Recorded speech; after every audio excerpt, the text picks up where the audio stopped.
Welcome to Fiction Audiobooks. If you enjoy the content, like and subscribing would be greatly appreciated. If you have any recommendations for novels, comment below.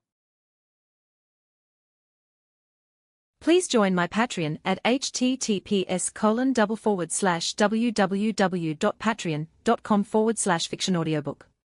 Chapter 1, Chapter. POV, Beleth. What did father say? Herman asked, watching him with an openly worried expression. He had just been summoned by his father, King Beleth, and it seemed his siblings could not wait to hear the outcome, as all of them had been waiting in his chambers.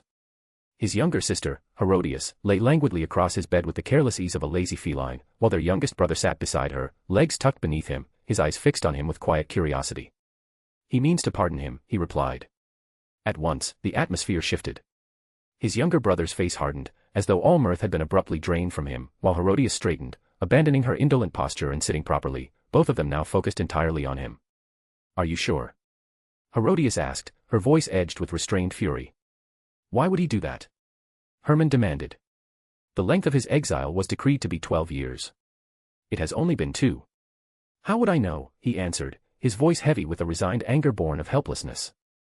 Apparently, he has been making waves with one of his new inventions, a magical artifact of sorts. A magical artifact? Herman repeated. Yes, he said. Something involving the use of rings as conduits. Father referred to them as rings of power. From what he explained, these rings possess properties that make them especially attractive to the nobility, such as the ability to manipulate crude demonic energy or influence the flow of Gehenna nodes. Crude demonic energy was the raw, unfiltered essence permeating the underworld, wild and volatile, far more unstable than the refined demonic energy wielded by devils or demonic beasts. It saturated the realm itself, coursing through the ground in what were commonly called Gehenna nodes, a term that served more as poetic convenience than accurate description, for in truth the entire bedrock of the underworld was steeped in this energy, and the so-called nodes merely marked areas of greater concentration. Regions where the flow was weak were rare, and it was precisely those lands that proved the most fertile, as demonic energy was inherently hostile to life in all its forms. How did father find out about this? Herodias asked, her fingers resting against her chin in a familiar gesture she adopted whenever she thought deeply. Lord Astaroth purchased one of the rings, he replied. After confirming its authenticity, other nobles, mostly from the lesser houses, have begun currying favor in the hope of acquiring one as well. I see, she said after a moment, leaning back slightly, her expression thoughtful rather than angry. By exiling him from our house, and barring him from Ars Goetia for 12 years, father stripped him of formal authority and influence. But these rings change the equation, because if lesser houses or any of the other great houses gain access to tools that allow them to manipulate demonic energy or stabilize their territories, they become less dependent on the great houses for protection and resources, which in turn gives him indirect power over those who rely on his creations. She paused briefly, then went on, voice steady and unadorned. As long as he remains exiled, father gains nothing from this influence, while rival houses may attempt to draw him into their own spheres through patronage or marriage, and that is a risk father cannot ignore, so by pardoning him, even partially, he can bring that leverage back under our banner, claim oversight of the ring's distribution, and present it as a benevolent act of reconciliation rather than a political necessity. Herman frowned. So politics again. How tiresome. Yes, Herodias replied calmly. It is containment, and an attempt to ensure that whatever power these rings create flows upward to House Beleth rather than outward to those who would gladly use them against us. Even you do not truly believe that, Belethriel said dryly. Perhaps, Herodias conceded. But that is still preferable to believing that father would simply forgive him for threatening you, for nearly killing you, as though such a thing were trivial, or that he would so openly value one of his children above the others, as though the rest of us were expendable. Assuming. Belethriel repeated, incredulity sharpening his voice. Father never made any effort to hide it. He made it clear, again and again, that he was the favorite, and that the rest of us existed only in relation to him, useful at best. It was always Maruam this, Maruam that, spoken with pride and reverence, while the rest of us stood beside him like ornamental pieces meant to complete the picture rather than matter in it. If not for Lord Lucifer's interference, father would not even have pretended to punish him. Great Maruam. Brilliant Maruam. Shining Maruam. Peerless Maruam. Unparalleled Maruam. Prodigious Maruam. These were only a few of the countless epithets that clung to his older brother's name, titles spoken so often and with such reverence that they seemed inseparable from his very existence. Belethriel had grown up in their shadow, measured against them, diminished by them, and constantly reminded that whatever he achieved would always be framed as lesser by comparison. From Belethriel's perspective, Maruam was not merely talented but monstrously so, a prodigy whose gift seemed effortless and instinctive, as though the very fabric of demonic energy bent toward him in quiet adoration. While Balathriel himself had to wrestle, grind, and bleed for every increment of progress, each achievement earned through discipline rather than divine favor, and thus regarded as inferior despite the effort it demanded. Balathriel, however, was not lacking in ability. He was talented, undeniably so. His control over demonic energy was refined to a degree few of his peers could approach, his efficiency surpassing even those already considered prodigious. He outperformed Sona Sitri and Sikvera Agars, devils whose talents were praised openly within Ars Goetia, and he could regulate the flow of his demonic energy with such precision that even an accomplished censor would fail to notice him approaching from behind. He was not lazy like many of his peers, devils who waited for power to manifest naturally while indulging themselves in pleasure, luxury, and excess, convinced that status alone would eventually grant them strength. Balathriel trained relentlessly, to the point of exhaustion, so consumed by discipline that he often forgot to eat, his body pushed far beyond comfort or moderation. Through sheer persistence, he reached the point where he could fight Serord Baal to a standstill, even if he lost more often than he won. He refined his demonic energy control, honed his hand-to-hand combat, and cultivated his demonic trait with obsessive care. He sought out the finest tutors in their respective disciplines, purchased ancient tomes filled with esoteric knowledge, and practiced forbidden and obscure rituals designed to extract every possible advantage from his body and soul. He studied theory relentlessly and tested it through practical application, sparring with seasoned soldiers in their service in order to temper technique with real combat experience rather than sheltered training halls. Serord once asked him why he trained with such single-minded intensity, why he pushed himself as though possessed, what he felt compelled to prove, and what goal could possibly justify refusing the pleasures and indulgences embraced by most of their generation. Serord himself had been born without the demonic trait of House Baal, the power of destruction. As a result had been shunned, ridiculed, and ultimately cast aside by both his clan and society, including his own father, losing his status as heir and driven by raw spite to become the strongest devil alive in order to defy a society that had branded him worthless. Balathriel, however, did not share that kind of motivation. He was not despised for lacking a demonic trait, nor was he cast aside by society or abused by his family for being weak or deficient. He was acknowledged as capable, respected as competent, and yet that was precisely the problem, because competence was invisible in a household dominated by brilliance, and respect meant little when it was always secondary, always conditional, always overshadowed by the unspoken truth that no matter how hard he worked, he would never be the one they waited for, praised first, or forgave without hesitation. So what is it that drives you? Serord had asked. Balathriel trained until collapse for a single reason, House Beleth. His older half-brother by a year, a devil whose talent rendered the very concept of talent inadequate, a being so profoundly gifted that it felt as though he were blessed by heaven itself, a favored child of demonic energy. Whatever took Balathriel a week of relentless effort to master, House accomplished in a single day. Manipulating demonic energy, learning new spells, grasping advanced theory, all of it came to him with effortless ease. He graduated from the academy with the highest possible marks, dominating hand-to-hand combat and magical combat alike, excelling in magical theory, potions, alchemy, crafting, barrier and ward magic, concealment techniques, aerial combat, runes, weapon mastery, and countless other disciplines, his superiority so complete that comparison itself felt futile. And yet, while such excellence seemed overwhelming, Balathriel knew that mastery in these fields was not impossible. Though he lacked Marum's instinctive grasp of demonic energy and his uncanny speed of comprehension, Balathriel believed with unwavering conviction that through sufficient effort, relentless discipline, and uncompromising resolve, he could reach the same heights, and perhaps even surpass him in certain branches. However, there was one thing that Balathriel could never equal, no matter how relentlessly he trained or how obsessively he worked, and it was the one thing their father valued above all else, the very reason Marum remained his unquestioned favorite. Marum could do as he pleased, break rules and traditions without consequence, insult nobles both great and lesser alike, and his father would never so much as reprimand him. The reason for this indulgence was simple. Marum was a miracle child. The hereditary ability of House Beleth was known as the Shrine of Pride, an inherited authority with three distinct aspects, each representing a facet of the shrine itself and together forming its complete manifestation. The first aspect was pyrokinesis, which granted the user the ability to generate, control, and shape flames freely and with absolute responsiveness to will and intent. The second aspect was sovereign pressure, an authority that allowed the user to impose an invisible force through sheer dominance, enabling them to crush, restrain, repel, or obliterate targets without physical contact, functioning as a form of telekinesis. The third aspect was the King's Eye, a visual prowess that allowed its bearer to perceive supernatural energy in color and structure, discern its origin and nature, see through certain obstructions, and attain heightened perception that sharpened awareness, reaction speed, and control over the other aspects of the shrine. Yet even this power was bound by limits. One of its fundamental conditions was that there could never be more than a single inheritor of the full Shrine of Pride at any given time, meaning that only one person could be born with the ability to wield all three aspects together. All other members of House Beleth inherited only one aspect of the shrine. Belathriel and Athaliah, for example, were born with pyrokinesis alone, while his younger brother Herman and his younger sister Herodias inherited sovereign pressure. The last individual to possess the full shrine of pride had been the elder brother of the current king, who perished during the early years of the civil war more than 5 centuries ago. For 5 centuries, no child had been born bearing the full authority, until Meruem Beleth came into the world. Well, Meruem is special, Herman said, his voice neutral. And that gives him the right to nearly murder his own brother. Herodias snapped. Half-brother, Belathriel corrected. What? Herodias asked, momentarily confused. We are his half-siblings, Belathriel said. He never misses a chance to remind us of that. I would hope the exile might temper him somewhat, Herman said quietly. As likely as devils breaking bread with angels, Belathriel replied dryly. How did Lord Astaroth even manage to purchase these rings of power? Herman asked. Even if Father's decree could be ignored by the other pillar houses, every one of them knows that the true reason for Meruem's exile was Lord Lucifer.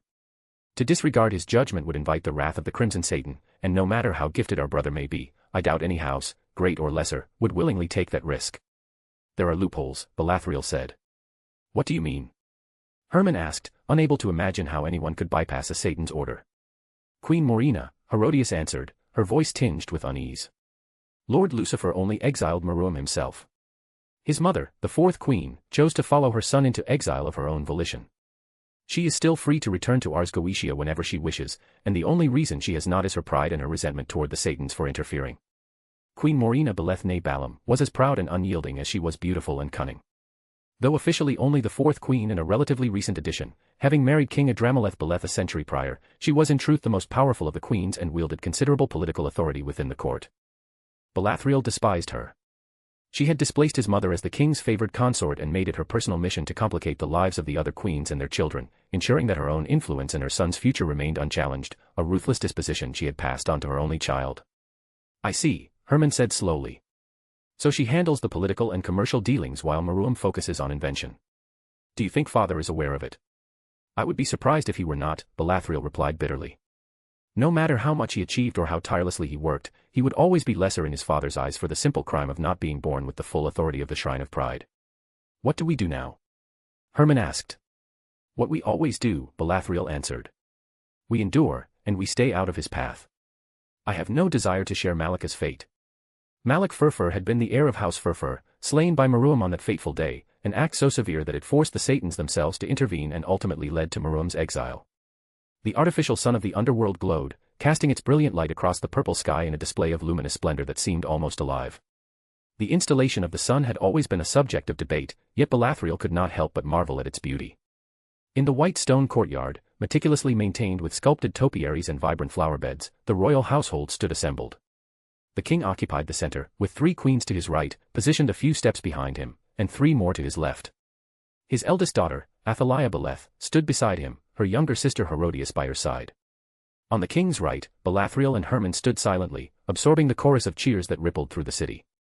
All of them were clad in their finest attire, the picture of noble refinement, and the crowd's exultation rose in successive waves, first from the western gate, then street by street, swelling as the news spread. Prince Meruem was returning home.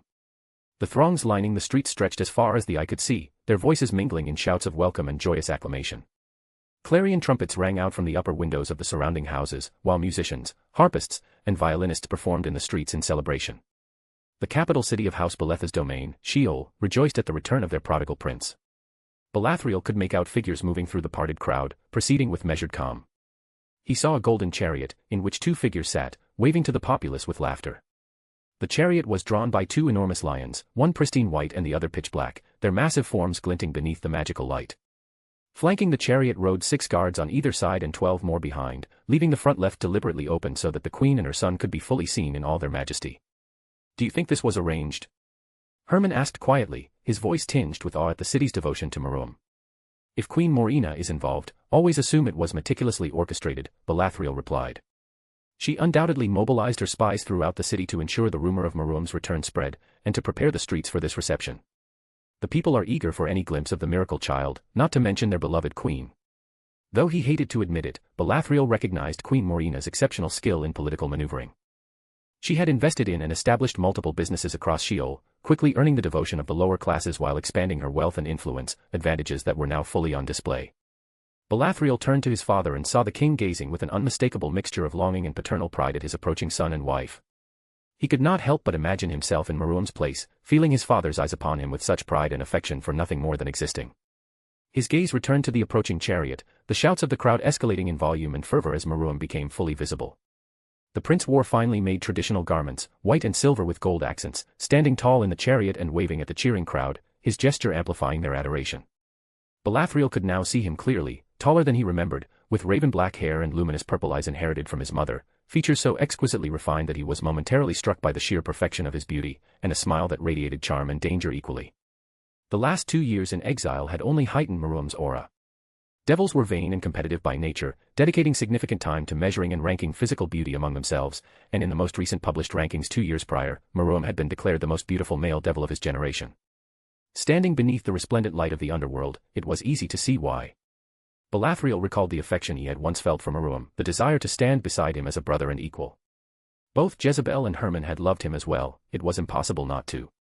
Maruam had been charming, approachable, quick to laugh, and immensely popular before his exile, beloved by many and returning that love freely to others. Yet for his siblings, he had withheld that affection entirely. He had never loved any of them. And, yeah, so I've started another FIC. It's been on my mind for a while and just refused to go away, so here's hoping I can finally put it to rest by putting it on paper or, well, on a keyboard. Anyway, Merry Christmas to you all.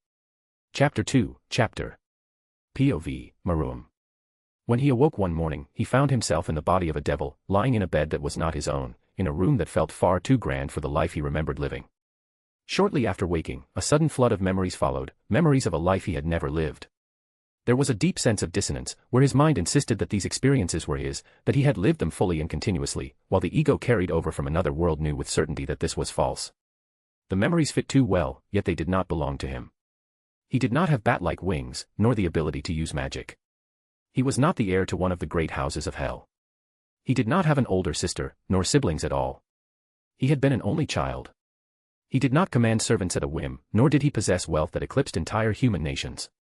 His family did not command legions, and most importantly, he was not a devil, nor did he live in hell. He had never been exiled for killing the heir of a pillar house, nor for threatening a younger brother. Stranger still were the memories of interacting with people who should not exist. He remembered conversations with a red-haired girl named Rias Gremory, with a dark-haired one named Sona Citri, and with a boy called Diodora Astaroth. He was certain he had never met any of them. It was impossible. They were characters from a light novel he had once read. Fiction. One could not interact with fictional people. And yet his memories insisted otherwise, complete and coherent, carrying emotional weight that could not be dismissed. He knew the human mind was capable of fabricating memories, of perceiving things that did not exist, as seen in schizophrenia and other mental illnesses. Yet he was equally certain that he did not suffer from any such condition. It was only when his mother, or rather the mother of the body he now occupied, burst into his room in a panic over why he was still asleep that morning, that the last doubts fell away. This was not a hallucination. It was not a dream. He had been transmigrated into another world. A world he had once read and watched as fiction, the world of Highschool DxD. He had laughed for several minutes upon realizing the sheer absurdity of it, to the visible confusion of his new mother. That had been 2 years ago. The return from exile had worried him more than he cared to admit. Maruam did not know what he had expected upon returning to Sheol, but it certainly was not being cheered through the streets. Flowers were thrown beneath the hooves of their mounts. He found himself smiling at the sheer adoration directed at him. It was still a remarkable feeling, being loved so intensely simply for existing, simply for being present. Is this what famous celebrities feel like? Now he found himself at a celebration held in honor of his return to a city he had never truly known. He had never attended a gathering of this scale, not even close, far surpassing the most extravagant weddings of the obscenely wealthy he had only ever seen online. There were musicians of great renown, dancers, and more food and drink than seemed reasonable. In his previous life, Maruam had been an introvert, and the sheer magnitude of the celebration left him understandably overwhelmed. Nobles approached him constantly, some offering congratulations, others thinly veiling their attempts to curry favor. He had never experienced this degree of attention. Girls both his age and older, though most appeared in their early 20s thanks to devil magic, were scarcely subtle in their interest. He knew most of it was not genuine, that many were motivated by ambition rather than affection, yet the experience remained intoxicating all the same. Still, the celebration dragged on, with no end in sight, and Maruam could feel his social endurance wearing thin. He had prepared himself, rehearsed his expressions and responses, but patience had limits. Several hours had already passed since the festivities began. When will this end? I just want a warm shower and go to bed. Unfortunately, his mother and father seemed determined to deny him that small mercy.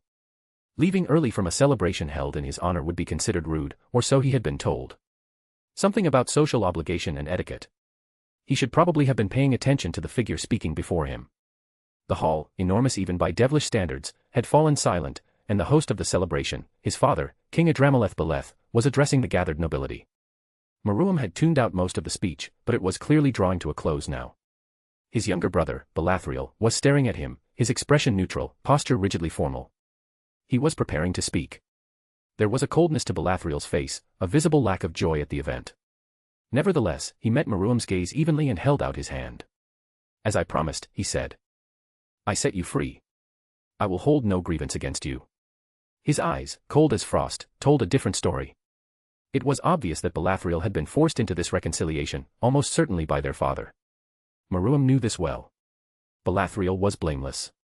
The Meruem of the past had been nothing more than an arrogant wretch who believed himself above consequence and restraint. After a brief pause, Meruem took his hand in silence. We may be half-brothers by blood, Belathriel declared, his voice carrying clearly through the hall, but I will stand as your full brother in heart. You will lead, and I will follow. Let nothing come between us. I hear you, Meruem said. So be it. He meant it. From what he had seen in the memories he had inherited, Belathriel was genuinely decent, unfortunate only in having had a spoiled elder brother. Meruem could have been more humble, perhaps more gracious, but his patience was already wearing thin and he wanted the ordeal finished as quickly as possible. He also could not bring himself to feel responsible for the actions of the original Meruem. They were not the same person, even if they shared a body and memories. With the reconciliation complete, his father's booming voice rang out once more, declaring the feast resumed in earnest. Meruem resigned himself to at least another hour of this pointlessly long celebration.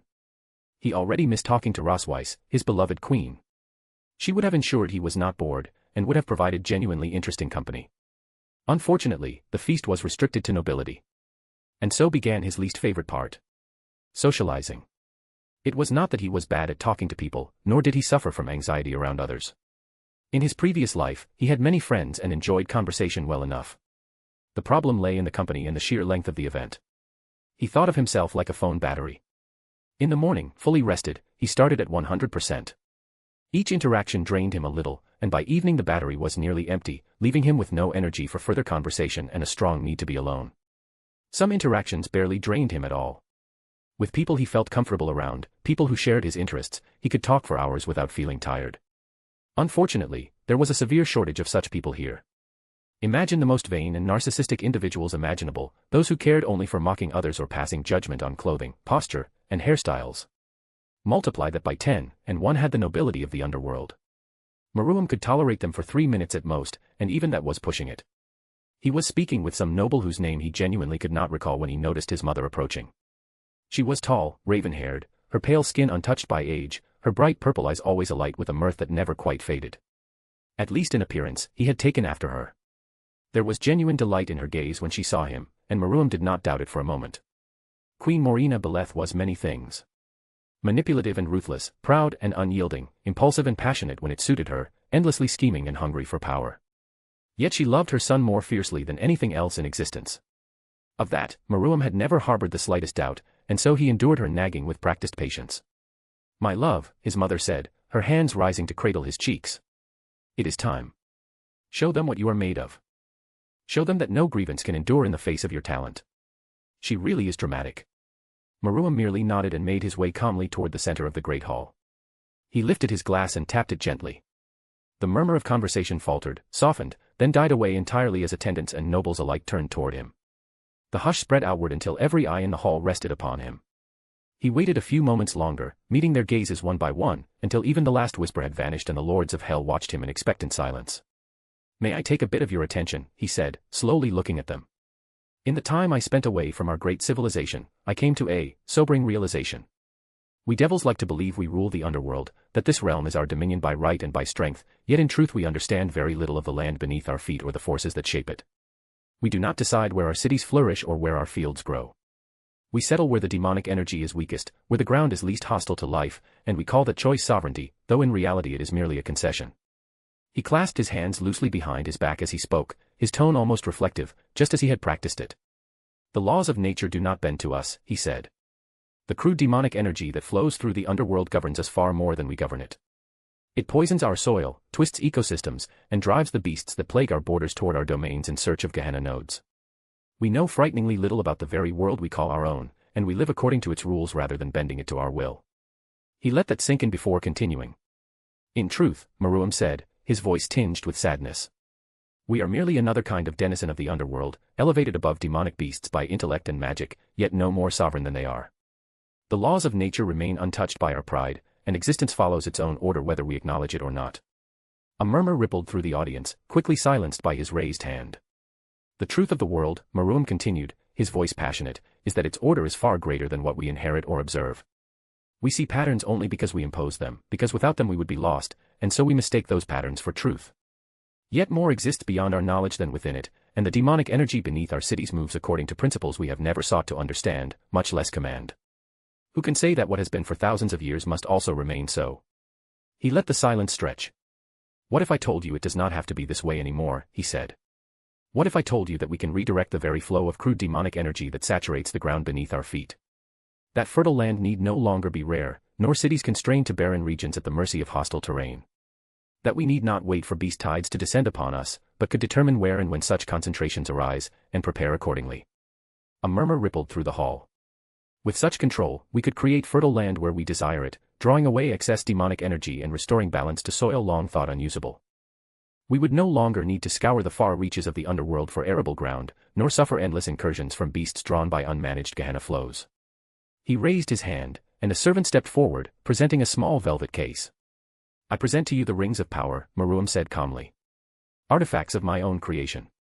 Through them, the aspects of nature itself can be influenced. With them, one may draw rain to nourish the land, redirect demonic energy beneath the ground to cultivate fertile soil, manipulate concentrations to anticipate and control beast tides, and govern one's territory with true authority rather than mere force. His gaze swept across the assembled nobility. With these rings, you can become the true master of your domains. Loud applause and cheers broke out the moment he finished his speech. Meruem felt a bit like a shady salesman pitching a miracle cure, and he was fairly sure he had messed up at least parts of the delivery he had practiced obsessively, much to Rosie's amusement. Still, he meant every word. He wanted to live this life to its fullest. He would become great. He would become unforgettable. He had already wasted one life, and he had no intention of doing so again. And as a sign of new beginnings, Meruem continued, his voice softer now, and of my desire to set right the wrongs of my past, I present this ring to House Beleth, whom I grievously wronged in my youth. No artifact can repay a life taken, nor erase the pain I caused. I do not offer this as compensation, but as acknowledgement of my guilt and as a gesture of responsibility. I can only hope it will stand as a small step toward restitution, however inadequate it may be. He had killed the heir of House Beleth. No gift could undo that. This was the closest thing he could offer to an apology. That was well done, my son, his father said once he joined them amid the crowd. Around them, nobles buzzed with excitement and thinly veiled greed, voices overlapping as they discussed the implications of what they had just witnessed. All eyes remained on him. He caught sight of his mother basking in the attention like a peacock, her eyes shining with pride and avarice in equal measure. She was already calculating how best to exploit the other lords of hell, and by how much. Thank you, father, Meruem replied with a small smile. There are matters I need to mend, consequences born of my past recklessness. I thought it fitting to begin there. You had no obligation to do so, his father said. Still, I am glad to see you have grown wiser. It was precisely this kind of indulgence that had turned the previous Meruem into an arrogant, spoiled mess. His father either did not see it or did not care. That was incredible, his elder sister Athaliah said, clearly impressed. I did not know you had any interest in smithing, let alone passion for it. Well, Meruem said casually, exile leaves one with a great deal of time. I decided I might as well make use of it. You created something this revolutionary because... His youngest brother Herman started, staring at him. You were bored. What can I say? Meruem replied with a smug smile. I am gifted. That was not entirely true. The reality was that the rings were not wholly his invention. This world differed in subtle but important ways from the one he had known as fiction. Certain concepts had never been mentioned in the source material, or perhaps had not existed there at all. Gehenna nodes were one such difference. Another lay in the legacy of the original Satans. They had scattered countless treasures throughout the underworld for reasons long forgotten.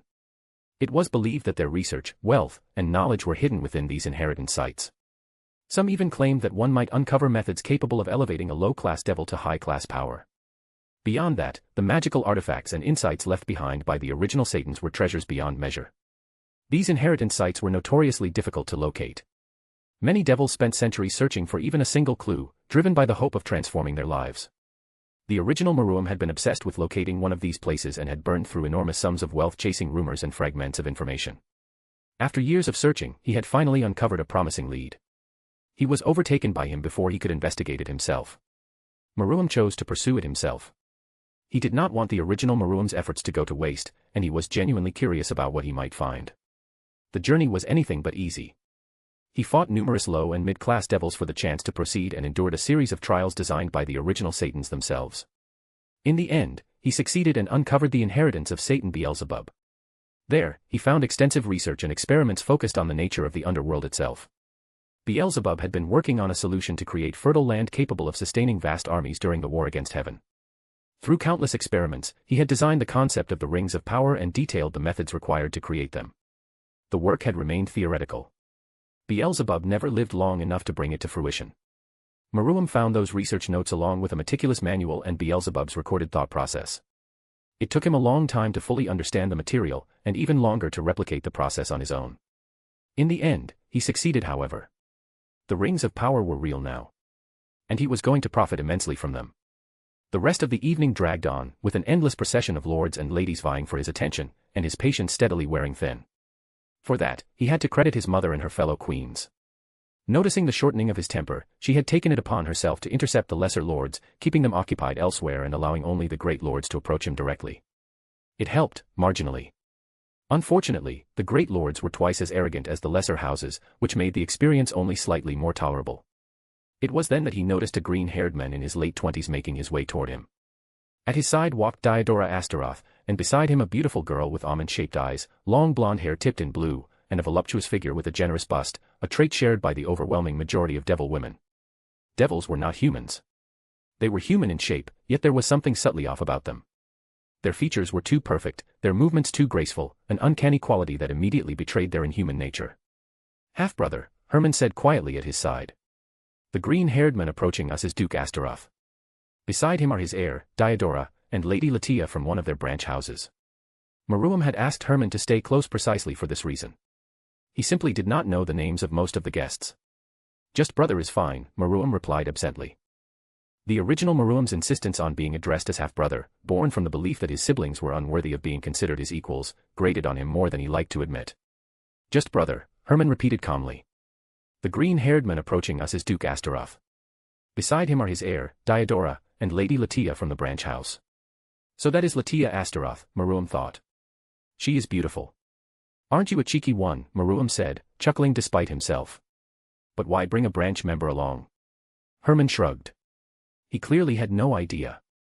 "Prince Maruam," Duke Astaroth said as he reached them, inclining his head. "Allow me to congratulate you on your return to your rightful home. I was always outspoken in my opposition to your exile. It was unjust, all the more so for having been decreed by a Satan. Matters concerning the pillar houses should remain within the pillars themselves. Rank notwithstanding, Sirs Ex Lucifer had no authority to pass such judgment. That right belonged solely to your father." Despite Satan Beelzebub's origins in House Astaroth, the house itself remained fiercely traditionalist. "And for that, you shall always have my gratitude, my lord," Maruam replied, bowing respectfully. "I," Astaroth said. "You are already acquainted with my son and heir, Diodora. Allow me to introduce Lady Latia Astaroth, one of our lesser branch members." "A pleasure to see you back, Maruam," Diodora said, that infuriating smile permanently etched onto his face. "The underworld has been dreadfully dull without you." "It is good to be back," Maruam replied politely. "I missed it greatly. And it is a delight to see you again, Lady Latia. I see you have grown your hair. It suits you beautifully." "Why yes," he thought dryly, "I do not like Diodora." "How could you tell?" If Diodora felt slighted by the casual dismissal, he gave no sign. Even the former Maruam had tolerated him only out of convenience, finding his brand of cruelty tedious rather than impressive. Thank you, my prince," Latia stammered, bowing deeply. You remembered me." "Of course," Maruam replied. "I always remember people with talent. Your aptitude for rune magic was impressive back at the academy." Latia looked genuinely surprised. That was hardly unexpected. The old Maruam had dismissed most of his peers entirely, save for the rare few he deemed worthy of acknowledgement. Even so, Latia's skill had left an impression. Indeed, Lord Astaroth said. Lady Latia is quite the talented devil. I hear your talents in rune magic are exceptional as well, my prince, among many other disciplines. Runes were always one of my favorite studies, Maruam said calmly. There is something uniquely satisfying about enchanting artifacts with runic inscriptions and watching them come alive. Is that the secret behind your rings of power then? Diodora asked with feigned curiosity. Who knows? Maruam replied lightly. Trade secrets. I am sure you understand, my dear Diodora. Mysterious as ever, I see, Diodora said with amusement. Do not speak as if we are close, you bastard, Maruam thought irritably. Mystery keeps people on their toes, Maruam replied curtly. Indeed it does, Diodora agreed. There is a lesson in sticking one's nose where it does not belong. A pity Malik learned that lesson too late. Maruam decided, firmly, that Diodora was the most irritating devil he had ever encountered. Mind your manners, Dio, Lord Astaroth said sharply. Of course, father, Diodora replied with an exaggerated show of remorse. That was uncalled for. We should not mock those who seek forgiveness and try to better themselves. That is what Christ preached, after all. Let bygones be bygones. He is brave, Maruam admitted privately. Using Christ's teachings as mockery, how cliché. See that it stays that way, Diodora, his father said sternly. He then turned back to Maruam. My prince, perhaps you might visit my domain sometime. I am certain Lady Latia has many runic projects that would benefit from your insight. Is that not so, Latia? Yes, my prince, Latia said, her voice carefully composed. I would be honored to receive your thoughts on my current work. Maruam doubted she had any such projects at the moment. That hardly mattered though. Duke Astaroth would simply gather the finest runic experts available and prepare suitable work for her to present, all to bind Maruam closer to House Astaroth. I would be glad to do so, my lady, Maruam replied pleasantly. If time allows, I shall visit. The ring of power I purchased is functioning brilliantly, by the way, Duke Astaroth added. Many great lords still visit my domain to witness your rings in action. I am glad to hear that, Maruam said evenly, revealing nothing. They spoke for a while longer, touching on recent developments throughout the underworld, from politics to fashion and the arts. Eventually, the Astaroths excused themselves and departed, leaving Maruam alone with Herman. You would think a lord of his stature would be more subtle, Maruam remarked. Not surprised at all, Herman replied with open disdain. The lords of hell lose any sense of reason or subtlety when profit and power are involved. Tragic, Maruam said, though privately he was pleased to see his younger brother growing more comfortable expressing his opinions. He had chosen Herman deliberately. Of all his siblings, he despised him the least. Herman had been largely unremarkable, which meant the previous Maruam had mostly ignored him rather than actively tormenting him. Maruam hoped that by repairing his relationship with Herman first, he might eventually reach the others through him. I do not see anyone from House Gremory, Maruam said suddenly, realizing he had not spotted Rias Gremory at all. He was certain he would have recognized her instantly. They did not send anyone, Herman replied. Our houses were never on good terms to begin with. And since Lord Lucifer disapproves of your return, they are likely signaling their support for his stance. His mother had worked tirelessly behind the scenes to convince Lucifer to lift the exile. Maruam still wondered how she had managed it. So it is a message, he said lightly. They do not acknowledge my return. A pity. Were you hoping they would attend? Herman asked. Not particularly, Maruam said with a shrug. It might have been interesting to meet some of the main characters of the story, yet he did not truly care. Rias was absent, but her closest friend was not. He noticed Sona Citri approaching with both her parents at her side. And he had to admit, she was beautiful as well. He was beginning to sound like a broken record. Sona was a bespectacled young woman with a slim figure, short black hair cut into a neat bob, and striking violet eyes. He realized he had been staring a moment longer than politeness allowed. I like short-haired women with a serious attitude, fight me. And, if you're wondering why Maruam's father has so many children despite devils being largely infertile, he made a deal with a fertility goddess in the past, in exchange for a favor. Chapter 3, Chapter POV, Athaliah Beleth. You kneel because you love him. You love him because you kneel. And you know it's not your choice. Standing around for hours really wears a man down, Amra said as he lounged on the couch, his feet resting in her lap while she massaged them in silence. A wine glass dangled from his fingers. I apologize for the inconvenience, master, Athaliah replied, her voice flat. He clicked his tongue and glanced down at her. Is that all? You sound like a broken doll. Would it hurt you to pretend you mean it? She looked up at him timidly, her fingers never stopping their motion. I apologize for my incompetence, master, she said, a trace of fear slipping into her tone. Amras answered with a sneer. Ah, apologies. Your new specialty, isn't it? He mocked. How the mighty have fallen. You were once one of the brightest stars of our generation, and now look at you. His gaze hardened, the mask of amusement dropping to reveal raw disgust. Forced to serve at the feet of your own queen. You who once thought you could surpass Seraphal Leviathan herself, he said with a laugh that cut deeper than any blade. He was particularly vicious tonight. I was a foolish girl with foolish dreams, she replied distantly, as though she were speaking of someone else. He chuckled. Yes, you were. You would not be here otherwise. All alone. Raising his glass in a mock ceremony, he smiled. A toast to poor Athaliah, he said. The girl who dreamed too big and found herself wanting. To the cherished daughter who thought herself precious and is cherished no longer. He drank. Athaliah said nothing, continuing the steady rhythm of her hands. Your brother seems to have changed, Amras said after a moment. He has been in exile for the last 2 years, she answered calmly. That is bound to change anyone, no matter how strong their will. Being forced from your home is no small thing, even for him. You almost sound as if you care, Amras sneered. Do you hope he might notice your situation and free you? I would not dare, she replied at once. Marua might possess the king's eyes that read demonic energy at a minute level and grasp the true nature of things at a glance, yet she doubted he would see what bound her. He had no point of reference. She had been under Amras's control decades before Maruam was even born. And she doubted he cared enough about her to look that closely. If Amras was right about anything, it was that she was alone. Yes, you would not, Amras said, leaning close until his face was inches from hers. You love me after all, do you not? I love you beyond reason or sense, she said without hesitation. Still, he mused, settling back. I have a strange feeling about him. I need to find a way to bring him under my will. It is unwise to let one of the few who can see through my ability wander freely. The Prince of Sheol under my control. That would be a sight. If anyone can achieve that, she said softly, it is you, master. Perhaps he could be persuaded to go to the eye of the pit, Amras said aloud. He often spoke his thoughts in her presence, certain she would never betray him. The eye of the pit, a wound gouged into reality itself. A few years after the deaths of the original Satans, Lord Beleth sought to expand his holdings into the familiar forest, coveting its vast natural resources. What Beleth chose to ignore was that the forest was not unclaimed. It was Tiamat's horde. The dragon of primeval chaos did not negotiate and was swift in her wrath. She descended upon Beleth and killed him for the insult alone. But death was not sufficient retribution. At the very heart of House Beleth's territory, she tore open reality itself. That wound connected to the dimension gap, forming a warped intermediary space, neither world nor void, a pseudo-in-between realm that came to be known as the Eye of the Pit. Its existence was unnatural. The chaotic properties of the dimension gap reacted violently with the dense demonic energy of the underworld. From that connection, creatures of horrors emerged.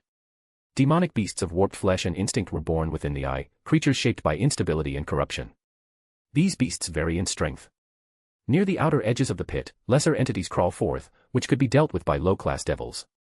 The deeper one descends, the more twisted the space becomes, and the stronger the creatures that inhabit it. At its deepest layers, beings of nightmare dwell, rarely seen and never fully understood. The beasts are hostile to all life. They recognize no allegiance, no hierarchy, and no restraint. Anything that enters their reach is attacked without hesitation. Because the eye of the pit lies at the heart of House Beleth's domain, they bear the brunt of its consequences. Preventing the beasts from escaping the pit is one of their foremost responsibilities, and one of their greatest weaknesses. A significant portion of House Beleth's military must remain permanently stationed there, draining resources and limiting their ability to project power elsewhere. In addition to the garrison, House Beleth regularly dispatches expeditionary forces into the pit. These scouting teams venture deep into the unstable dimension to monitor beast populations and detect the formation of large-scale migrations, beast tides that, if left unchecked, could overwhelm the defenses and spill into the wider underworld. It was during one such expedition that Athaliah fell to Amras. She had been fighting for days, exhausted and wounded from continuous engagements with the beasts. When Amras appeared before her, a mocking smile stitched across his face, she believed, briefly, that help had arrived. She was wrong. Knowing him, he said, resting his hands on his chin, any rumor about a Satan's inheritance would grab his attention immediately. And with his absolute faith in his own strength, he would charge straight into the pit alone and exhaust himself fighting the monsters there. Sounds familiar, right? She ignored the jab. That is a good plan, master, she said, as she was required to. However, there is a problem. And that would be Queen Morina, she replied. She would never allow her son to go to the pit, especially not alone. And father would never permit it either. Meruem is far too precious to be sent into such an unpredictable place. Ah, Morina, he said, his voice thick with lust. I wonder what it would feel like to take that proud face and fuck it. To put the queen of Sheol under my feet and leave her ruined. As if she would ever fall to someone like you, Athaliah thought bitterly. She had always admired the mistress of 1,000 plots. Her ambition. Her refusal to stop at anything to achieve her goals. The way she protected her son in a way Athaliah could only wish someone had ever protected her. I would advise caution, master, Athaliah said carefully. If the queen catches even a hint of conspiracy, she will strike. Even your status as my queen will not protect you from her wrath. Amra struck her across the face. His palm snapped against her cheek with enough force to turn her head aside and send her stumbling a step. A thin line of blood formed at the corner of her mouth. Watch your tone, bitch, he said coldly. Do you think yourself important enough to protect me? Athaliah understood her mistake immediately. She should never say anything that wounded his fragile ego, yet one of the conditions of her servitude was to always look out for his safety. I beg your forgiveness, master, she said. I was only worried about you. I have no need of it, he replied with disgust. Given Meruem's pride, prying him away from his mother should be simple. Getting him into the pit will be easy. Even so, she said, I wouldn't be surprised if Merak Redmane has strict orders not to let Meruem enter the pit. You would have to deal with him. Merak the Redmane, Merak the Crimson, he said, as if searching his memory. People overestimate him. He is a mere low-class devil with delusions of grandeur. He may be low-class, she said calmly, but he rose to warden of the pit and commander through merit alone. His power and his skill as a commander are noteworthy. Merak was at least peak high-class in strength, with many victories behind him as a commander. Countless high-class devils had coveted the position of warden of the pit, yet her father had chosen Merak instead. The nobility had never forgiven him for that decision. It doesn't matter, he said at last. In the end, they will all fall to my will. From the depths of her heart, she hoped that her brother would not fall for the trap. POV, Meruem. That was by far the worst day of my life, Meruem said, soaked and motionless in the bath. He floated on his back, limbs slack, like a corpse surrendered to the current. No need to be so dramatic, master, Roswise said dryly without looking up from her book. One would think you had been sent to war. It was merely socializing. Rose seemed determined to belittle his suffering. He had chosen quite the cruel queen. You would not say that if you were the one who had to endure it, he shot back. I was a Valkyrie of Odin, Roswise replied, utterly unbothered. I have endured many such occasions. So yes, I do know what I am talking about. Yes, Meruem conceded. But did you have to listen to a countess who insisted on recounting every slight she had suffered over the past 5 centuries in strict chronological order? No, Roswise admitted calmly. But I did have to stand for days in Asgard's high hall while a drunken Einherjar attempted to recite poetry in Odin's honor. 4 days, he repeated, shocked. Don't you need to rest or go to the bathroom? You say the strangest things, master, she said, amused at last. I was a Valkyrie, not a human. I could go for days without rest, and I don't need to use the bathroom. Did you think only devils could do that? Something like that, he replied casually. I suppose they are tougher than I thought, he reflected. He was not particularly knowledgeable about Valkyrie physiology. Why are you here anyway, he asked, gesturing vaguely to the chair she had dragged into the bathroom. She was seated there now, legs crossed, completely absorbed in her book while keeping him in her peripheral vision. Because a certain someone has been loitering in here for the last 2 hours, she answered flatly. It is very comfortable, Meruem defended himself. You could join me. No, thank you, she said at once.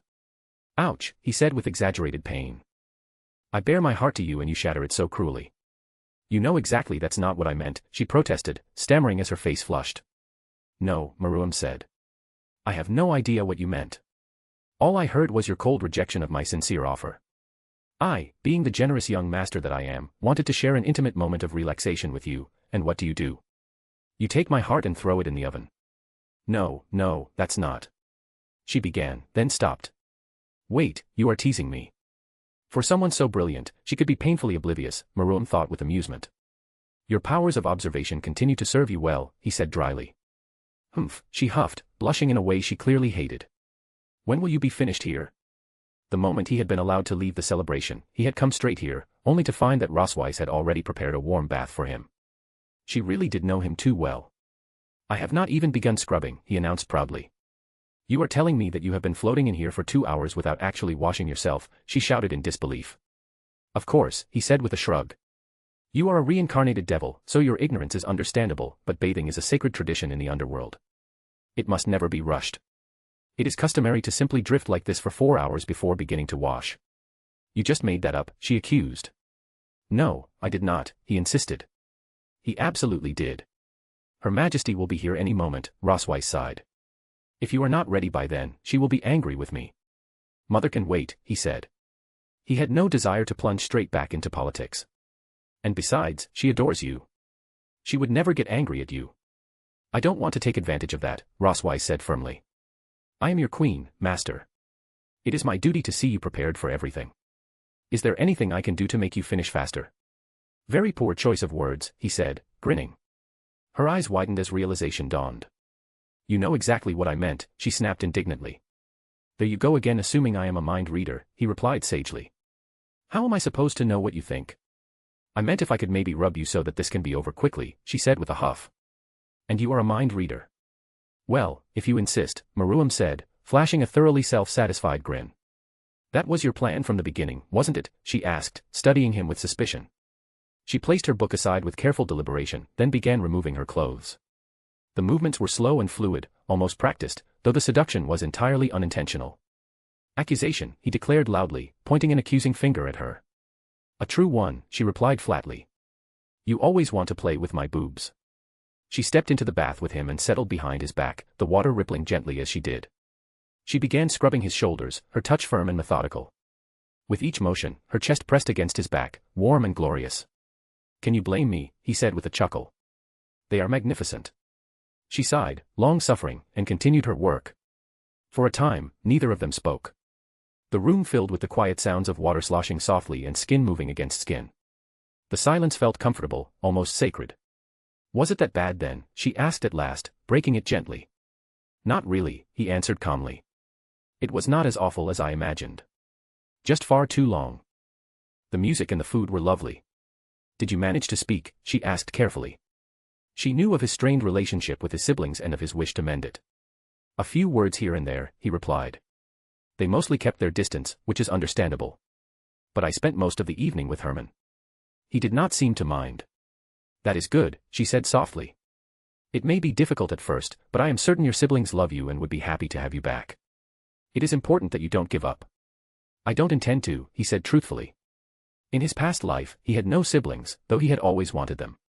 Here, he would do his best to repair what Maruam had once cast aside so carelessly. I met Prince Belathriel earlier, she added thoughtfully. Did you now? He said with interest. What did he say? Nothing much, she replied. He simply introduced himself calmly and asked a few questions about me. He is polite, unlike certain someone. I am a remarkably polite person, he said with a grin. Rosweiss moved around to face him, her hands now scrubbing his chest. As she did, he reached out and casually caressed her chest in return. She moaned softly. And I am a favorite of Odin. The fuck you mean? Rosweiss was not Odin's favorite, Maruam thought in complete incomprehension. She is the sweetest girl ever. Well, he said aloud, Odin was never known for his good taste in women. Do not let him hear you say that, she said, giggling softly. I will say it to his face, he boasted lightly. You would not, right? She asked, suddenly worried. He laughed deeply, then stopped when he realized she was serious. Rosie, he said gently, lifting a hand to her face and caressing her cheek. He met her eyes directly, his voice lowering. You are my queen, and I love you. Why would I ever allow anyone to disrespect you, even Odin himself? The way he treated you was unacceptable. Her eyes widened slowly. The words struck her with unexpected force. She stared at him, stunned, as though the idea itself refused to settle properly in her mind. Someone standing up for her. Someone seeing her worth so clearly. Someone choosing her without hesitation. Her breath trembled. Memories surfaced unbidden. Being overlooked. Being whispered about. Being lesser among the Valkyries. Always the disappointment who failed to inherit her family's magic. Always trying harder, smiling softer, standing straighter. To hear someone say this so simply, so sincerely, shattered something inside her. Really, she whispered, tears welling. You would do that much for me? Of course, he replied softly, pulling her into a gentle embrace. I meant it when I said I would treasure you beyond any treasure. She broke then, clinging to him as sobs shook her shoulders. Her insecurities, her sense of inadequacy for not inheriting her family's magic, all weighed on her. She could not comprehend how anyone could love her for who she was alone.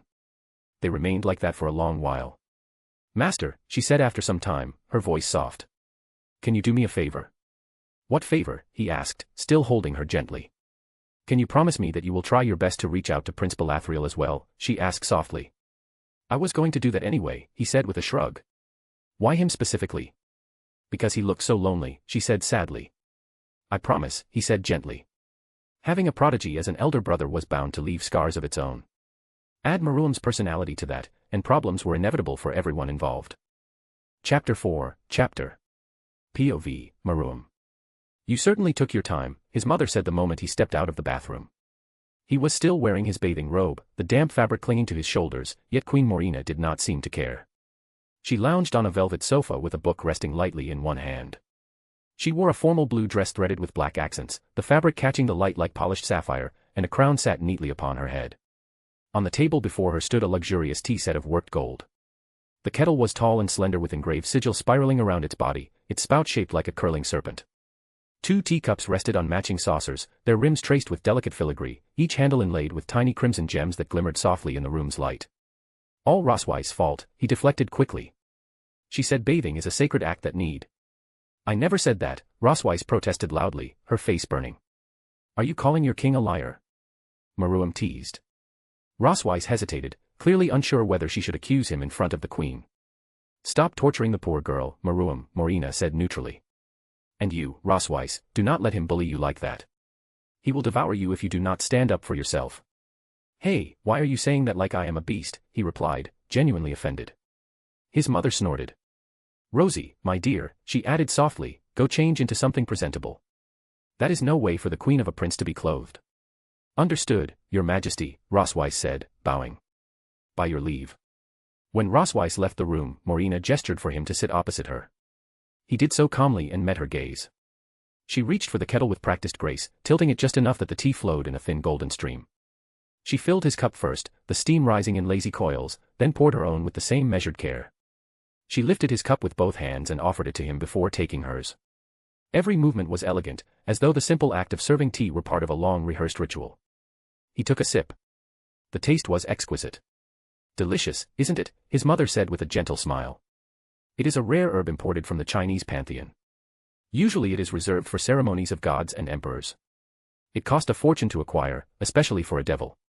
I can imagine, he replied, savoring another mouthful. The flavor seemed to deepen with every sip. The first step of your return is complete, she said suddenly. Of course she would turn his homecoming into a sequence of carefully staged acts. Everything in her life was theater. Is that what the whole debacle with the crowd was earlier? He asked. Was it not to your liking, she said, a trace of worry slipping into her voice. I liked it better than the party. And he meant it. During the welcoming march he had not needed to speak or perform. He had simply basked in the joy of the city. I noticed, she said, smiling. But the celebration was an important stage as well. Really, he replied flatly. Yes, she answered, taking his answer seriously. Your return to the city was the opening act. You were seen by the lower classes in the streets of your birth, welcomed by the voices of 10 cities. They needed to witness that their prince had returned to his rightful place, unbroken by exile and acknowledged by the king. That image will live in them forever. She took another measured sip of tea before continuing. The celebration that followed was the second act. It was meant for the nobility. They were to see that exile had not diminished you. That you stood stronger than before, at ease among peers, untouched by weakness. Even the wrath of Satan only adds to your greatness. The only logical consequence to growing up hearing all these things said unironically is a spoiled narcissist, ergo the original Maruam. Okay, he said. What is the third act then? The third act, his mother said calmly, begins now. The stage is yours, and no one may play your part for you. Paraphrasing Shakespeare, he asked, chuckling. You really are a big nerd. Her cheeks colored faintly. I did not know you read any of his works, she said, avoiding his gaze. Is she embarrassed at being caught? He thought. How cute. Don't worry, mother, he said sagely. Your scandal is safe with me. She laughed lightly. And I assume I must do you a favor in return. Naturally, he said. But since you ensured I survived this evening intact, I would say we are even. Too bad, she said, locking her gaze with his, eyes playful. I was prepared to pay for the favor in another manner. What is wrong with her? He wondered, taken aback. He did not know whether she spoke seriously or teased him, and he was far too scared to find out. Rosie said you wanted to speak with me, he asked, steering the conversation away. She nodded and produced a parchment. On it were the names of multiple noble houses, meticulously written. This, she began calmly, is the list of events you are invited to over the next 3 weeks. I have organized it by the rank of the houses and the importance of each event. He frowned slightly, wondering how he could possibly attend all of this in 3 weeks. Ignore them all, he said, uninterested. Tell them I am occupied. I have no interest in attending any of these events. Are you sure? She asked, a trace of disappointment in her voice. Would you not consider going at least to the banquet at the House of Baal or Agar's? Absolutely not, he replied. This way, the other houses have no reason to complain. Now do they? My political genius. It's almost frightening, he thought. Since when do you care what the other houses think? His mother asked dryly.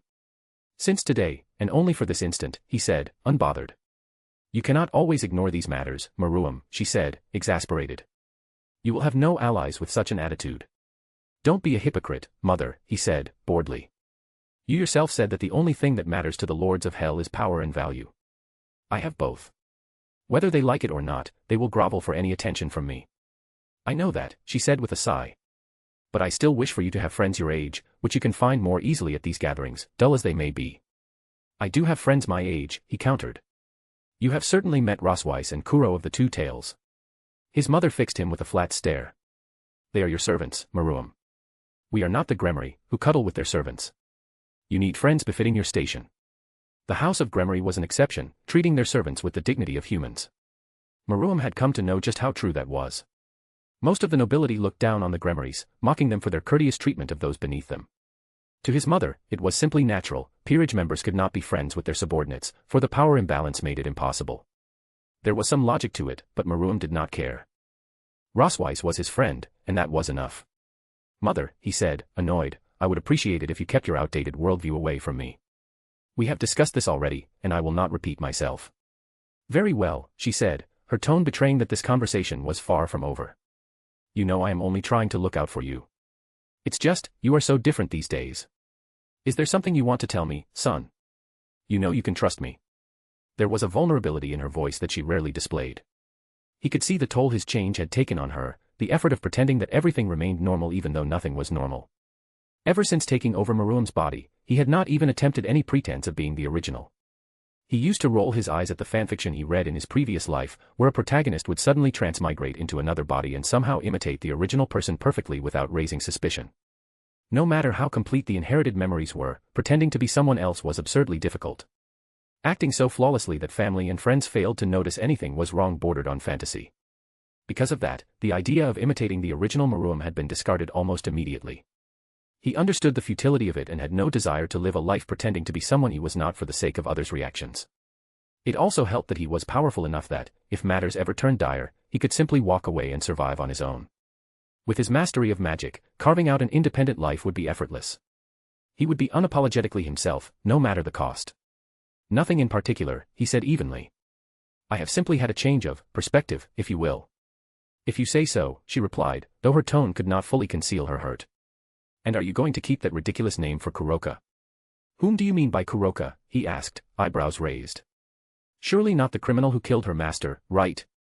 It is a common mistake to confuse her with Kuro of the Two Tails due to certain similarities. They are entirely different people, I assure you. He had hunted down Kuroka and reincarnated her into his peerage. To better disguise her identity, he had chosen the alias Kuro of the Two Tails, much to the disbelief of his mother and Rosweiss. Kuroka herself found it hilarious, so they allowed it to stick. Of course, his mother said with a strained smile, her patience thinning. It is easy to mistake her when she is the spitting image of the infamous criminal. He gave her a confused look at the absurdity of her comment. My mistake, of course, she corrected herself. I forgot to mention that her eyebrow is a different color than Kuroka's. He nodded, pleased with himself, while his mother closed her eyes as if praying for patience. In any case, she continued, finally moving on, we need to discuss your betrothal. I imagine you have someone in mind, he asked calmly. Several, she replied. We have received hundreds of proposals ever since it became known that you were born with the full shrine of pride. Some I would consider worthy of being your wife, others your concubine. Of course she has, he thought. And, he prompted. But before that, she continued, do you have someone you specifically want? I noticed that the Styrie heir was the only one with whom you requested a dance. Is she to your liking? Yes, he said. But I imagine it would be difficult to arrange, given her status as the heir. Both Maruam and Sona were heirs to their respective houses, meaning anyone marrying them would also be marrying into their family. There are loopholes, she said thoughtfully, but she cannot be the head wife. You will need someone else for that role. Perhaps if she renounced her claim to favor a cousin, which I very much doubt. I see, he said, disappointment creeping into his tone. He had enjoyed his time with Sona. Now, for other candidates, she continued. You have met Latia Adzatroth. Lord Astaroth is interested in a match between you two. She is competent in politics and obedient. She also has an interest in rune magic, if I recall correctly, which I know intrigues you as well. His mother went on, dissecting the strengths and weaknesses of each potential match, some critiques harsh, others complimentary. She evaluated them with the precision of a merchant appraising wares at a bustling bazaar, weighing qualities and potential as if each candidate were a commodity to be bargained over. Maruam lounged in a grand chair designed for pedicure and manicure treatments, its soft leather cushions embroidered with gold thread, adjustable backrest and leg rests that molded perfectly to the body, each armrest lined with velvet and equipped with delicate holders for tools and oils.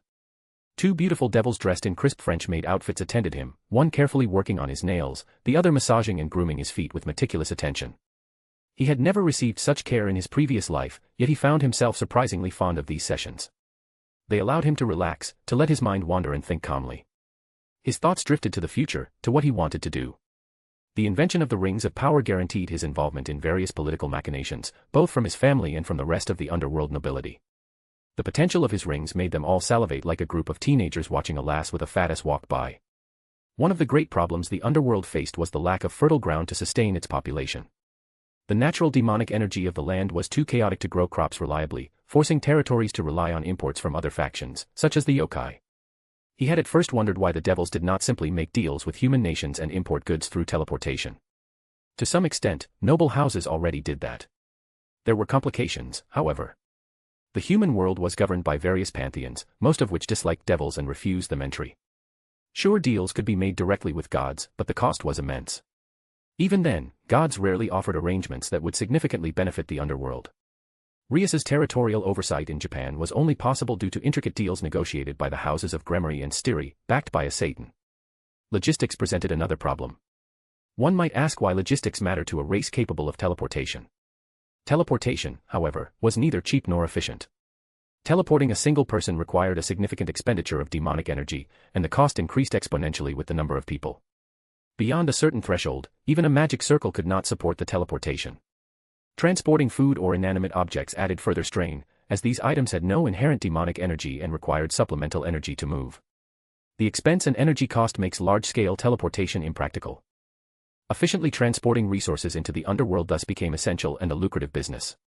Noble houses controlled much of this through specialized logistics companies, often using trains linking the underworld to the human world. Controlling food was a major source of wealth and influence. The second significant issue was beast tides. Crude demonic energy concentrated in specific areas, known as Gehenna nodes. These nodes attracted enormous numbers of demonic beasts in migratory surges. The beasts destroyed and consumed everything in their path, leaving it to the lord of the affected domain to defend their territory against both beasts and other evil spirits drawn to the nodes. His rings of power could solve both problems. With sufficient will, anyone with a ring could guide the flow of demonic energy into specific areas, lowering it in one region and increasing it in another, creating fertile land. Simultaneously, they could manipulate the formation of Gehenna nodes, positioning them optimally and preparing defenses for the inevitable beasts. Hitting two birds with one stone. These rings alone would grant him unimaginable wealth and influence. It was no wonder nearly every pillar house, including Lord Bale, had come to celebrate his return. Everyone wanted a piece of the pie, willing to forgive past grievances if profit was to be had. Even House Furfur, whose heir he had slain, could not resist the potential advantage of pardoning him. He had no fear of other houses attempting to reverse engineer the rings. The original Beelzebub had implemented layers of encryption, and Maruam had added his own protections. Anyone short of a Juka Beelzebub would be unable to decrypt his creations, and he doubted the Satan would care to meddle in the inner politics of the pillars. So now, what is it that I want to do? His past life had been nothing particularly remarkable, not in the sense that it lacked events or milestones, but in the far more corrosive way that it had been shaped by expectations that arrived before he ever learned how to refuse them. A childhood mapped out in advance by well-meaning parents who decided on a respectable profession while he was still learning how to write his own name. A school career that unfolded with mechanical efficiency until he earned a scholarship to a good university, which everyone praised as proof of his diligence even though it felt less like an achievement and more like the last seal on a contract he had never consciously signed. He remembered the lecture halls with their stale air and identical slideshows, the way entire years passed in a blur of deadlines and exams that no longer even frightened him, while this routine simply hollowed him out through repetition, each morning a rehearsal of the one before it, each evening collapsing into a tired sleep that erased whatever faint impulses he had felt during the day. It was in those years that he had first begun to suspect that he was not living toward anything but merely sustaining momentum, as though motion itself had become the sole justification for existence. There had been moments when he tried to imagine a different trajectory, a version of himself who pursued some buried fascination or abandoned the prescribed route entirely, yet those thoughts never survived contact with the quiet pressure of normality, the subtle coercion of relatives who asked about grades and future prospects, the peers who all seemed to be sprinting down parallel lanes toward indistinguishable offices and mortgages, the culture that celebrated fitting in while pretending that it meant fulfillment. By the time he graduated and stepped into the early shape of the career prepared for him since childhood, he knew it meant only a continuation of the same dull procession of tasks that filled the hours without leaving a mark on his inner life. And he began to understand that the greatest cruelty of monotony lay in its ability to disguise itself as safety, because nothing overtly wrong ever happened to him, no dramatic disaster or scandal that would have justified a scream or a rebellion. Only a slow accretion of days that made him feel as though he were being quietly archived while still breathing. In a way, his untimely death had been a wake-up call. Only then did he grasp how deeply he had despised the narrow corridors of the life he once lived. The sheer ordinariness of that path had felt like a denial of agency so complete that it erased even the language required to protest, leaving him compliant, exhausted, and empty. This time he would make his life enjoyable on his own terms. He would try the things he had never dared to attempt before, pursue the interests he had once abandoned, and live in such a way that he would not resent reliving it 1,000 times. He needed a goal so vast that it could consume eternity, something where the destination mattered less than the struggle itself. A pursuit that would never grow stale, never dull his edge. I am going to become the Emperor of Hell, the sole authority before whom even the Satans must bow. The great game was an endless war of power and influence between the pillar houses, a labyrinth of schemes where a single misstep meant death. A life balanced on a razor's edge. Exactly what he needs. To win it, he would need to surpass them all. Stronger than Seraphal Leviathan. Stronger than Falbium Asmodeus. Stronger than Ajuka and Serzex. He would do it in his own way, in a way he could enjoy. He would become the greatest. Chapter 5, Chapter POV, Maruam. Damn it, he lost, Naya, the cat girl groaned, sprawled across his bed in complete impunity while watching TV. On the screen, a rating game match had just ended. Rudiger Rosenkreutz had resigned against Die Hauser Belial. He had fought valiantly, pushing himself to the very edge, but few could stand against the emperor of the rating game and walk away victorious. Rudiger was no ordinary devil. He was the only reincarnated devil in history to ever reach the rank of an ultimate class devil, and he stood 7th in the official game ratings. To reincarnated devils everywhere, he was a hero, living proof that with enough talent and a bit of luck, one could claw their way to the very top. It had become something of a tradition that during his matches, reincarnated devils cheered for him almost unanimously. Kuroka was no exception. "How much did you lose?" Maruam asked, amusement clear in his voice. He knew Kuroka's habits well. She loved gambling on sports, and rating games were her greatest weakness. "All of my savings," Kuroka said, tears pooling in her eyes. "Even the ones I put away for emergency use." "And you deemed it wise to bet against the one guy known for never losing a rating game?" Rosweiss asked, disbelief written plainly on her face. She looked genuinely stunned by the yokai's complete lack of financial sense. Rosweiss was seated on a chair a good distance away from Kuroka, very much by design. The cat yokai had a habit of getting intensely passionate during games, reacting in the moment like an overzealous sports fan. That passion often spilled over onto anyone within reach, through aggressive cuddling, sudden kisses, or sharp nails digging into skin without her even realizing it. Rosweiss had endured enough surprise groping and unsolicited affection to learn her lesson.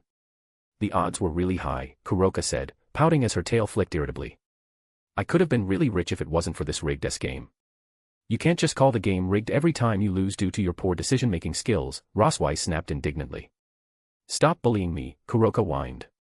"You're supposed to comfort this poor, innocent kitten who just lost all her money, Naya. How can you be so cruel?" "It was totally avoidable," Rosweiss shouted. "And you are not innocent." "Bold thing to say for someone within a cuddleable range," Kuroka replied with a wide, predatory grin. She pounced in an instant, arms wrapping around Rosweiss from behind and dragging her into a tight embrace. Rosweiss yelped in surprise as Kuroka pressed her body flush against hers. The cat girl's hands wandered shamelessly, squeezing Rosweiss' soft chest through her clothes while her warm breath brushed against Rosweiss' ear. A slow, deliberate lick followed, sending a shiver straight down Rosweiss' spine. The closeness, the heat, and Kuroka's unapologetic touch made the scene undeniably arousing. Rosweiss moaned despite herself, her face burning red.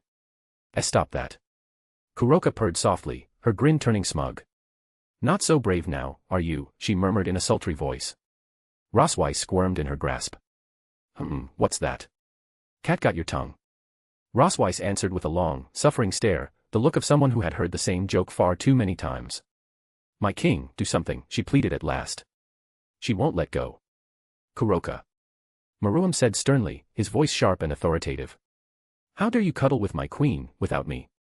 The brief spark of hope on Rosweiss' face vanished instantly as she realized he was joining in instead of helping. Kuroka, on the other hand, purred loudly, her mischievous grin widening. With ease, Maruam scooped them both up and carried them to the bed. Soon enough, both he and Kuroka were cuddling Rosweiss from either side, trapping her in warmth and soft pressure. They even committed lewd acts like holding hands.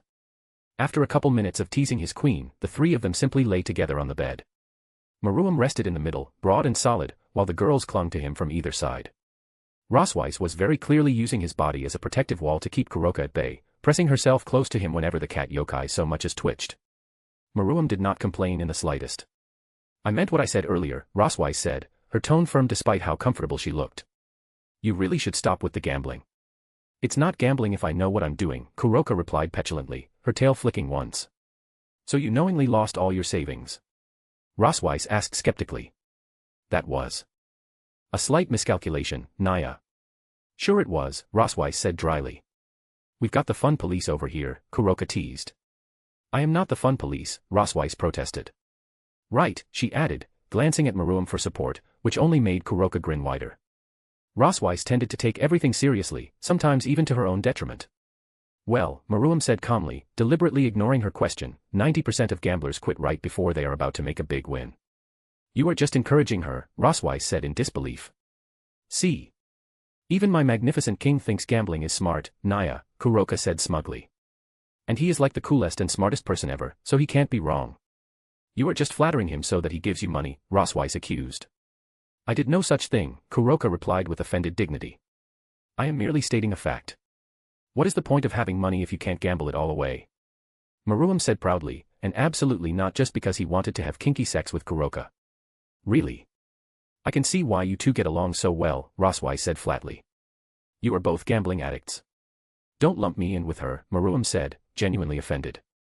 I actually know what I am doing. When I make a bet, I usually win. That is only because you don't take huge risks, Kuroka shot back. You mean like betting on Rudiger? Maruam asked, unimpressed. Kuroka nodded proudly. There is a difference between taking risks and stupidly throwing your money away. But, what would a Rudiger fan know about winning? Rating games were to devils what major sports were to humans. They were not simply competitions, but massive cultural events. Matches were broadcast across the underworld, filling stadiums and private halls alike. Noble devils, reincarnated devils, and common devils all watched side by side, cheering, arguing, and placing bets with the same fervor humans reserved for soccer finals or championship basketball games. High-ranking players were celebrities, heroes, and icons all at once. Their names were known across factions, their strategies dissected endlessly, their victories celebrated for years. The top 10 ranked players were something beyond mere athletes. Each of them was effectively a franchise of their own, commanding fanbases that bordered on cult-like devotion. Entire territories rallied behind them, families passed down loyalties from generation to generation, and rivalries could spark arguments that lasted centuries.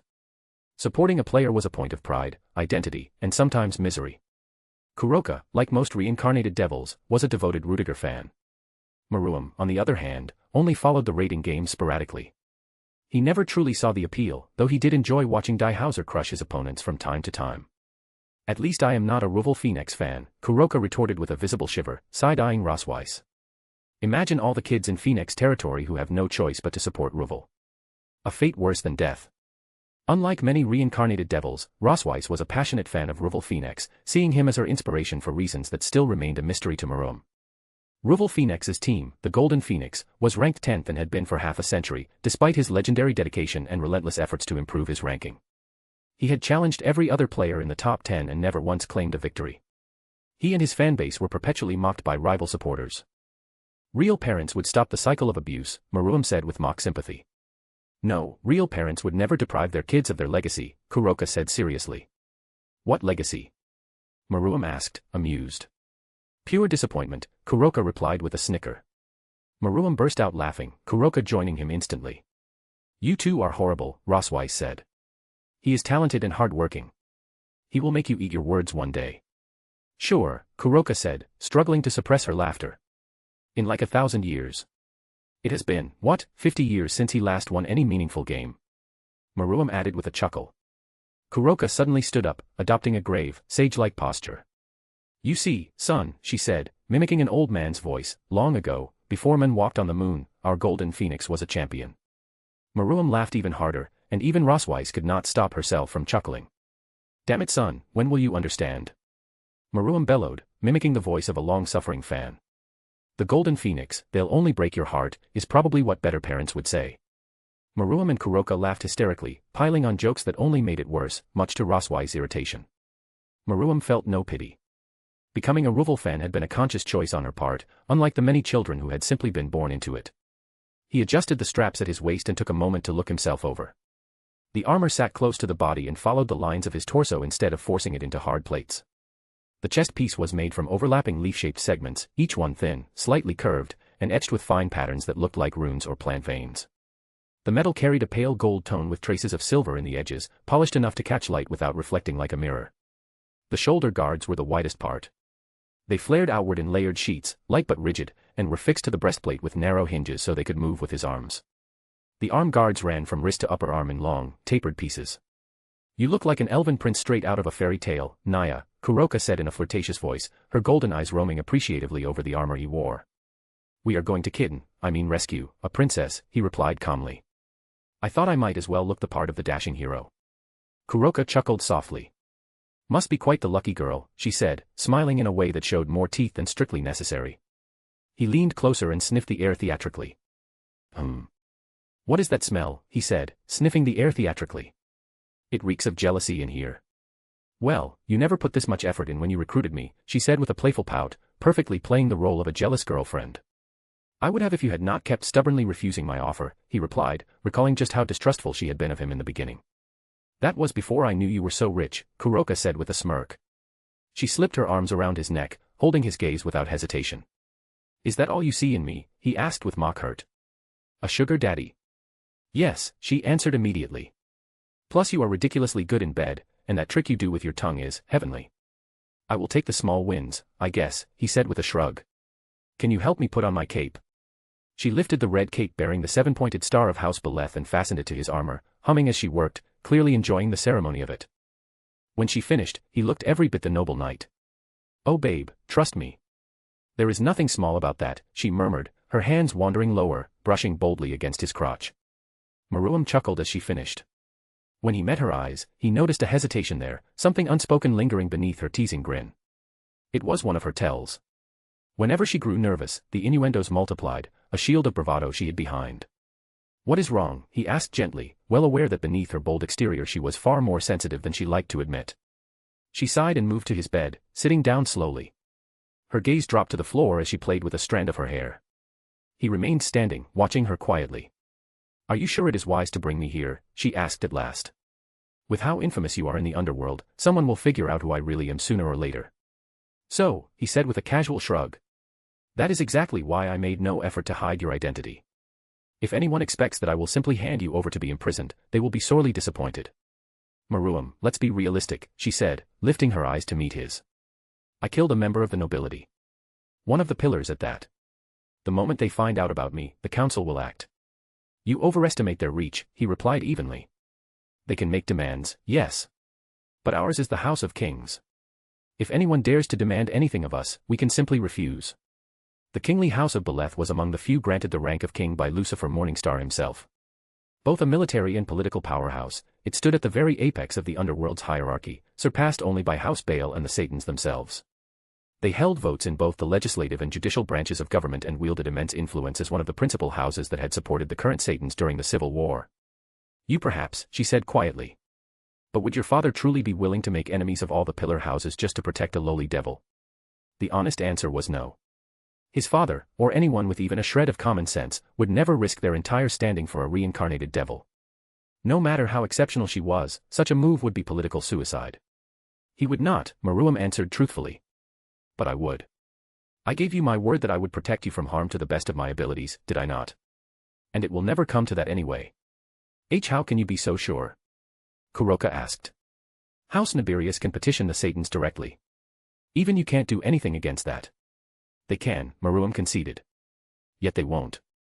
They can make things inconvenient since they are a pillar house, but they don't want their secret experiment about creating a super devil to become public or known to the Satans. That would invite scrutiny they cannot afford. That is a lot of assumptions, Meru, Kuroka said with a weak smile. Everything hinges on how you think they would act. Less assumption and more logical conclusion, he said with a shrug. What exactly are you afraid of? It's just. Kuroka began slowly. I like it here, okay. I like you and Rose. Whatever it is we have here. I don't want to ruin it. I don't want to cause you trouble. You won't, he said gently. I chose you to be my bishop knowing the risks involved. And you know I never gamble. Have a bit of faith, will you? In truth, her worries were unnecessary, even if understandable. She did not fully grasp the intricate politics of the underworld. The reality was that Maruam carried immense importance. House Beleth would go to war for him if it came to that. His special nature alone made him invaluable. That was without accounting for the influence and power he would gain through his rings of power. Already, nobles were prostrating themselves like eager dogs begging for a scrap of attention. It was thanks to his mother handling the endless business matters that he had any free time at all, considering the flood of invitations arriving daily, whether for political dealings or simple social appearances. Even House Furfur had pardoned him for killing their heir, solely because they recognized the value of his rings and his potential as the first individual in over 500 years to inherit the full shrine of pride. House Nibirius would sooner kneel and kiss the ground he walked on just to earn a moment of his attention, let alone pursue Kuroka. To go to war against the entirety of hell, she said with a quiet laugh, is my pussy really that good? The best, he replied with a perfectly serious expression. She laughed. He could see that she wasn't entirely convinced, but that was natural. She will learn in time to trust him. Action speaks louder than words after all. By the way, she added suddenly, changing the subject, I saw your sister. With him living alongside his family in the castle, it was inevitable that his peerage would cross paths with his siblings. Which one? The elder, she answered. Princess Athaliah. It was only brief and we didn't really interact, but I sensed something weird about her life force. What do you mean? He asked, intrigued. His elder sister had always kept her distance from the rest of the family. In the past, Maruam had mocked her relentlessly for inheriting the position of heir over her and for what he saw as her inadequacies. Curiously, she was no closer to their younger sibling either. Perhaps the significant age gap played a role, given that she had already been in her early 60s when Maruam was born. It felt off, Kuroka said thoughtfully. I cannot fully explain it. Her life force didn't feel like it truly belonged to her. Or rather, it felt like she was not entirely in control of herself. Like a puppet being guided by unseen strings. That was alarming. He would have to look into it and determine whether foul play was involved. I see, he said, putting it into the list of things to do. But be careful, Kuroka said. I only had a brief look into her. I could just be mistaken. Don't worry. I'll be careful. A knock came at the door, and moments later Rosweiss entered in her Valkyrie armor, composed and formal. Shall we depart now, my king? She asked. We are still missing one member, he replied with a grin. Both women groaned at the same time. Why do we have to ride in this thing? Rosweiss complained. We can literally just teleport. What kind of prince rescues a princess without a mount? A prince rides a beautiful stallion, Kuroka shot back. Not whatever this is. Watch how you speak, Maruam said, pointing at the monster beneath them. You are going to hurt Cupcake's feelings. He has feelings too, you know. Cupcake nodded all three heads enthusiastically. We are not calling that thing Cupcake, Rosweiss groaned. Isn't he the cutest creature ever? Maruam asked with delight. The creature in question was a three-headed shark nearly 50 meters long, each maw lined with teeth longer than the height of the tallest human. It did not swim through water. It swam through the air itself, carving invisible currents with every movement, accelerating to terrifying speeds and leaving storms and shockwaves in its wake. Wherever it passed, forests were flattened, clouds torn apart, and the land below scarred as if by a natural disaster. Its bodies were a mess of eyes. 32 of them were scattered across the three massive heads, rolling independently and reflecting light with a sickly sheen that made it impossible to tell what it was truly looking at. No blind spot existed for it. Born from a warped mutation within the eye of the pit, the monster was a living engine of annihilation. It wielded elemental powers that warped its surroundings, could turn intangible at will, and possessed physical strength capable of tearing through fortresses. Maruam had tamed it only after it escaped the eye of the pit and laid waste to the wilderness near his castle in exile. He had named it Cupcake on the spot. Who would pass up the chance to keep a three-headed flying shark as a pet? Sadly, the girls did not share his enthusiasm. I don't know about cute, Roswai said carefully, eyeing the creature as if it might eat her any second. But he is definitely the biggest shark I have ever seen. Don't worry, he won't bite, Maruam said. I believe you. He doesn't bite, Kuroka replied flatly. He kills. That thing crawled straight out of the deepest dungeons of Tartarus and belongs there for the safety of the world. She threw her arms up. I can't believe I am the voice of reason here, but what the fuck, Maruam? You really want to use this thing to kidnap a princess? Rescue, he corrected. And yes, cool idea, right? Both girls stared at him like he had just suggested breaking into heaven to kidnap Gabriel. In the end, despite all the protests, they climbed onto Cupcake's back anyway. Roswai screamed something about what she had done to deserve being abandoned by Odin as the monstrous shark surged into the sky. They appeared in Romania, heading straight for Bucharest where the main entry point into the vampire world was hidden. The vampire dimension was tied to the shadow of the country itself and could be accessed through scattered portals across Romania. Maruam had already layered heavy concealment magic over Cupcake and the rest of them so that no supernatural observer would notice their arrival and complicate the mission. They did not linger in Bucharest. Cupcake dove straight into the shadow portal at the heart of the city, completely unnoticed by the human civilians going about their day. Moments later they emerged inside the dark domain of the vampires. Kuroka leapt off Cupcake in mid-air and slipped past the guards stationed at the gate, wrapping them in illusions so they would not alert anyone. She caught up seconds later and climbed back onto Cupcake as if nothing had happened. They flew high over the realm, taking in the endless lands below filled with strange flora and fauna. There was no sun here. The world was lit only by a massive crimson moon whose light did not harm vampires. Everything living in this place had adapted to that eerie glow. All things considered, Maruam found the vampire dimension rather beautiful and peaceful when viewed from above. They soon reached the castle where their target was held, isolated in the mountains far from any major settlement. The fortress was enormous, Gothic to the extreme. He had to admit it looked fantastic, ominous, and very edgy, which meant he would not feel bad about destroying it. He briefly wondered why vampires of all species insisted on Gothic architecture, then remembered they considered themselves the apex of the supernatural world. Intelligence and common sense were not exactly their strengths. Are you sure they won't notice a big-ass flying three-headed shark? Kuroka asked, glancing around warily. Nah, vampires are a bunch of nerds that can't even eat garlic, Maruam replied confidently. He had concealment magic running, and he doubted the vampires had anyone in the ultimate class capable of seeing through it. What does that even have to do with anything? Roswai snapped. He ignored her and pointed toward the tallest tower of the castle below. That is where the princess is staying. I will jump now. You know what to do. He stepped off Cupcake and dropped through the air without waiting for a reply. So needlessly dramatic. He could have just flown there, he heard Kuroka mutter behind him. POV, Valerie Teeps. Valerie Teeps had long since stopped expecting her world to change. She had been born in a coffin of marble and gold, raised within the cold stone walls of Teeps Castle, and taught early that she did not matter. Damper. Half-blood. Mistake. A waste of space. They had 100 words for what she was, and none of them meant to make her feel whole, or seen, or loved. Even the silence here bled hatred. Every corridor, every black-draped window, every flickering candelabra reminded her of what she could never be. Pure. Whole. Worthy. The purebloods passed her as though she were dust in the air, or worse, a stain that no amount of scrubbing could remove. She wondered how her friend was doing. Fragile, terrified, cursed Gasper, who shook when the lights dimmed and still tried to smile at her. The only warmth, the only connection, the only reason her heart had felt less empty within these walls. She wondered if he had made it outside, to the freedom he had always dreamed of. To see the great cities of human kingdoms, to stand before the vast stretches of water she had only read about in books, the seas and oceans humans called such. She had never seen them herself. She could only imagine what they must look like, endless blue horizons, the sun glinting on waves, markets crowded with people laughing, voices colliding in chaos and warmth. After she helped Gasper escape, the castle had closed around her like a clenched fist. The books were taken first. Curiosity was a disease, they said, and she was already sick enough. They meant to break her. They had tightened the chains of her confinement, stripping her of books, of sunlight, of any small window to the world beyond her cell. To grind down whatever rebellion remained in her until obedience was all she had left.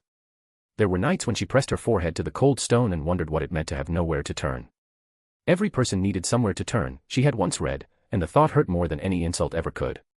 The mind, she realized, could grow used to everything. The scoundrel part of her learned how to endure the stairs, the locked doors, the endless hours where even the candles were denied to her. She endured because she had no other choice. Her dreams were her only escape, and they came with frightening clarity. In sleep she walked through cities she had never seen, their towers painted in colors that did not exist in the castle. She stood at the edge of a sea so vast that it made her chest ache, waves crashing like applause for a world she was forbidden to join. The dreams were so vivid that when she woke she had to touch the wall to remind herself where she truly was. Existence alone had never been enough for her. She wanted more than breathing and waiting for the next humiliation. She wanted warmth, the kind that came from another person choosing to stay. She wanted to be changed by what happened to her, yet she refused to be reduced by it. They could take her books, her freedom, her name spoken without venom, yet they would not take the last thing she owned. Hope. And yet, she refused. Refused to bow fully, refused to let their words and walls define the edges of her soul. She could be beaten, ignored, called a shadow, a mistake, a half-blood.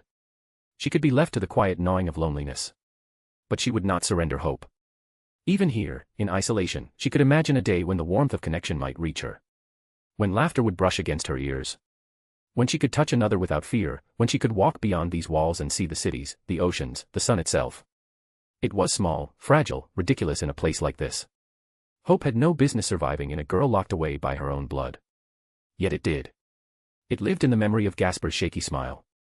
It lived in the stories she carried in her head, the ones about heroines who refused to become victims, about people who danced as if no one watched and loved as if pain had never existed. Valerie lay back on the narrow bed and stared at the ceiling she had memorized down to every crack. Somewhere beyond this stone coffin, a world existed that did not know her name. One day it would. One day someone would look at her and see more than a mistake. She did not know how. She did not know when.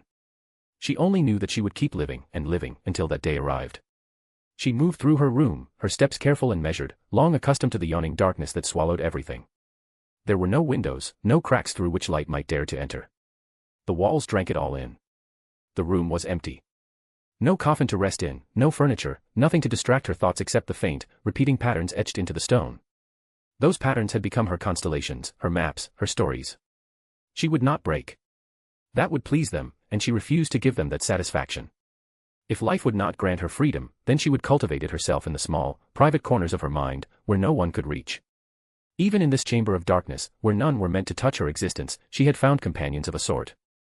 Insects and rats scurried through the cracks, and she had befriended them in her own way. They sustained her when nourishment was denied, and she took from them only what she needed to survive. The cold nights of her imprisonment had never managed to extinguish the quiet brightness she carried within. She no longer knew what day it was. The thought barely mattered. Time had lost its meaning here. Then, suddenly, something shattered above her. A thunderous crash split the silence as if the sky itself had fallen. Stone screamed and cracked. Half the roof of the tower caved inward as a force descended from above, scattering massive chunks of rock and mortar. The impact shook the tower to its bones, sending tremors through the floor beneath her feet. She staggered and coughed as thick dust filled the room, stinging her lungs and blinding her eyes. Through the swirling haze, she could just barely make out a silhouette. The figure moved, and with a single sweep of what appeared to be a flowing cape, the dust was suddenly forced away, rushing outward as if an unseen wind had claimed the space. The air cleared in an instant, leaving the room unnaturally still. Valerie could finally see the intruder. He was tall, dark-haired, and impossibly striking. His eyes shone a vivid red, each marked with black dots spinning rapidly like wheels in motion. His attire was unlike anything she had ever seen in reality, yet she recognized it at once from the fairy tale books she had devoured in her mind. Armor. Regal, ornate, and beautiful, etched with fine details and strange inscriptions that only added to its splendor. The man wearing it was breathtakingly handsome, so much so that he seemed unreal, as though he had stepped out of a dream rather than broken through stone. He looked at her, and the spinning in his eyes slowed, then stopped entirely. A smile touched his lips, and in that moment, it felt as though the world itself had grown brighter. Who are you?" she asked. Her voice sounded strange to her own ears. She could not remember the last time she had used it. "You may call me Maruam," he said, bowing with the practiced grace of a prince from her fairy tales. "It means a light that illuminates the whole world. I always thought the name was a bit conceited and supercilious. Still, it seems fitting today. I have come to take you to the light." There was playfulness in his eyes, a quiet mirth, as if he were sharing a joke with the world that she had yet to understand. Maruam. A light that illuminates the whole world. She repeated it silently, gazing at him, thinking how perfectly the name suited him. To the light, she echoed softly, tasting the words. Yes. To the light. To what lies beyond. To freedom, he said, his voice gentle and beautiful. Would you like to come? You want to see it, don't you? Cities that never sleep. Oceans that stretch past the edge of the world. People who will look at you and see a girl worth knowing, worth loving, worth fighting for. Come with me, to the life you have already lived 1,000 times in your heart. Valerie looked at the men, no, at Maruam, who offered her everything she had ever dared to wish for. There was an earnestness about him that made trust bloom instantly, even though she did not know him. Her rational thoughts urged caution and warned her to refuse. Yet the part of her that had continued to hope despite everything recognized him as an answer to her prayers. That sounds nice, she said. It was all she could manage. Tears welled in her eyes, born of hope and fragile happiness. Even if this was fleeting, even if it was not real, there was a profound joy in knowing her hopes had been answered, if only for a moment. Brilliant, he said. Without warning, he scooped her up into his arms, carrying her in a princess's hold. His arms were strong and steady, and beside her malnourished, fragile frame, he felt as broad and solid as a door. She instinctively wrapped her thin arms around his neck, drawing a smile from him. He began to move. He made no visible gesture, yet the heavy door at the end of the chamber shattered as if struck by an invisible force. Stone and metal burst outward, blown aside by a sudden, overwhelming pressure. Where the door had once stood was now an open path. He ran up the long spiraling stairs at a speed that felt unreal, his movements fluid and effortless.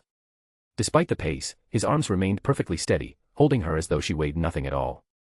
After only a few seconds, he stopped, as silently as he had begun. There was an impossible grace to him, as though he moved in harmony with the world itself, without strain or exertion. Valerie looked around and realized they were standing in the great hall of the castle.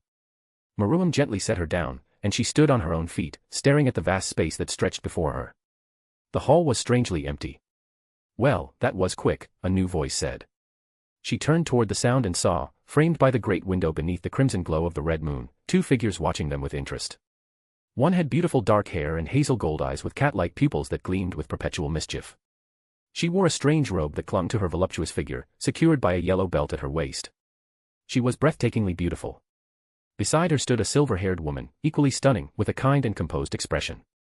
She wore armor consisting of a white breastplate adorned with gold and pale blue accents, along with matching fingerless gauntlets, boots, hip guards, and wing-shaped hair clips.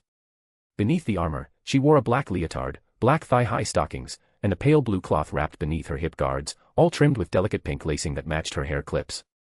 Bathed in the red moon's light, they looked ethereally beautiful. Valerie could not help but wonder if this was what gods looked like. "Did you clean up here?" Maruam asked the two girls. "Yeah," answered the dark-haired one. They were really weak, Naya. Her speech pattern reminded Valerie of cats, which fit all too well with the soft, cat-like ears atop her head. What happened to the people who were here?" Valerie asked shyly, curiosity winning over her fear. She knew her father had stationed many guards and servants within the castle. Yet now, the halls were empty. "We killed them all and ate their livers," the black-haired girl replied with a grin that was equal parts terrifying and fascinating. Valerie froze, unsure how to react. "Kidding," the girl burst out laughing. "Got you, didn't I?"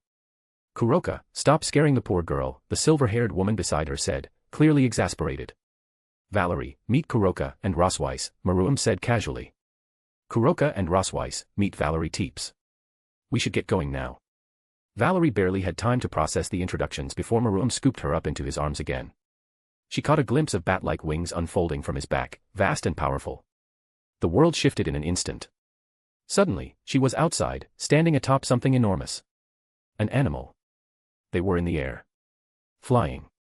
Standing on the back of a massive creature soaring through the night sky. One moment she had been in the great hall, and the next she was here, the wind rushing past her face. A few seconds later, Rosweiss and Kuroka appeared beside her, steady and unfazed.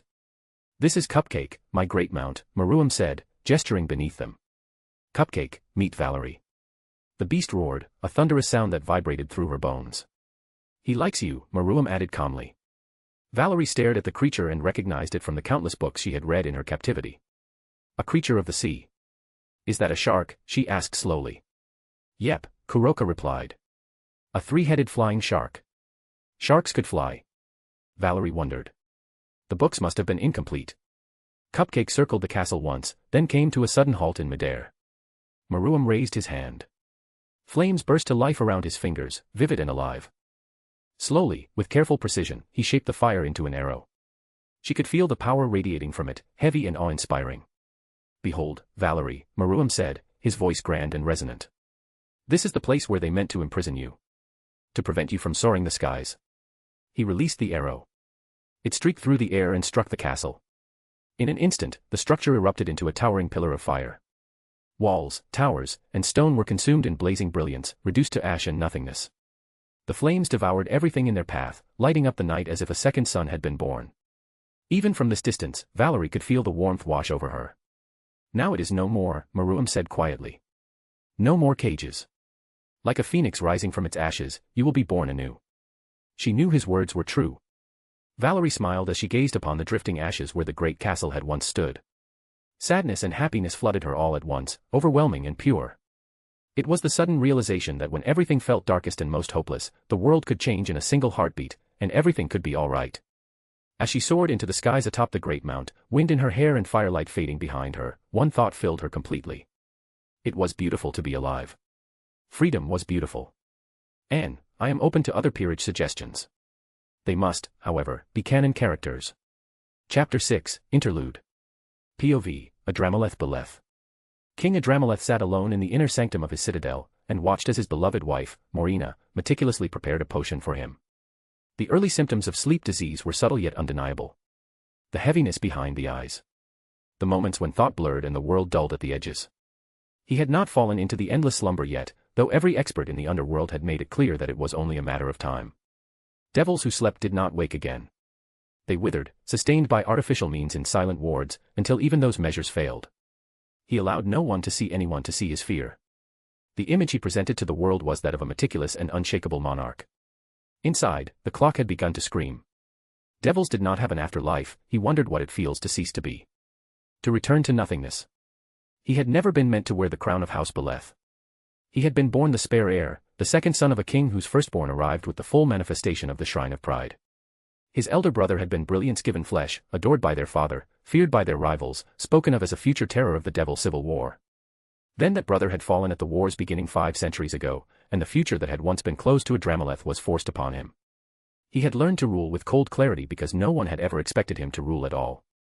He had to take his brother's place and do his best to bring his house to greatness. Yet he could never be his elder brother. That feeling of inadequacy had never left him. It sharpened him. It turned him into something harder than any natural king. It gave him ambition. Every army he shaped, every political marriage he arranged, every alliance he dismantled existed for a single purpose. To make House Beleth indisputably the greatest houses of the underworld. He wanted to leave a legacy to be remembered by. When the sleep disease announced itself, faint at first, he had understood that he was racing time itself. Devils rarely bore many children. The bloodlines of noble houses thinned and fractured across eras. So he had done the unthinkable. He had bargained with Demeter, goddess of fertility, paying a price so severe that no other king would dare repeat it. The debt was paid in full. A future payment still waited in shadow. Yet he did not regret it even once. From that pact came 5 children, living proof that his line was secured for generations, provided he arranged the board correctly before sleep took him. His reputation had to be flawless. House Beleth deserved reverence, fear, obedience. Instead, they were spoken of as a common house rather than supreme. The insult gnawed at him with the same cruelty as the disease. The Satans had made him exile his own son, the heir he had groomed with such obsessive care. That decree had struck deeper than any battlefield wound. It was a personal humiliation. He seethed over it in the silence of his chambers, powerless before the authority of Lucifer himself, Serzex, the strongest devil to ever exist. A king reduced to obedience. Still, he planned. He knew his son. He knew the fire in his veins, the discipline he had cultivated, the intelligence he had refined through merciless training. All the boy required was time. Time to grow. Time to gather power. Time to let the shame of exile ferment into ambition. House needed only to leave him fortune, allies he could rely on, enemies already weakened. When the moment came, the Satans themselves would think twice before daring to offend House Beleth again. He remembered the words his grandfather had spoken centuries earlier, the rare moment of softness in a lineage of tyrants. Everyone must leave something behind when he dies. A child or a book or a painting or a house or a wall built or a pair of shoes made. Or a garden planted. Something your hand touched some way so your soul has somewhere to go when you die, and when people look at that tree or that flower you planted, you are there. It does not matter what you do so long as you change something from the way it was before you touched it into something that is like you after you take your hands away. Even though your time on the job is temporary, if you do a good enough job, your work there will last forever. To seek greatness is the only righteous vengeance. He repeated that last line often, the closest thing he had to faith. The sleep disease will claim him. He accepted that long ago. There was no changing fate. But before it took him, House Beleth would be unassailable. His children would inherit greatness. He closed his eyes for a fraction too long, feeling the weight of sleep press closer than it had the day before. He forced them open, breath steady. There was still time. There had to be. Morina came with a cup and gently handed it to him. He accepted it with a nod and swallowed the potion in one go. It tasted awful. It somehow managed to get worse every time he drank it, as if his body had developed a personal grudge against it. Yet it was necessary. The potion allowed him to project an image of strength and control to the countless vultures waiting for any sign of weakness. "How are you feeling, my love?" Morina asked, her eyes filled with concern and a trace of pity. He had no need for pity. "I will manage." "Our vassals are beginning to sense weakness," Morina said, disgust slipping into her voice. "House Actius and House Ormanus have not paid their taxes since last year. It is only a matter of time before the others start copying them. They must be shown the consequences of defying their liege. It has become a familiar pattern over the past 2 years. The nobles believed he had fallen out of Lucifer's favor and now treated him as someone they could ignore. They had acted the same way when the Eye of the Pit first appeared, convinced that House Beleth would collapse. They had been wrong every time. I am aware. They think we will not act, Morina continued thoughtfully. Someone is backing them. Lord Actius's wife is a Baal, he said, the name heavy with disdain. You believe he is behind this? Morina asked, a hint of fear slipping through her composure. It amused him that despite her pride and sharp tongue, she was deeply wary of House Baal. To be fair, much of the nobility shared that fear. Zikram Baal was widely regarded as the shadow Satan. Most certainly, he replied. We are one of the few houses he has no leverage over. He has always sought a way to bring us under his influence, one way or another. He had refused every offer to marry into House Baal, even when Lord Baal had dangled irresistible rewards before him. He had no intention of becoming Baal's vassal the way the Gremory were in all but name. I see, Morina said, her voice grave. So he intends to show us that we are not beyond his reach, that he can humiliate us if we refuse to comply. Knowing him, many of our vassals will soon follow the example of Actius and Ormanus. And they are eager to watch us fall, like a pack of hyenas, he agreed. They believe they can raise their own standing by overthrowing us, or at least by aligning themselves with Zikram. It will only grow worse from here. Meruem, Morina said quietly, realization dawning on her. I knew it would paint a target on our backs, but it had to be done. So eager to defend her cub, he thought with a trace of amusement. A lioness through and through. I know. I don't blame Meruem for any of this. I agreed to your plan knowing the risks. Still, his rings will only intensify the harassment from those who covet them. His brilliant sun. His shining star. Even now, he struggled to fully comprehend it. Meruem had created the rings of power at the age of 17, an act worthy of a Satan. The thought of what he might accomplish in the future filled him with equal parts wonder and dread. The rings were both a blessing and curse. They would bring unimaginable wealth and influence, and enemies just as numerous. The lords of hell would seek to uncover the secret of their creation and would not hesitate to unite in pressuring House Beleth to yield. What are we going to do? Morina asked, meeting his eyes. If only I were healthy, he said quietly. I would call the banners and march against these treacherous lords myself. I would show them the price of defiance. As things stand, I can't. A rebellion among my vassals is the last thing I need. You are suggesting we do nothing. For now, he said. We must plan carefully. We need to determine which vassals can still be trusted and which are already in Zikram's pockets. I won't leave Meruem a civil war with no allies to rely on. Would promising Meruem's hand in marriage to Lord Baal satisfy him? Morina wondered aloud. That must never happen, he said sharply, fury flaring at the very idea. He seeks influence over Meruem. He wants to turn him into a puppet, like Zeoctus. I will not allow House Beleth to serve another. None of my children will be bound to Baal, least of all my heir. I understand, my love, Morina said softly. I was only considering the possibilities. Lord Zikram is a fearsome being. Then consider something else, he replied coldly. We are the House of Kings. We will remain unbowed and unbroken. I would rather wage war than allow Zikram a foothold in my kingdom. The vassals of your kingdom are already consorting with him, Morina said bluntly. She never hesitated to wound his pride or spare his feelings. It was one of the many reasons he loved her above all his other wives. They are, he admitted. They believe us weak and isolated. They forget why Beleth was granted the title of king by Morningstar himself. We will remind them. In this game of life, we are defined by what we overcome.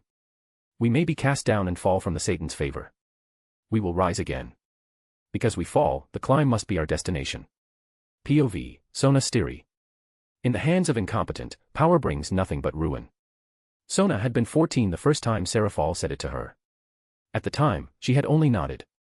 Now, years later, the sentence still followed her through every corridor of the student council building, through every meeting, every quiet moment when she was left alone with her thoughts. Power was everywhere in Kuo Academy. It sat in the signatures on documents, in the schedules pinned to walls, in the polite way teachers listened when she spoke. It existed in the way students straightened when she entered a room. None of it was visible, yet all of it was real. Or so people believed. That was the part that troubled her the most. Power did not live in titles or in bloodlines. It lived in belief. It existed because people agreed it existed, at least in the human world where an individual can't overcome a group in their lonesome. The moment that agreement faltered, the authority it supported became hollow. Sona understood that better than anyone. Her position as student council president only worked because the teachers trusted her, the students followed her, and her peerage respected her judgment. If any of those pillars cracked, the structure would collapse.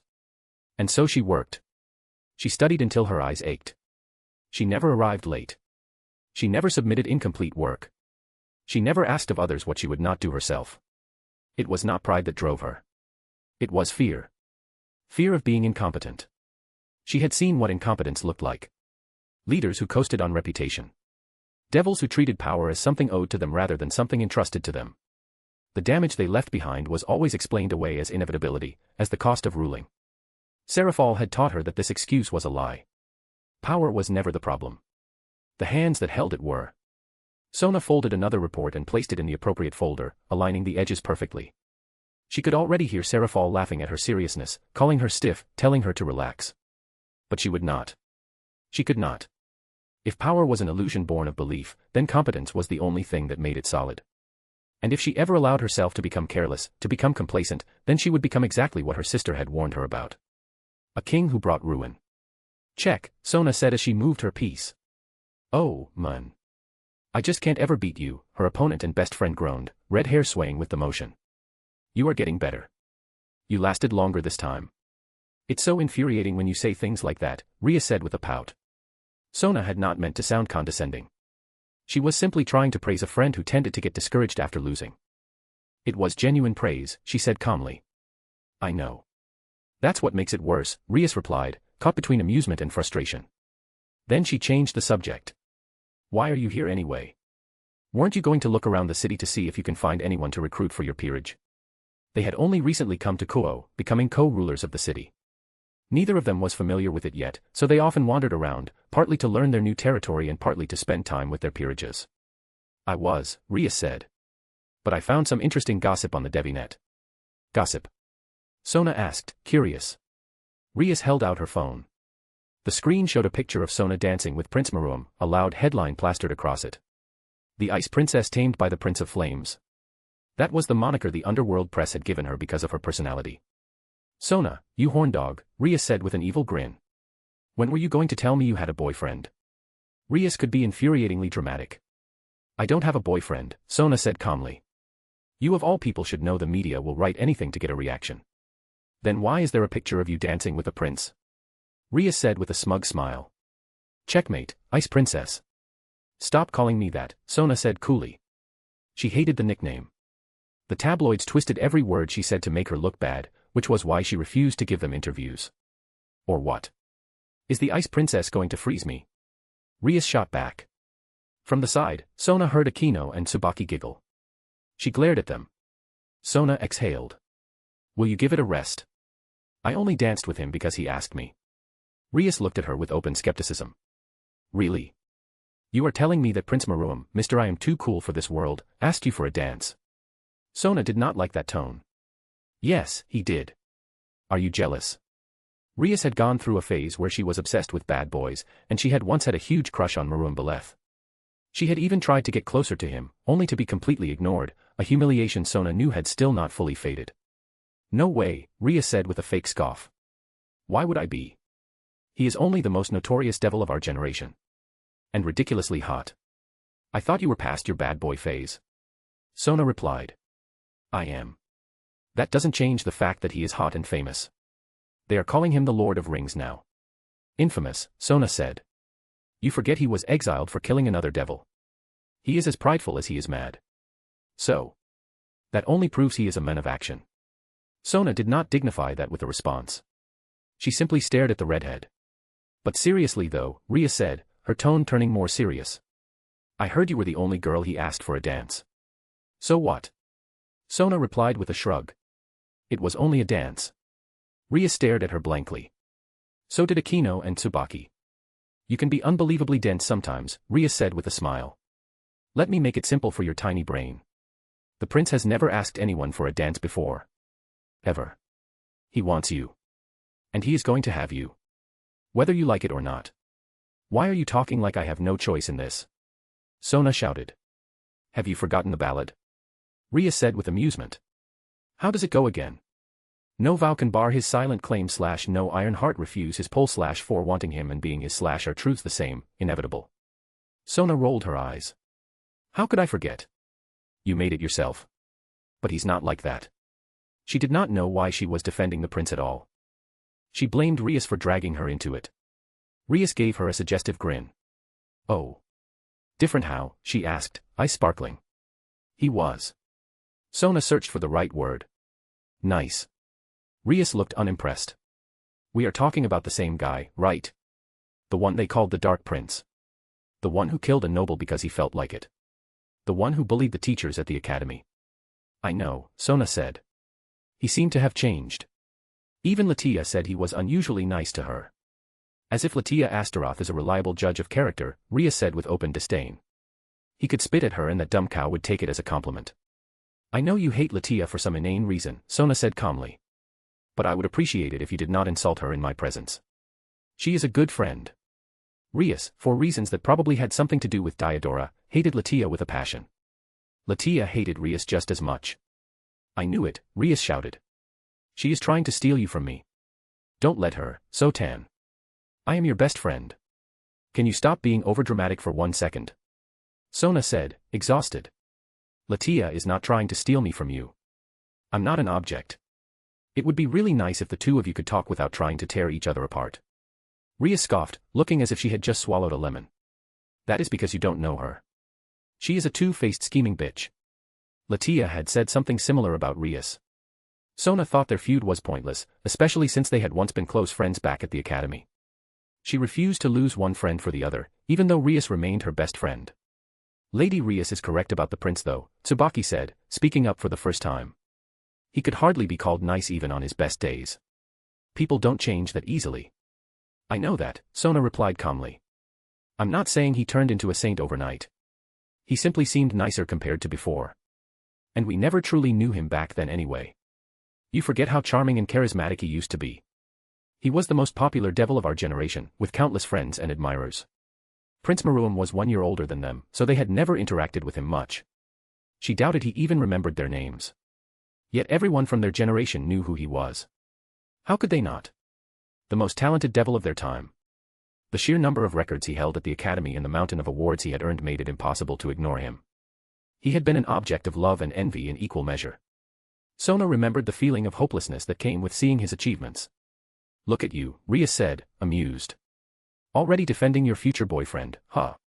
Weren't you the one who called him a horrible person? I did, Sona replied evenly. And he was. He wouldn't have killed Malik otherwise. And you know I'm not fond of him to begin with. She did not like him. He made her feel inadequate without even trying. He had been pleasant to talk to at the banquet and she had even laughed with him. Still, charming did not mean kind. Oh yeah, Rhea said as if she had just remembered. You always preferred the broody one. Prince Belathriel is not broody, Sona said in his defense. Prince Belathriel strangely reminded her of herself. Both had been born to older siblings whose talent they could never match. Seraphal had always been a wonderful sister. The relationship between the Beleth siblings, on the other hand, was far from healthy. You can't have both, Sona, Rhea said. Don't be greedy. You are either with Maruam or with Belathriel. Everyone knows that. Damn it, Rhea, we're not kids who fight about who we can ship ourselves with, Sona said. Rhea only kept teasing her and laughing, most likely as payback for losing the chess game. Honestly, the Gremory heiress could be such a sore loser. And chapters where no one is really plotting anything are fun to write. Anyway, I just find it a bit annoying that in canon all the girls are friends with each other, so I made Rias and Latia have a rocky relationship. They're teenagers, after all. Chapter 7, Chapter POV, Athaliah. Welcome to Castellum Roboris, Princess Athaliah and Lord Amras, Decima said at the House of Vaelger stables. Athaliah internally rolled her eyes at the ridiculous number of servants assembled to greet her. They knelt in structured rows, welcoming her and her companions back from their expedition. She did not see Lord Vaelger among them. Instead, only his second daughter, Decima Vaelger, waited at the front with servants at her back. That was unusual, since for the last 2 weeks he had welcomed them here at the stables every time they returned. Welcome home, Adira, Decima said, offering her sister a warm smile. The devil trait of House Vaelger is Gravemight, a power that lets its members amplify their physical strength to extreme levels. As a result, everyone from that bloodline is built like a giant. Even the daughters easily reached 7 feet in height, something Athaliah still was not used to, no matter how often she saw them. Athaliah dismounted without ceremony from her ride, a Komodo dragon larger than a horse and far deadlier. Her 2 companions dismounted from their horses just as easily. Your Highness, please allow us to take care of your mighty mount, a male servant said with a deep bow. Thank you, Athaliah replied politely. I will trust him in your care. He doesn't like horse meat, but I am sure you are aware of that. They had been taking care of her familiar for the last 2 weeks, after all. Was there an important matter that would require father's attention? Adira asked her sister, her tone far from pleased. The unspoken question was what could possibly be more important than welcoming the princess herself. Athaliah had been informed of a band of outlaws terrorizing the territory of House Vaelger, one of the minor nobles sworn to her house, and she had come with her peerage and a small detachment of soldiers to deal with the matter. Normally such problems would be beneath the notice of a princess, yet House Vaelger's lands bordered the forest near the eye of the pit. The bandits had become such a nuisance that they were interfering with the supply lines to the legions stationed there. Indeed. Father is with a guest, Decima answered calmly. The Crown Prince honors us with his presence. My brother is here? Athaliah asked, unable to hide her surprise. Why would Maruam come here? Yes, Your Highness, Decima replied. He is waiting for your return. Well then, Amra said with a pleasant smile. We shouldn't keep him waiting. Shall we, ladies? Athaliah noticed Adira glancing at her in confusion, likely wondering the same thing she was. She only shrugged and started toward the castle. She wondered if Amras had anything to do with this. He had told her about his plan to lure Maruam, and this had not been it. Still, he could have lied to her. That would not be out of character for him. Ah, there she is. The woman of the hour, Lord Mengiz Vaelger said jovially. Just in time, Your Highness. I was telling the Crown Prince of your peerless valor in vanquishing the outlaws. My thanks, Lord Vaelger. I'm only doing my duty. She did not like Lord Vaelger. He reminded her of the irritating nobles in the capital, the sycophants and overflatterers who never meant a word they said, hiding everything behind backhanded praise. The truth was that she had spent days chasing the outlaws in circles while they led her on a wild hunt. Hello there, sister. Nice armor you got there, Maruam said with a smile. He was lounging sideways in his chair with both feet draped over one armrest, and she found the insolent grace he still carried deeply unfair. She suddenly felt self-conscious about her attire. Her armor was not ugly, though the style belonged to the aesthetic epoch from before the Civil War. She had commissioned it out of personal love for the era, even if her queen had made it painfully clear how embarrassing he found it in public. Knowing Maruam's refined tastes, she was certain the compliment carried a hidden barb. Thank you, brother, she replied with a practiced smile. And this must be your heir, I assume? Maruam asked, turning his gaze to the tall girl standing at her side.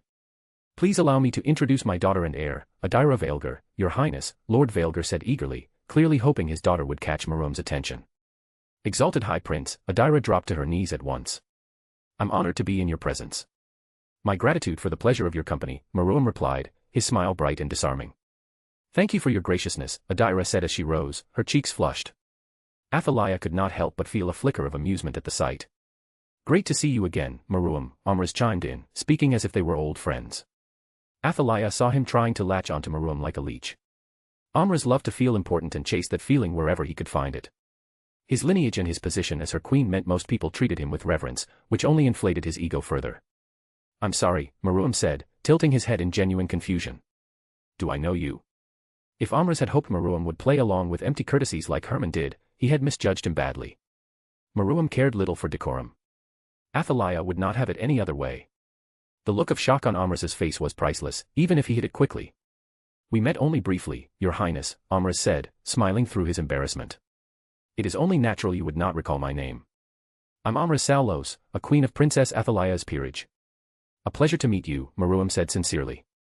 Athaliah was unsurprised that he had not known who her queen was. He rarely paid attention to such details.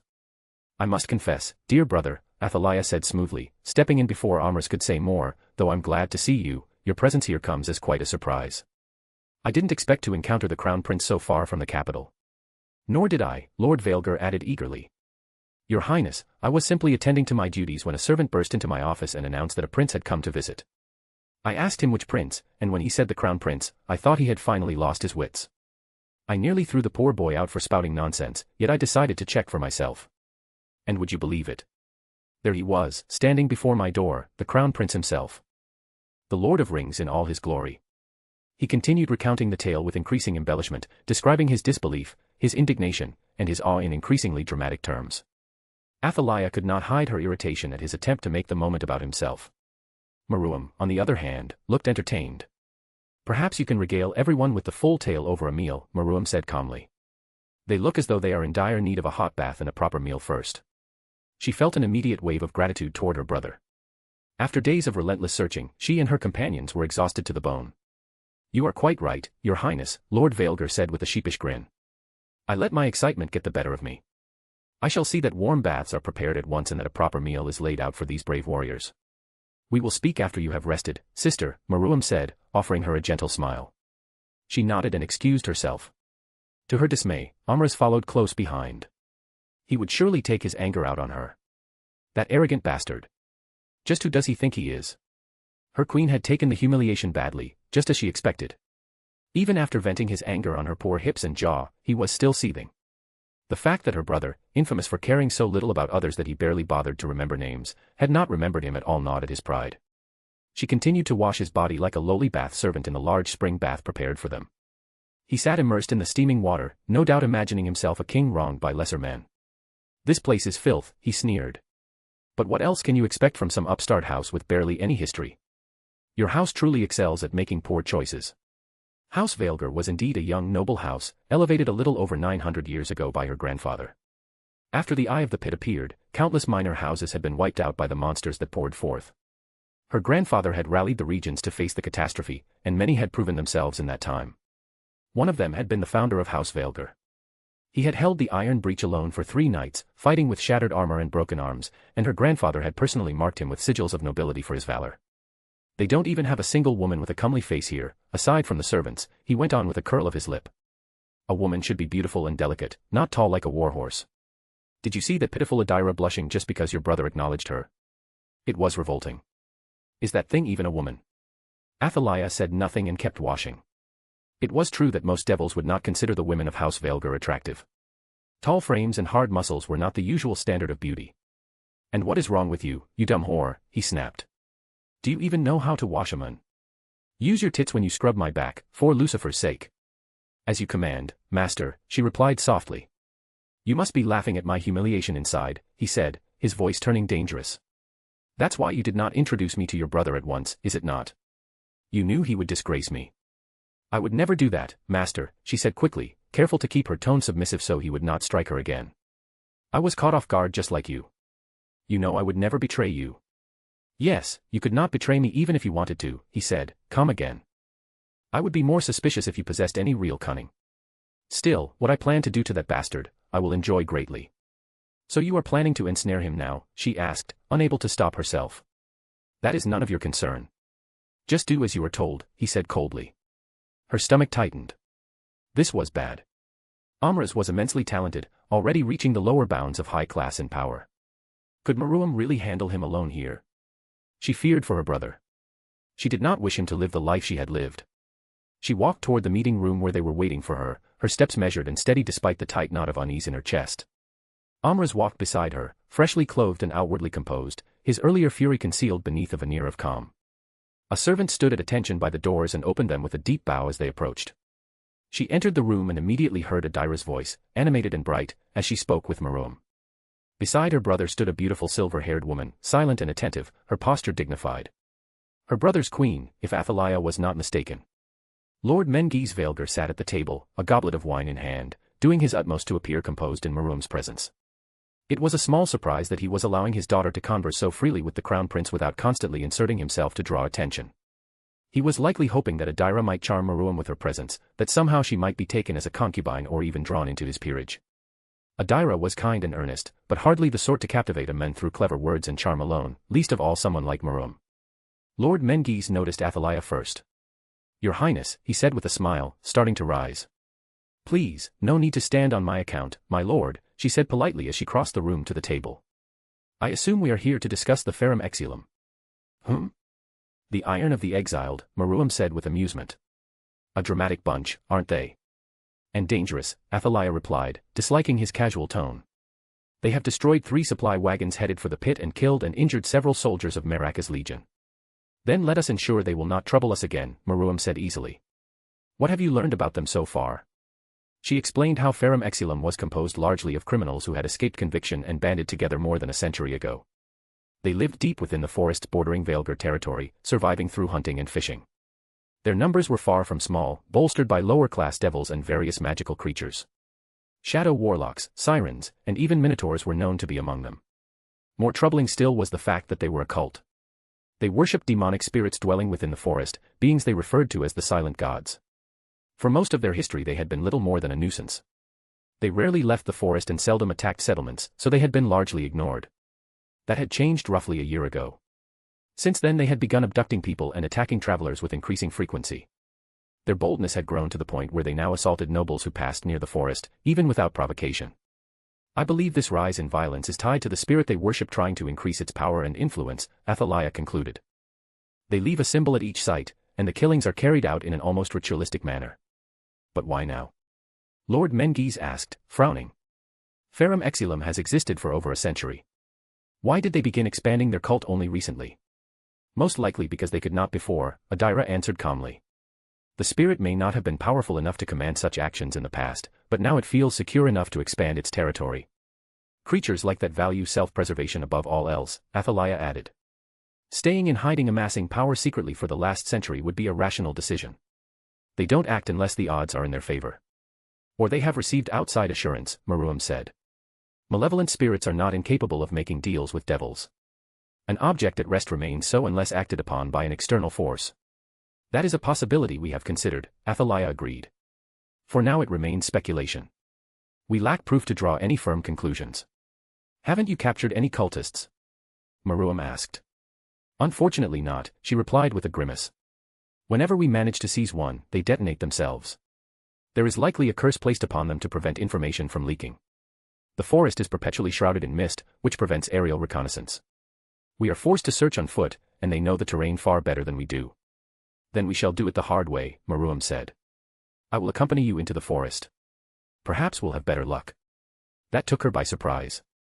She had not expected him to involve himself in such a matter at all. The next morning, they waited for Marum to arrive. He had been very clear that he wanted as few people as possible accompanying him. In the end, only Athaliah, Amras, and Adira had been agreed upon to join the expedition with the crown prince. Athaliah considered it a dangerous decision, born partly from Marum's confidence and perhaps a touch of arrogance, yet she could not deny the crown prince. Even so, caution came naturally to her. As a safeguard, she had prepared a special spell formula before dawn. It was a layered construct, quietly maintained by her peerage from afar, one that would immediately alert them if anything went wrong. She had not told Marum about it. She soon spotted him approaching, riding a simple hell stallion with his queen at his side. He had not bothered to change his attire at all. His clothes were finely made, elegant and extravagant, far more suited for a banquet or celebration than a trek through hostile wilderness. In contrast, his queen wore armor designed for combat, practical and fitted, every piece clearly chosen with purpose. Marum's gaze drifted to Athaliah's mount, and he let out a soft chuckle. "You are using a Komodo dragon as your mount?" "He is my familiar," Athaliah replied at once, a note of defensiveness creeping into her voice. Besides, Komodo dragons have excellent sensory abilities. That much was true.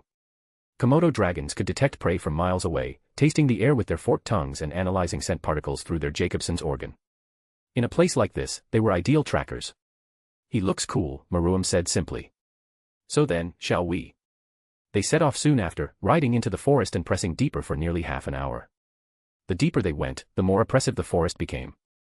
The trees were enormous, their trunks so wide that several riders could not encircle them even hand in hand, and their canopies vanished hundreds of meters above. Their branches rustled far above like a distant storm that never quite reached the ground. The air was heavy and damp, thick with fog that clung to their skin and clothes. Somewhere in the dark between the trees, unseen demonic creatures cried with voices that sounded disturbingly like a baby's wail. Other things laughed, low and twisted, though none of them dared to approach.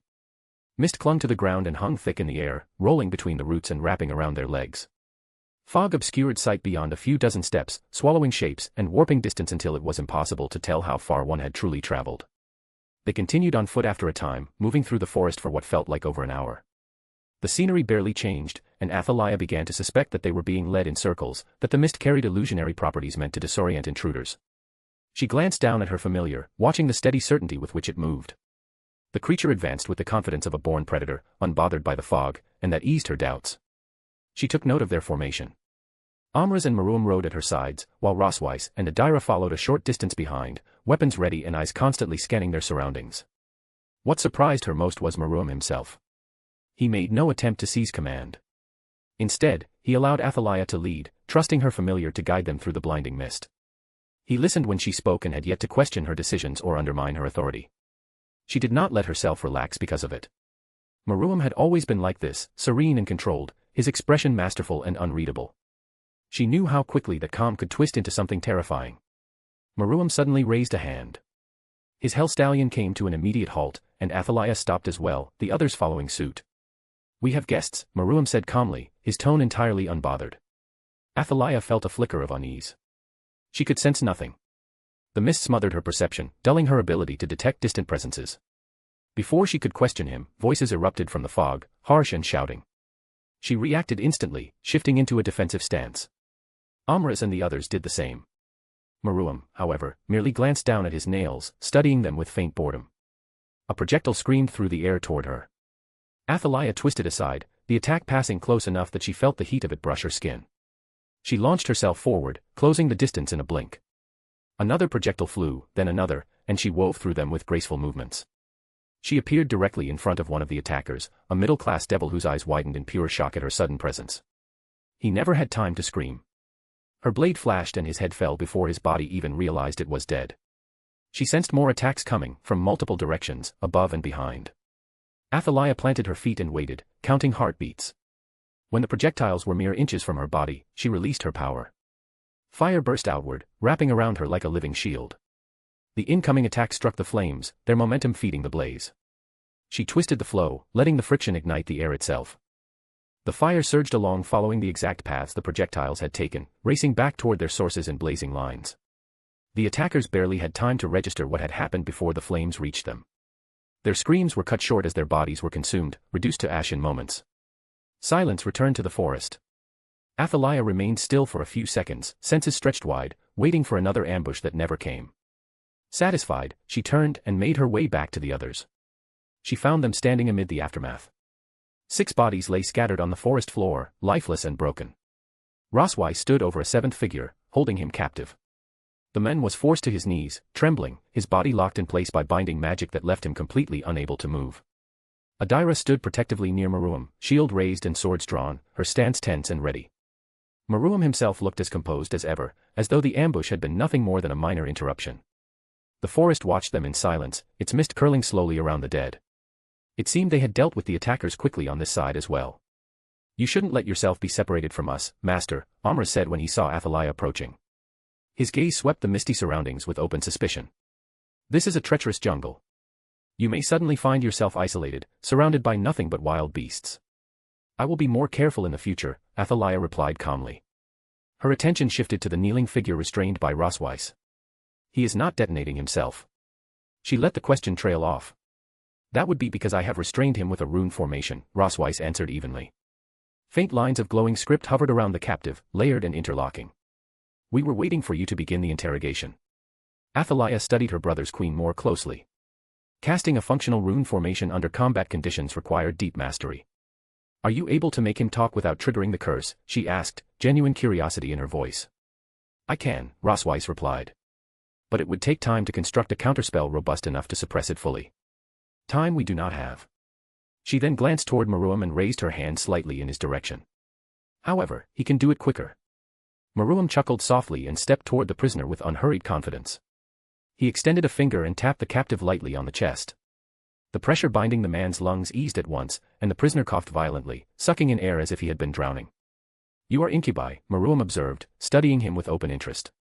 Incubi were among the lesser demons of desire scattered throughout the underworld, beings born from the residual emotions of mortal souls. Longing, lust, obsession, jealousy, and unfulfilled yearning gave them form and hunger. "You can suck my cock and choke on it, filthy devil," the incubus spat, his voice laced with both venom and seductive contempt. Athaliah's eyes were drawn to a mark etched into the creature's forehead. It resembled a jagged sigil carved into flesh, shaped like an eye split by branching veins. The lines pulsed faintly with sickly green light, and the surrounding skin looked warped, as though something beneath it strained to surface. The mark felt wrong and invasive in a way that disgusted her. "Ah, the hospitality of the incubi," Maruam replied mildly, entirely unfazed by the vulgarity. "I wonder what it died off. Tell me, how fares your master these days?" "I acknowledge no master," the incubus snapped, anger flaring in his eyes. That response fit the nature of his kind. Incubi were fiercely individualistic and profoundly egotistical. They formed no lasting societies and pursued no ideals beyond personal gratification. Devils, to them, were prude creatures enslaved by intellect and hierarchy, while incubi and succubi considered themselves the true embodiments of freedom. "Then how is Aisha Sanunim?" Maruam continued, his tone light, "she who bears the title of the whore of Babylon, queen of the demons of pleasure." Among the demons of desire, laws and political titles were meaningless, save for one exception. The greatest of their race was honored with the title of the whore of Babylon, a name they revered above all others. To them, there was no higher honor than the mortal woman whose legend had given rise to countless pleasure cults at the height of humanity's depravity. Athaliah found herself startled by the familiarity with which her brother spoke the queen's name, as though referring to an old acquaintance. "What business would the likes of you have with the greatest whore of them all?" the incubus sneered. "Information," Maruam replied mildly. "I have an occasional arrangement with her." Athaliah could not yet tell why Maruam was indulging this exchange, unless he was deliberately keeping the creature distracted. "An arrangement," the incubus echoed, confusion flickering across his features. "Yes. An arrangement," Maruam said calmly. "And in light of my familiarity with your master, I would consider it a courtesy if you told me where the hideout of the Ferrum Exilum is located." "Go to hell, bastard. I won't tell you shit." "Unfortunately, I am already in hell," Maruam replied dryly. "And you are mistaking this for a social visit, demon." "I was not asking." "Now, be still. I am going to examine you."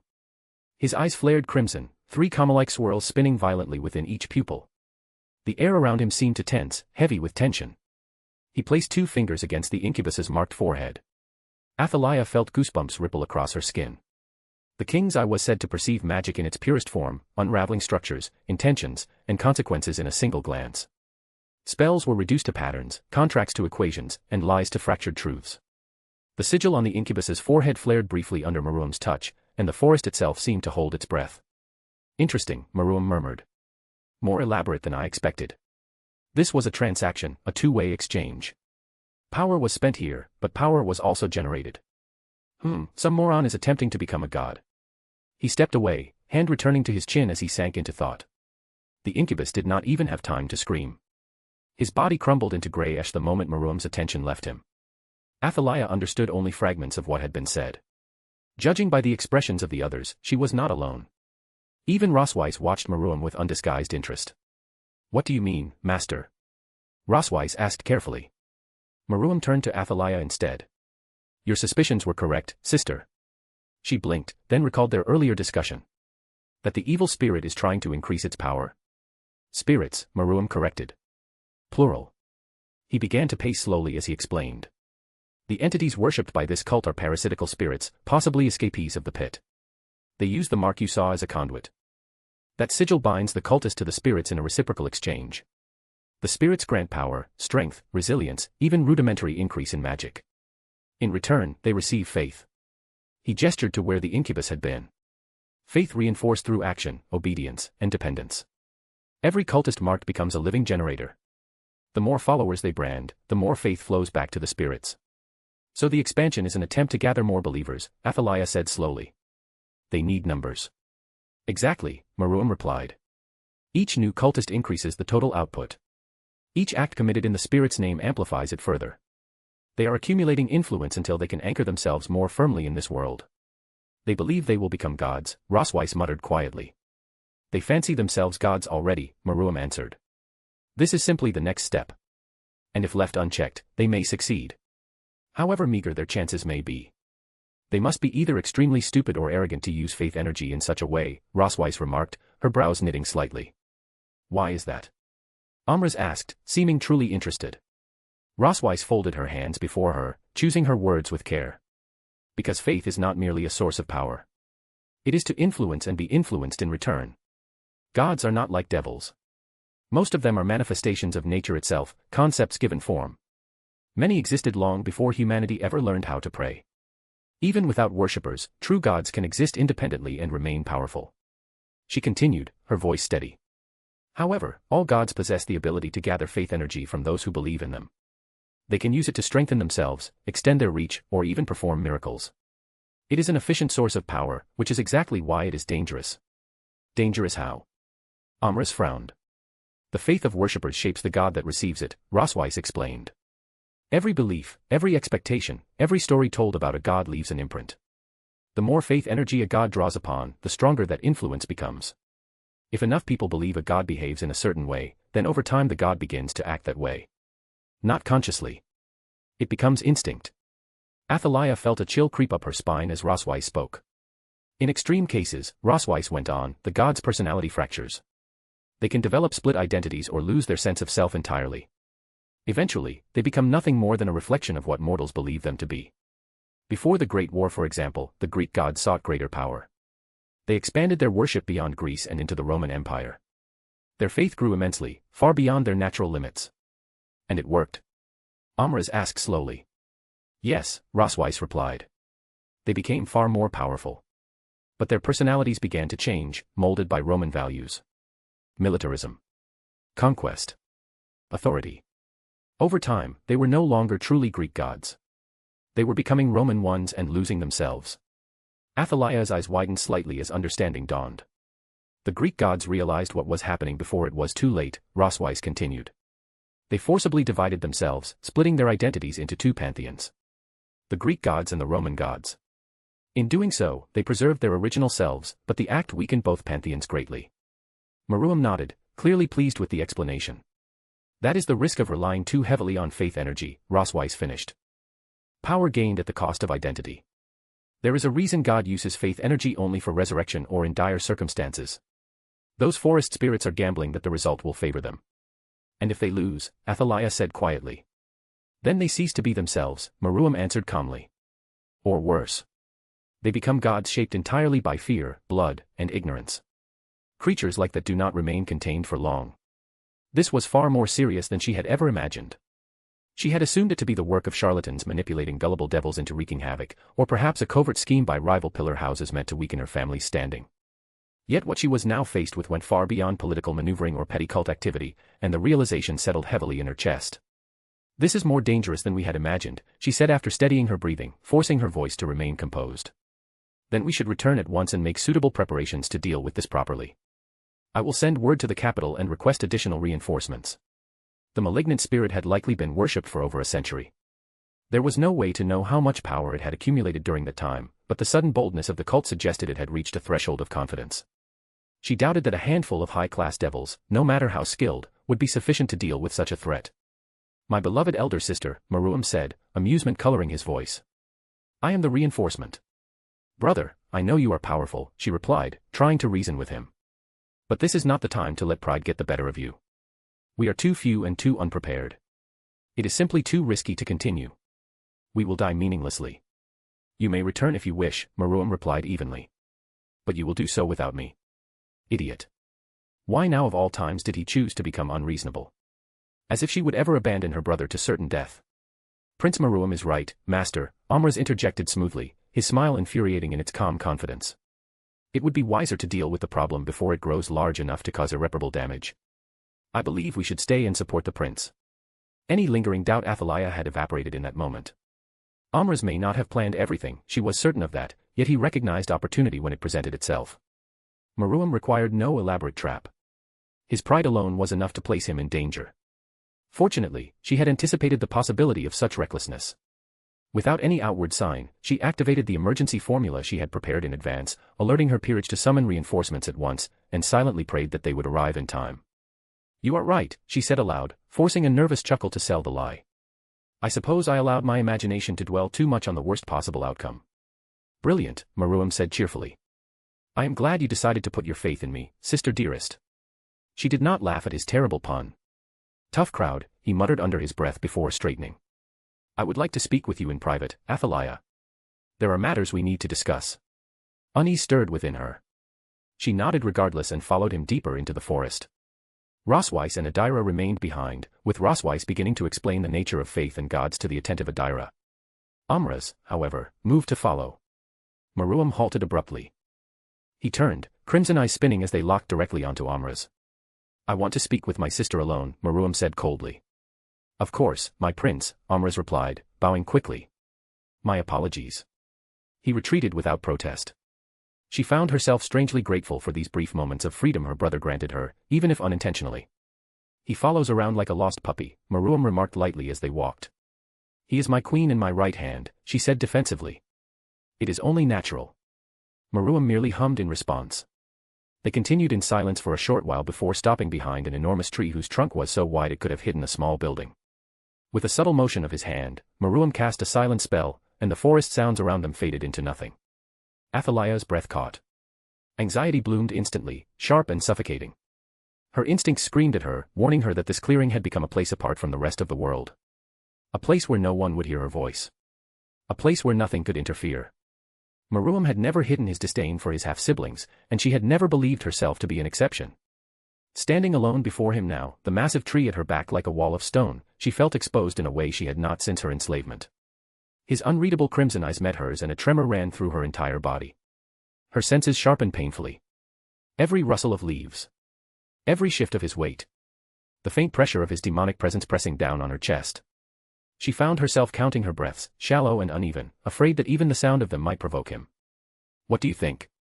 Maruam asked calmly, though she sensed that the question was not directed at her at all. "Meow. Meow." She looked past him, startled, and saw a black cat emerge from the mist, its golden eyes gleaming with an intelligence that made her skin crawl. Behind it stepped a frail-looking girl with her weak blonde hair catching the dim light, her delicate beauty almost out of place in the oppressive forest. The cat's form shifted fluidly, its body stretching and reshaping as demonic energy surged, until a woman stood in its place. Athaliah recognized her instantly. A voluptuous young woman with long black hair parted by split bangs and hazel gold eyes with cat-like pupils smiled with unmistakable confidence. Kuroka, the infamous devil who had murdered her own master after being intoxicated by power. "There is no doubt about it, master," Kuroka said, her voice sharp with disdain as her gaze fixed on Athaliah. "She is compromised. I don't know how, but I can sense her queen's life force within her." The words barely registered before panic consumed her. What dash? How did she know that? Panic surged through Athaliah, sharp and overwhelming, as terror wrapped around her heart.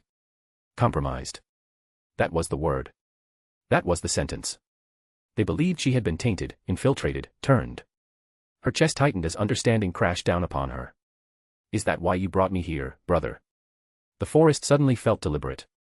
The isolation. The silence. The way he had led her away from the others without resistance. Like a shepherd guiding someone into the wilderness, far from witnesses, far from help. "So you can kill me easily." Her heart began to pound so loudly she was certain he could hear it. Each beat echoed in her ears, drowning out reason.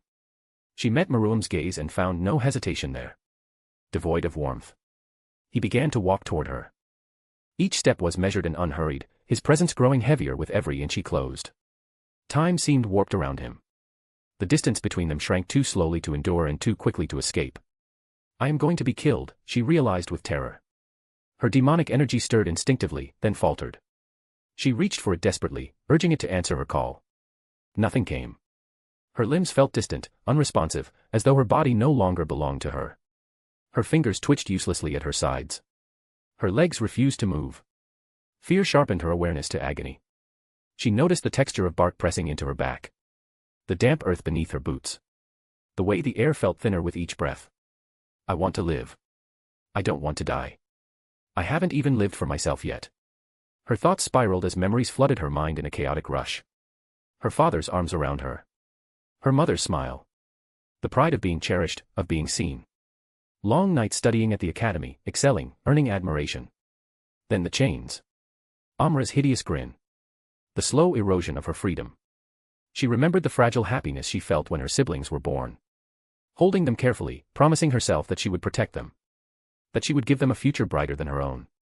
And now one of them stood before her as her end. Her life felt painfully small in that moment, reduced to a series of fleeting joys and quiet suffering. Alone beneath the towering trees, cut off from the world, she wondered if this was always how it would end. In silence. At the hands of someone she once held dear. All alone. The last thing she saw before darkness claimed her was her brother's dispassionate expression, his blood-red eyes glowing intensely as the sigils within them spun wildly, burning themselves into her vision even as consciousness slipped away.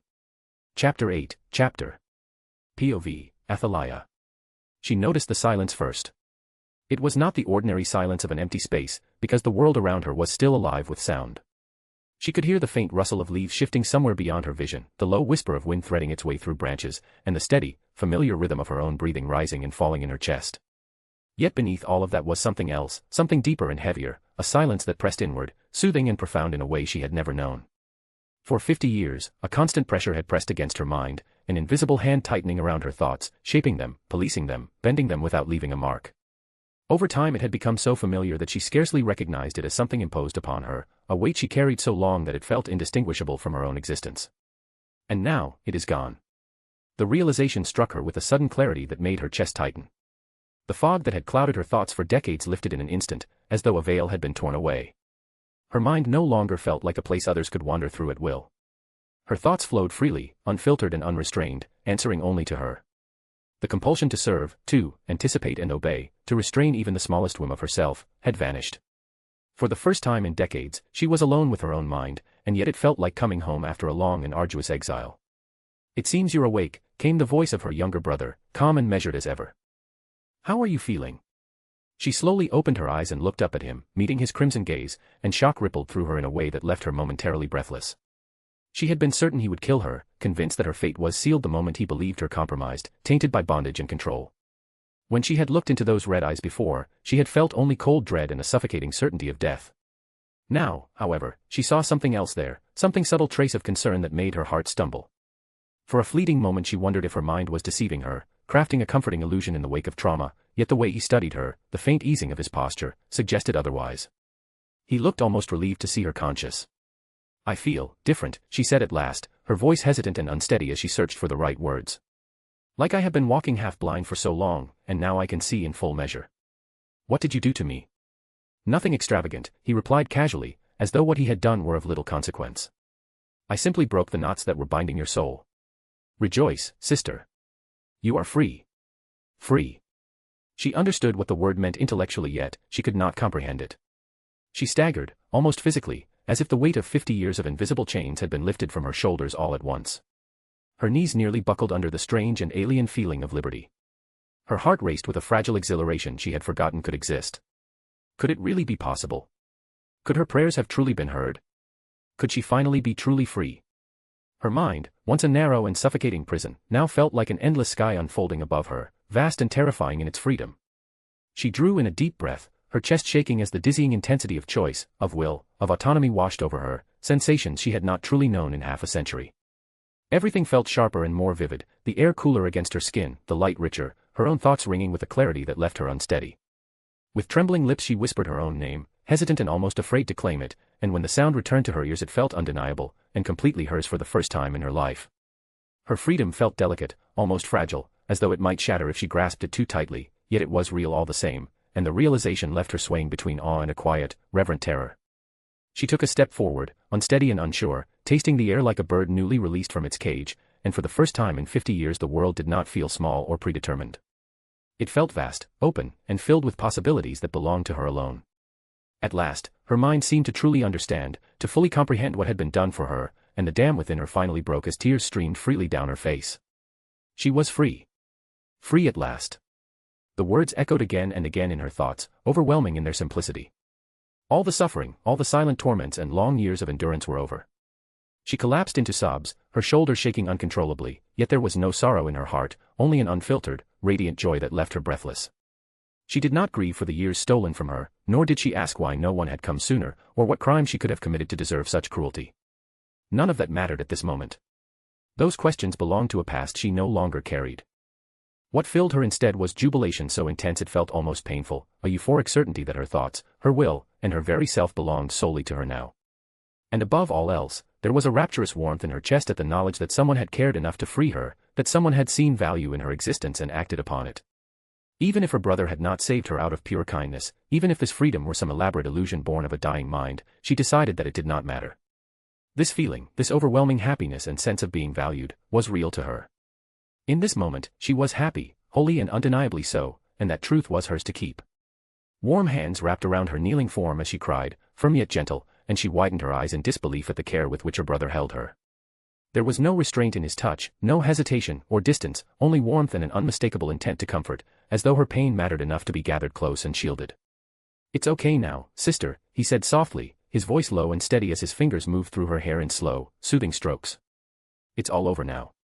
I'm here for you, and I won't let anything like this happen to you ever again. Never." At those words, her tears flowed even harder, spilling freely as something deep within her chest gave way. She could not understand why she was being shown such love, such devotion. What had she ever done to deserve it? What had her existence achieved to be valued so highly by someone like him? The thought only made her feel smaller, more fragile, as though she were an imposter standing in the light of a grace meant for someone else. She felt weak and painfully unworthy. Even now she was sobbing uncontrollably, clinging to him like a child, after he had gone through so much to free her, and here he was comforting her like she was something precious. Shame twisted inside her.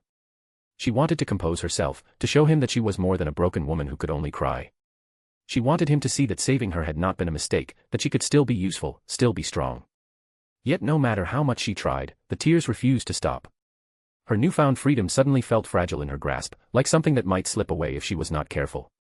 What if he thought her weak for crying like this? What if he decided she was useless and left her behind? The fear was irrational, yet it bloomed fiercely in her heart, a remnant of years spent being discarded at the slightest failure. The strong hands holding her, keeping her afloat in an ocean of loneliness and despair, felt unbearably precious, and the thought of them disappearing made her tremble. "I'm sorry," she cried, her voice thin and broken even to her own ears. "For being such an embarrassment. I will not embarrass you again. I will be good. I will be diligent. I will never betray my family ever again, please."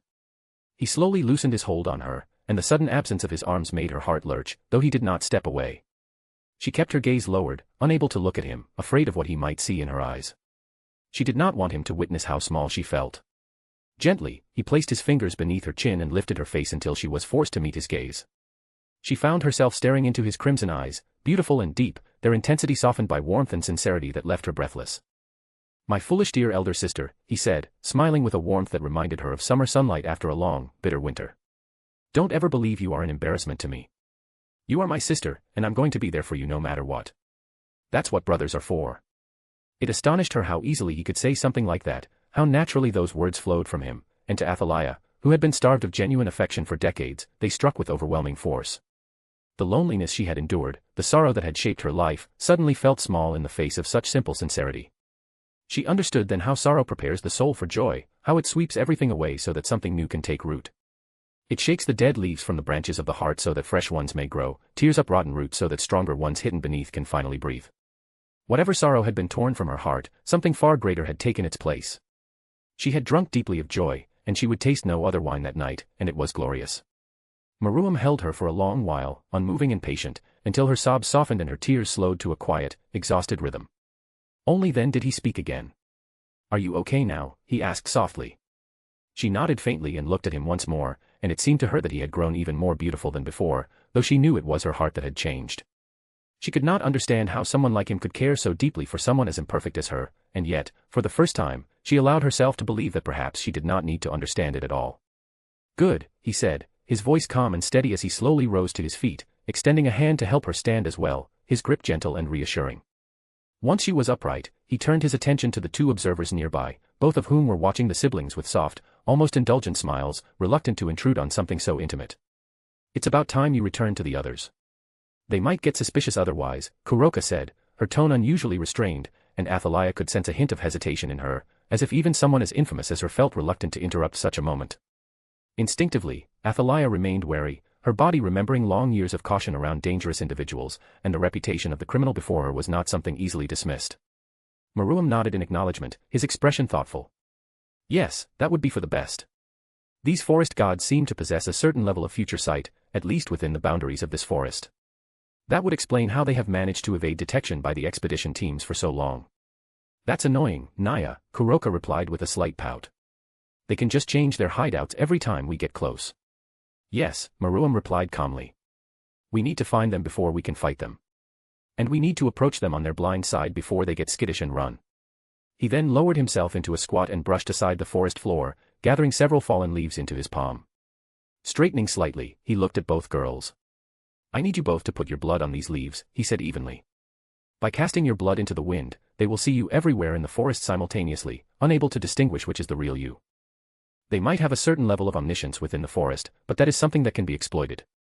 Rising to his feet, he released the leaves, and Athaliah watched in awe as they were caught by an unseen current, scattering in all directions and vanishing into the depths of the forest. She could not help but marvel at how effortlessly he performed such a complex obstruction spell, weaving deception into the very breath of the forest itself.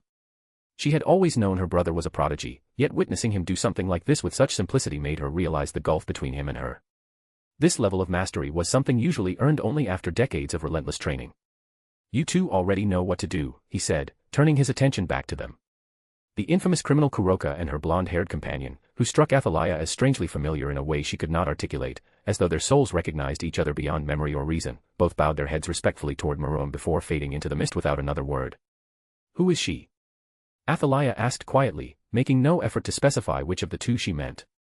My bishop, Maruam replied without hesitation. Her name is Valerie. She chose not to ask anything further, attributing the strange sensation she had felt when looking at the girl to her mind still adjusting to the sudden and overwhelming freedom she had been granted. How long was I unconscious? She asked after a moment, her voice steadier now.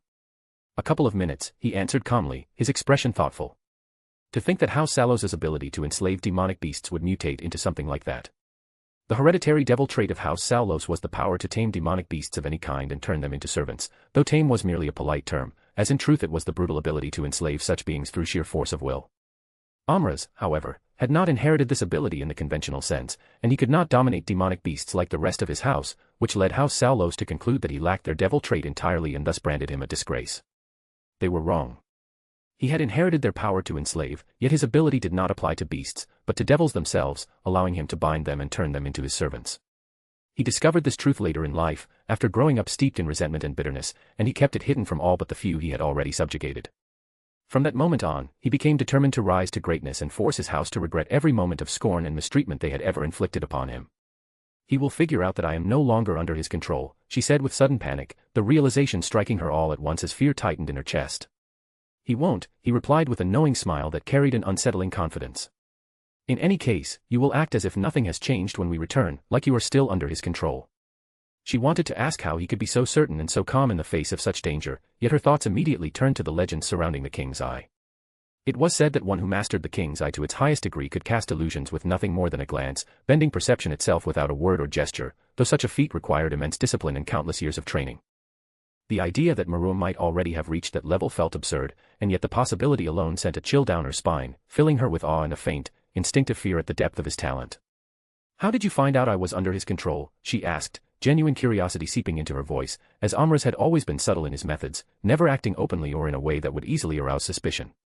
Kuroka sensed something uncanny in your life force, he said casually, as though it were the most ordinary thing in the world.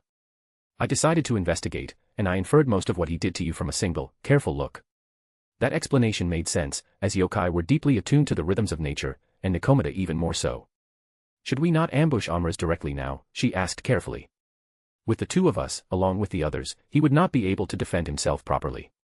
Though she had not yet reached high-class status, she was close enough to be considered quasi-high-class, and she had no doubt that Maruam had already crossed that threshold. At the very least, she could support him and ensure his victory, and his queen, from what she had seen, appeared exceptionally talented in magic as well. That's the spirit, he said with a light chuckle. But I'm afraid that would conflict with my agenda. Agenda? She asked, confusion flickering across her face. Amras is part of the cult, he said casually, surprising her. She had arrogantly assumed that Amras had merely taken advantage of circumstances as they unfolded, acting opportunistically rather than deliberately. Realizing now that she had been wrong once again filled her with a cold dread, for if he was part of the cult, then it was likely that everything had been planned from the very beginning. How did you find that out? She asked quietly. He bears the same mark as the other cult members on his forehead, Maruam replied calmly. Athaliah felt another surge of shock at that revelation, unable to recall Amra's ever having a tattoo anywhere on his body, let alone on his forehead, unless something far more insidious was at play. It's excellently concealed, Maruam continued evenly. But nothing can hide from my gaze. Then what are we going to do, she asked, unease settling deep within her, while Maruam remained utterly untroubled. Nothing, of course, he said with ease. At least for now. He is leading us somewhere, and I intend to find out where. She could not help but curse inwardly at her brother's easygoing nature. Brother, that is dangerous. I have to tell you. That he plans on enslaving me, he interrupted, much to her surprise. Why do you look so shocked? Surely you didn't think I would be unable to see through his schemes. The reason I came here at all was because I received an interesting message, information regarding the whereabouts of a Satan inheritance. It doesn't take a genius to realize that someone was trying to lure me in, even if the information itself was legitimate. I simply had to connect the dots after that. She stared at him, stunned, realizing just how much she had underestimated him, having believed him too arrogant to notice that he was being manipulated. I see. I take it you have a plan then, she asked, a grin slowly forming despite herself. Of course, he replied, sounding almost offended that she would even question it. We're going to kill some wannabe gods. They walked in silence for a time as they made their way back toward the others who had been waiting, the forest closing around them with its whispering leaves and shifting shadows. Athaliah's gaze immediately drifted to Rosweiss, who was still speaking animatedly with Adira, their conversation flowing with the ease of old friends reunited after a long separation. She then looked toward Amras, who noticed her at once and offered her a suggestive smile that made her blood boil, forcing her to rein in the instinctive urge to tear his face apart where he stood. Maruam had a plan for him, though she did not yet know its details, and she refused to ruin that plan simply because she could not wait a little longer to claim her revenge. That took you long enough, Amras whispered when she drew close, his voice low and intimate. I'm sorry about that, she replied calmly, reminding herself that she was not permitted to call him master in public. My brother was being demanding, as always. What did he want? He asked, lowering his voice further so that only she could hear, aided by the small privacy ward he cast around them. Amras was paranoid by nature and distrusted everyone on principle, and she knew that if he sensed even the faintest hint of suspicion, he would flee without hesitation like the coward he is. He wanted me to pleasure him, she said evenly, choosing the one answer that would raise no alarms. It helped that Maruam already had a reputation for being a thrill-seeker and indulging his impulses without restraint. Amras's eyes widened first in surprise and then hardened with anger. And did you accept, you little slut? He asked, his tone deceptively polite. I had no choice, master, she replied, fear flickering convincingly in her eyes to sell the act. TSK, what did I expect from a worthless thing like you? He said, his lips still curved in a pleasant smile. Still, your brother grows arrogant. First humiliating me, and now daring to touch what is mine. He will regret this. Despite Maruam's confidence that nothing would happen, a knot of unease formed in her chest, for Amras was a dangerous man, and if he felt threatened or cornered, there was no telling how far he might go. We should get going, Maruam called out, having finished speaking with his queen. The group agreed, and just as before the interruption, Athaliah took the lead, riding atop her familiar. They moved on in silence, each of them vigilant as they ventured deeper and deeper into the wilderness, the forest growing denser and more oppressive with every passing moment. After some time, her familiar came to an abrupt halt before what appeared to be a massive mountain, towering high into the sky. The mountain was so thickly shrouded in fog that visibility vanished just a few meters above the ground, though Athaliah knew from experience that it rose far higher than what the eye could see. Their scent trail leads to the top of the mountain, she said, her familiar hissing softly as it lifted its gaze upward. This mountain is said to change its nature as people climb it. It becomes steeper and more treacherous, making it difficult to ride. The land itself resists those who approach. We can fly to the top, Rosweiss suggested. I can teleport the horses and your familiar outside the forest for safety. Athaliah found herself increasingly impressed by her brother's queen, as suggesting the teleportation of so many mounts so casually spoke of considerable skill and confidence. It made sense that Rosweiss would propose such a solution, as she would not be familiar with the mountain's infamous nature. That's not a bad idea per se, Adira said calmly. However, the fog covering the mountain is, by design, meant to prevent people from reaching the summit easily by flight. It would lead us in circles for days if we tried. Still, I will accept your offer to send the mounts away.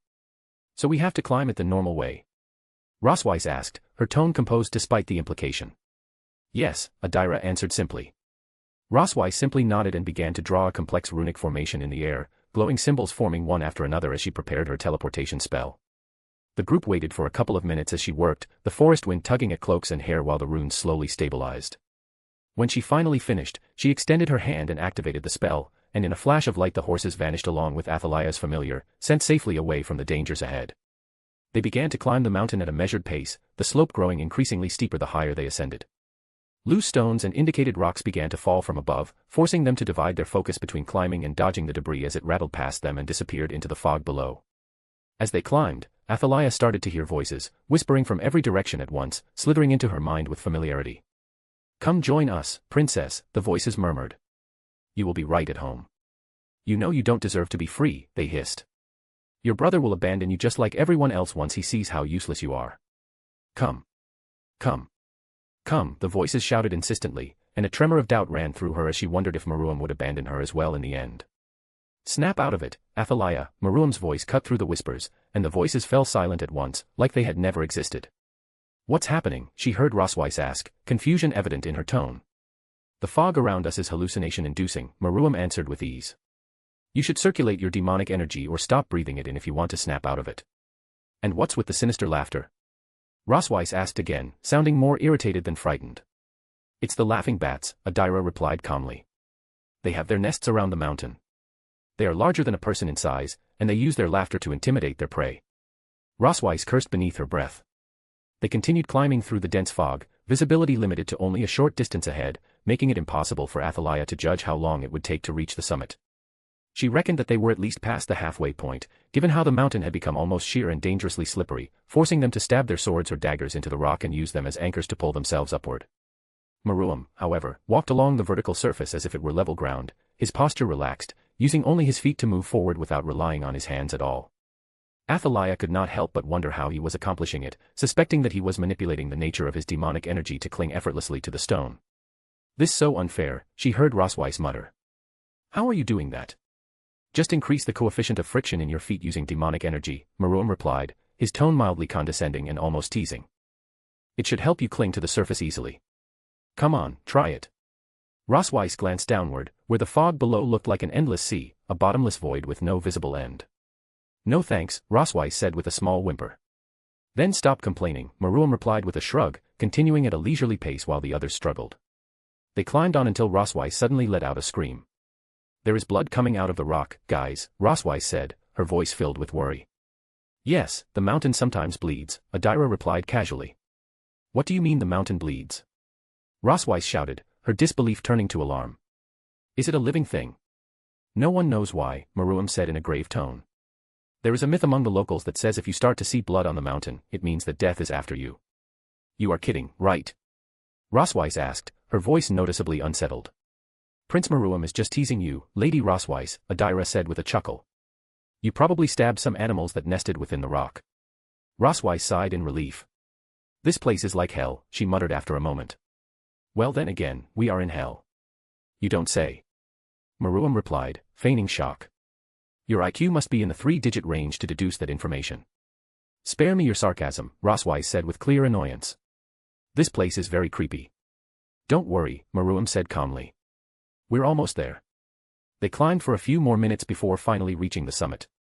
As they looked around, they saw a massive hole at the top of the mountain, several kilometers wide and just as deep. Within it was a smaller hole, and within that another still smaller, continuing endlessly in a ring-like pattern that descended infinitely, disappearing into unfathomable darkness. "So where do we go now?" Adira asked, her gaze shifting uneasily as she looked at Maruam. "I say we probably need to go completely to the bottom," Amr spoke with a careless shrug. "I agree," Athaliah said calmly, though her instincts remained sharp. "It seems obvious that they would hide deep inside the mountain." "Well then, what are we waiting for?" Maruam said lightly, and with that he unfurled his wings, the membranes catching the dim light as he launched himself forward and descended into the ring-like holes that spiraled downward into the depths of the mountain. The others did not hesitate and followed him immediately, wings beating as they plunged after him. They flew past layer after layer of descending rings, moving deeper and deeper until the stone walls vanished entirely and their feet finally touched solid ground. The space was swallowed by darkness and an unnatural silence so profound that Athaliah could hear her own heartbeat echoing in her ears along with the measured breathing of her companions. "Isn't this place way too big to be inside the mountain?" Adira asked nervously, her voice sounding small in the vast emptiness. Athaliah found herself agreeing instinctively. The mountain above was enormous, yet this place felt limitless, stretching outward in all directions beneath a dark sky devoid of stars. There was no source of light except for a massive white orb floating at the center of the space, suspended like an egg in the void. It was composed of countless glowing white knots intertwined together, resembling stitched wounds layered endlessly upon one another, pulsating faintly with a disturbing rhythm. That's because we are in a sub-dimension, Maruam answered calmly, as if he were explaining something mundane. What the hell is that? Athaliah asked, pointing toward the floating orb. The parasites, or more precisely their cocoon, Maruam replied evenly, then turned his attention to her and gestured toward her sword. May I borrow your sword for a bit? He asked. She nodded quickly and handed it to him without hesitation. Now let's see how good their defense is, he said, and without further ceremony he hurled the sword forward as if it were a spear. In an instant, an overwhelming pressure erupted from all directions, crushing down upon them with such intensity that everyone except Maruam was forced to their knees, as though gravity itself had increased 100-fold. Adira collapsed fully to the ground, gasping as the weight pressed her down. What in the world are those things? Athaliah thought in horror. They were far beyond high-class devils. She could feel their presence everywhere, vast and endless, saturating every inch of the sub-dimension. Her own demonic energy felt insignificant, like a solitary spark lost in an endless sea of darkness. With immense effort, she lifted her gaze and saw her sword suspended mid-motion between Maruam and the cocoon, frozen in the air. Upon closer inspection, she realized it had not been stopped entirely. It was still advancing, though at a painfully slow pace. They were trying to halt the sword while Maruam pushed it forward, a direct clash of telekinesis and raw willpower. Athaliah could not help but feel awe at her brother's presence as he steadily overwhelmed those monstrous beings through sheer force of intent. They stopped the sword, Adira cried out in terror, her body trembling violently under the oppressive pressure of entities that far surpassed high class. Be quiet, Maruam said calmly, his voice unwavering. It's still moving. My will is greater than theirs. And he was right. The sword continued inching closer to the cocoon, vibrating under the strain, until suddenly the cocoon split open and unleashed a blinding beam of energy that surged forward with catastrophic force, an attack Athaliah was certain should have annihilated everything in its path. She certainly would not have survived it. Yet it did not. A translucent barrier formed instantly above them, shimmering faintly as it absorbed the beam entirely, and Athaliah realized with stunned clarity that it was Maruam's doing. Brother, just how strong are you? She thought in disbelief, her chest tightening with awe. We are the Lords of Darkness, the voices boomed, echoing from everywhere and nowhere at once. The end of all things, the devourers of souls, the dreamers who shape reality. Destruction is our breath, eternity our domain. All of existence our whim. Who dares stand before us? The voices were alien and inhuman, reverberating through the void and clawing at her instincts, awakening a primal fear of the unknown so intense that her body felt rooted in place, unable to move. Fascinating, Maruam said, utterly unbothered, ignoring their grand declaration as though it were background noise. It seems centuries of being worshipped have taught you our language. Creatures of the pit rarely speak so clearly. Worship us, the voices continued, swelling with arrogance and certainty. Obey us. Kneel, and your every desire shall be fulfilled. We grant dreams substance and turn longing into law. There is nothing beyond our reach, no fate we cannot rewrite, no will that may stand unbroken before us. A word to the wise, Maruam spoke calmly, his voice carrying effortlessly through the oppressive stillness. Increasing one's power through faith is possible, but it's rarely advisable unless you possess proper safeguards. It makes you dependent on the whims and beliefs of your worshippers, which is a fragile foundation for something that claims eternity. Such concerns are meaningless to greater beings, the voices replied, swelling in volume and growing sharper, more sinister with each word spoken. Relent. Submit to us, and you shall be spared. A sound rippled through the unnatural silence, subtle at first, then multiplying into something wrong.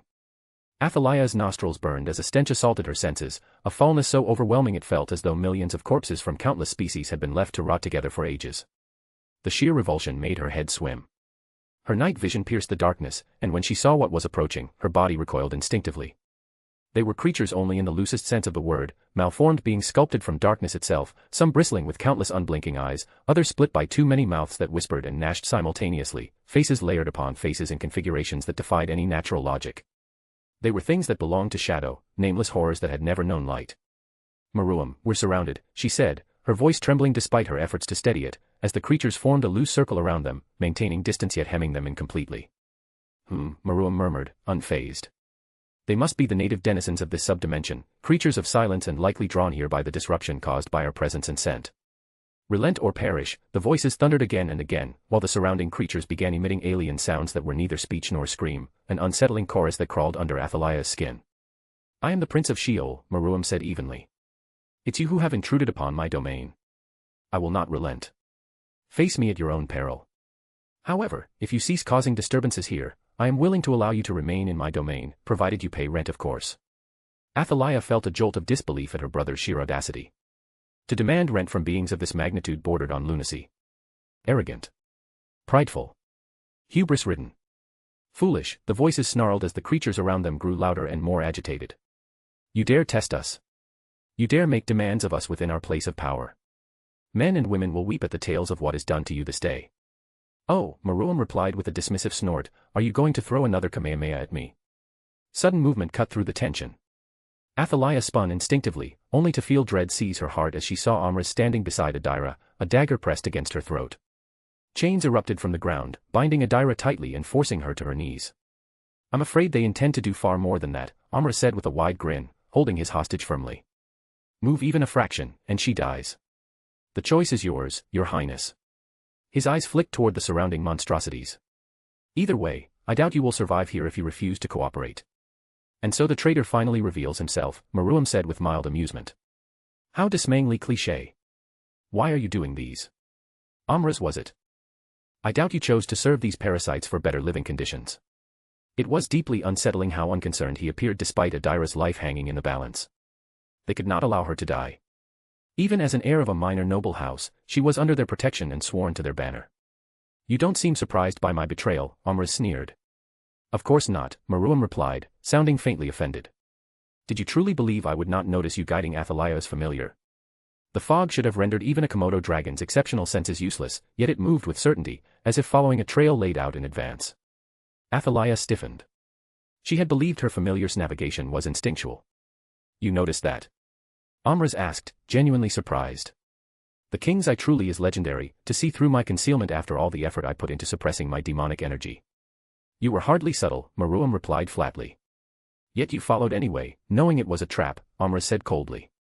They were right when they said pride comes before the fall. You know, I have always envied you, Amras continued, his voice thick with resentment. How could I not? You were born with everything handed to you, never needing to struggle or beg, while people like us scraped and clawed for scraps. I wonder how it will feel to see the miracle child kneel under my will. Under your will? Meruem echoed, his tone curious rather than offended. And how exactly do you plan to accomplish that? Do you believe you can defeat me? I don't need to, Amras said smoothly. I struck a bargain with the Lords of Darkness to help subdue you. You should have fled the moment you realized there was a trap, but now it is too late. They are close to ultimate class in power. You stand no chance. And what do you gain from this? Rosweiss demanded sharply, her sword already drawn. By antagonizing House Beleth, do you really believe you will escape the consequences? House Beleth is a decaying relic, Amras spat with contempt. A once feared name desperately clinging to fading glory and borrowed prestige. Soon enough, they will be nothing more than another collection of puppets under my control. You will accomplish nothing, traitor, Rosweiss said as she stepped protectively in front of Meruem. Not while I am still standing. How feisty, Amras grinned darkly. I'll be sure to savor breaking you once you are mine. Surrender now and I promise to make it as painless as possible. I would hate to damage such a lovely face. Not to a scum like you, Rosweiss said sharply, her voice laced with disgust as her gaze hardened on Amras.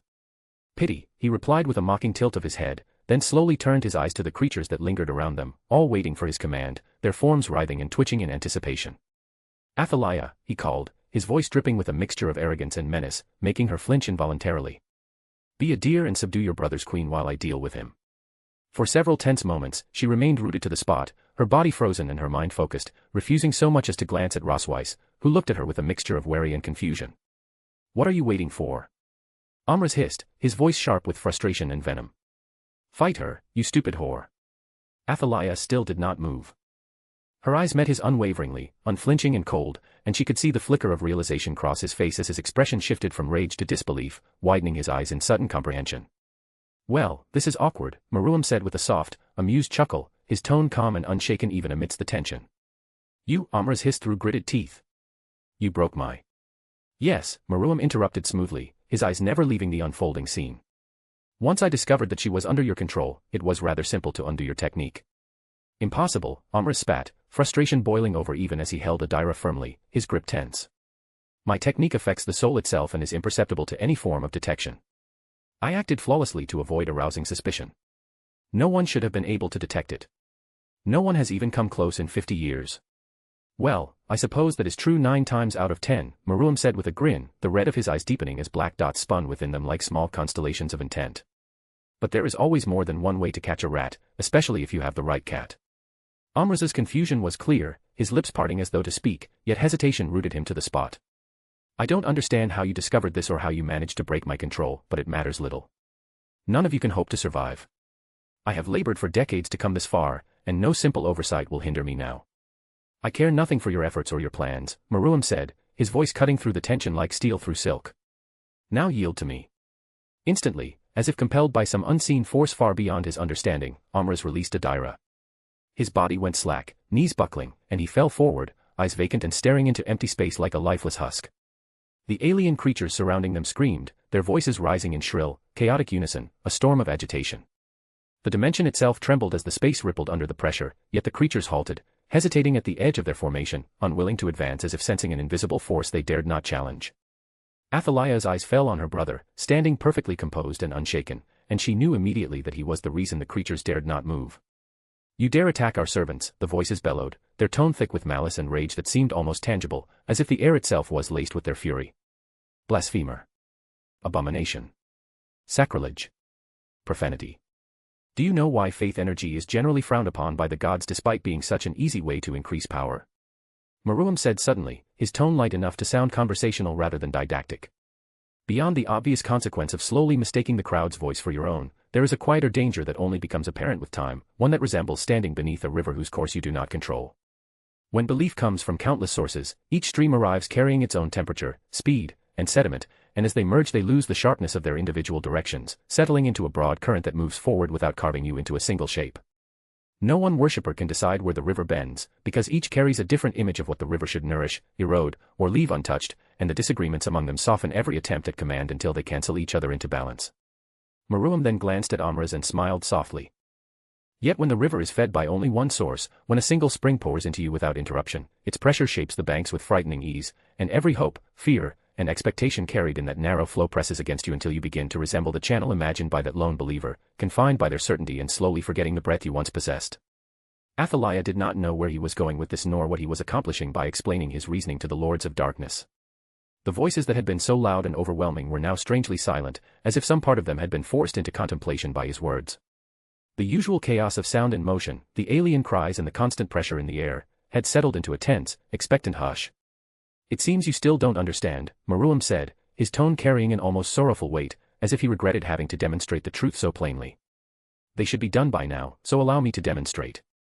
It is your lucky day, Amraz, you get to make a wish. The air grew suddenly colder, chilling the very marrow of her bones, as if the Lords of Darkness themselves had been struck by premonition, and in a frenzied mix of madness and rage, the creatures surrounding them lunged toward Amraz in reckless abandon, a tidal wave of shadow and shrieking forms intent on destruction. I wish for all of you to just fucking die. Amraz shouted, his voice raw and unrestrained, each word vibrating with the intensity of every moment of fear, hate, and frustration he had ever felt. And then, as if the world itself obeyed the weight of his desire, everything vanished. The darkness, the creatures, the white orb that had floated like a stitched egg in the center of the subdimension, the voices, the smell of rot and decay, all disappeared in an instant.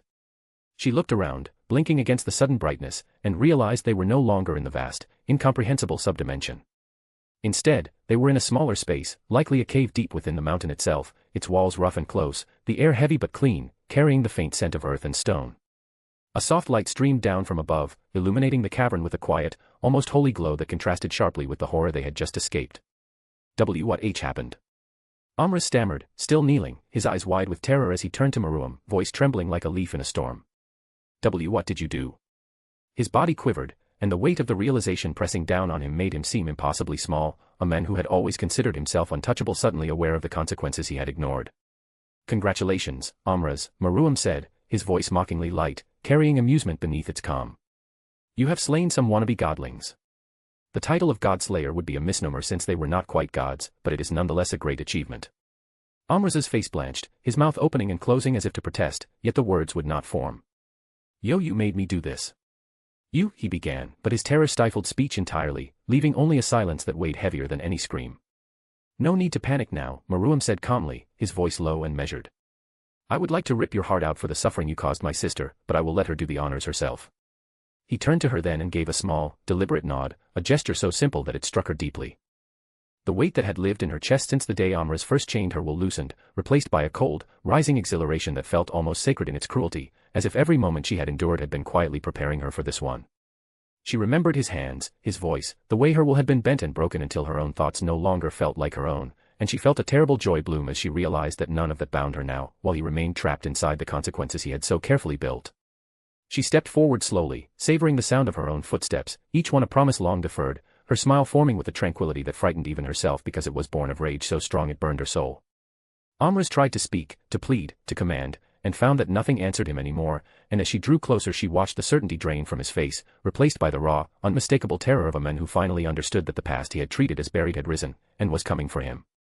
Karma, she realized, could be quite the meticulous bitch.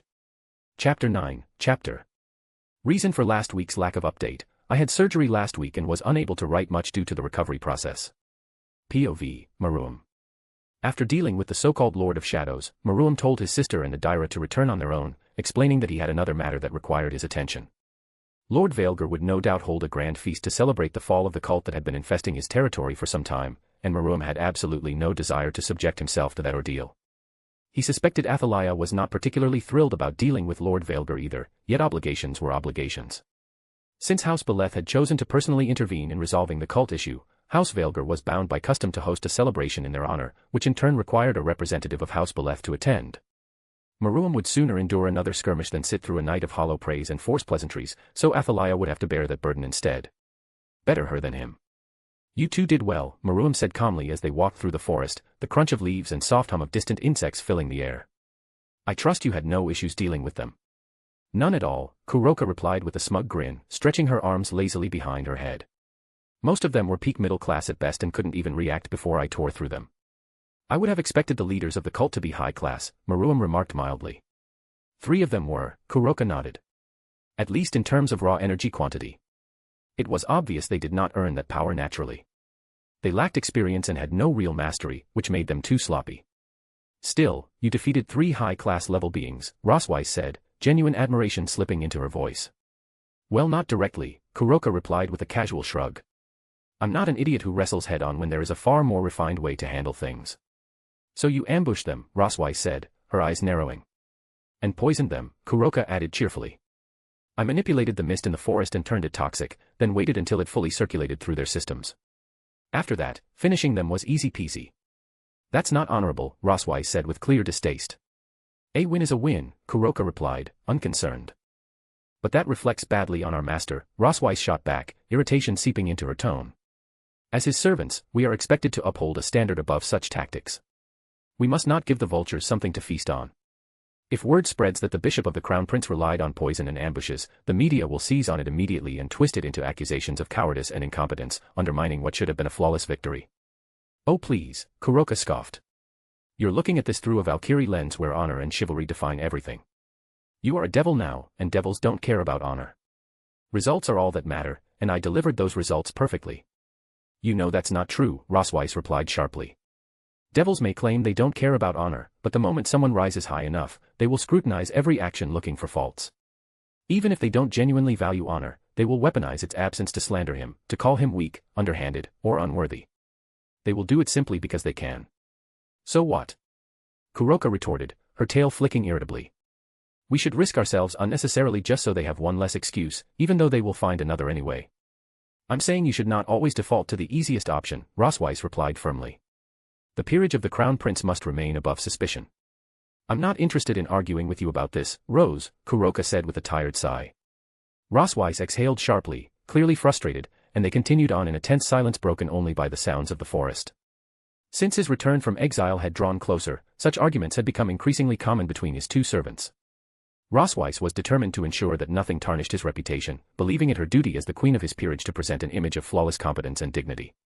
Her serious and studious nature compelled her to seek perfection in every aspect, power, skill, conduct, and reputation, leaving no opening for the lords of hell to exploit or use his peerage as ammunition against him. Ever since their return to Sheol, she had been wound tight, as though constantly watched and evaluated, placing immense pressure upon herself. Maruam suspected his mother's influence in this, likely pushing Roswise to embody the ideal queen worthy of her son. He glanced at Valerie, who had been quietly walking beside him, listening to the exchange with visible concern. It was your first mission, he said gently. How was it? Hm. Valerie startled slightly before straightening. It was very good, Master. Though I couldn't contribute much since Kuroka handled most of it. Still, it was a valuable experience, and I will work harder so I can be of more use in the future. Kuroka has been a devil far longer than you, Maruam replied evenly. It is natural she would be faster and more efficient. You will have plenty of chances to close that gap. It seems she still fears I will abandon her if she is not useful, he thought quietly. Like many who had suffered abuse or emotional neglect, Valerie carried deep abandonment issues. She had convinced herself that he would discard her once he realized how, in her own view, worthless she was, and that fear drove her to constantly push herself to improve, desperate to prove she deserved to remain by his side. Did you really defeat gods, Master? Valerie asked softly, off-coloring her voice. They were not gods, Maruam corrected gently. Not even close. And besides, they had a fundamental weakness that I could exploit. It wouldn't have been so simple otherwise. Still, the king's eye is incredible, Valerie said in wonder. To see through all their schemes at a glance. That was not entirely true. While the king's eye could analyze magic with frightening precision, his swift understanding of the Lords of Shadows stemmed from familiarity, because he had once created something similar himself. I've been thinking, Maruam said suddenly. About what? Valerie asked. I always found calling an ocular ability the king's eye to be rather uninspired, he said thoughtfully. I'm going to rename it. What will you call it? Kuroka asked, curiosity sparking. The Alpha Stigma, Maruam declared. Kuroka burst into giggles. Why stigma? She asked teasingly. What are you being stigmatized for? For being awesome, Maruam replied with complete seriousness. That was enough to make all of them laugh, and the lingering tension evaporated as conversation resumed more freely while they continued their walk through the forest. Maruam's thoughts inevitably returned to the Lords of Darkness, lingering on them with the detached focus of someone dissecting a solved problem long after the solution had already been reached. They had been greedy, dangerously so, and far too reckless in how they acquired and used faith energy. He had understood their mistake almost immediately, largely because he was not unfamiliar with such systems himself. Faith was never a simple resource, and those who treated it as such paid a price sooner or later. They used the mark as a conduit, a sigil etched into flesh and soul alike, binding each cultist to the spirits in a mutually dependent exchange. Through that mark, the faith of the followers flowed directly into the Lords of Darkness, a constant stream of belief, fear, reverence, and obsession transferred without delay. The connection ensured that almost no faith energy was wasted, allowing it to be absorbed instantly and converted into power with staggering efficiency. Once he understood the codependent nature of the pact, the rest had been trivial. He had sent Kuroka and Valerie to eliminate every member of the cult, leaving only Amras alive. With only a single believer remaining, the desires, beliefs, and emotional state of that one man became the soul-shaping force behind the Lords of Darkness. In their hunger for control, they had bound themselves completely to their worshippers, and in doing so had turned into slaves of the very faith they sought to exploit. The gods had learned this lesson long ago, and painfully so, which was one of the primary reasons they rarely interfered in mortal affairs now compared to the distant past. In ancient times, when the gods first discovered that faith could elevate their power, they had rushed toward it without restraint or foresight. Rivalries escalated quickly, and none of them wished to stand idle while their enemies grew stronger through belief alone. Thus began the competition for worshippers. It was one of the reasons the gods, despite being powerful and self-sufficient beings, had involved themselves so deeply with humanity in the first place. In their attempts to gather faith, they inspired myths and legends that still echoed through the ages, tales of Zeus hurling thunderbolts from Olympus, of Hera's jealous wrath, of Athena's cunning wisdom and Ares' blood-soaked battlefields.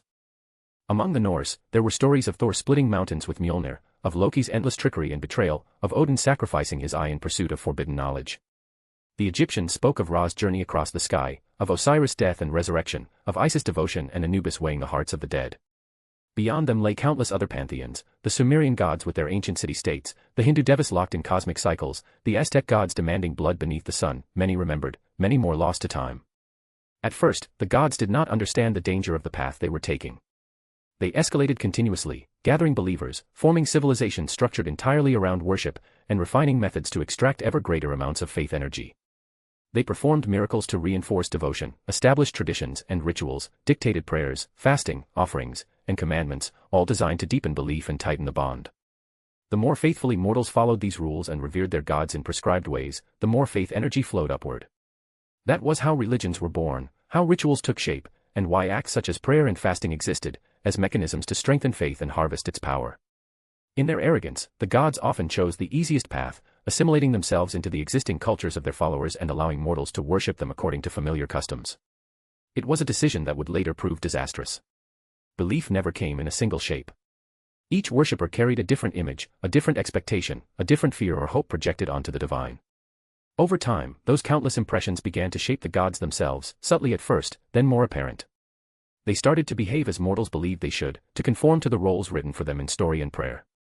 Faith, when vast enough, could shape and even dominate a god, and thus the end of the age of gods slowly approached.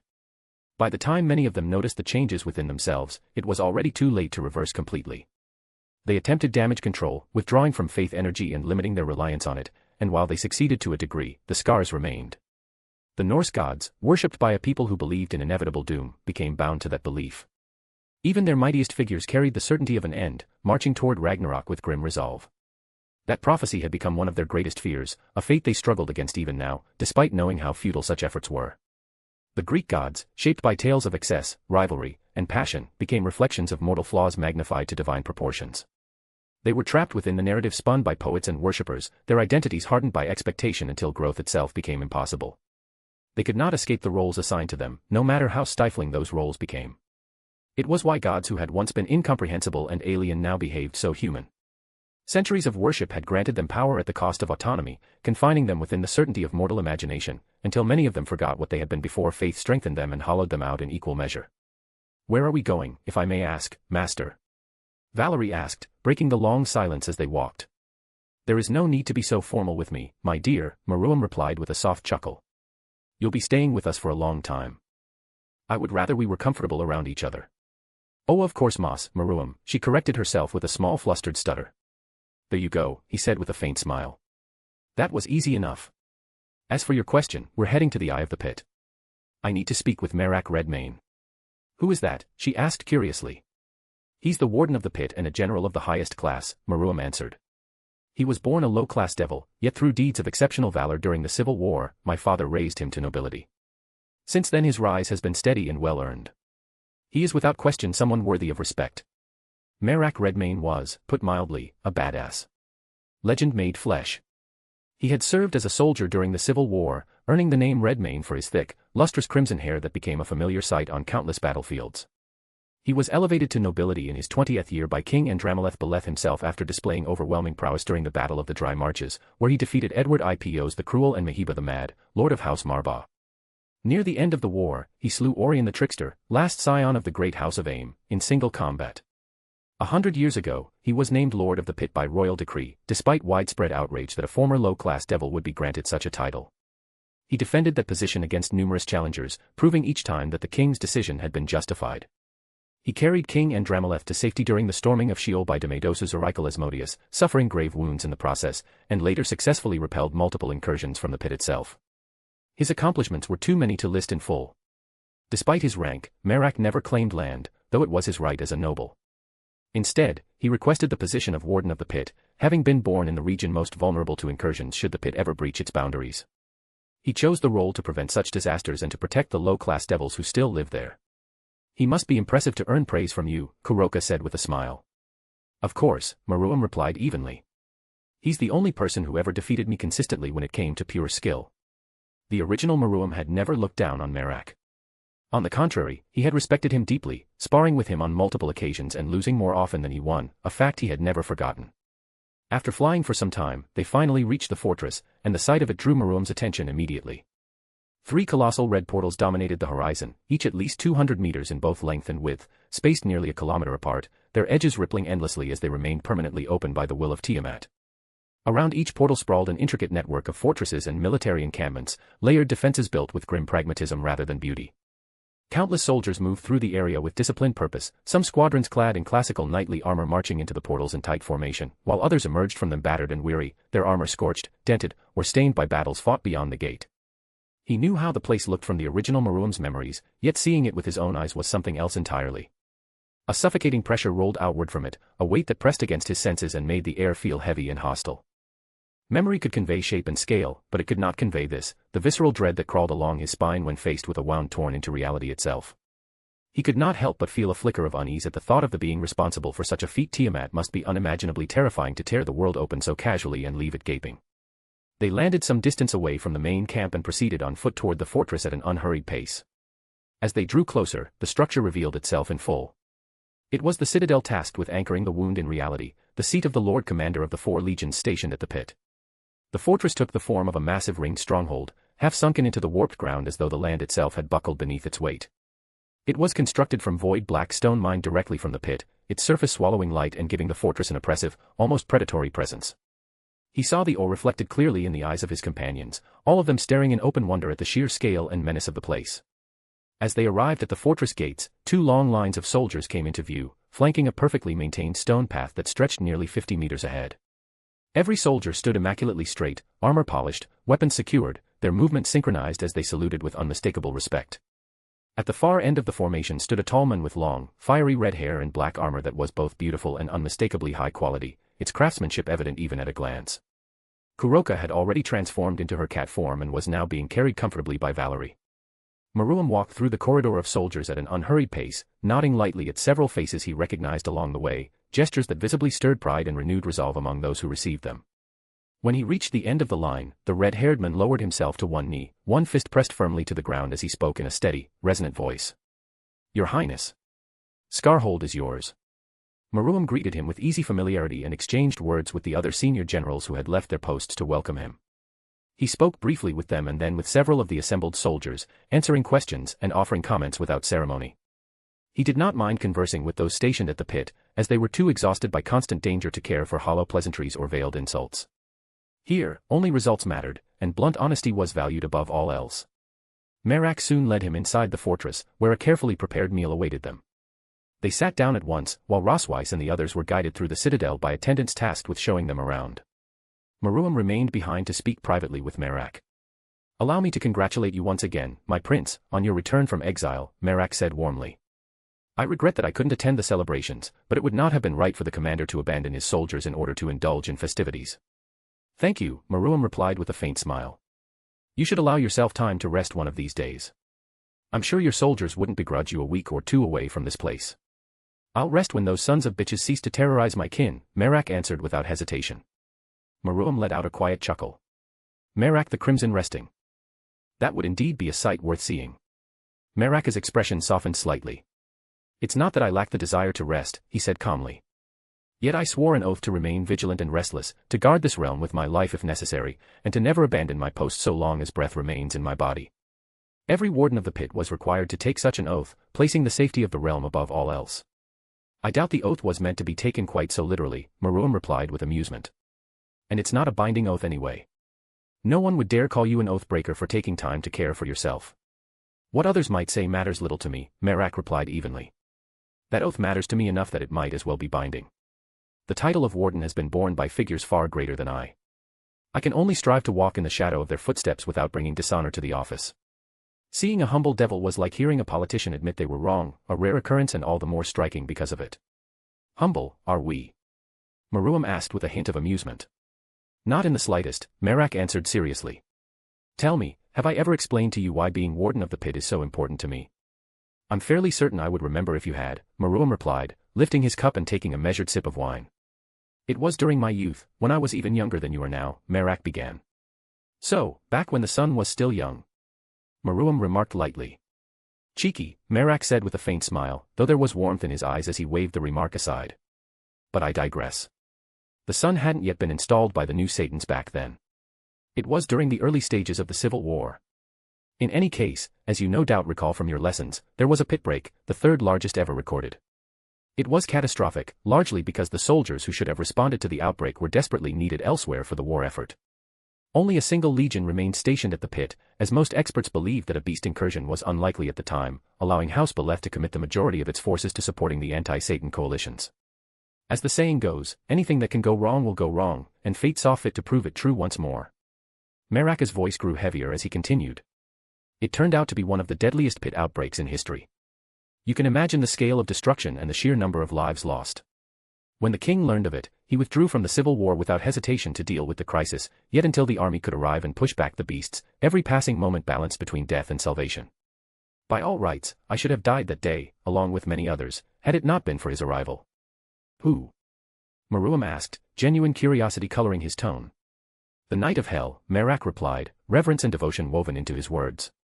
"He was the warden of the pit at the time, and though he had already been fighting for weeks at the epicenter of the beast incursions, he didn't rest. After stabilizing the situation at the pit itself, he rushed to our aid with 12 companions, leaving the rest behind to hold the line. Merak's gaze drifted into the distance, his eyes unfocused as memory overtook him. By then, we were barely surviving, and death felt inevitable. Hope was a fragile thing among low-class citizens, almost an absurd notion. And then he came, descending like a comet from the sky, carrying hope with him. He began fighting alongside his 12 companions, cutting through the beasts with relentless fury. He shouted, "Though the darkness may seem insurmountable, the day shall come. Rejoice, people of hell, reinforcement is coming." Whether it was true or not mattered little. That single declaration, that single act of a noble coming to fight for us, the downtrodden and forgotten, was enough to reignite our will to live, and we continued fighting while repeating those words among ourselves, telling each other that the day would come. What happened after that? Meruem asked, now fully absorbed in the story. We fought without end, Merak said quietly. The reinforcements, unknown to us, were intercepted by the old Satan faction and delayed. Thousands of low-class devils clung to life, largely because the Knight of Hell and his soldiers bore the worst of the assault. In such a hopeless situation, tell me, what choice do you think any ordinary noble would make? The choice between continuing to fight for low-class devils and risking death, Meruem replied after a moment of thought, or abandoning them to save oneself. I would wager that most devils would choose survival. Our race has never been known for self-sacrifice, especially when it concerns those considered lesser. Exactly, Merak said with a slow nod. Low-class devils are often treated as expendable, little better than tools. The life of a single aristocrat is valued above thousands of them. He could have left us, escaped with his life, and still been hailed as a hero. We begged him and his companions to go, to not throw their lives away for us, telling him that he had already done more than anyone could ask. Do you know what he said in response? Meruem shook his head. I will not abandon my people, Merak said, his voice thick with emotion. Then he raised his sword to the heavens and swore, I swear by whatever is holy or unholy, or whatever the fuck is in fashion these days, that I will save at least half of you or die in the attempt. We were stunned, unable to comprehend what we were witnessing. A noble risking his life for us, a devil fighting to save others with no promise of reward or glory. When the creatures of the pit descended upon us like a tide of nightmares, the only thing standing between us and annihilation was the Knight of Hell and his 12 companions, laughing as they charged into the horde. I remember thinking then, and I know the others thought the same, that this was a man worth serving, worth fighting for, worth dying for, and worthy of being king of devils. Meruem found himself quietly moved by the tale, wondering how such a figure could have faded into obscurity. And did the reinforcements arrive in time, he asked. On time is a matter of perspective, Merak replied. We heard the trumpets of House Beleth, and for a brief moment the despair in our hearts lifted. The Knight of Hell shouted, the day has come. Behold, children of Morningstar, the day has come. Yet he was exhausted, and one of the pit creatures struck him down. White flame consumed him, and even as he fell, he laughed. None of the 12 survived that day. Silence settled between them, heavy and sorrowful. So that's why you take the oath so personally, Meruem said at last. Yes, Merak replied softly. The Knight of Hell was the greatest devil I have ever known, and in his final moments his spirit burned brighter than the Morningstar himself. To stand where he once stood is a burden and an honor, and I can do nothing less than devote myself completely in the hope of becoming worthy of even a fragment of that legacy. Meruem did not know what to say, so he remained silent, slowly drinking his wine. He could easily imagine why so little information about the Knight of Hell remained, as the aristocracy would have viewed his death as foolish, a pointless sacrifice for those they deemed vermin. They would have dismissed it as stupidity, yet most devil lords were already forgotten, while the Knight of Hell lived on vividly in the memory of Merak, inspiring devotion long after his death. Immortality through memory must have been an alien concept to devils, beings who lived for millennia and saw legacy as irrelevant, since death itself felt distant and abstract. Yet this knight had achieved a different kind of eternity, one born from character and conviction rather than raw power. From a romantic perspective, there was undeniable beauty in it, the idea that meaning and remembrance could transcend death, turning a fleeting life into something eternal through sacrifice and moral clarity. Even so, it was not a path Meruem desired for himself. He sought power so absolute that saving others would never require sacrifice, strength so overwhelming that no obstacle could force such a choice upon him. That was the dream Meruem pursued, one where protection and victory were achieved through supremacy rather than martyrdom. I beg your pardon, Your Highness, Merak said with a faintly embarrassed smile, lowering his head a fraction. It seems I have led us quite far off course. It's unusual for me to speak so freely, yet there is something about you that makes it easy to lay my thoughts bare. Meruem simply listened without interrupting, allowing the moment to settle naturally. In hell, where most conversations were contests of ego and self-importance, the simple act of listening without asserting oneself was rare enough to be mistaken for a virtue rather than basic courtesy. Don't apologize, Meruem replied with a gentle smile. I enjoyed hearing it. It was a fascinating story, and admittedly an unusual one for a devil. One does not often encounter someone here who still entertains ideas such as chivalry and noblesse oblige. The nature of devils had always struck Maroum as what he privately described as romantic excess turned inward, a way of living where emotion is taken seriously to the point that it becomes the center of identity and the only measure by which meaning is judged. Every desire is followed fully and every impulse is treated as something sacred and not something that ought to be questioned or softened by restraint. Devils are moved by passion in the same way humans are, yet they never step back from it or ask whether it should be shaped or limited. Because of this, pride grew unchecked until it became entitlement, greed widened into an appetite that could never be satisfied, and vanity hardened into a constant hunger to be seen, desired, and affirmed by others. They experience love as fixation, joy as indulgence, and selfhood as something to be constantly loved and glorified. Rarely did they question whether their passions harmed those around them, because their attention was always pulled inward toward the intensity of their own feelings and the thrill of fully inhabiting them. This inward turning of romance means that their love often collapses into obsession, their self-admiration hardens into cruelty, and their devotion to feeling transforms them into creatures who circle endlessly around their own wants, feeding on experience while never truly feeling full. In this way devils appear dramatic, expressive, and intensely alive, yet beneath that surface there is a quiet emptiness that comes from living entirely within the echo of one's own desire, where every emotion burns brightly for a moment and then demands more fuel, more excess, and more surrender to the self. Yes, Merak said softly after a moment. I believe the strong have an obligation to protect the weak and to prevent suffering wherever they can. That is certainly a perspective, Maroum replied calmly. Almost very Christian one, if I may say so. I hold a different view on power and obligation, though I suspect this is not the time for such a debate. I suppose it's not, Merak said with a warm laugh. Before anything else, I wish to thank you for your aid in dealing with the Ferrum Exilum. They had grown into a persistent nuisance. You're welcome, Maroum replied evenly. I was somewhat surprised to receive your message requesting an audience with me. Truly. Merak said, raising an eyebrow. I would have thought that to be a common occurrence by now, Lord of Rings. The lords of hell should be lining up on their knees for you with tongues out for any squirt of attention to swallow. Perhaps, Maroum said mildly. I have been occupied with other matters, and I have not yet found the time or the inclination to dangle meat in front of hyenas. Merak lifted his cup in a small toast, his expression sincere. Then I'm honored that you chose to answer me first.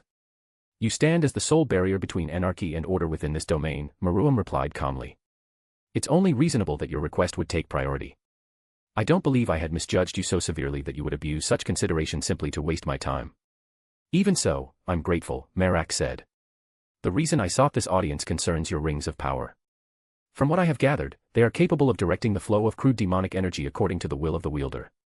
That's correct, Maroum replied. They're primarily driven by willpower, and factors such as speed and efficiency depend entirely on the individual using them. I see, Merak said thoughtfully. Would it be possible to use one of these rings to direct the flow of demonic energy within the pit itself? That was an interesting question, Maroum thought, as his gaze sharpened slightly.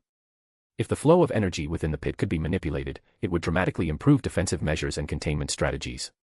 No, Maroum answered after a brief pause. I'm afraid that will not work.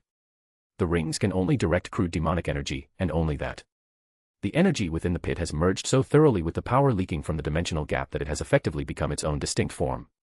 The subdimension known as the pit was estimated to be roughly the size of Antarctica, formed when the demonic energy of the underworld reacted violently with the energy of the dimensional rupture. Because of this, it could not accurately be described as being composed of either demonic energy or dimensional gap energy alone. Unlike the underworld, where demonic energy poisoned the soil itself, the pit was paradoxically fertile, its ground capable of sustaining life on an enormous scale. This made it a potential game changer for the underworld. A landmass of such size and fertility was something the lords of hell would kill to possess, and there had been numerous fruitless joint operations between House Beleth and other pillar houses to purge the pit of the beasts infesting it. Even the greatest alliance assembled 250 years ago had achieved little lasting success. Maroum had no intention of letting an asset like this go to waste. He already had a plan to break Tiamat's curse and reclaim the pit's potential, though that ambition would have to wait for another time. I expected that, Merak said with a quiet sigh, his shoulders lowering slightly as though the weight of the pit itself rested upon them. It's disappointing nonetheless. The wrath of Tiamat is far too vast to be overcome through simple means. She is a dragon king, after all, Maroum replied calmly, swirling the wine in his glass as his gaze remained steady. Yet every being, regardless of how immense or insignificant, possesses desires, needs, or instincts that can be exploited if one is patient enough to uncover them. You have a plan? Merak asked, genuine surprise flickering across his features. A few, Maroum answered evenly. Though there are variables I still need to confirm before I can speak with any real certainty. That alone gives me hope, Merak said, setting his wine glass aside as his expression softened into something almost wistful. Hope is a scarce commodity here. He then studied Maruam closely, hesitation visible in the way his fingers tapped against the table, as though weighing whether the next words were worth the risk they carried. There's another matter I must inform you of, Your Highness, Merak said at last, his tone more careful. A warning, of sorts. A warning. Maruam repeated, one eyebrow lifting in interest. Yes, Merak replied. I'm not as removed from the political arena of hell as some might believe. My informants have reported a growing sense of dissatisfaction among certain subjects of the king, along with the unmistakable scent of conspiracy gathering behind closed doors. That drew Maruam's full attention. Since his transmigration into this world, he had devoted himself almost entirely to cultivating personal power, as power was the ultimate currency here, and in doing so he had largely neglected the political sphere, aided by his exile and a natural distaste for such games. Go on, Maruam said, meeting Merak's gaze with renewed focus. It's difficult to separate rumor from fact at this stage, Merak began cautiously. Much of what reaches me is fragmented, contradictory, and deliberately obscured, which suggests to me that someone is being very careful. And what do these rumors claim? Maruam asked. That certain vassals of House Beleth have begun refusing royal commands, Merak explained, and have even gone so far as to withhold their taxes. That's troublesome, Maruam thought, and his instincts told him it was far from a simple act of defiance. I suspect there is more at work here than ordinary vassal dissatisfaction, Merak continued gravely. In what way? To refuse orders and taxes is not merely insolence, Merak said, his voice steady but firm. To do so against House Beleth, one of the mightiest pillar houses, is suicidal under normal circumstances. Such behavior sets a dangerous precedent, implying that vassals may defy their liege without consequence, and history shows that such sparks are usually extinguished immediately. No vassal house would gamble annihilation for wounded pride alone. Unless they were assured protection, Maruam said slowly, realization settling in. Precisely, Merak confirmed. Despite the other pillar houses mocking Beleth for weakening itself through its obligation to the pit, they are acutely aware of the boundless potential the Eye of the Pit holds if Tiamat's wound were sealed or the beasts within finally eradicated. The Eye of the Pit had long crippled House Beleth's ability to project power beyond its borders, as constant vigilance was required in case of another outbreak. The other pillar houses never missed an opportunity to sneer at this constraint, joking that nothing ever escaped Beleth's territory, least of all its own soldiers.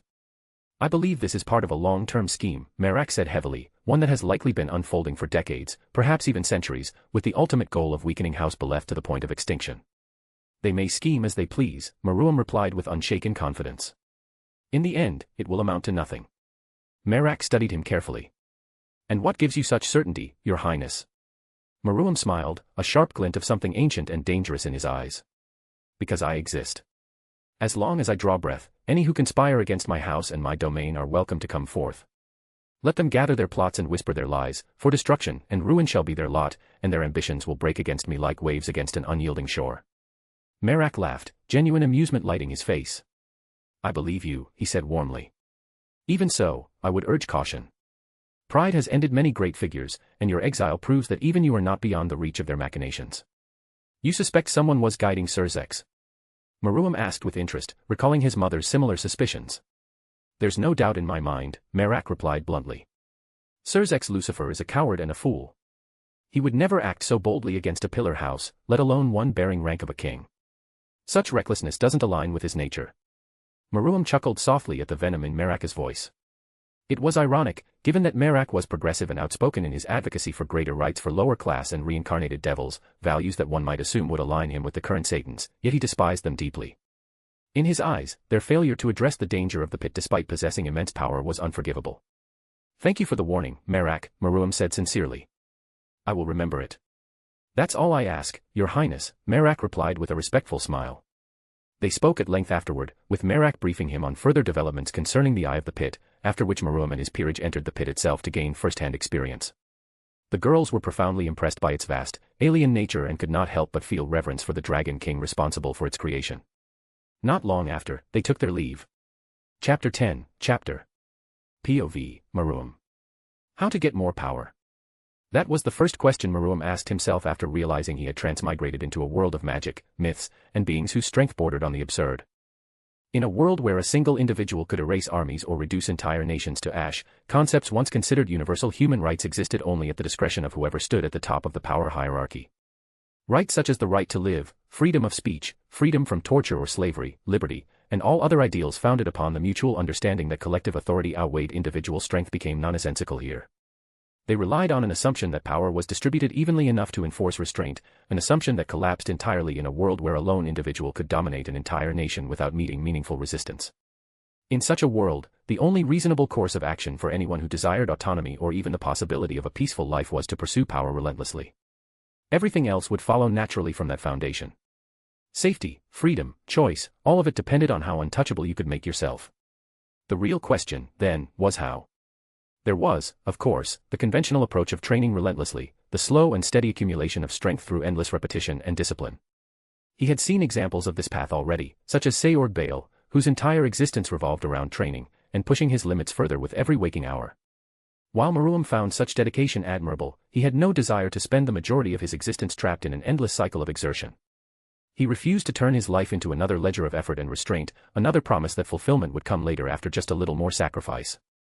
He knew exactly where that path led, because he had already walked it once in his previous life and found the view at its end empty. If this world is generous enough to give him another beginning, then he will answer it by living fully, by reaching for beauty, passion, and wonder wherever they appear, and by refusing to shrink his desires into something safe and manageable. This time he wanted a life that felt expansive, vivid, and unquestionably his own. So the question remained how he could grow stronger without dedicating nearly all his time to training like a madman. One option he considered was extracting a sacred gear from its human host and using it for himself. Thanks to his meta-knowledge, he knew roughly where most Longinus-level sacred gears were located, and approaching their wielders would not pose much difficulty. The true obstacle lay in the extraction itself.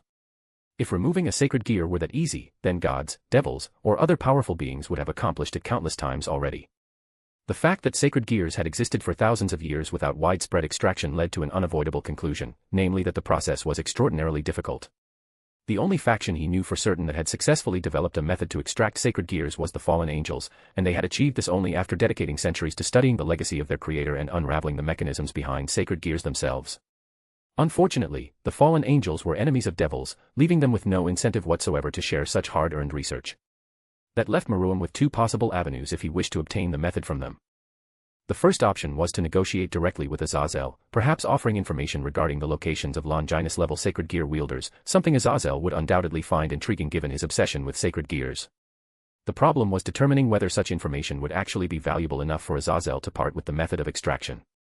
Considering that, in canon, Azazel had dispatched agents like Rainier to kill sacred gear wielders before their powers even awakened, as he did with Issei, it was reasonable to assume the fallen angels possessed a method of detecting sacred gears. Otherwise, the entire Rainier plotline would make little sense. Rainier knew Issei possessed a sacred gear, and the most logical explanation was that the fallen angels could detect their presence. However, they clearly lacked the ability to identify the specific type of sacred gear, or at least not consistently. Rainier knew Issei had a sacred gear, but she did not know it was the boosted gear. If the fallen angels could both locate sacred gears and identify their types, they would have already recruited or eliminated every Longinus wielder in existence. But still, Maruam judged it unlikely that Azazel would consider information about a few Longinus wielders valuable enough to trade for the extraction method. The second option was theft, namely stealing the sacred gear extraction method directly from the fallen angels. Storming the fallen angel realm was an idea so absurd it bordered on suicidal delusion, which left only one realistic approach, relying entirely on his meta-knowledge of canon events. Canon events would begin 2 years from now, when Rias turned 18. At that time, the fallen angels would kill Issei, and Rainier would later attempt to extract Twilight healing from Asia using the sacred gear extraction method. In that moment, Maruam could potentially seize the technique. However, this plan relied too heavily on his foreknowledge and required waiting years for canon to unfold as expected, leaving far too much to chance. Worse still, it would make him dependent on power that was not truly his own. If someone rendered his sacred gear obsolete, as Rizavim could with his sacred gear canceller, then all that borrowed strength would vanish instantly, leaving him utterly vulnerable. For that reason alone, using sacred gears as his primary path to power was unacceptable. Power earned would always triumph over power that was merely given. Instead, Maruam turned his attention to a far less obvious method of increasing strength, one rooted in the fundamental nature of devils themselves, the ability to make contracts. In canon, the mechanics of devil contracts were rarely explained in detail beyond the basic premise of devils being summoned to fulfill human wishes in exchange for something of value. Maruam had researched the subject extensively to understand how it might be exploited to his advantage. The most obvious question was what devils actually gained from making contracts with humans. In ancient times, the answer was simple. Devils demanded human souls, firstborn children, virgins, or sacrifices of various kinds. Souls in particular were extremely valuable, as they could be consumed to increase a devil's power. However, such practices had been outlawed ever since the rise of the new Satans roughly 5 centuries ago. Even so, many devils still continue to make contracts with humans, and for newly reincarnated devils in particular, it remained one of the most reliable ways to increase both power and social standing. Why is that? The reason lay in the very nature of devils themselves. Devils were beings aligned with darkness and evil, and they could draw power from such concepts. Humans who summoned devils did so through intense and overwhelming desires, often tied to greed, lust, or one of the 7 deadly sins, since an exceptionally high threshold of desire was required to summon a devil in the first place. By entering into contracts with such humans, devils gained small amounts of energy from these intense emotions, much like gods gained faith energy from worshippers. This energy, drawn especially from the 7 deadly sins, gradually increased a devil's demonic energy reserves, with the amount gained varying based on the quality and intensity of the contract. The increase was not that significant, because if it were, every devil would simply spend their existence making contracts and quickly ascend to absurd levels of power, which clearly was not the case.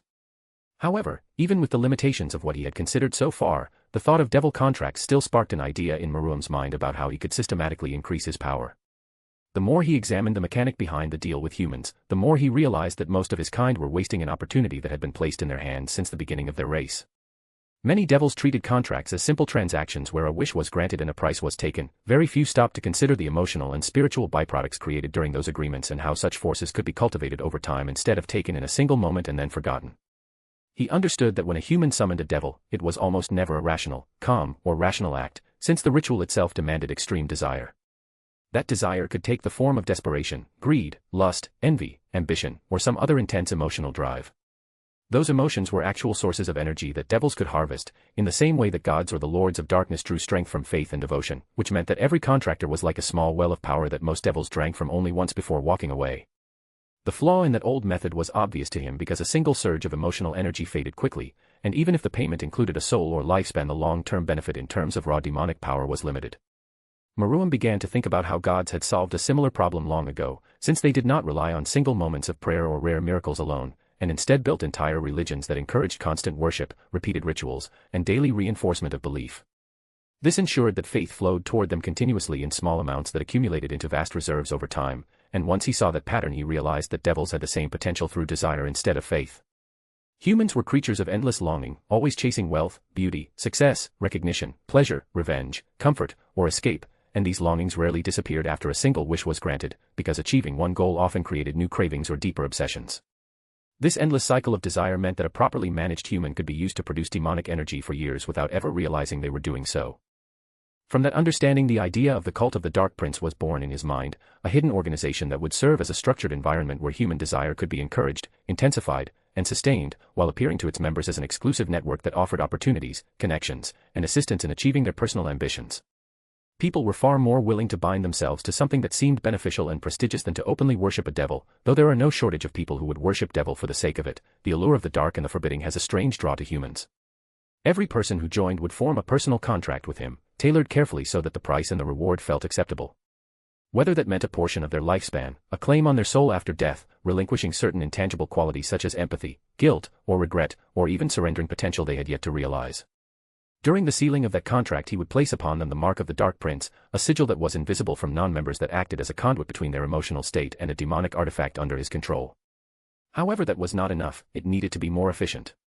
The gods, for example, created specific rituals, traditions, or prayer which their followers perform as a sign of faith, which then generates more faith energy.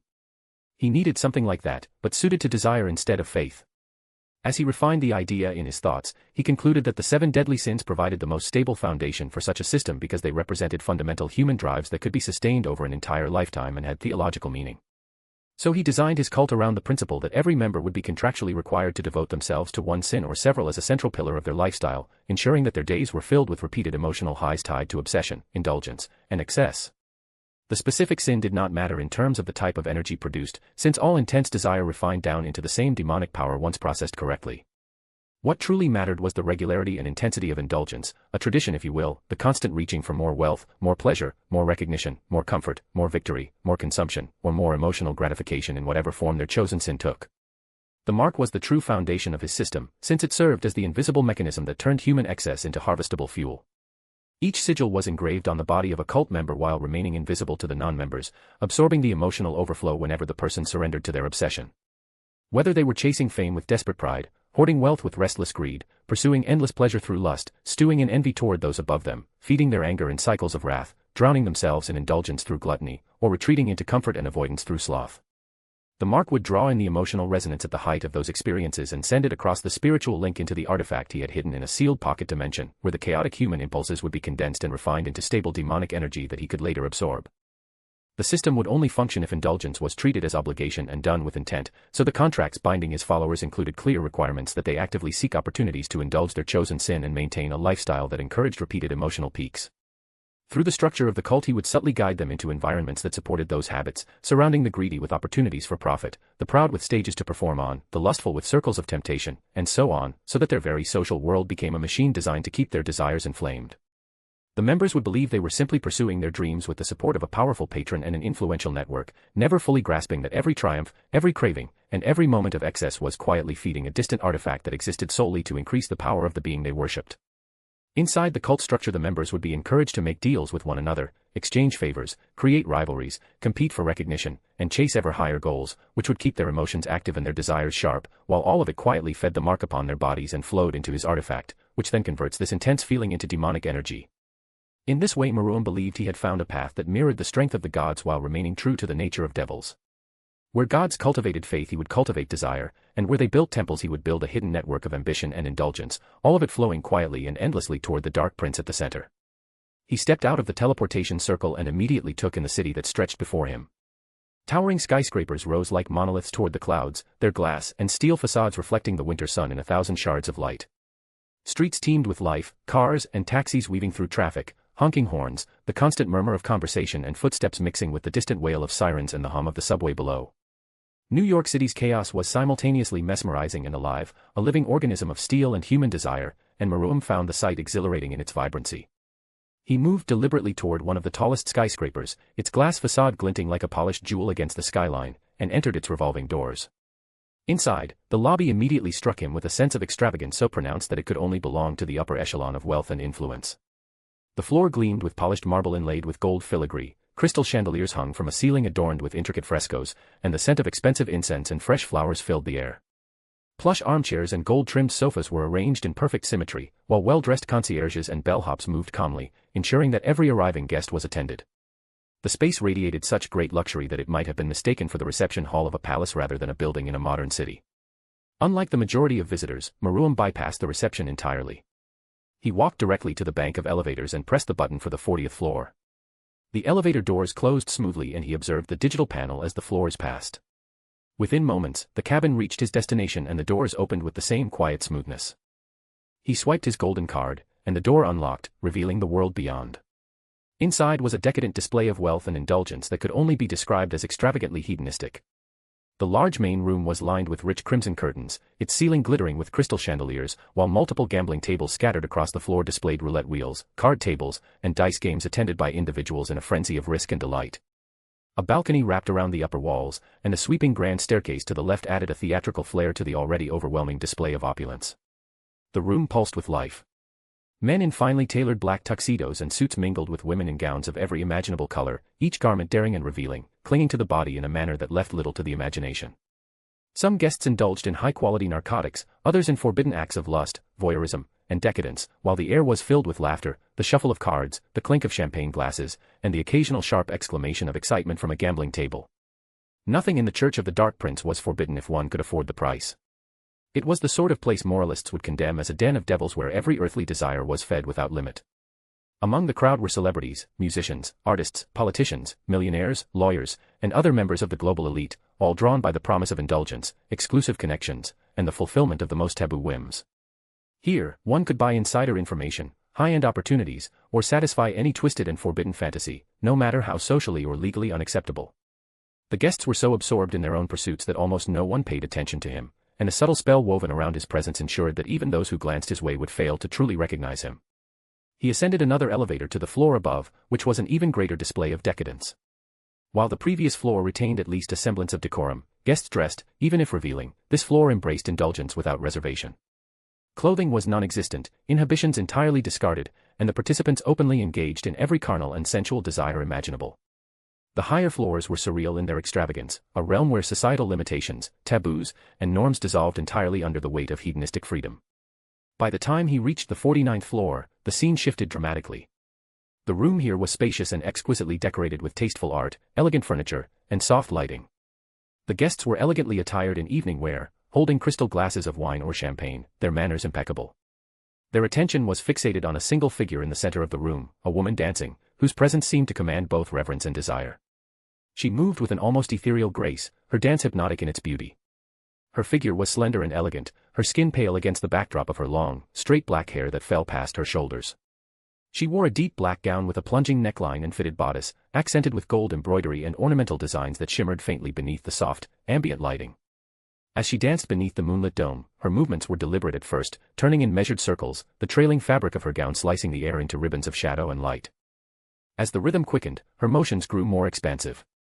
Her hips swayed in graceful, precise arcs, her arms extended and curved like the branches of an old tree, and her eyes remained closed, fully immersed in the artistry of her performance. The assembly of elites watched, enraptured, the tension of desire, admiration, and awe tangible in every glance. Her dance, simultaneously sensuous and commanding, possessed a timeless quality to her motion, something reminiscent of old tales of fey courts and enchanted gatherings, and the kind of presence that could charm kings and heroes alike without effort. Gradually, the rhythm slowed. Her final spin brought her to a breathless pause at the foot of the dais, chest rising and falling in effort. She bowed deeply, and in unison, the audience rose to their feet, applauding with admiration and devotion. Her eyes then swept over the crowd, and upon meeting his gaze, they widened slightly in recognition. He inclined his head in acknowledgement, then calmly withdrew to the elevator leading to the highest floor of the building. The topmost floor was an office-like chamber of absolute elegance, its furnishings a rich tapestry of gold and crimson, every surface polished and refined as if he had stepped into a royal palace.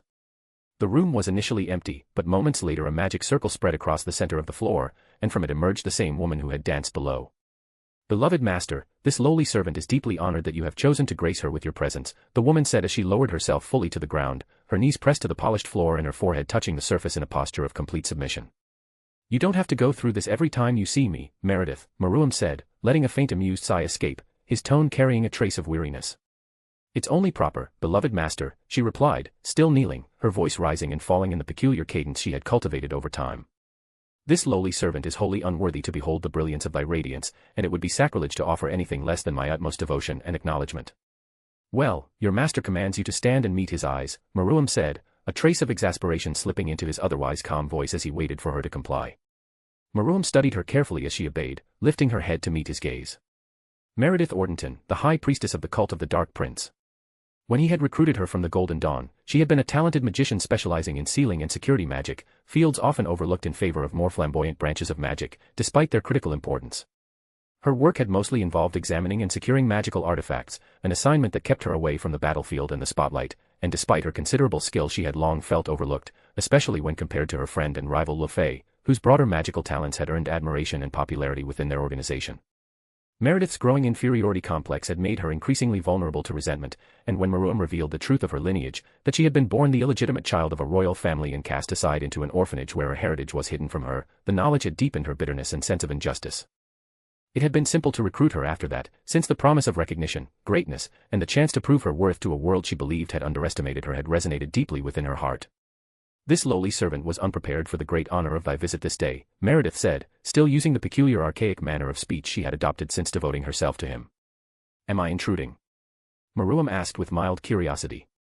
"Of course not," she exclaimed, voice rising in fervor. "Nothing in all the worlds gives this lowly servant greater joy than to be graced by thy presence, beloved master. Only had I known of thy coming, I would have arranged a reception worthy of thy brilliance, a testament befitting thy majesty and the radiance thou bestowest upon thy humble servant." That, Maruam reflected silently, was precisely why he never informed her in advance and limited their interactions to what was strictly necessary in her role as High Priestess. She was highly competent and invaluable to the growth of his organization, yet her devotion bordered on religious fanaticism of the highest degree, and she regarded him as the absolute center of her existence, shaping her speech, actions, and even private life around her worship of him. At times it grew uncomfortable, especially knowing she maintained a private shrine filled with his photographs that she reportedly spent hours gazing upon in silent adoration. He chose to ignore the intensity of her words for the sake of his own sanity and moved directly to the reason for his visit. "There was something you wished to tell me," he asked, recalling the message she had sent. This lowly servant humbly requests a small period of absence to attend to an important matter and seek thy blessing in doing so, she said, her tone turning hesitant. He raised an eyebrow. Ever since her recruitment as his high priestess over a year ago, she had never asked for leave, and he had often been forced to insist that she rest, as she devoted every waking moment to managing his ever-expanding secret organization. May I ask the reason, he said with interest. All that I am belongs to thee, great master, she replied, her voice gaining a solemn intensity. This servant exists solely to serve thy will, and thou may ask, no, thou may command of her anything that pleases thee, for the highest honor this lowly one can ever receive is to carry out the desires of her radiant lord. Maruam did not respond to that declaration, since he had heard variations of it countless times and knew that arguing against it would be pointless. Regarding the cause of this request, she continued, it pertains to the expansion of thy sacred organization. In what way? As thou art aware, beloved master, she said calmly, the inner council has discussed the necessity of spreading thy teachings to Asia, a continent rich in population and filled with soul-seeking opportunity and meaning, making it fertile ground for the spreading of thy great message. Our missionaries have seen limited success in Thailand and modest progress in Japan thus far, yet much of the continent remains untapped, a vast reservoir of souls yearning for guidance under thy radiant leadership. Asia also held a vast number of elites eager for influence and exclusivity, which made expansion there strategically sound given the cult's footholds in Europe, the Americas, and Africa. He inclined his head slightly, listening. And what, precisely, does this have to do with your request for leave? This lowly servant wishes to journey to India and extend thy gospel there, she said softly, her eyes lowered in respect. Its population grows rapidly and many seek better prospects in life, making it ideal for recruitment, yet every missionary we have sent has been denied entry or prevented from spreading thy gospel. With thy blessing, this unworthy servant would go herself and negotiate with the relevant authorities so that thy message may take root in that land. I don't recall granting approval for expansion into India, Maruam said evenly, meeting her gaze. Remind me of the rules I set for the inner council regarding new territories. She hesitated under his stare. We are to consult thee and receive thy explicit approval before sending missionaries into any new country, she answered quietly. Then why were missionaries sent to India without my blessing, he asked, his eyes narrowing slightly. Meredith's eyes widened in shock at the implication she may have offended him. Without hesitation, she sank to the floor, forehead pressed to the marble in immediate submission. He sighed inwardly at her actions. Most merciful master, she cried, voice trembling yet urgent, forgive this lowly servant for acting above her station, for presuming upon thy wisdom and guidance. This humble servant has erred grievously, having forgotten the sacred duty to seek thy counsel, and shall accept any chastisement thou deemest just and fitting, O radiant one, sovereign of all that is seen and unseen. Stand up, Meredith, he said with a tired sigh. I'm not going to punish you without hearing your reasons. I trust you enough to believe you didn't act out of malice. O master, radiant lord of my life, she burst out as she rose again, her voice trembling with emotion. This unworthy servant is overwhelmed beyond measure by thy boundless grace and faith in her, for even after she has erred thou lookest upon her with trust instead of wrath, and such mercy is more than this small heart can bear. To be seen, to be believed in, to be granted even a fragment of thy confidence is a treasure greater than kingdoms, and this servant swears upon her very soul that she shall strive without rest to prove worthy of the trust thou hast so generously bestowed, dedicating every breath and every thought to thy glory, so that thy name may shine ever brighter through her humble efforts. Maruam pinched the bridge of his nose. The reason, Meredith. Why did you do it? Forgive this lowly servant, beloved master, for being carried away by her own zeal, Meredith said, her hands trembling slightly as she wiped fresh tears from her cheeks. This humble servant only sought to surprise her beloved master by extending his faith farther than had been expected, to demonstrate that her devotion is without equal among all who serve thee, and that no servant could possibly revere thee more than she.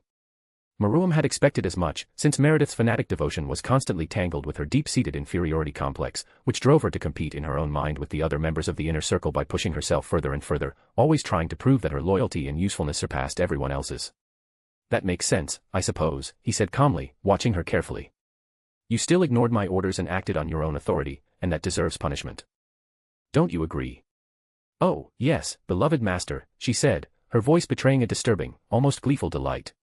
This lowly servant deserves chastisement to learn the lesson of her overreach. Shall she then disrobe so that thy hands may administer proper correction, beloved master, that the lesson be seared into her very being? Maruam observed her with detached curiosity. Meredith Ordenton was a masochist, and he had long suspected that her occasional minor mistakes might be deliberate, purely to be reprimanded by him, during which she would moan or plead in ways that made the entire situation uncomfortable. Whether this stemmed from unresolved daddy issues or simply from the eccentricities of her personal fetishes, he did not concern himself deeply with the reasoning, as it was of little consequence to the management of his cult. No, you don't need to remove anything, Meredith, he said flatly, noticing the flicker of disappointment that crossed her face. And there will be no physical punishment. The fault is partly mine as well, since I didn't clearly tell you that certain countries are off limits for now.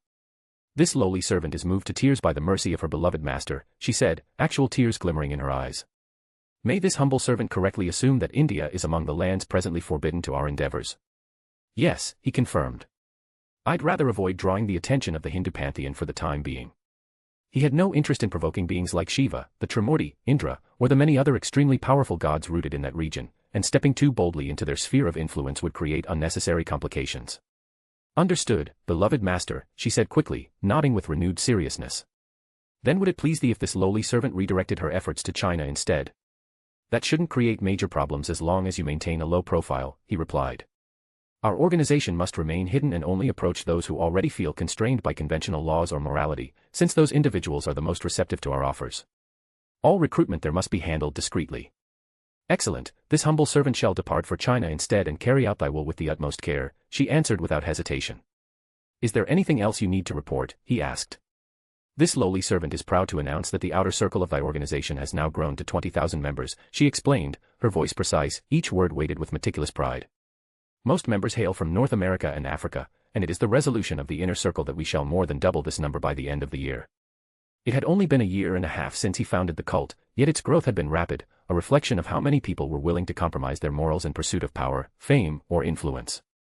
The organization was structured into several ranks and circles. The lowest level was known as the first degree, consisting of new recruits and individuals who had little to offer beyond their belief and desire, most of them ordinary people drawn in by their personalities and attraction to the allure of darkness. The second degree was made up largely of wealthy politicians, business leaders, celebrities, actors, and other influential figures who were willing to do a great deal to advance their careers and who could contribute significant resources and connections to the cult. Above them were the horror bishops, who served as missionaries, preachers, and leaders during gatherings, holding the authority to recruit new members and, with his blessing, engrave the mark of the Dark Prince. The highest formal rank within the organization was that of priest or priestess, individuals allowed to communicate with him directly and who functioned in a role similar to that of a pope within a religion. Finally, there was the inner circle, which was a select group of individuals personally recruited by Muruam himself. All members of the inner circle were aware of the supernatural aspects of the cult and often included magicians, warriors, or other supernatural beings who had aligned themselves with Muruam for their own purposes. Well done, he said, even though he already knew the exact number of members through the connection he maintained with each of them via their marks. She smiled, a delicate, pleased expression that seemed to light her entire face. Master, if it pleases thee, this lowly servant has a request, and she humbly begs permission to voice it, if I may be so bold, Meredith said hesitantly, her voice trembling ever so slightly, and for the first time she used the pronoun I, a small sign of the personal courage she summoned to ask. What request? Muruam asked, one eyebrow lifting slightly at the shift in her manner. It concerns becoming a member of thy peerage, she said, her voice growing even quieter, the words leaving her lips with visible nervousness. Go on, he said, giving a small nod for her to continue.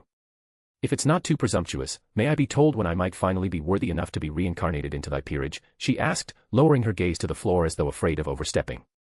You have always been worthy, Muruam said firmly, his tone leaving no room for doubt. Meredith, your talent is such that any king would consider himself fortunate to have you as part of his peerage. Your worth has never been the issue that kept me from reincarnating you. Then what is it? She asked, voice trembling, small tears beginning to gather in her eyes. Is there some deficiency I must correct to merit it? None at all, he reassured her, his voice calm and deliberate. You're perfect as you are, my dear. I suppose I should explain my reasoning.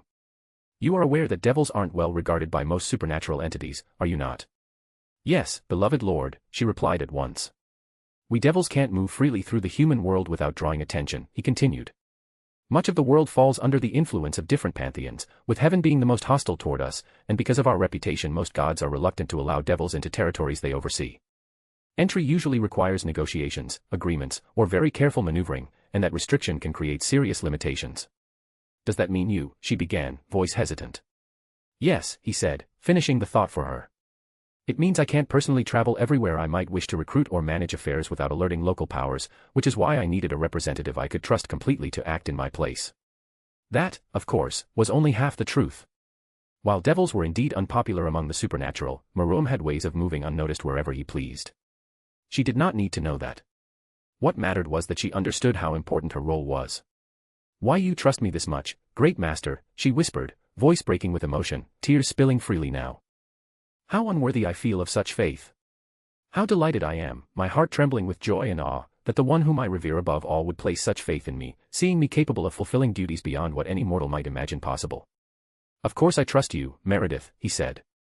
I chose you as my high priestess because I have absolute confidence in your loyalty and ability. That is precisely why you have remained human until now, since if you became a devil your movements would be far more restricted and you would lose the flexibility required to travel where the Church of the Dark Prince needs you most. Her expression transformed immediately, tears glistening in her eyes as a radiant smile broke across her face. She looked as though his words had filled the very center of her being with light and purpose.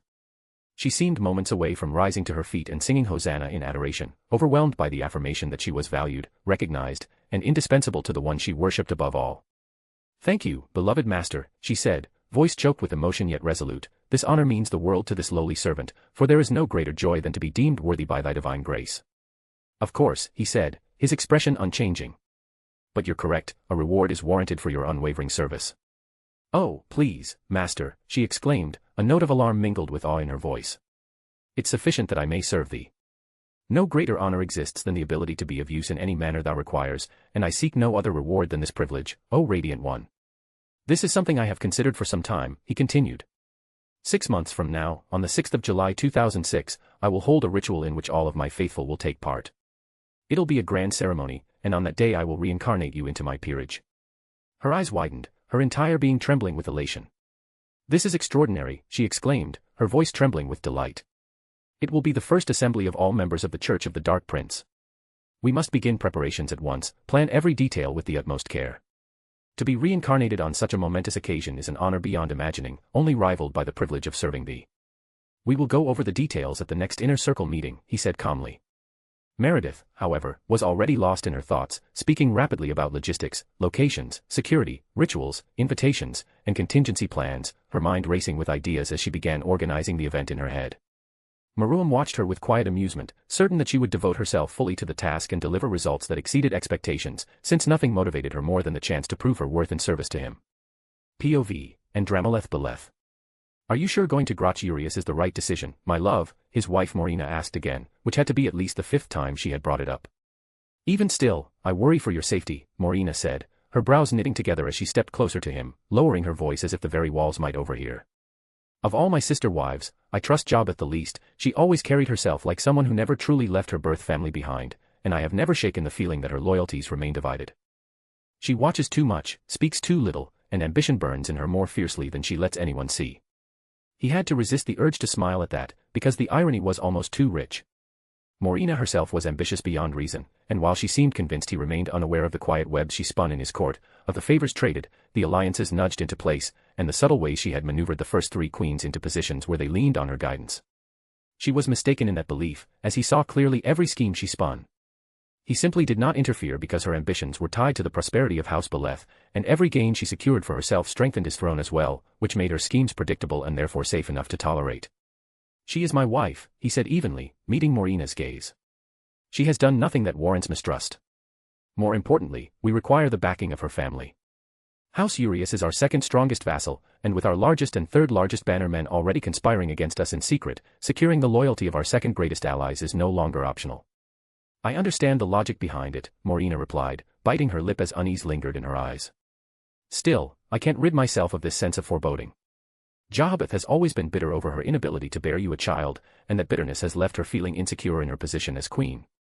And she can secure the position by ensuring her father stands with us when rebellion inevitably breaks out among our more avaricious vassals, and Drameleth answered calmly. You worry too much, my love. Time is not a luxury I possess, and you know this well. At the very least, I must leave Maruam a stable foundation and a reliable ally when he ascends to power, and I can feel that moment drawing ever closer. Morina did not look convinced, though he knew better than to expect otherwise. A woman's heart was shaped by worry and fear, while a king could not afford such indulgences. He needed to act, and every day he delayed allowed Zekrom more opportunity to turn his own vassals against him.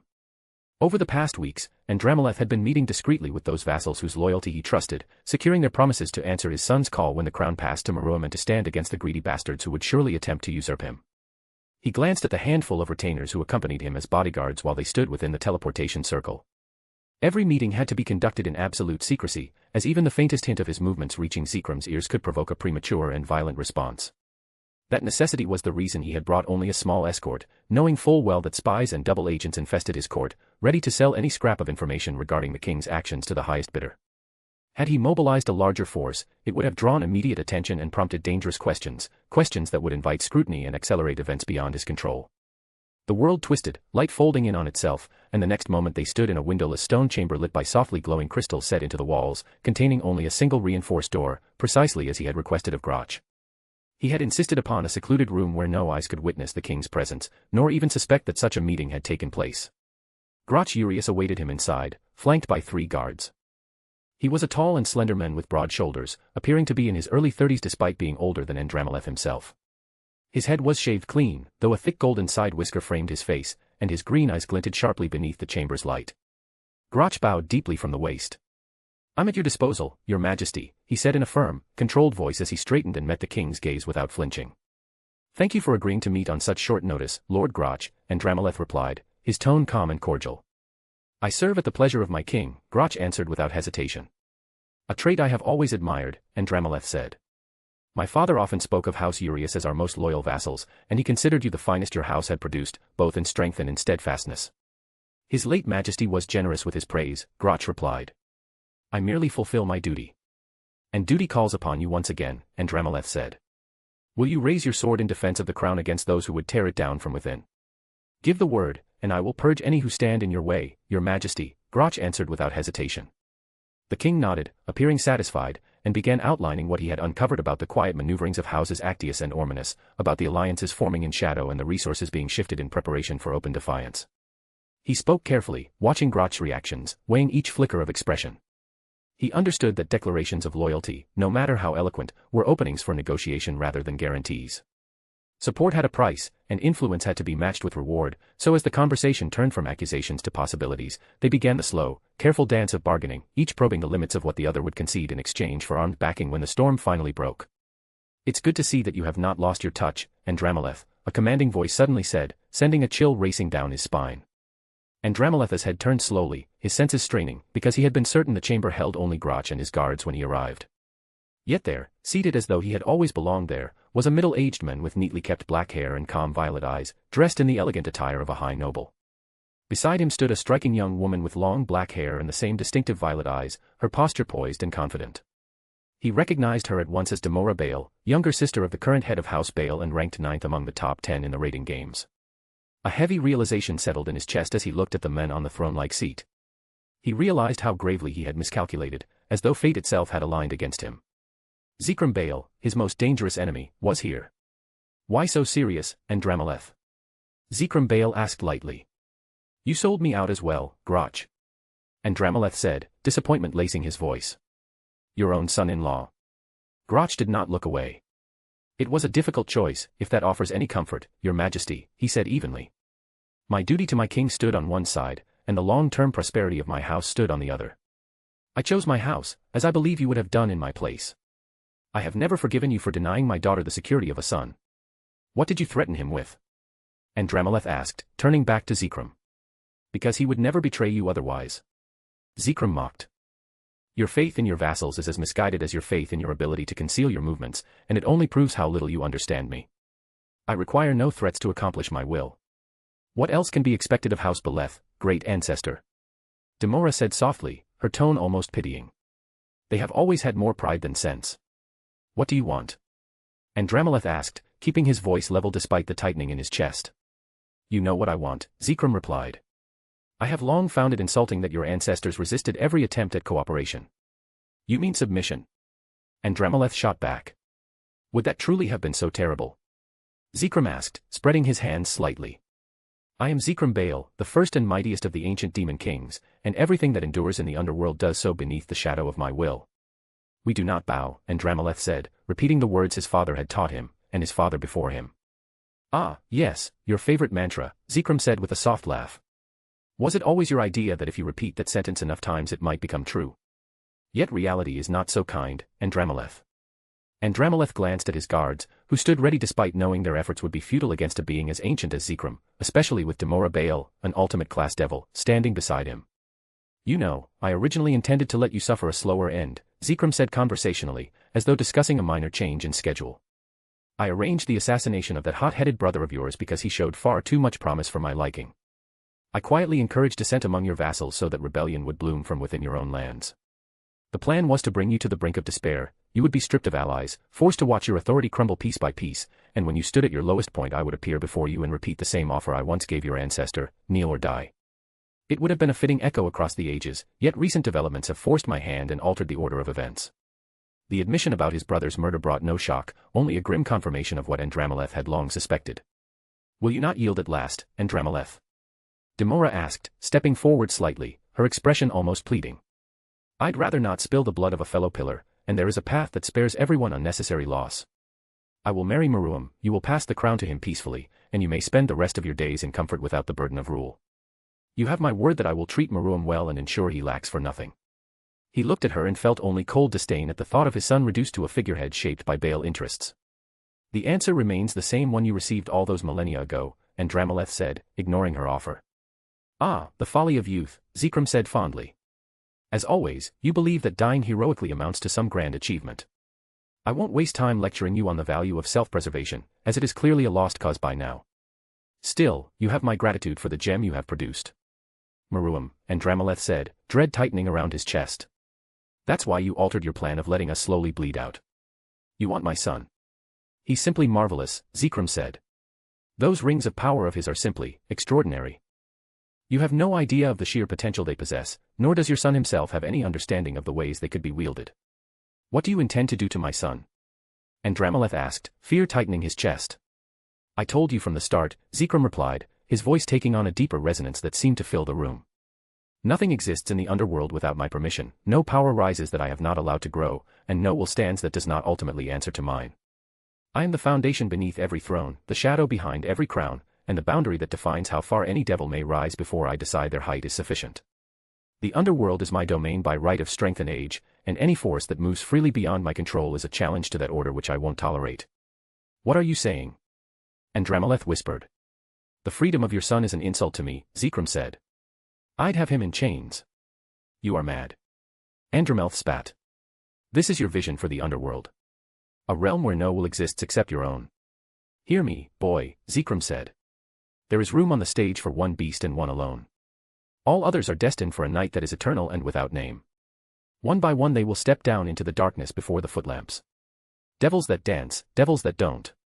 You underestimate my son, Andrameleth shouted. He is the light that will illuminate all, even you will not bend him to your will. Knowing full well that he stood no chance of survival, Andrameleth Beleth gathered every ounce of his power and launched himself toward Zikram, driven by fury, pride, and the desperate desire to wipe the calm amusement from that ancient face even for a single moment. He knew he would die here, yet he was king of House Beleth, and kings of his line died standing with defiance in their hearts. His only true regret was leaving Maruam with too few reliable allies, yet even as he charged he placed his faith in his son's strength and will, believing that Maruam would carve his own path through the darkness that was already closing in around him. And how making contracts between devils and humans works is not really explained in canon, or at least not in a satisfactory way. So I used my headcanon to explain how it works and how it might be exploited. And yeah, Maruam created a cult as an energy source, which is quite dark when you think about it. I have also always found it hard to believe that House Beleth did not use a king piece to increase the strength of their own clan members, or why they have no one in the top 10 ranks of the rating games. Granted, not everyone in the top 10 has been revealed in canon, but still, for a house as dominant as Beleth, you would expect them to have more presence. So my answer to that is Demora. A king piece was given to her, and she used it to reach the top 10 ranks. Comments and feedbacks, or criticism, are appreciated. Chapter 11, Chapter POV, Maruam. He had just returned from a long meeting with the priests of his church, and organizing what was meant to be the first historical gathering of all his worshippers had proven far more complicated and demanding than he had initially anticipated.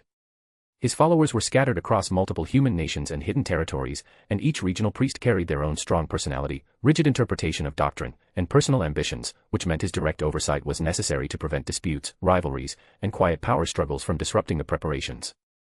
The logistics alone were exhausting, because routes had to be secured, transportation arranged through both mundane and supernatural means, and all of it timed so that thousands could arrive at the designated place of gathering on the exact same date without attracting unwanted attention from angels, devils, or human authorities. The date itself could not be changed, since he had chosen the 6th day of the 6th month in the year 2006, a sequence of 3 sixes that held strong symbolic value in demonic traditions and would reinforce the ritual significance of the event. He walked through the corridors of House Beleth's castle while going over the remaining arrangements in his mind, and then paused when he sensed a large concentration of demonic energy coming from the direction of the Great Hall, far more than what would be normal for routine court activity. Curious, he changed course and followed the sensation. When he stepped into the hall, the sight that greeted him made him slow his steps. Every member of the royal household was present, from the lowest-ranked servants standing near the walls with lowered gazes, to the high council of the realm gathered in formal attire near the front, to the royal family themselves assembled at the raised podium. He saw his brothers and sisters standing together, along with 5 of the 6 queens, all facing the crowd with solemn expressions. Queen Morena wore a gown of sea blue silk trimmed with fine gold lace. A golden ring set with a diamond the size of a coin rested on her finger, and a matching tiara sat neatly upon her head.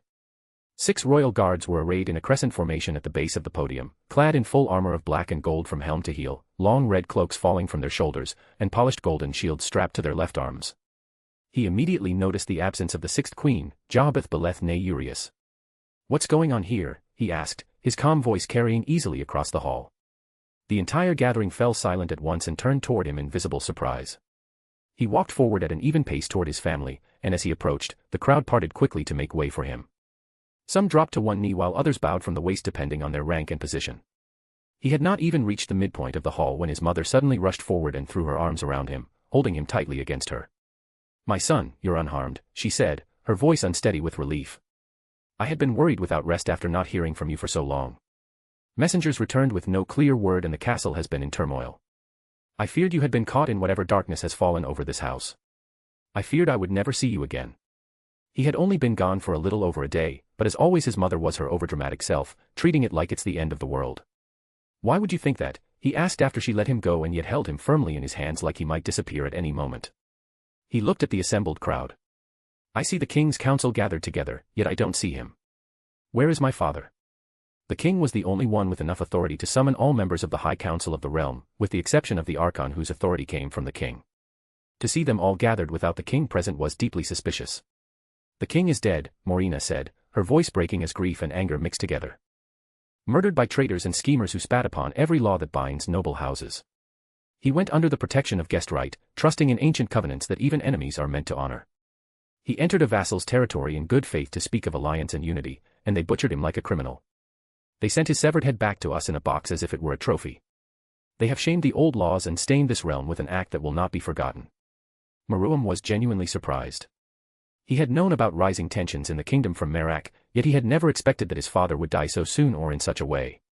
"King House Beleth is dead," Athaliah declared, her voice ringing across the hall with formal clarity so that every person present could hear. She stepped forward, posture straight, expression composed despite the grief shining in her eyes. "By the laws of succession and by the will of the royal blood, the crown now passes to his rightful heir. All hail his majesty, King Meruem Beleth, first of his name, sovereign of House Beleth and lord of its lands and people, defender of its laws."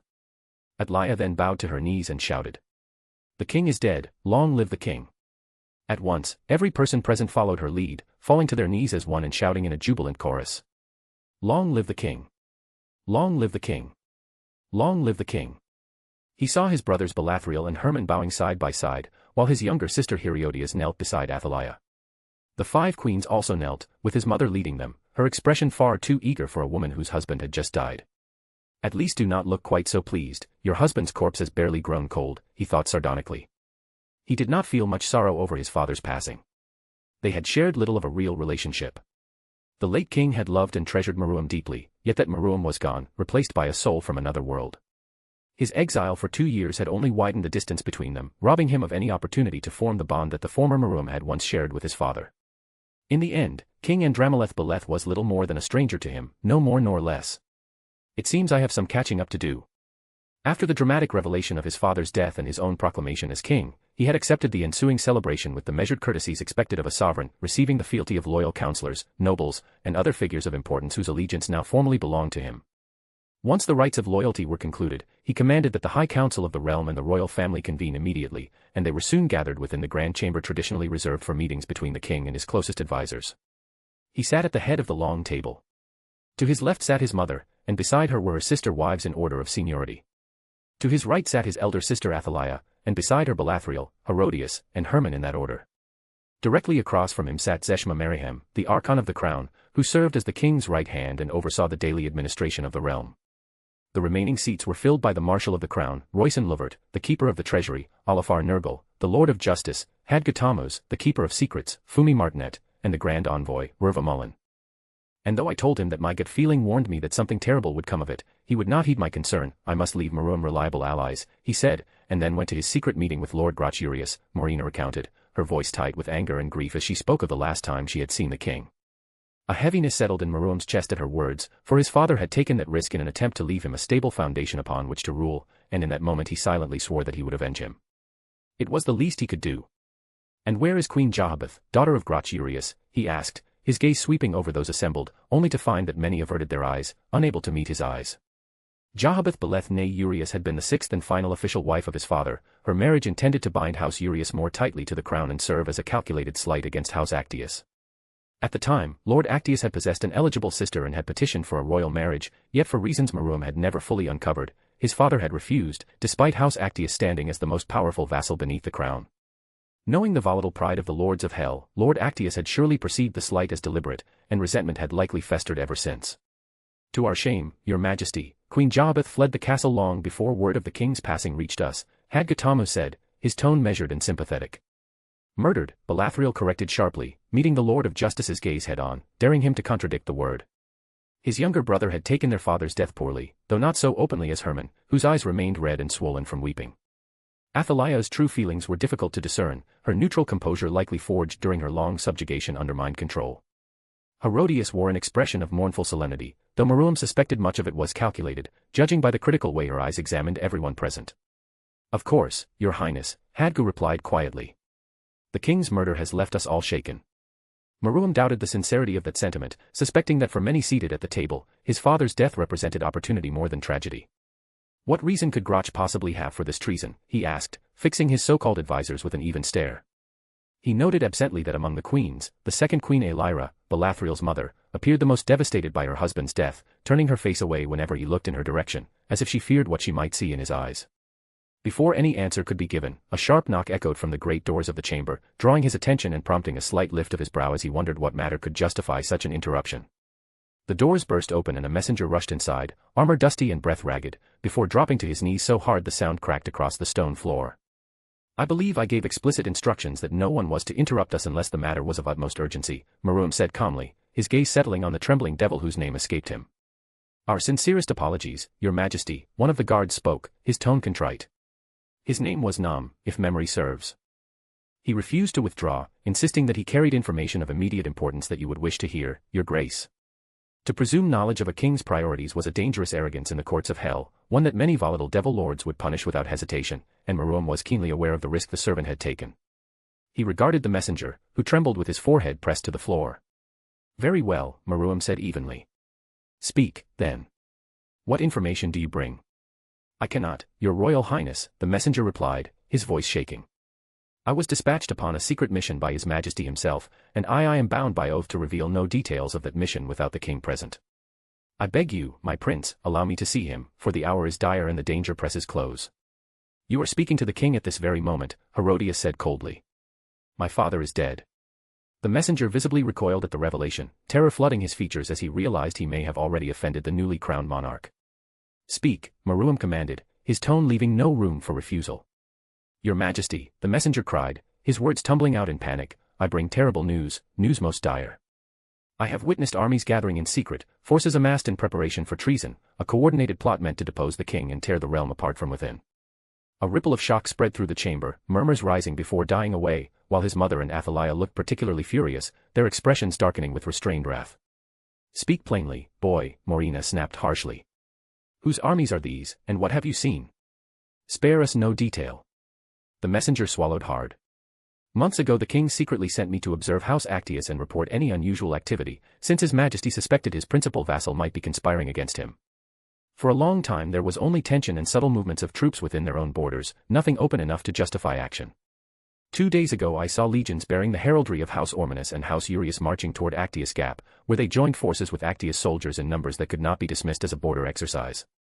Knowing the king had not called the banners, I understood this gathering could only mean conspiracy, so I infiltrated their encampment under illusion and false papers to learn their purpose, moving among supply lines and command tents until I reached the inner circle, and there I overheard discussions of marching on the capital once their full strength assembled. Before I could withdraw, I was discovered by warding spells and dragged swiftly before the one who orchestrated it all. That revelation drew the full attention of everyone present, Meruem included, for the implications were severe and far-reaching. The Underworld, while often described in formal doctrine as a pseudo-federalist state, functioned in a manner that was far less orderly in practice. Satan served as the executive authority, enforcing balance and stability through decree and force, while the Elder Council acted as the judicial body, interpreting ancient laws and precedents, and the Lord Council functioned as the legislative arm, drafting statutes that governed devilkind as a whole. Yet despite this structure, the actual management of territories and the daily governance of the Underworld was deeply feudal in nature. Each of the 72 pillars, though only 33 remained officially recognized in the present era, ruled over territories of vastly differing size depending on their standing and influence. Some, like House Beleth, controlled domains that spanned entire continents, rich in resources and legions, while others ruled lands no larger than a single great nation. Within their domains, the pillar houses were sovereign in full, each maintaining their own vassals, armies, internal laws, and customs, ruling their territory according to their own ideals and ambitions. No pillar house was permitted to interfere directly in the domain of another, and while Satan technically possessed the authority to override this restriction, even that power was exercised sparingly due to the catastrophic consequences such interference could provoke. House Actius, House Ormanus, and House Urius stood as the three most powerful vassals sworn to House Beleth, and a significant portion of Beleth's military strength was drawn from the legions they provided, making their allegiance vital to the stability of the realm. And who was responsible for all of this? Hermann asked, his voice hoarse, the strain of grief and shock still raw in his throat. The demonesses of ruin, the messenger blurted out without hesitation. A sharp gasp rippled through the chamber, the reaction instinctive and justified. Rebellion by one's own vassals, while dangerous, was hardly unusual in hell, where betrayal and ambition were second nature to devils. Such acts were expected, planned for, and often survived. However, interference by another pillar house within a rival pillar's domain was an entirely different matter, one that escalated the situation from internal strife into a potential interpillar conflict. Throughout history, such violations had almost always culminated in open war between the offending houses, and preventing precisely such wars was one of the primary duties of the Satans. As a result, any pillar house found invading or manipulating the domain of another was punished severely by the Satans regardless of motive or justification. So what possible reason could Demora Baal have for consorting with the traitors of Beleth's own realm? Demora Baal. Athaliah said, shock and a trace of fear slipping into her voice. Under the sovereign domain edict ratified by Satan Serzex Lucifer, it's codified law that no member of a pillar house may intrude upon the territory, governance, or succession of another pillar, nor attempt to sway the internal rule of that domain through force, coercion, or political manipulation. Doing so would invite the direct wrath of the Satans themselves, Herodias added aloud. What justification could she possibly claim for such an open transgression against our house? She claims the throne by right of blood and strength, Your Highness, the messenger replied, his voice trembling. Claim the throne? Meruem asked, genuine surprise coloring his tone as he struggled to understand the connection between Demora Baal's ambitions and the conspiracies unfolding within his own realm, until a realization began to form. It's not the throne of House Baal she's claiming, Morina said quietly, understanding dawning in her eyes. You are correct, my queen, the messenger said somberly. Lady Demora is claiming the throne of House Beleth. The audacity of it was staggering. One could not simply assert a claim over any throne in hell upon the death of a king, least of all the throne of another pillar house, as such an act constituted usurpation, an offense punishable by death under the legal framework established by the current Satans. These laws were the very reason weaker pillar houses continued to exist despite the overwhelming military superiority of greater houses like Baal, for even conquest by force was forbidden without lawful cause. This was why House Baal could not openly conquer and absorb lesser pillar houses despite having the strength to do so. Yet the messenger had said she claimed the throne by blood and strength, which meant there had to be a legitimate lineage tie, and that changed everything. That could only mean one thing, that the blood of Beleth flowed through her veins. If that were true, then the situation could be reframed as an internal succession dispute within House Beleth itself, placing it outside the jurisdiction of the Satans, who would be barred from intervening by their own laws. Lady Demora's grandmother was Iskra Beleth, Morina supplied, her voice steady despite the tension. She was an aunt to your great-grandfather, my son. According to the records, she did not inherit any aspect of the Shrine of Pride and was instead married into House Agars, where she bore a single daughter, Vesta Agars, before falling during the Great War. Vesta herself inherited no bloodline trait of House Beleth. Some years after the war's end, she became the third wife of Oroian Baal, the father of the current head of House Baal, and from that union Demora Baal was born. That explained everything, Meruem thought grimly. Demora Baal possessed a legitimate claim through diluted ancestry, fragile yet valid all the same. It required no great insight to recognize the scheme for what it was, a long calculated effort by House Baal to turn House Beleth into a puppet by installing one of their own blood upon its throne. And because her claim was lawful, Meruem could not petition the Satans without appearing as a weak ruler incapable of defending his own succession, an image that would only invite further predation. This conspiracy had likely been centuries, perhaps a millennium, in the making, and Meruem could not help but feel a cold admiration for the patience and foresight required to bring such a plan to fruition. Politics in the underworld were infuriating for precisely this reason, as devils lived for 10,000 years or more, and their schemes often took centuries to surface, only becoming visible when it was already too late to prevent them. He glanced at his mother and was startled to see uncharacteristic fear reflected in her eyes, a sight that surprised him more than the revelation itself. For as long as he had known her, she had carried herself with pride and fearlessness, yet now she trembled beneath her composed exterior, hiding it expertly but failing to conceal it from him. He was also struck by the depth of her knowledge, realizing that she must have studied every genealogical thread and political vulnerability within their house to safeguard her son's claim, while he himself had remained ignorant of much of his own lineage. "We have been outplayed," Herodias said, her sharp intellect grasping the situation quickly. "This scheme is far too advanced, and there is little we can do to prevent it at this stage." "Perhaps a petition could be made to the Satans," Zeshma Merrihem suggested cautiously. "That would only make my brother appear weak," Herodias replied dismissively. "Her claim is as lawful as his, and what accusation could we even bring against her when she has already secured the allegiance of 3 of our most powerful vassals?" That silenced any remaining thoughts of inviting satanic intervention in the succession crisis of House Beleth. "She could be challenged on the grounds of fitness to rule House Beleth," Herman said quietly. "Across all her rating game battles over the past centuries, she has never shown any sign of inheriting our family's demonic trait, displaying only the power of destruction associated with House Bael. Meruem, however, is the first to inherit the full shrine of pride in 5 centuries, and such an inheritance has always superseded laws of succession, for throughout our history the bearer of the complete shrine of pride has without exception been immediately recognized as the rightful heir to House Beleth." A gentle tap of fingers against polished wood drew every eye at the table toward Belathriel, the soft sound somehow cutting through the heavy air of the chamber, and even Meruem shifted his attention with interest, curious what his younger brother would say in response to Herman's argument. "There is no law that explicitly states that a full inheritor of the Shrine of Pride must be named heir," Belathriel said calmly, his tone measured and deliberate. "Nor is there any statute that forbids someone who has not inherited their family's demonic trait from ascending over one who has. In fact, House Bael itself has already established a precedent for precisely such a succession." "Serord Bael," Morina said aloud, recognition sharpening her voice. "Exactly," Belathriel replied. 6 months ago, Serord challenged and defeated his younger brother Magdaran Bael in formal succession combat and was recognized as the heir of House Bael, despite having never awakened the power of destruction. The pieces fell into place with unsettling clarity.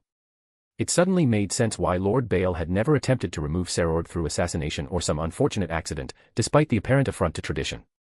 Allowing someone without the power of destruction to become the heir of House Bael over one who had inherited it should have been unthinkable. Serord was undeniably strong, but Devil Society was built upon bloodlines and demonic traits above all else. The unique abilities of the 72 pillars had been engraved into their blood by Lucifer Morningstar himself, who was to devils what God was to angels.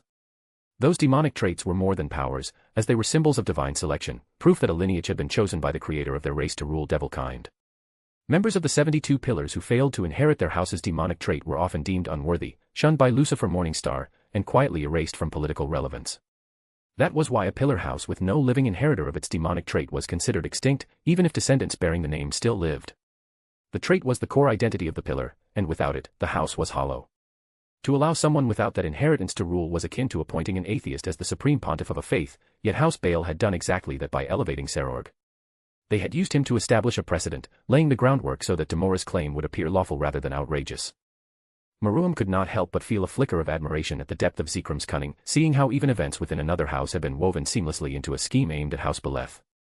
If he was to reach his ultimate goal of becoming the suzerain of hell, he would need to outthink and outmaneuver devils capable of plotting on this scale, and the thought filled him with a strange exhilaration as he imagined the despair on their faces when their centuries of preparation were crushed with ease. "Serord's situation is different," Herman insisted, his voice tight with frustration. "He's the direct son of the current head of House Bael, and his claim was far stronger than Demora's ever could be. She doesn't even bear the surname Beleth, for Satan's sake. Which she could adopt at any moment, if she has not done so already," Herodias countered immediately, her sharp gaze fixing on the trembling messenger. "And the fact that you were discovered infiltrating her camp yet spared suggests that she intended you to return alive. She sent you here deliberately as her envoy, did she not?" The messenger nodded frantically under her scrutiny. "You are correct, Your Highness," he said quickly. "Lady Demora commanded me to deliver a letter personally to Queen Morina." He reached into his robes and produced a pale pink envelope sealed with the 7-pointed star sigil of House Beleth. He stepped forward and handed it to the queen, who examined the seal with a dark expression before breaking it and reading the contents in silence, the tension in the chamber thickening with every passing heartbeat. "And what does the demoness of ruin have to say, mother?" Maruam asked calmly, though every pair of eyes in the room remained fixed on her. Morina lifted her gaze to meet his, anger flashing openly through her composure. "It's a marriage proposal," she said. "Lady Demora offers to marry Maruam so that both claims may be united and the succession resolved without bloodshed. She states that she and Maruam would rule with equal authority over the lands of Sheol if he agrees, and she demands a response within 1 week." Maruam felt a sharp sting of offense at the audacity of her demands. "She's not even attempting to hide her true goal," Belethriel said, his teeth grinding audibly. "It's painfully obvious that she is pressing her claim because of the rings of power." "She has no need for subtlety," Morina replied bitterly.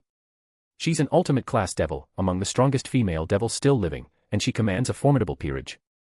Compared to her, Maruam hasn't even lived 2 decades, and many will see him as an untested youth way over his head. It's clear that she will provoke a succession war if her desire is denied," Athaliah said evenly. "The question before us is whether we accept her offer or plunge the realm into bloodshed that may consume House Beleth entirely." "Your Highness," Zeshma Merrihem said, addressing Athaliah with careful respect.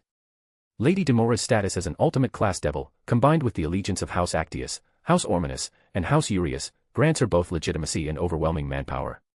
Together, those houses can field legions that rival the full military strength House Beleth can realistically muster. Moreover, I suspect the loyalty of your remaining vassals is far from assured, for few would willingly stand against an ultimate class devil. To do so would be folly. Could we not call upon the legions of Merak Redmane?" Hermann asked hesitantly. "His loyalty is unquestionable, and the forces stationed at the Eye of the Pit possess both the numbers and quality to significantly even the scales." "Absolutely not," Royson Lovert, the Marshal of the Crown, cut in firmly. "The Pit must never be left understaffed under any circumstances. We have witnessed the consequences of such negligence during the previous civil war. It's a long-held belief that the creature sealed within can sense weakness and will strike should the gate be insufficiently guarded. I trust one need not elaborate on how catastrophic such an event would be, Your Highness." Hermann sagged slightly at the rebuke. "Then what are we meant to do?" he asked quietly. "What hope do we have against an ultimate class devil supported by our strongest vassals?" "We have no realistic chance of victory," Herodias said dispassionately. "Even if we were to summon Meraka's legions along with every force stationed at the pit, it would still be doubtful. Facing Demora on the battlefield would be suicide, as her power alone eclipses anything we could reasonably counter." "What are you suggesting, sister?" Hermann asked, his eyes narrowing. "I'm saying that we accept her proposal," Herodias replied without hesitation. "If it comes to war, she will prevail without question. Yet she has offered us a path that avoids immediate annihilation, a route that spares House Beleth from destroying itself in futile resistance. You would have us submit to a Baal?" Belethriel spat venomously. "Have you already forgotten the fate of House Gremory, who now exist as vassals of House Baal in all but name?" "Well, it's either that or annihilation," Herodias retorted. "I'm being pragmatic here, brother. It's no coincidence that she's pushing her claim now after all those centuries. She wants a piece of Maruam's rings of power. We have somewhat of leverage as she doesn't want to harm Maruam if it can be helped, and that gives us room to negotiate." "And what exactly is there left to negotiate?" Belethriel asked coldly. "The color of our chains, or how many times a day we are expected to lick Lord Baal's boots." Maruam was genuinely surprised by his brother's refusal to bow, for he had not expected Belethriel to be the one to let pride and emotion guide his judgment, since he had always appeared logical and sensible in Maruam's eyes, and the realization that he had misjudged him left Maruam faintly amused. In truth, they were far more alike than Maruam had assumed, sharing the same stubborn core beneath their differing exteriors. "Do you have a better idea then, brother dearest?" Herodias said mockingly, her lips curling slightly. "Preferably one that doesn't end with us committing seppuku by charging headlong into an ultimate class devil." "I understand your frustration, Belethriel," Morina said calmly, her voice steady despite the tension in the room. "Believe me when I say that there is no one who despises the demonesses of ruin more than I do. Still, we must think of the survival of our house first and foremost, and for that reason we must accept her offer, for I see no other viable path." "Oh, but there is," Belethriel said defiantly, his posture straightening as he met Maruam's gaze without hesitation. "Brother, I have sworn to follow you wherever you lead me. Will you hear my counsel before you make your decision?" Maruam gestured for him to continue with a faint smile, curiosity stirring as he wondered what solution his proud brother intended to put forth. "Demora sees the value of the rings of power, let her," Belethriel said. "She's far from the only one, because there are countless lords in hell who would go to extreme lengths to obtain even a single ring, and that hunger can be turned into a weapon for us, since other pillar houses are already watching us closely and searching for a way to bind themselves to you, and lords like Astaroth would gladly offer their daughters in marriage if it meant gaining a connection to your power. You intend to form marriage alliances with other pillar houses in order to isolate Demora, Meruem summarized calmly. No, Belathril replied, his voice sharpening as he shook his head. I propose using marriage alliances to deliberately provoke a second civil war. A ripple of shock moved through the chamber at his words, several counselors straightening in their seats. You could, for instance, marry Latia Astaroth, Belathril continued without pause. That union would bind House Astaroth to us by blood, making them invested in keeping you on the throne. They would have both the incentive and the justification to intervene militarily within our domain, and because they would be family by marriage, the Satans would have no lawful grounds to object. That seems sound at first glance, Herodias said thoughtfully. Yet it collapses the moment you consider that House Bael can do the same for Demora. She's Lord Bael's half-sister, which gives them the same justification. How do you intend to prevent that? Who said I want to prevent it? Belathril replied with a grin that sent a chill through the room. I want House Bael to involve itself, because it inevitably will once another pillar house interferes. We have 3 boys and 2 girls of suitable age who can be married off to secure alliances with other great houses, and those houses, much like Astaroth in this hypothetical, would gain the same familial justification to support us. House Bael would respond in kind, calling upon its own allies and pupeets to counterbalance our forces, and before long more than a dozen of the great pillar houses would be dragged into escalating chaos that could no longer be contained.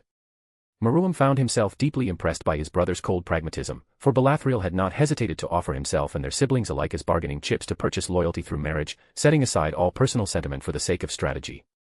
You intend to create chaos on such a scale that the Satans would be forced to intervene, Athaliah realized, her expression brightening slightly as the implications became clear. Exactly, Belathril said. House Bael has the ears of the Satans, and as long as this remains small and discreet they will turn a blind eye. However, once multiple pillar houses are entangled, the situation would threaten to spiral into another civil war, and the Satans would have no choice but to act. They would then be forced to impose a diplomatic solution to the succession dispute, perhaps through a vote by the Lord Council or the noble houses, and we could use the rings of power and our political influence to ensure the outcome favors us. Silence followed his proposal, heavy and stunned, as many among the High Council struggled to process both the audacity and the brilliance of Belathril's plan. Then Meruem laughed, a sudden, unrestrained sound that echoed through the chamber as he laughed for nearly a full minute, overcome by a mix of delight and disbelief. He had not expected such a comprehensive and plausible strategy from someone so young, and the contrast with the former Meruem's dismissive view of Belathril struck him sharply. The previous Meruem had considered his brother dull and lacking in cunning, and the soul that now inhabited his body had not known Belathril long enough to form its own judgment.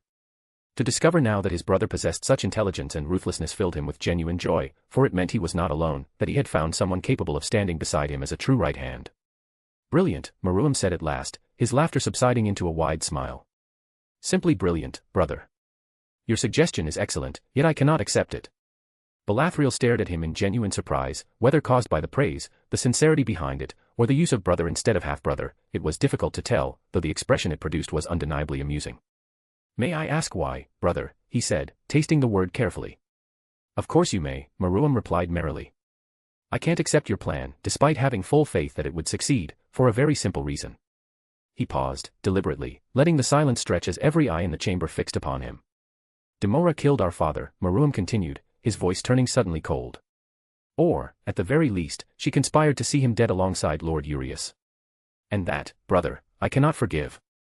A murmur rippled through the room, but Meruem raised a hand, silencing it without effort. Now don't get me wrong, he said. She may push her claim as is her right. She may even, Satan forbid, hope of winning. But she may not live, not if I have any say on the matter. She may not see her ambition come to fruition. To take a father from his children, to sever the root from which a house draws its strength, this is the worst of crimes. One from which there is no absolution. Some acts place a soul beyond the grace of ordinary life. Demora has committed such an act. And for that reason alone, your plan, however brilliant, cannot be accepted. Silence greeted his declaration, the weight of his intent settling heavily upon those present. What do you intend to do then, brother? Athaliah asked calmly. Whatever you decide, you will have my full support. My father is dead, Meruem said calmly. Murdered by traitors and cowards. Vengeance calls me hence, for every breath those conspirators still draw is an insult to me and his memory. My enemies feast and conspire against our downfall, and very well, I will give them what they desire. Meruem rose from his seat and met the eyes of each individual within the room. Let them have war. I will answer treachery with steel, conspiracy with fire, and ambition with conquest. Let them gather their allies and prepare their defenses. I will tear down every banner raised in defiance and grind their strongholds into dust. I will crown myself amid the ruins of their ashes and the screams of their widows. Zekram's plan was brilliant.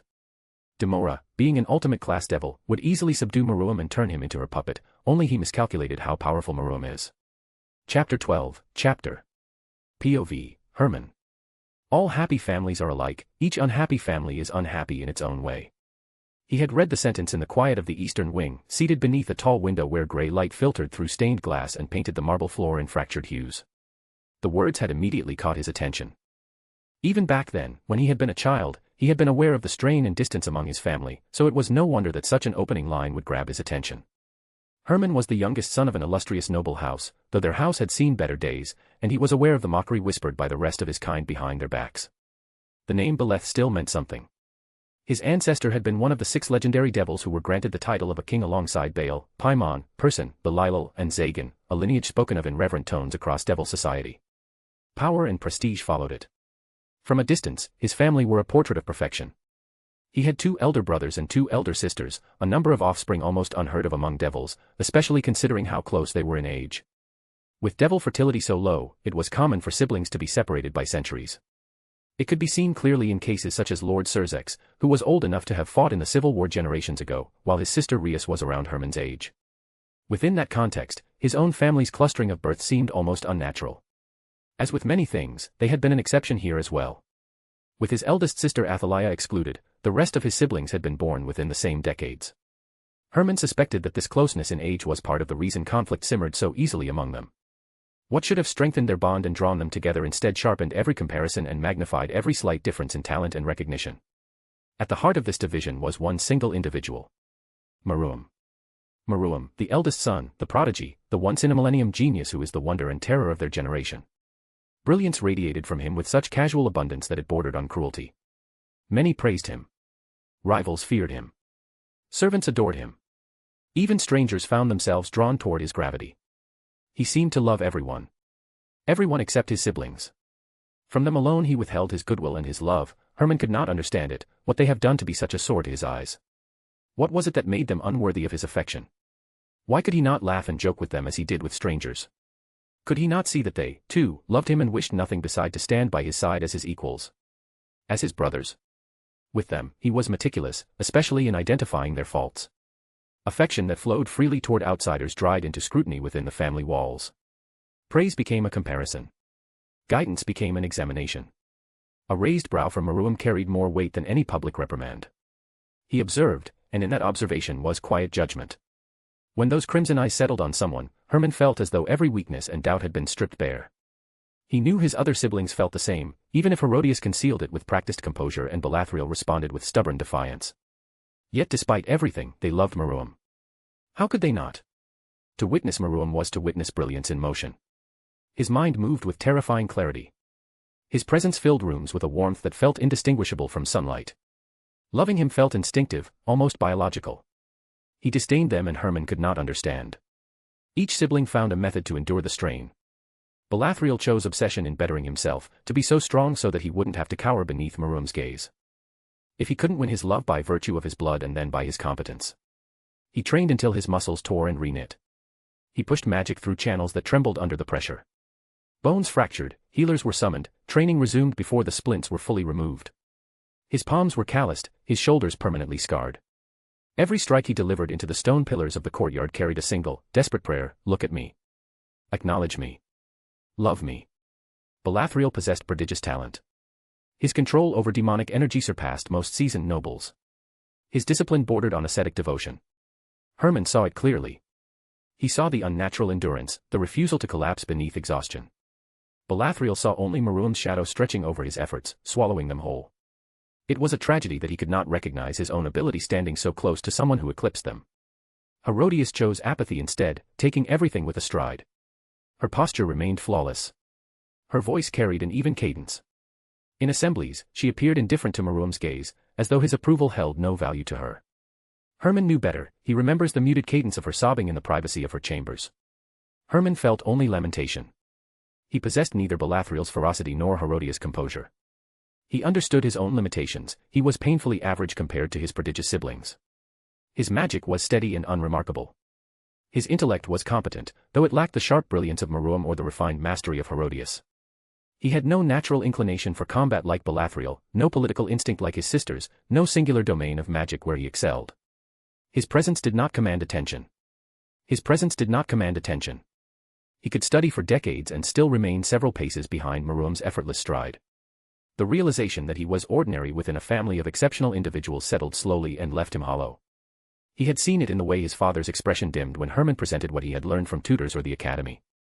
The disappointment had never been spoken directly, yet it lingered in the silence that followed. Like his siblings, Herman searched for a way to come to terms with his own perceived weakness. He turned to books. In fiction, hierarchy softened. In myth, destiny could be inherited through suffering rather than birth order. He read of Achilles and his golden wrath, of Heracles and the weight of impossible labors, of kings who rose from obscurity through cunning or endurance. He consumed legends ancient and modern, searching for templates through which he might reinterpret himself. Recently, his fascination had drifted toward Russian literature.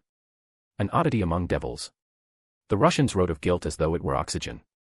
They dissected faith with reverent brutality. Their characters knelt in snow and wept before silent heavens. Herman understood that discovery of his interest would invite ridicule.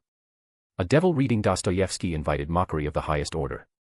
The irony would be savored publicly and dissected privately. He read them anyway. He followed Raskolnikov through the suffocating corridors of crime and punishment, felt the fever of superiority wrought into paranoia. He lingered beside the underground men, who clung to spite as proof of agency. He endured Prince Mishkin's fragile gentleness as society consumed him with casual cruelty. He listened to Ivan Karamazov articulate rebellion against a universe that permitted innocent suffering. He found reflections of his family in those pages. Brilliance entangled with arrogance. Love distorted into control. Devotion curdled into resentment. Yet it was Tolstoy's masterpiece Anna Karenina who reached him most profoundly. The opening line had seized him instantly. All happy families are alike, each unhappy family is unhappy in its own way. Herman read it again and again, hoping perhaps that through sheer repetition he might unlock its hidden meaning. From the outside, his family appeared cohesive.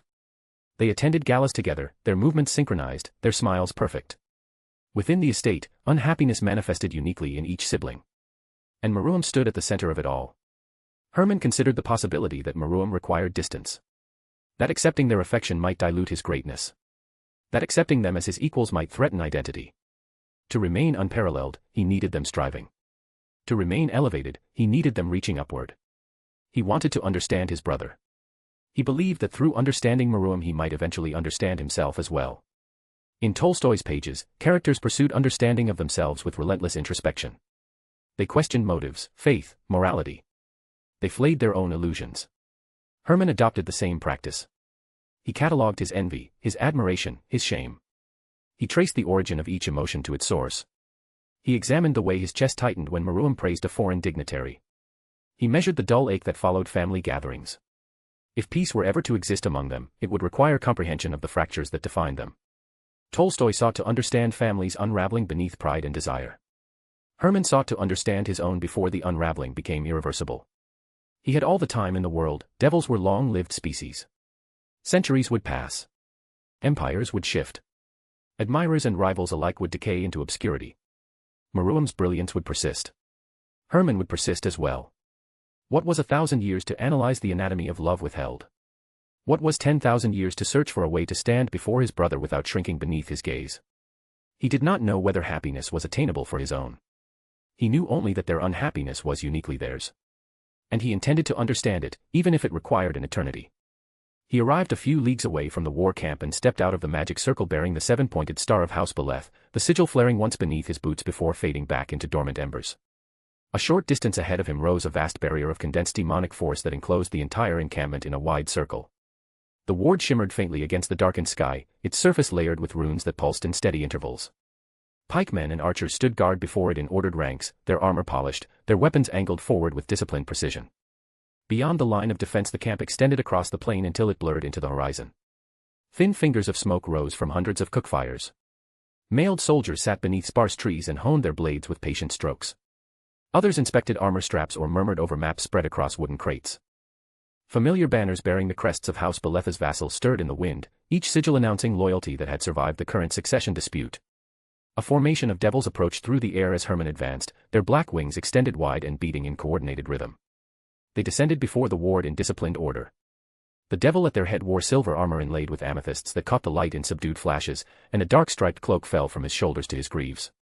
A feathered serpent sigil adorned the face of his shield. Hermann reined up before him. Lord Dagon.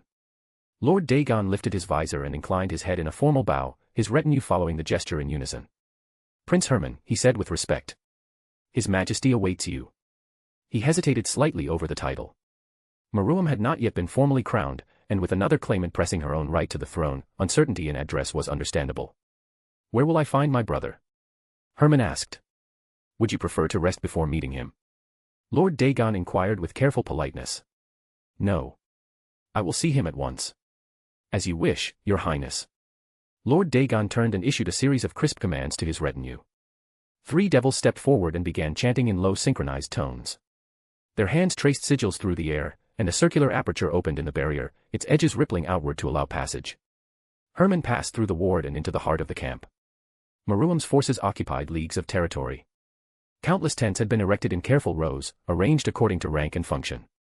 Several high lords had brought portable magical pavilions that rose several stories high once expanded, their enchanted frameworks unfolding into vast structures supported by invisible force rather than timber. Their surfaces shimmered faintly, reinforced by layered wards and inscribed with protective sigils that marked both wealth and preparedness.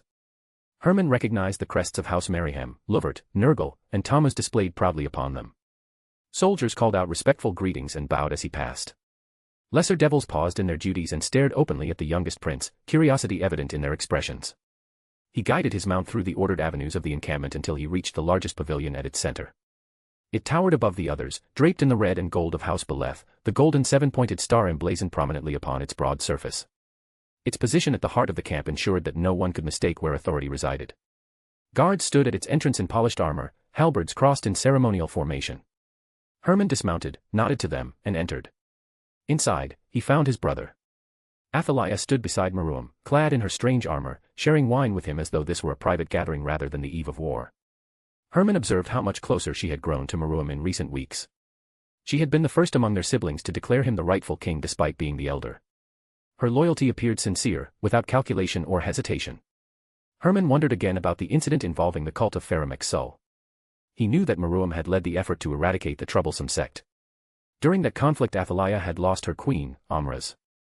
The official account claimed that Amraz had endured severe torture at the cult's hands, a claim supported by the investigative team dispatched by the Royal Council, who reported finding his severed head and evidence that he had suffered extreme torment of both mind and body.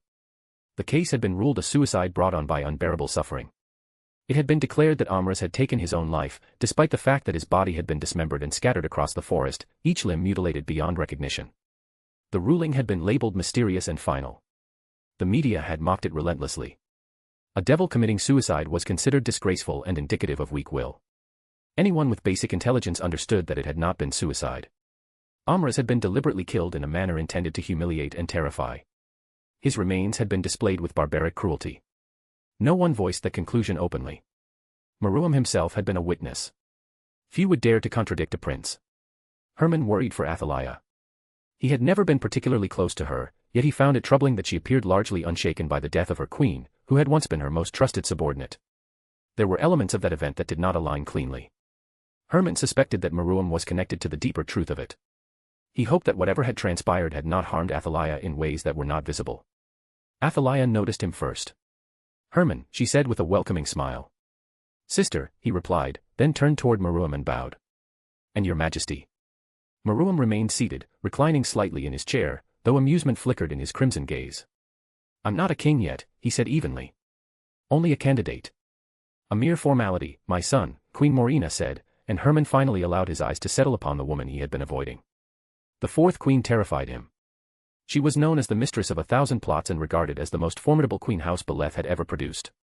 Now, standing within the war pavilion, she wore armor that seemed designed as much to command attention as to offer protection. The plates were fitted closely to her tall frame, sculpted to accentuate her form. Sections of polished metal curved around her torso and hips, leaving portions of her abdomen and thighs exposed in deliberate display. Fine chains connected the pieces, and etched runes traced patterns across her bare skin. The design would have been impractical by human standards, yet among devils such attire was neither unusual nor considered improper. Power and allure were frequently intertwined. Her dark hair fell freely over her shoulders, and her purple eyes held a steady and calculating focus. Even dressed for war, she resembled a figure from ancient epics, commanding and self-assured. Nonetheless, Meruem continued, it leaves a bitter taste to call myself king while a pretender openly seeks my crown. Demora Baal had sent marriage proposals to him and to several other prominent devils. Hermann refused to grant her the name Beleth. From the lowest peasant to the highest noble, most devils would have reacted to such an offer with enthusiasm. She was counted among the strongest female devils and among the most beautiful, and for generations young devils had dreamed of sharing a bed or a throne with one of the great ladies of the underworld such as Ryagan Belphegor, Seraphal Leviathan, and Graphia Lucifuge. When Meruem had read her letter, he had replied with 3 words, "Go fuck yourself." That message had eliminated any possibility of diplomatic resolution.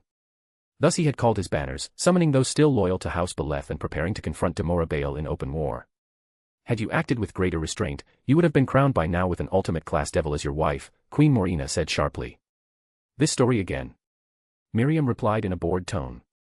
I told you already, mother, I didn't act without thinking. The honor of our house was at stake. I had no choice but to act. No man sheds our family's blood with impunity. We don't know with certainty that she was responsible for your father's death, Queen Morina began. Don't let fear cloud your judgment, mother, Meruem interrupted, his tone cooling. There is no doubt she was involved. Her attempt to claim my birthright through distant nonsensical blood ties is further proof of her ambition. If she's not guilty of my father's murder, then she is guilty of high treason at least. The queen's hand tightened briefly at her side. Hermann recognized the expression beneath her composure. She was afraid for her son. She feared that his pride would lead him into a confrontation he could not survive. Hermann shared that fear silently, though he would never articulate it while his brothers were determined to march toward an ultimate class devil. When one's brothers decide to challenge a being vastly stronger than themselves, the appropriate response within a noble household is apparently not to question their judgment but to join them in the endeavor and hope collective enthusiasm compensates for poor survival instincts. I understand your concern, my queen, Athaliah said with calm assurance. However, Meruem is correct that Demora must be made an example of. If we permit this challenge to stand unanswered, the name Beleth will no longer inspire fear and the lords of hell will no longer respect us. Hermann studied her carefully. She appeared sincere.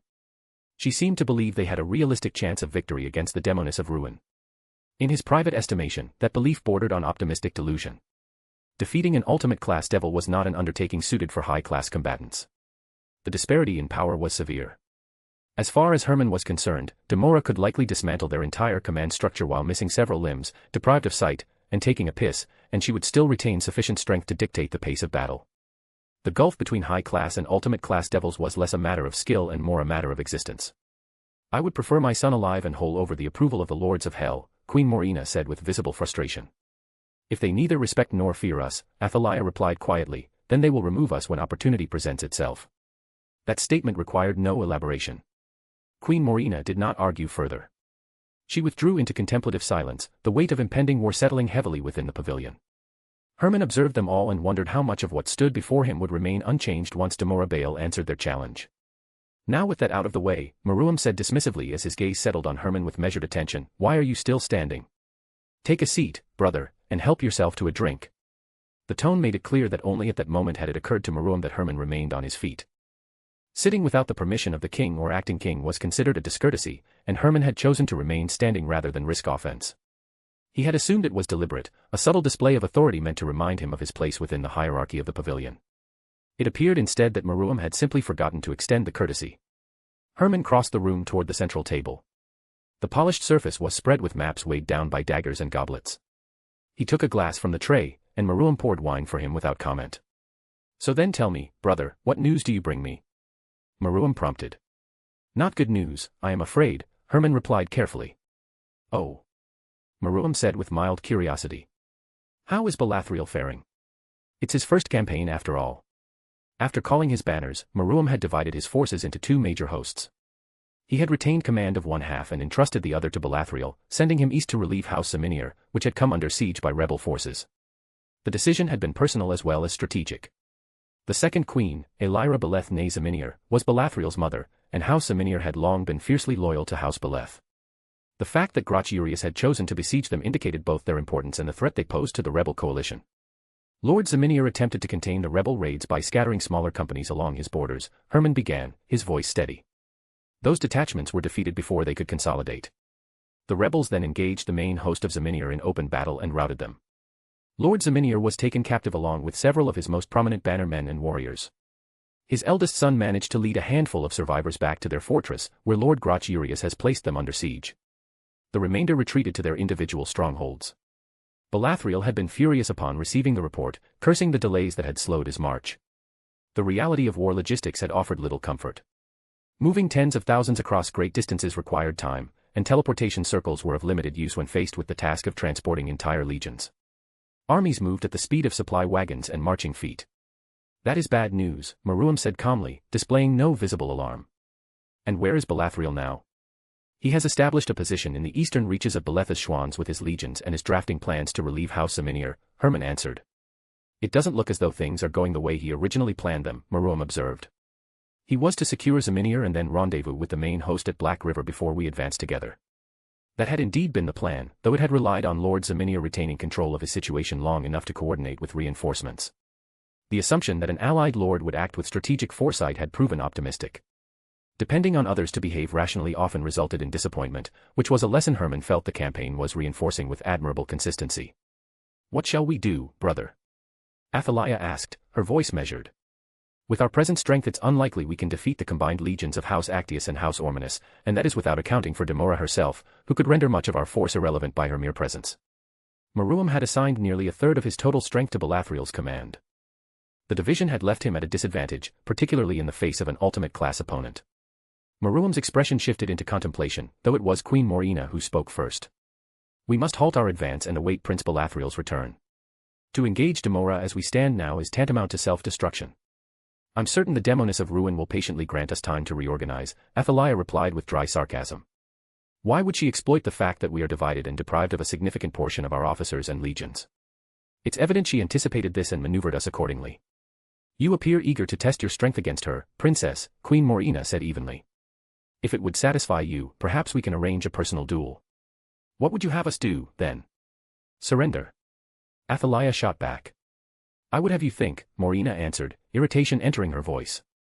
"I will not see my son slain because a sheltered princess thinks it's more honorable to die standing than live kneeling. My son, it's not too late. We can approach Lady Demora and negotiate conditional surrender. Marching against an ultimate-class being was reckless in the first place. You must reconsider. We will become nothing but puppets of House Beleth. Is that how you wish to honor my father's memory? By sleeping with his murderers?" Athaliah said, her voice tight with frustration as her fingers curled against the arm of her chair. "That pride of yours will only get you killed," Morina replied evenly, though there was steel beneath her calm.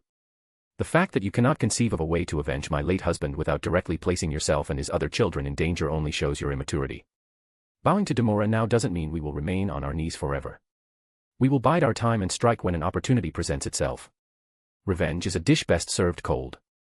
Hermann disliked admitting it, especially given how Queen Morina had made his own mother's life far more difficult within the household, yet her suggestion was the most logical course of action. Feigning defeat and preserving strength for a calculated strike carried far more sense than charging forward to die in a display of wounded pride. There was little value in defending honor if the bloodline ceased to exist. He had once assumed that only Maruam and Belathriel possessed that particular strain of recklessness that favored confrontation over calculation. Evidently he had been mistaken.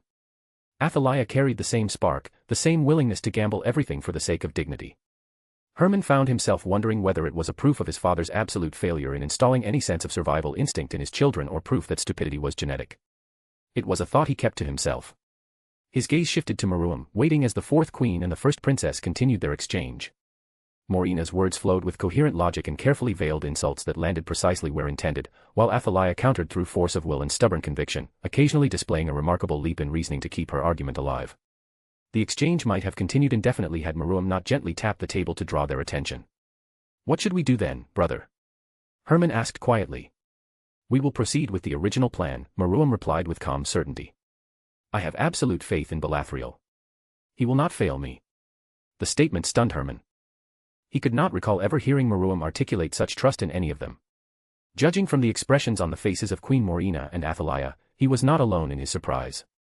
Maruam offered no elaborate justification, no strategic breakdown, no calculated reasoning. He made his decision solely upon blind faith. Hermann felt something stir within his chest, a warmth that rose unexpectedly and tightened his throat. His vision blurred slightly before he realized that his eyes had grown damp.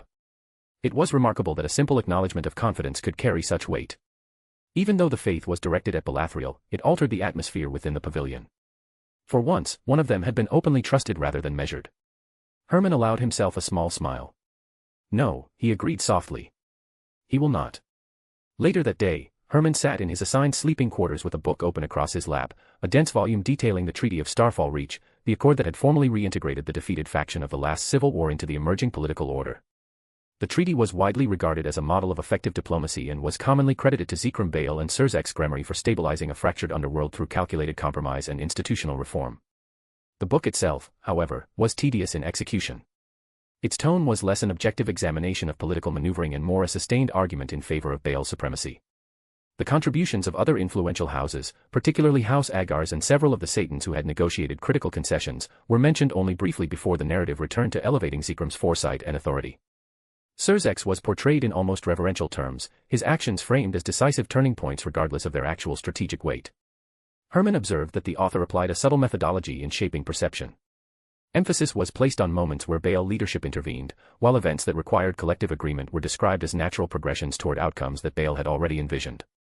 Even Sirzek's, formerly a Gremory, was described repeatedly in relation to the power of destruction, the ancestral hallmark of House Bale, thereby folding his achievements into the broader narrative of Bale lineage. By praising Sirzek's, the author reinforced Bale prestige indirectly, implying that the most formidable figure of the new era bore Bale traits in essence if not in name. It was a deliberate reframing of identity that strengthened Bale ideological dominance without overt declaration. Herman was considering a marginal note regarding casualty redistribution clauses when the door to his chamber swung open with force. A messenger entered hurriedly and dropped to one knee. "Your Highness," he said, head bowed, "Her Majesty Queen Morena requests your presence in her chamber." Herman raised an eyebrow at the summons, uncertain what the proud queen could possibly require of him. Nevertheless, he set the book aside, adjusted his attire into a more presentable state, and made his way through the corridors of the pavilion. It was unwise to delay a queen who valued punctuality as an expression of respect. Upon entering her chamber, he immediately noticed the arrangement upon the floor. A large circle had been inscribed into the polished stone, its lines etched with precision and filled with faintly glowing ink that shimmered with layered enchantments. The sigils were unfamiliar to him, complex and interwoven in a configuration that suggested ritual rather than combat application. Tall candles stood at measured intervals along the circumference, their flame steady despite the lack of visible wind. On a nearby low table rested an assortment of potion bottles in varying sizes, some containing viscous dark liquids, others clear or faintly luminescent, each sealed with wax and marked with small runic tags. He shifted his gaze to the queen. She no longer wore the form-fitting armor from earlier. Instead, she was dressed in simple garments suited for private ritual work, fabric that allowed ease of movement while still tailored to her frame. The absence of ornamentation did little to diminish her presence. "Thank you for heeding my call, my prince," she said softly as she lowered herself to the floor beside the circle. Herman mirrored the gesture and sat opposite her. Her movements were graceful. Her dark hair fell in loose curls over her shoulders, reflecting the candlelight in subtle highlights. Her purple eyes held steady focus. She was undeniably beautiful, a fact Herman had acknowledged many times before despite his caution. "Why did you call for me, my queen?" "I saw your look earlier at the meeting," she said instead. "You agree with me, don't you? You understand the sheer folliness and madness of comforting the demoness of ruin head-on." How perceptive of her. He was sure he had schooled his expression carefully, but it seems nothing escaped her watchful eyes. "What if I do?" he asked.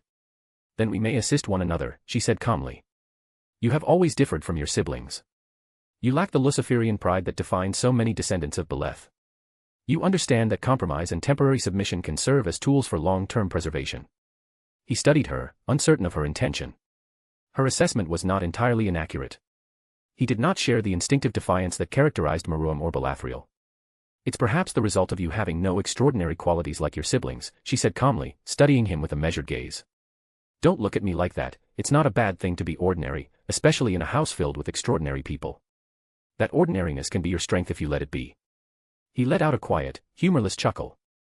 "Is this about to be a lecture on how everyone is special in their own way? If so, then save your breath, my queen. I have no need to delude myself into thinking that my lack of talents is in any way a virtue." "Oh, but it is," the queen insisted, her composure sharpening rather than cracking. "Do you think Belathriel would be able to understand why, for instance, Lord Groch chose to betray your father even though his daughter was a queen?" He considered her words for a moment, fingers tapping lightly against the ground as he replayed the question in his mind, yet he offered no answer and let her continue speaking. "He would not," she said. "He would simply consider him a greedy oathbreaker with no ounce of loyalty in him, and he wouldn't be necessarily wrong. However, that ignores so many nuances about Lord Groch's decisions. Tell me, why do you think he betrayed your father?"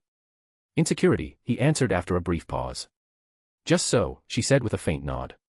His daughter, Jehoshaphat, was married to your father for over a century. I'm only her senior by a year, yet she did not manage to give him a single child even when your father was at his most fertile. A clever man might wonder why his daughter could not bear a child while her very other sister queens were with child. Surely he did not think that father would intentionally want to avoid having child Queen Jehoshaphat. Hermann said incredulously. And why not, she replied evenly. If you consider it from his perspective, the fact that his daughter alone is without a child is either a result of deliberation or his daughter is barren, either way not a good prospect. A queen who cannot give an heir would have almost no authority and is easily replaceable. And that was the core of the issue. He had come to the same conclusion on his own. It all came down to feeling replaceable and having nothing to offer. That feeling made people act irrationally. When presented with an opportunity to secure his position, Morina continued, he seized it. The new chance was of course throwing his lot with a new claimant to the throne since the old regime no longer benefited him, yet it still puzzled Hermann why he would choose to support Demora specifically. He struggled to see what she could offer Lord Grach that he could not have obtained by remaining loyal to House Beleth. Lady Jehoshaphat did not have a child, yet she was still queen, which was a position of the highest honor one could bestow upon a vassal family. He turned the matter over carefully in his mind, searching for the angle that made such a risk worthwhile, and gradually one conclusion formed with uncomfortable clarity. He wishes to marry Jehoshaphat to Meruem, he concluded, lifting his eyes to meet the queen. That was the only arrangement that aligned the incentives. Demora was interested in taking Meruem alive and co-ruling with him, and that did not preclude Meruem from taking another wife. Any such union would likely require Demora's approval. It was easy to imagine that she had promised Grach that his daughter would be married to Meruem in exchange for his support, restoring his family's influence and ensuring a direct tie to the future throne. Most likely, she agreed. Or at the very least marry her to someone from the House of Baal. Since Meruem is young, he could be shaped and manipulated to serve as their puppet king, and the various queens married to Meruem would be the real power behind the throne, or at least that is what they believe. They believe that they can easily control my son, believing him to be a boy with neither experience nor power to resist their machinations. But it wouldn't be them who would control the realm if they win, but rather House Baal, Hermann said thoughtfully, unable to imagine that House Baal would tolerate sharing dominance with lesser lords for long. This is the mind of lesser devils at work, she explained patiently. They want someone weak that can be easily controlled, even if it is by a foreign pillar, and feel secure upon the throne rather than entrusting power to a man of strong will. All they want is security. You understand what I mean. So this was what she meant when she claimed that only he could understand the motivations of the lesser devils in ways his brothers could not, because he recognized the quiet fear of being overlooked and the desperate need to anchor oneself to something stable before being cast aside. My Meruem, my shining star, she said fondly, her expression softening for the first time. Is a prodigy, the word extraordinary does not even begin to describe him. And that is precisely why he cannot understand what drives the lords of hell. And how could he? It is akin to a lion trying to understand an ant. Belathriel is the same, though to a far lesser extent. They are both people meant for greatness and will do anything to pursue their dreams. To such people, it would be unthinkable that someone schemes not to overcome challenges but seek comfort. Hermann understood what she was saying, though not the reason. Most people are the same, whether among humans or devils or any other race that fancies itself unique. They are governed by the same quiet impulses. Security. Recognition. Belonging. The need to wake up each day without the weight of uncertainty pressing too heavily on their chest. They build routines, repeat habits, accept limits, and call it wisdom. There is nothing inherently wrong with this. It is simply how most minds protect themselves from fear. Comfort is a psychological refuge. The mind resists prolonged stress because stress demands change, and change threatens the fragile structure a person has constructed to feel safe. From childhood onward, individuals are conditioned to avoid what overwhelms them. They are praised for fitting in, for following paths that have already been walked, for desiring what others desire. Over time, this becomes internalized. Their ambitions shrink to a size that does not disturb their equilibrium. They begin to measure success by the absence of discomfort rather than the presence of growth. When someone seeks greatness, truly seeks it, their internal structure is different. They tolerate instability. They accept isolation. They endure misunderstanding without needing immediate reassurance. Their sense of self is not anchored in external validation to the same degree. That is why they can pursue distant goals that offer no guaranteed reward. They are willing to invest effort without certainty because the pursuit itself defines them. This is something most people cannot relate to, and so they reinterpret it through their own lens. They assume ambition must hide insecurity, that discipline must conceal fear, that drive must be compensation for some wound. They do this because it allows them to remain where they are without questioning their own choices. Those who chase greatness rarely understand that mindset. Belathriel could simply laze around and waste his days alongside other young nobles, indulging in the comforts that came with his birth, and no one would question him for it. There is no real necessity forcing him to train as relentlessly as he does, no looming threat that demands he sharpen himself day after day, yet he chooses to push his limits regardless. Most devils cannot comprehend that kind of discipline. They cannot grasp why someone born into a royal house would devote endless hours to honing his strength when time alone would grant him greater power and status without effort. To them, ambition is tied to need, and Belathril has never lacked anything that would require such exertion. Meruem is the same, though to an even greater extent. His power was evident from the time he was a child, and his unusual nature alone would have guaranteed that he would rise above his peers eventually, even had he chosen a life of leisure. Yet from his earliest years he sought out challenges deliberately, placing himself in situations that tested his limits and forced growth rather than waiting for strength to come naturally with age. That constant drive to surpass himself, to refuse complacency despite already standing above others, is what set him apart and cemented his place as the greatest devil of his generation. Those who prioritize comfort struggle to comprehend ambition that does not directly serve survival or status within their immediate circle. To them, unnecessary struggle appears irrational. Voluntary hardship appears foolish. The willingness to risk failure for something abstract appears arrogant and mad. They interpret through the only framework they possess, which is preservation of equilibrium. In doing so, they reduce extraordinary drive into something manageable, something flawed, something they can dismiss. This is why Meruem cannot easily grasp the mindset of the lords of hell who scheme for security, for influence that stabilizes their position, for arrangements that minimize risk rather than maximize potential. His orientation is forward, expansive, and intolerant of stagnation. He assumes others are motivated by ascent because ascent is natural to him. It does not occur to him that many would rather defend what they have than reach for what they do not. They are driven by the need to feel secure within themselves. I get the gist of what you're saying, Herman said calmly. Though not why you're telling me this. I'm telling you this because the same drive that has brought Meruem glory is precisely the drive that can undo him, Queen Morina said with a heavy sigh. Meruem is young and more brave than wise. He sees only the glory of confronting an ultimate-class devil. He doesn't understand, nor does he care, that the chance of victory is essentially zero. The gap in power is insurmountable. She was right. Herman could not conceive of any scenario in which Demora could ever be defeated by Meruem. What do you intend to do then? He asked, cutting directly to the point. He knew she would not have summoned him without a plan to prevent disaster. Meruem must never face Demora in combat, Morina said firmly. I will not allow my son to be brutalized by that whore. Alas, my advice to surrender will be ignored, so the responsibility falls to me. Demora must die. That is the only way for my son to survive and achieve victory. Herman was stunned. Slight disbelief made his voice falter. No offense, my queen, but I don't see how you could ever land a hit on Demora, let alone kill her. Morina was powerful, high class in power, yet she was nothing compared to an ultimate class being. And you are correct, she admitted calmly. But it doesn't have to be a direct confrontation. Do you understand the nature of House Beleth's demonic trait? Skin-changing, Herman answered slowly as realization dawned. House Beleth, a pillar house with the rank of duke, possessed the conqueror trait, which allowed its members to project their consciousness into other beings and assume control over them.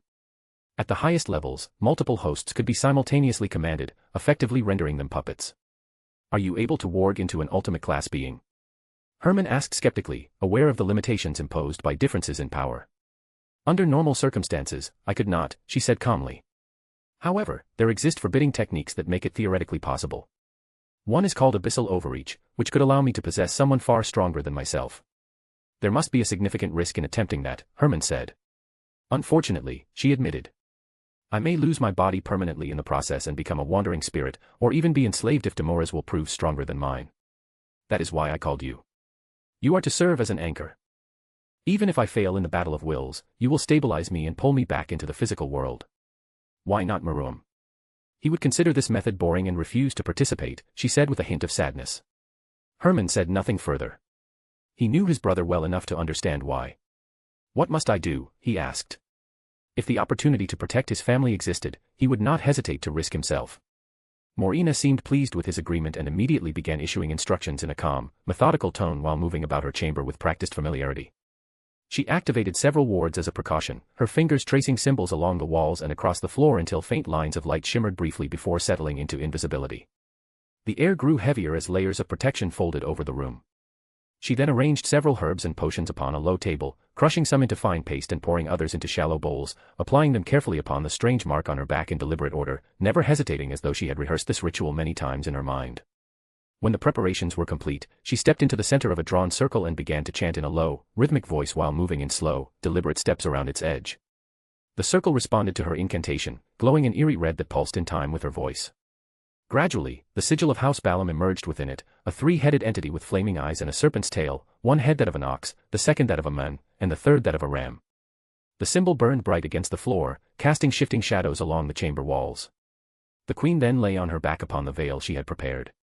Herman swallowed and did as instructed, kneeling beside her and placing his hand upon her forehead before channeling his demonic energy into her body. He had imagined the technique in various ways, expecting perhaps resistance or heat or some violent clash of forces, yet it felt nothing like he anticipated. Instead, there was a sudden and overwhelming pull, as though gravity itself had seized him and was dragging him downward through the floor. He staggered, nearly losing his balance, and forced more of his demonic energy outward to anchor himself in the physical world as he felt his spirit straining against the boundaries of his body, threatening to slip free. That was not good. His role was to remain firmly anchored so that the queen would not lose her body while projecting her will, yet maintaining that anchor proved far more difficult than he had assumed. The pull intensified rapidly, as though gravity had multiplied 1,000-fold in an instant, pressing down upon his mind and spirit until remaining conscious became a struggle. A heavy drowsiness crept over him, seductive and persistent, urging him to surrender and drift away. He clenched his jaw and forced his energy outward again, fighting to stay awake as his thoughts grew sluggish. Suddenly the queen let out a shriek, a scream so raw and filled with pain that it cut through his haze and jolted him back toward awareness.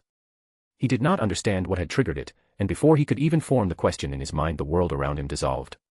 He was pulled abruptly into an illusory realm. There was no ground, no sky, no discernible shape to anything. The world consisted entirely of colors shifting and colliding in endless motion, lacking geometry or any recognizable law of physics. Though he possessed no physical form, no eyes or face, he perceived the scene clearly. In the distance two colors clashed violently, a deep red and a vivid blue locked in struggle for dominance. The red surged forward relentlessly, consuming and tearing at the blue in jagged bursts.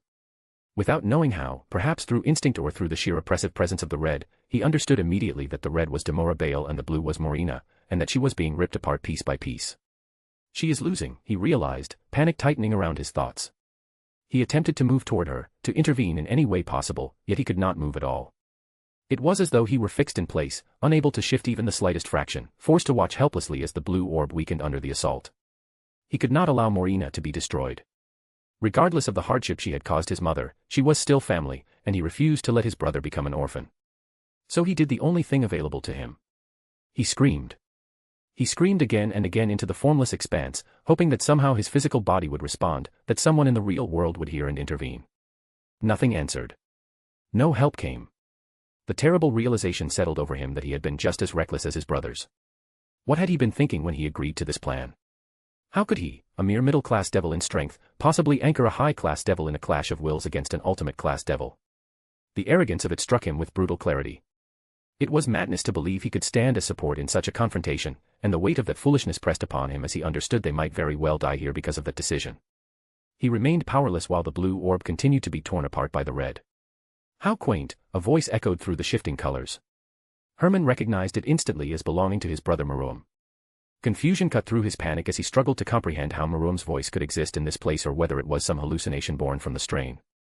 Before he could reach any conclusion, he felt a firm presence grasping him, steady and unyielding. "Pull them out, Valerie," Maruam's voice commanded, reverberating throughout the color-filled void. He saw the blue orb jerk sharply as though seized by an unseen force.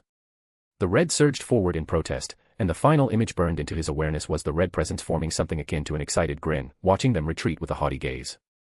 Herman's eyes snapped open and he coughed violently, air flooding his lungs as he lay sprawled upon the chamber floor. For several seconds he remained disoriented, his body sluggish and unfamiliar.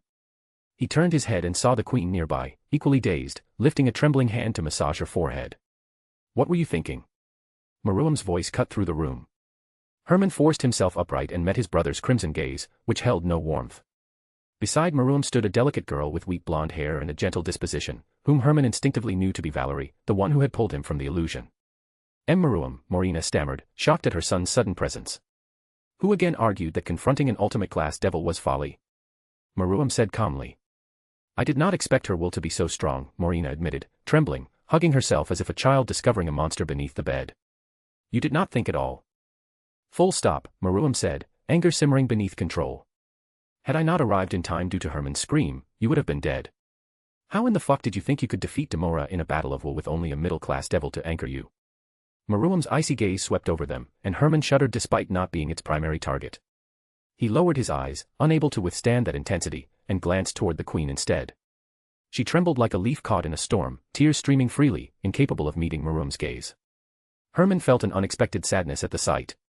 It was widely known that Morina loved her son above all else and sought his approval constantly, so to see her reduced to this state by his anger stirred something uncomfortable in him. Disappointing Marum to such a degree was clearly devastating to her, and the depth of that pain was laid bare in her trembling form. And you? Marum turned to Herman. How could you agree to this reckless plan? I thought you were the only one with an ounce of common sense in this family. Evidently, I was mistaken. Herman opened his mouth, intending to explain that he had only wanted to help, to protect his brother, to prove that he could contribute something meaningful to their survival, yet the words felt hollow even before they formed. Admitting that they had condemned direct confrontation as foolish only to attempt it in secret would sound absurd even to his own ears. It's my fault, Morina interjected, surprising him. She had often treated him and his siblings with disdain, yet here she was attempting to take responsibility to shield him from her son's wrath. The gesture gave Herman a small measure of hope that reconciliation within the family remained possible. He would have to survive Marum's anger first. To his surprise, Marum did not lash out further. He merely sighed and pinched the bridge of his nose, closing his eyes briefly as though reining in his temper. Are they unharmed? He asked Valerie. They will be okay, Valerie replied gently. We should consider ourselves fortunate that Demora is not particularly skilled with souls and that most of her attacks were brute force. I can heal the damage without difficulty. They should rest for a while, though. Marum nodded once. You heard her. Go and rest. I will call for you in the evening. Herman bowed his head in silent compliance and left the chamber without protest, retreating to his own rooms where he intended to do exactly as commanded and recover what little strength he had left. When he awoke he felt exhilaratingly refreshed, more so than he could ever remember feeling after sleep, his body light and his mind clear as though every trace of strain had been carefully removed. He suspected it was Valerie's work, that mysterious girl must have tended to him with remarkable precision and care, restoring something deeper that had been shaken loose during the clash of wills. He could not help but feel a flicker of envy at his brother's fortune in securing such talented individuals for his peerage, for Rosweiss was a Valkyrie of exceptional magical knowledge and power, and this new piece appeared to possess the rare ability to directly influence souls themselves. There was also a third member of his brother's peerage, Kuro of the Two Tails, though Herman had never met her personally and she seemed to operate in the shadows much like Fathom. Even so, he was aware of her existence and had no doubt she too was extraordinary in her own right, as his brother would never settle for mediocrity within his ranks. Well, he could afford such selectiveness since he himself was exceptional, Herman thought with a quiet sigh. It was a matter of skill attracting skill, those already gifted surrounding themselves with the best while others struggled to keep pace. He dressed swiftly and made his way toward the meeting room, eager to present himself and prove that he remained useful despite the earlier debacle. As he approached the chamber doors he heard raised voices within, arguments layered over one another, and he could clearly distinguish his sister Athaliah presenting her case with sharp insistence. For a brief moment he wondered why the room had not been warded for privacy, but he quickly realized that it was indeed protected, and that only a member of House Beleth would be capable of overhearing what transpired within. The sophistication of the array impressed him and he found himself idly wondering who had constructed it. He entered carefully and found his brother clad in armor, standing at the head of a large table upon which a detailed map had been spread.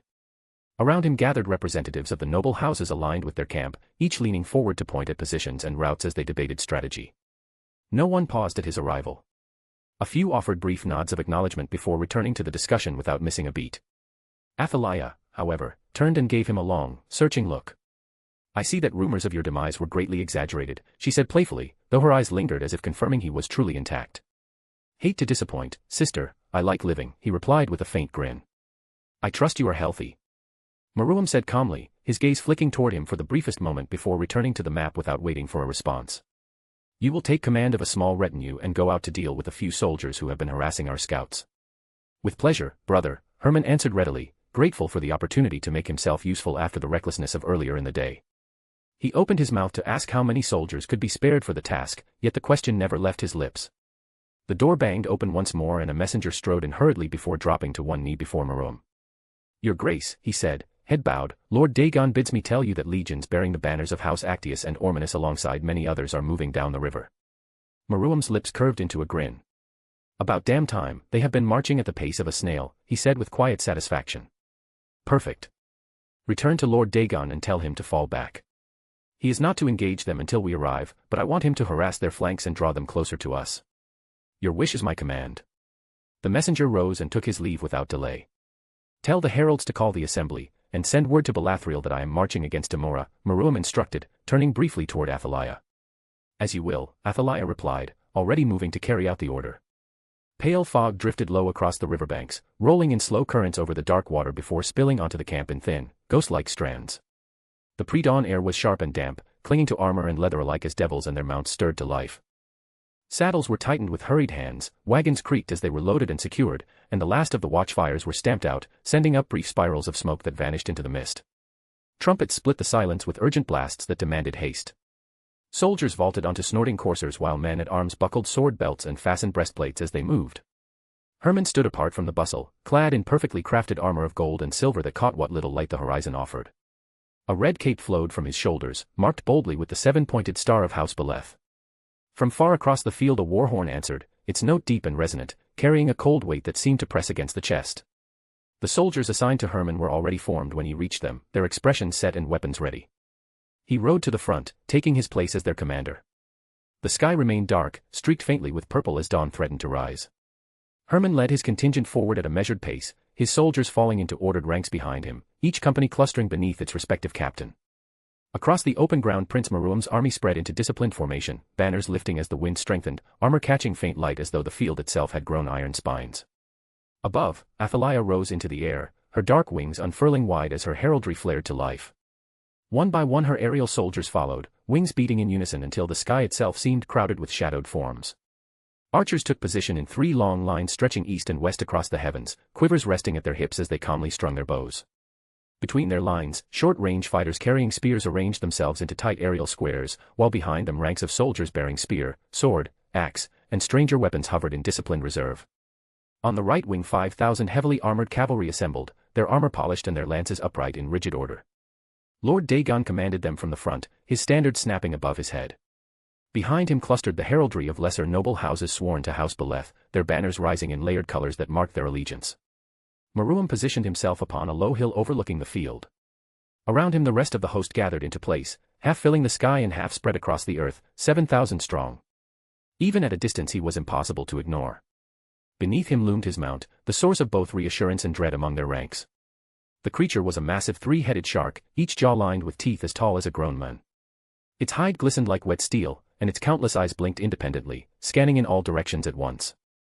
When it shifted its immense body, the air itself seemed to recoil, currents twisting violently around it as though storms were forming in miniature. Hermann knew the beast hailed from the pit and possessed power at the high-class level, yet its presence suggested something even more ancient. He often wondered what it felt like to ride such a creature into war, suspended above the field upon a living engine of destruction. Hermann guided his horse in a slow circle, surveying the terrain. The ground near the river was soft and uneven, patches of mud threatening to swallow careless steps. It was far from ideal ground for open combat, yet their positioning granted advantage against the approaching host. He suspected, perhaps not by accident, that Maruam had placed him where he would be least exposed, with the brunt of enemy attention certain to fall upon Athaliah in the sky and upon Maruam himself astride his monstrous mount. There was little time to dwell on it. The enemy drums grew louder until their rhythm vibrated through the marrow of his bones. Hermann drew his sword as the opposing army crested the hills, advancing in disciplined ranks behind a wall of shields and leveled spears. Their formation was precise, captains mounted upon armored warhorses at the fore while standard-bearers rode beside them, banners rippling high. He recognized the sunburst of Ormanus and the dominant colors of House Actius among many lesser sigils. Their own vassals marched against them. The sight hardened his resolve.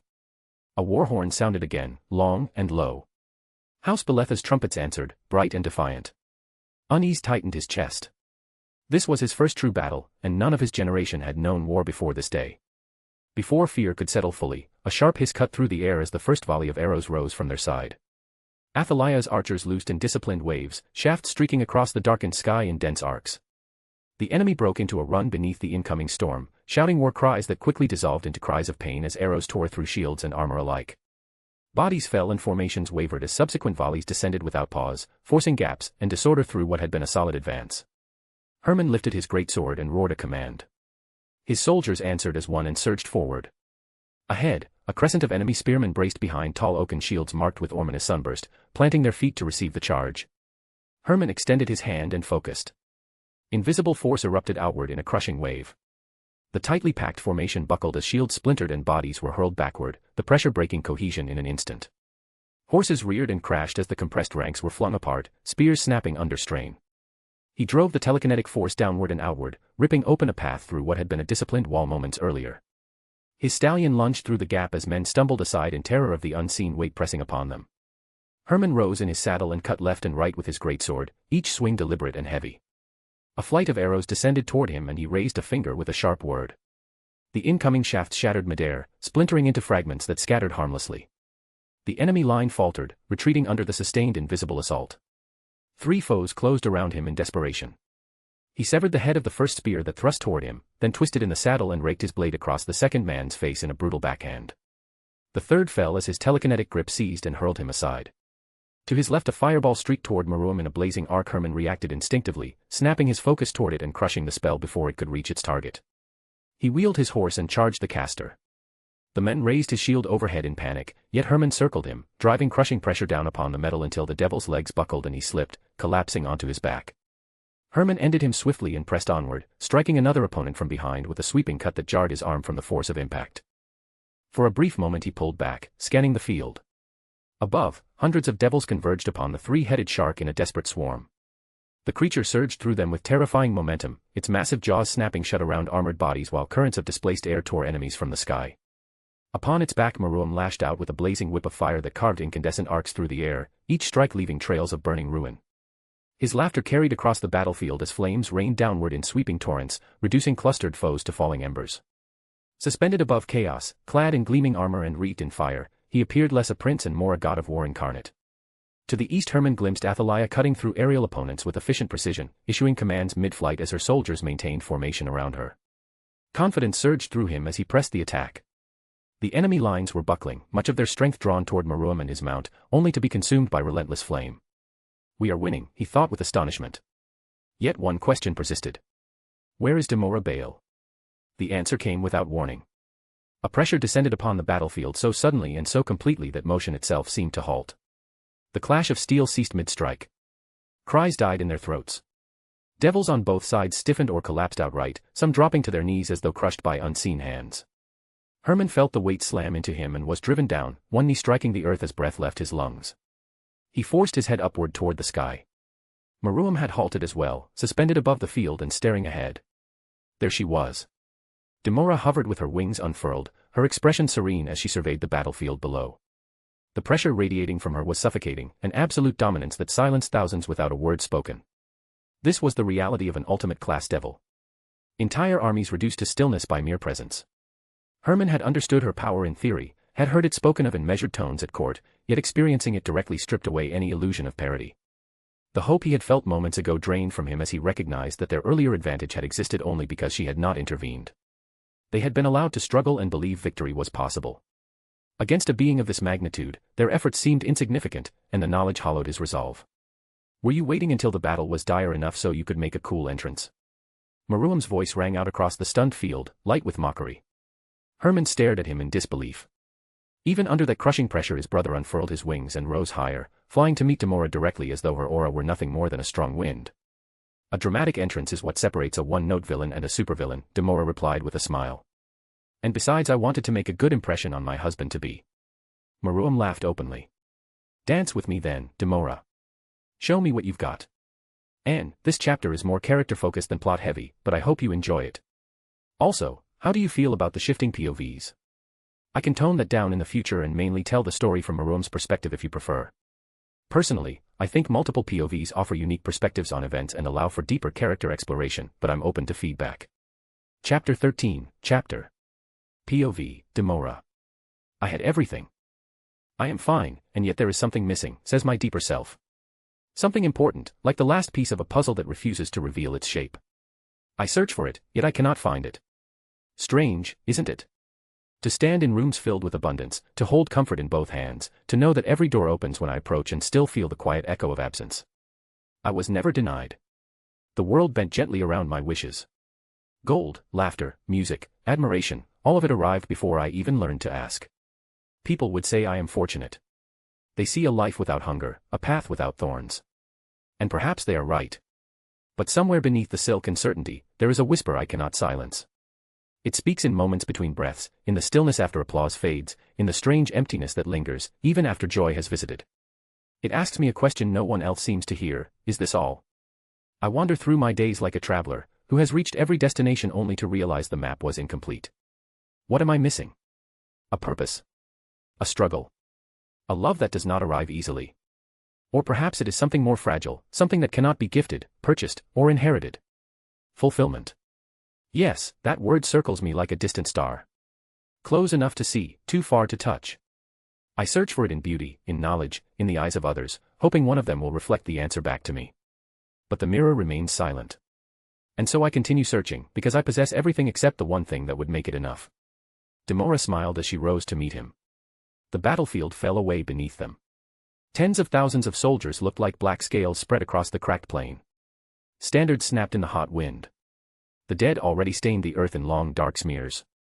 Above it all, the sky of the underworld churned in bands of red and violet, streaked with distant lightning that never touched the ground. Maruam stopped across from her in open air, wings spread wide, black and proud, his hair dark as midnight stirred around a face far too young to understand who he's rebelling against. He was merely a boy of 17. He still had the smooth arrogance of youth in his features. Still had that irritating ease in his grin. He looked like a prince from a painting, one who foolishly believed the world functioned like a fairy tale. He would learn the hard way. Demora had lived more than 8 centuries. Young men always believed themselves invincible, they did not have the wisdom of old age. She had buried prodigies before he was born. She had seen heirs rise bright and die young because genius made them reckless. The House of Beleth had always raised princes of pride, and this boy was the sharpest of them. Even so, a sharp blade still snapped if pressed hard enough. Hello. Maruam met her eyes with an arrogant smirk. My name is House Beleth. You killed my father. Prepare to die.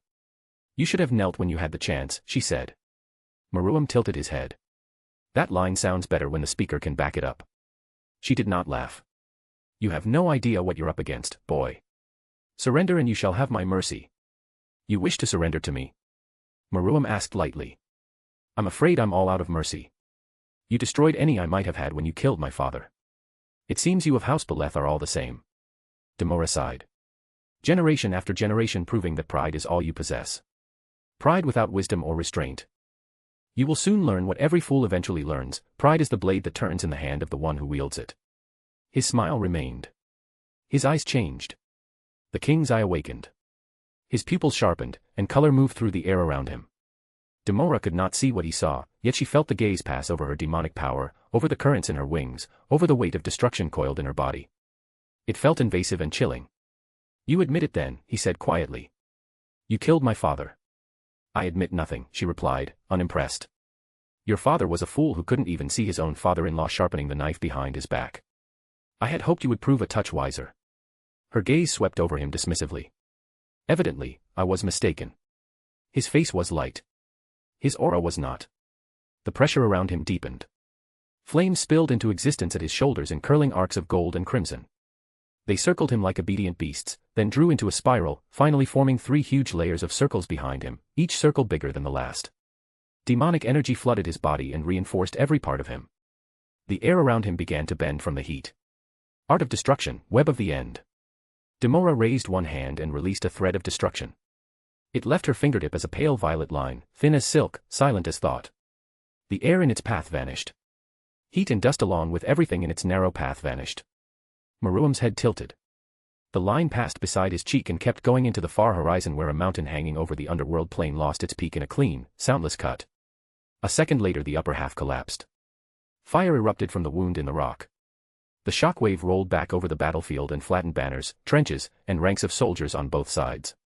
He glanced at the falling mountain, then back at her. That was my favorite mountain. You had a favorite mountain? I did now. Then he moved. He shot forward hard enough to break the cloud layer above them. The shockwave rolled out behind him in a white ring. Demora's wings snapped once and took her higher. Fire tore past her face, close enough to singe a strand of her hair. He had aimed for where she would dodge, not where she was. Clever. She turned and sent 3 black spheres after him. Maruam twisted through the first, slapped the second aside with sovereign pressure, and burned the third out of the sky with a concentrated lance of flame. The impact shook the air and birthed a brief hollow in the cloud bank behind him where even vapor had been devoured. He was on her a heartbeat later. Their fists met in midair with a crack that thundered over the battlefield. Demora's eyes widened. She had expected him to be fast and skillful. She had, however, not expected a raw force at this level from a boy barely out of his diapers. Yet his punch drove straight through her guard and jolted her arm to the shoulder. The physical reinforcement from his demonic energy was perfect, layered with exact control and no waste. Every muscle in his body worked like a weapon forged by a god of war. He was stronger than he should have been. Far stronger than he had any right to be. His bones should have shattered the moment she touched him. Anyone beneath an ultimate class being could not exchange blows with her. That left only one possible conclusion. Ultimate class. Maruam of House Beleth, a mere 17-year-old boy, had reached the pinnacle. No. That was impossible. The thought itself felt ridiculous, insulting even, because power of that magnitude was not something one stumbled into by accident, nor something talent alone could bridge, and certainly not something a child could possess, no matter how prodigious the stories surrounding him might be. Not even those two monsters had achieved such a feat. Sirs X Lucifer and Ajuka Beelzebub had reached ultimate class only in their late 20s, and even that had shaken the foundations of the underworld when it happened, because beings like them were in aberrations of existence itself. Freaks of nature whose very birth had tilted the balance of power in hell and forced the old nobility to reconsider the future of their world. And you mean to tell me that this boy, this 17-year-old child, belongs in the same category as them? Impossible. Utterly impossible. The more she entertained the notion, the more her mind rebelled against it, rejecting the idea as a nun might refuse the advances of a priest. Devils did not simply ascend to ultimate class through talent alone. It was the very pinnacle of what a devil could hope to achieve after centuries of relentless training, countless battles, and a lifetime spent sharpening one's power against equally monstrous opponents. There was, of course, a realm above it, the domain of Satan-class beings, but that level of power existed so far beyond the reach of ordinary devils that it might as well have belonged to another species entirely, a realm reserved for those rare individuals whom the heavens themselves seemed to favor. For the vast majority of devil-kind, ultimate class was the summit. The peak. The absolute limit of what even the most gifted devils could hope to attain. And even then it required centuries. Centuries. Not decades. Not years. It was decidedly not something one reached in their teenage years, no matter how extraordinary their talent might be. Even Demora herself, recognized since childhood as a once-in-a-generation prodigy among the House of Baal, had not achieved ultimate class through her own power alone, having required the enhancement of a king's peace to cross that final threshold after decades of growth and refinement. And even that accomplishment had been considered remarkable. Forget reaching ultimate class in one's teens. Across the entire recorded history of devilkind there had been only 4 devils who had achieved that level of power before their 100th birthday. 4. The number was so small it was practically legendary. Which made the conclusion her mind was slowly, inexorably forming all the more absurd. Demora Baal's mind circled that fact again and again, like a predator refusing to approach something it could not understand. 17. Her thoughts stalled there, refusing to move forward. No. That can't be right. It must be wrong. Her brain simply refused to accept what the logical part of her mind was suggesting. The conclusion was too ridiculous. Too grotesque. It had to be something else. I must have subconsciously held back. She thought, clinging to the explanation desperately as she replayed the brief exchange in her mind. It isn't my intention to kill him, after all. Yes. That had to be it. And besides, his king's eye allowed him to perceive and predict movements to a certain extent, an ability that could easily explain how he had evaded her initial strike and endured one of her blows without collapsing outright. That was a perfectly reasonable explanation. And yet, Demora felt uneasy. She had come here expecting a simple confrontation, a brief and perhaps mildly entertaining clash against a talented but ultimately inexperienced child, because that was how her ancestor had described him. A prodigy, certainly, but still merely a boy when viewed from the perspective of beings who had lived for centuries. So why was every instinct she possessed screaming at her to run? Am I sweating? The thought came with quiet disbelief as she glanced down at her hands, noticing the faint sheen of moisture along her palm as though her body had already reached a conclusion her mind refused to acknowledge. Ridiculous. She forced out a quiet breath. I must have lost my edge, she thought, tightening her fingers into a fist. That's all this is. Imagining power where there is none. Yes. That had to be the explanation. In truth, had she not expected this much? Maruam was, after all, widely considered a prodigy. It was only natural that he would show something impressive. But still, her gaze drifted back to the boy standing across from her. The unease in her chest refused to fade. Maruam saw the surprise in her face and laughed. Why, my demoness of ruin, he said. You look like you just saw a ghost. Demora answered with a knee toward his ribs. He caught it on his forearm. She pivoted and drove her elbow toward his temple. He dipped under it and slammed a palm into her sternum. Sovereign pressure detonated on contact. Invisible force burst through her body and hurled her downward. The sky screamed around her as she dropped. She opened her wings, stopped herself less than 100 feet above the armies below, and felt thousands of terrified eyes lift toward her. Meruem descended after her in a streak of fire. He was trying to drag the battle lower. Demora understood at once. He wanted her aware of the soldiers beneath them. He wanted her constrained and to think about collateral damage every second. He's annoying, she thought. The uneasiness grew in her heart. She lifted 2 fingers. Art of destruction, third from. The space beneath Meruem twisted. Air itself lost coherence. Gas vanished in a widening cone, and the pressure balance broke apart. The sky collapsed into a violent implosion. Meruem's charge faltered for a fraction of a second as the air around him ceased to behave like air. That fraction was enough. Demora appeared above him and drove both heels into his back. He plummeted. He struck the battlefield with the force of a meteor dropped from the heavens. Stone, iron, bodies, and earth burst upward in a massive ring. Soldiers from both sides were thrown from their feet. A crater ripped open beneath him and spread with branching fractures across the plain. The armies recoiled. The amount of damage from one clean hit would have flattened a fortress district. Demora hovered above the crater, one hand lifted, prepared to erase the molten earth around him and trap him in a falling grave. A pillar of fire erupted from below and blasted toward her. She veered aside as the blaze speared into the cloud ceiling, tore through it, and painted the dark sky gold. The heat washed over the battlefield in a brutal wave. Stone near the crater ran like wax. Meruem rose from the center of the ruin on a column of flame, brushing dust from his shoulder. Not bad, he said. You should try putting more force into it next time. Demora's smile thinned. Why, you can still stand. The sound snapped something inside Demora's mind.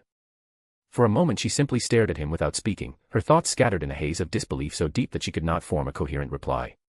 The idea itself was so absurd that her mind tried to reject it outright, yet the evidence stood directly in front of her and refused to disappear no matter how strongly she wished it would. She was utterly stunned.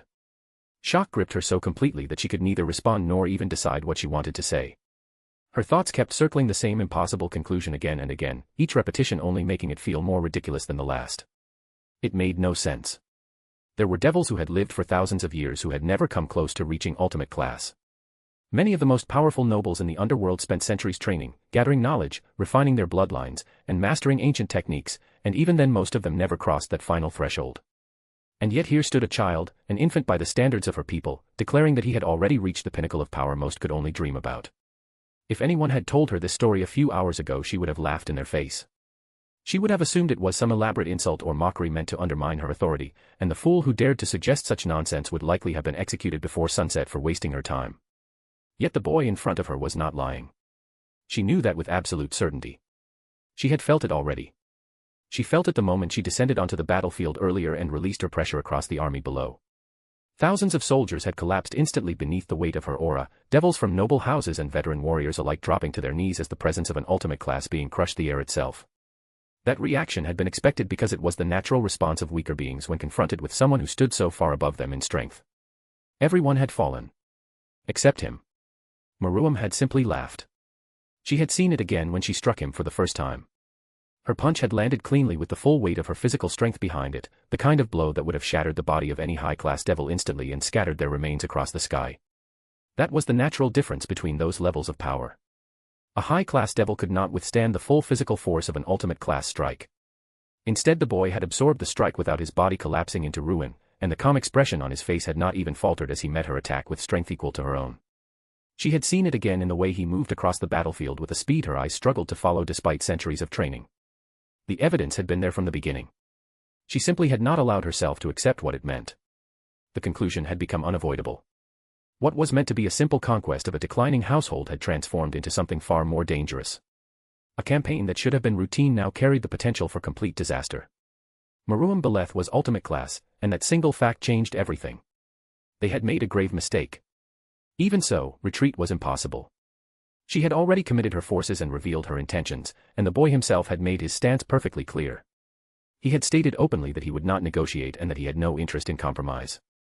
Only now did she fully understand the source of that certainty.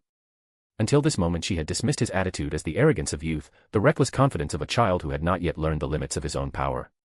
She believed that once confronted with the reality of a true power he could be forced into submission and gradually molded into something manageable. She had been wrong.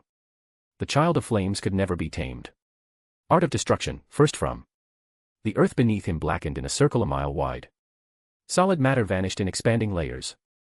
Rock, metal, bone, and fortified soil disappeared into smooth nothing. The plane folded inward as support vanished. Soldiers screamed and fled from the edge as a vast basin opened below the prince. Meruem clapped once. Flames spread out from him in a ring and pushed back the tide of erasure through pure demonic force and heat shaped into dense pressure. He was reading it spread with the king's eye and severing its path by moving matter faster than she could erase it. He thrust his hand downward and sovereign pressure ripped a slab of earth free from outside the basin, flipping it up beneath his feet like a thrown shield. Then he launched from it straight at her. Again he chose the attack with reckless abandon. Demora felt her first true irritation. Art of destruction, orbs of entropy. She filled the space between them with black orbs, dozens this time, each one a seed of deletion. Meruem's eyes flashed with unnatural focus and the world seemed to slow around him. He moved through their pattern with impossible precision, slipping by margins so thin they made her skin crawl. One sphere shaved the edge of his wing and the membrane vanished in a narrow strip. He did not even glance at the damage. Fire sealed the wound, reshaped the wing, and kept him in motion. He came through her barrage and seized her wrist. It burned. His hand burned like living metal, the pyrokinesis packed inward so tightly it did not spill outward as mere flame. He had turned heat into a grip. Sovereign pressure crushed down her arm. Demora snarled and let destruction flow through her own flesh, across the skin of her captured hand. Her powers did not harm her, she had too much control for that. She erased the heat clinging to him, the gathered energy in his grip, the force traveling through the contact point. His hold broke for a split second. She used it without hesitation, snapping her head forward and slamming her forehead straight into his face with brutal force, the impact of the headbutt cracking loudly as her skull smashed into the bridge of his nose. Cartilage crunched under the blow, and a burst of blood sprayed through the air as Meruem recoiled instinctively, his body drifting backward on reflex from the sudden violence of the strike. Demora did not give him even a moment to recover. The instant he staggered, she stepped forward and drove her hand forward in a spear-like thrust, her fingers swift as the strike aimed itself into his chest before she unleashed a tightly focused line of destructive power directly into him. He caught it with both hands. For one incredible second the air between them held a black beam of erasure, her will trying to tear through him, his power and pressure containing it inch by inch. His arms shook. The skin on his palms blistered, burned, then split. Flames wrapped his forearms in spirals. His eyes stayed on hers the entire time. Then he smiled through the blood running from his nose. "There you are," he said. "I was worried you'd chicken out once seeing my power." He twisted. The beam bent. Demora's eyes widened as Meruem redirected her own attack off to the side. It crossed half the battlefield in an instant and erased a mountain wall at the horizon. The entire cliff face vanished. A heartbeat later the upper half of the range slid into the absence with a roar like the end of a world. Silence followed the clash, spreading across the battlefield like a suffocating blanket. Even the armies fighting far below stood rooted to their place, their movements slowing as countless eyes turned upward to the aftermath of that single exchange. The deflected strike alone had carved away an enormous mass of stone, enough that the falling debris could have buried entire cities beneath it. Meruem allowed the remaining force he had been holding back to disperse into the air before abruptly lunging forward, closing the distance in an instant and slamming his head straight into Demora's. The impact was violent enough to rattle her skull, and pain exploded through her vision in a blinding flash of white. Before she recovered he was inside her guard, fists and elbows and knees coming in brutal sequence. No wasted movement. No time to take a breath. A prince raised for war. He struck like he had already watched this exchange happen in his mind and chosen the version where she failed. One hit to the liver. One to the floating ribs. One to the throat. She blocked two, ate three, parried one, and still he kept rhythm. Flames burst from his shoulders and curved around her flanks like hunting hounds. "He's predicting all of my attacks," she cursed that accursed eye of House Beleth. Demora dropped away and spun. Art of destruction, destruction blade. Black crescents erupted from her fingertips, thin blades of destruction that curved through the air like fragments of moonlight. Meruem reacted instantly, crossing his arms in front of his body as sovereign pressure burst outward from him and condensed into a tightly compressed dome that surrounded him like an invisible fortress. The crescents slammed into the barrier one after another, their edges biting into the unseen wall as they began to eat through the layered force protecting him. For a moment the pressure held. Then one slipped through. The blade grazed across his side as it passed, carving a clean line through him where flesh simply ceased to exist before blood followed in its wake. He hissed and glanced down. "For someone who plans to make me her husband, you sure aren't holding back. You speak too much. And you think too slowly." His answer came with the sky itself. Meruem raised one hand, fingers closing like a king taking hold of a servant's throat. At once, invisible pressure surged outward from him and crashed into the sky above, seizing the air itself and dragging a vast portion of the cloud cover downward into a violently spinning vortex. Flames rushed into the spiraling mass as the pressure compressed everything within it, feeding the storm until the rotation intensified and the temperature climbed higher and higher. Within seconds he had shaped it into a towering burning cyclone that stretched from the upper sky toward the battlefield below. The heavens themselves seemed to twist into a massive pillar of rotating fire and crushing wind, a colossal inferno spiraling downward with terrifying force. Then, with a simple motion of his arm, he hurled it at her. Demora shot to the side at once, moving with explosive speed, yet the sheer scale of the attack forced her to veer far wider than she intended. The cyclone roared past her position and continued across the battlefield before slamming into the distant edge of the plain with catastrophic force. Hundreds of tons of rock were torn from the ground and hurled into the air, twisting violently within the inferno as fortifications shattered like brittle glass beneath the impact. An entire ridge stretching several miles along the horizon split apart under the assault, the stone cracking open before the exposed rock began to glow and melt under the overwhelming heat. Even from the distance, the waves of scorching air rolled across the battlefield with enough force to knock soldiers off their feet, sending men and devils alike tumbling as the shock of the attack rippled through the war-torn plain. Ultimate class. That was what the armies below were witnessing now, natural disasters in humanoid form. Art of destruction, fourth form. Demora thrust both hands forward at once, her fingers cutting through the air as waves of destructive power surged outward and began tearing the incoming cyclone apart piece by piece. Sections of the inferno simply ceased to exist as her power erased them in sequence, flames vanished as though snuff from reality, the roaring winds collapsed into nothingness, and the searing plasma at the cyclone's core imploded under the force of her attack. The massive spinning tower disintegrated in fragments until the structure holding it together failed completely, and the sky around the collapsing storm thundered loudly as the pressure violently equalized. By the time the last remnants of the cyclone had been erased, Maruam was already behind her. He had used the attack as nothing more than a distraction. His fist slammed forward without warning and drove straight between her shoulder blades, the force of the blow detonating through her back and launching her violently upward into the air. Demora's body flipped through the sky before she managed to catch herself and stabilize, twisting midair just in time to see Maruam already ascending after her. As he closed the distance, a trace of mocking sympathy colored his voice. "You're geriatric," he called. "Should I slow down?" Demora felt anger sharpen into focus. Enough. She stopped climbing. She let him come. When he entered range she opened both palms and invoked a deeper layer of her art. Art of destruction, seventh form. The phenomenon around them began to die. The change came gradually at first, subtle enough that it might have gone unnoticed by anyone less attuned to the fabric of the battlefield. Gravity loosened its grip. Sound began to distort and blur as though the air itself had forgotten how to carry it properly. High above them, the electric charge building within the storm clouds faltered and collapsed before it could fully form, leaving bolts of lightning to die before they were ever born. The hot updrafts feeding the raging fires across the battlefield suddenly fractured and dispersed, their rising currents breaking apart as if the atmosphere had lost the rules that governed its flow. Even within Maruam's own body the change became apparent, as the invisible forces his muscles relied upon shifted unnaturally while the surrounding field lost its natural coherence. The seventh form of the power of destruction was the ability to destroy natural phenomena. Demora was selectively erasing the laws that governed the world. Within a carefully controlled sphere surrounding them, reality itself had begun to malfunction. For the first time since the battle had begun, Maruam's eyes widened. His body suddenly dropped several feet through the air as the delicate balance required for controlled flight collapsed beneath him, the familiar dynamics of lift and resistance failing all at once. He caught himself before he could fall further, forcing his body to stabilize through raw strength and the crushing pressure of his power.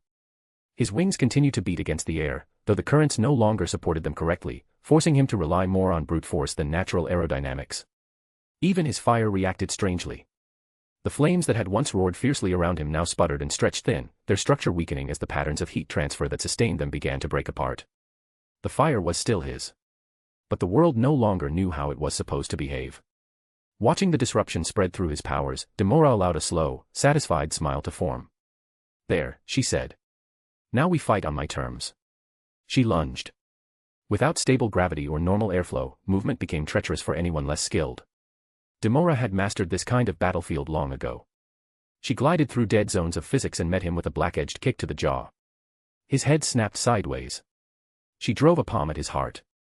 He turned enough to spare the center line. Her hand grazed his shoulder and half his armor vanished. Another strike carved away a portion of his left wing. Maruam retreated instinctively, recalibrating his movements in response to the assault. Good, Demora thought. Let him fear facing me. Let him feel the pressure mounting. Art of destruction, destruction sphere. Demora pressed harder. Destructive spheres bloomed around her like a dark halo. She fired them in intersecting patterns while disabling pockets of gravity and pressure around his path. Maruam started to evade, found the routes changed, and took 2 direct glancing hits. One erased flesh from his thigh. Another sheared away his sleeve and a strip of skin beneath it. Blood scattered into the air, breaking into small red beads that drifted for a heartbeat before falling. He grunted. She appeared before him and drove her fist into his stomach hard enough to fold him around it. Then she seized his throat and hurled him downward. He struck an invisible patch of altered gravity and bounced sideways through the air, disoriented for the first time in the battle. Demora spread her arms and the clouds above them began to vanish in smooth expanding rings. She began to destroy the gas in the atmosphere. Every layer she erased made the sky collapse inward. The battlefield below dimmed beneath a growing void dome where the atmosphere itself had been removed. Panic erupted through the armies like wildfire. Officers screamed orders, their voices sharp and urgent, but the soldiers could not contain their fear. They scattered in all directions, desperate to flee from the projected collapse of the zone around them. Demora observed their terror with a cold, calculating gaze and chose to exploit it. She let the image of the heavens being peeled away above their heads wash over the battlefield, magnifying the spectacle of her dominance.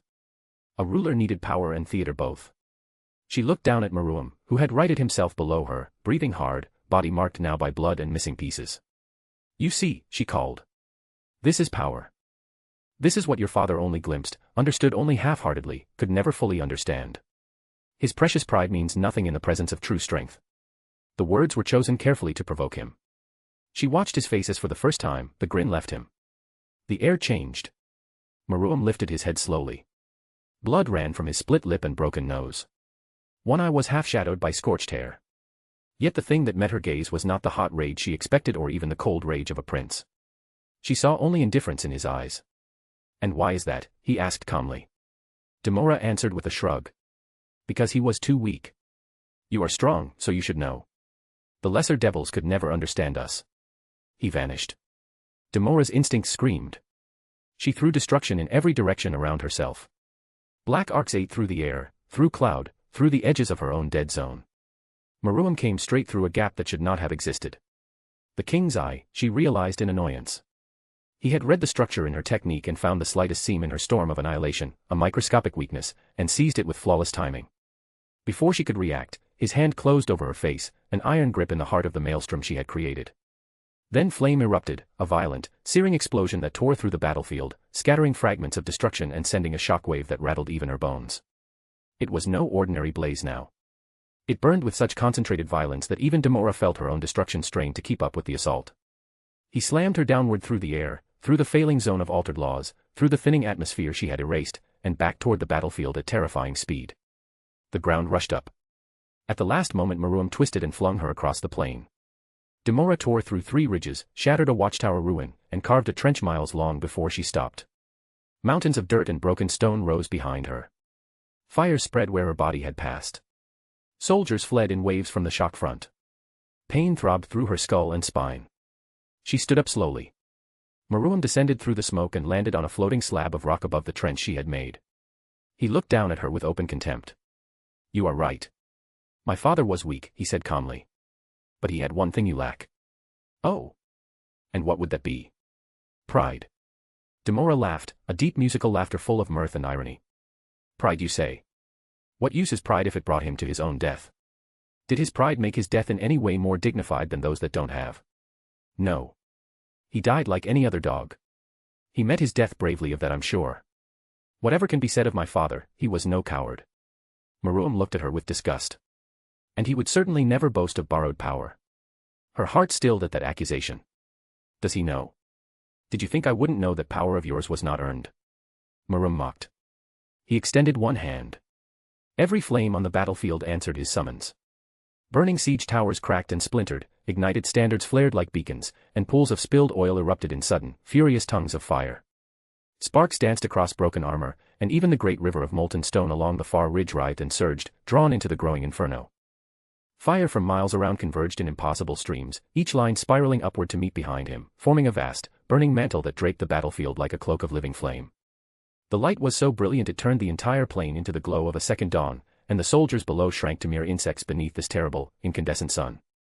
Demora felt the scale and understood at once that he had been holding back. He had spent most of the battle studying her. Now he was done learning.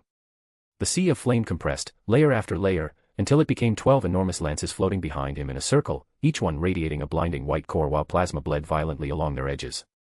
The heat warped the very air around them, twisting distance and perspective until the battlefield seemed unreal, twisted. He's finally getting serious, she thought, a shiver of despair crawling up her spine. So now it begins, Demora said, forcing calm into her voice. Maruam smiled again, though there was no warmth in it. No, now it ends. The first lance fired. Demora erased the beam before it hit. The second came from a different angle. She destroyed half of it and dodged the rest. It struck the horizon and vaporized a fortress ruin, leaving behind a glassy crater hundreds of feet deep. The third and fourth came together. She broke one, took the edge of the other across her hip, and felt agony as flesh vanished. She retaliated with a flood of destructive spheres meant to swallow him whole. Maruam's sovereign pressure swept outward in layered pulses. The first wave shoved the spheres offline. The second crushed the ground beneath Demora's feet into a basin. The third came from above and hammered her into the earth. Art of Destruction, fifth form.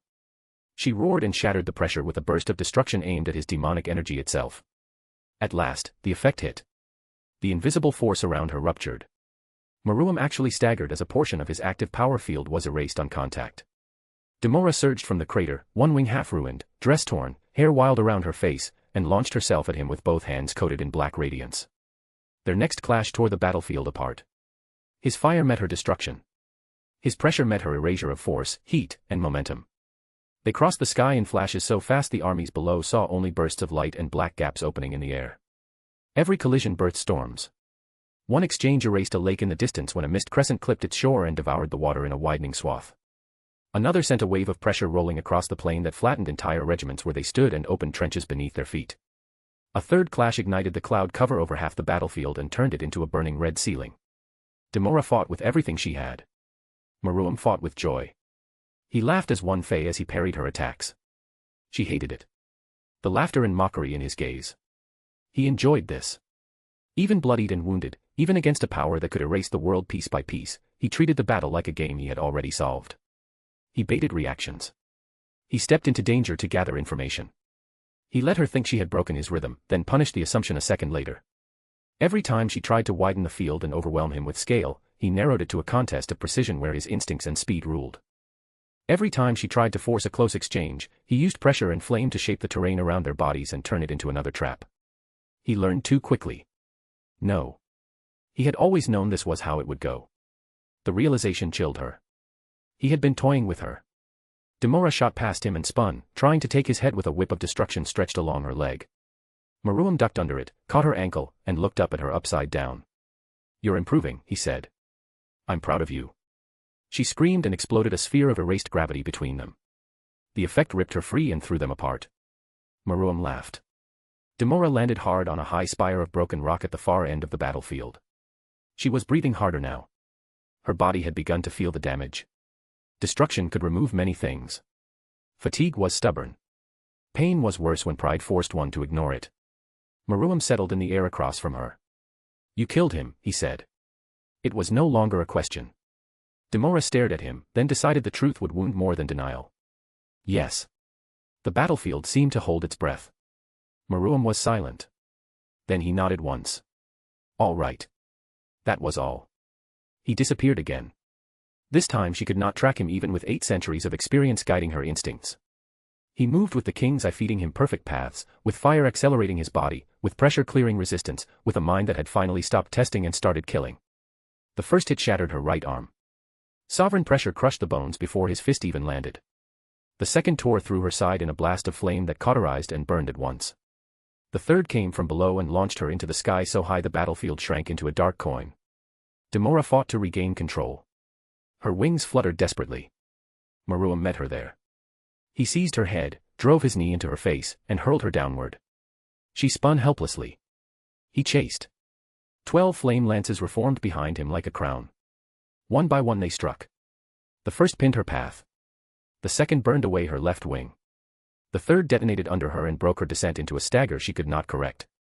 By the 6th she was falling through a corridor of fire and pressure, battered wherever she turned. By the 9th she understood that he had arranged every angle in advance. By the 12th she hit the center of the battlefield in an explosion that made the world jump. A crater many miles wide bloomed from the impact. Walls of earth rose and folded outward. Fire ran through the fractures. Whole sections of the plain collapsed inward. The armies broke and scattered from the expanding devastation, unable to tell ally from enemy anymore. Demora lay at the bottom. Her body twitched. One arm useless. One wing gone. The other mangled. Blood pooled beneath her and vanished into hot stone. Meruem descended slowly through the smoke and landed a short distance away. He looked young again from a distance. Too young for all this death. Demora tried to rise, but a powerful pressure slammed her back down. He walked toward her, flames drifting around him in quiet loops. He placed 2 fingers beneath her chin and made her look at the armies around the crater, at the shattered plain, at the distant mountains broken by their clash, at the burning sky and the lakes of molten stone and the empty scars where destruction had eaten chunks from the world. You wanted them to watch, he said. So let them. Demora gathered the last of her power. One final sphere of destruction formed near her palm, small and hidden by the angle of her body.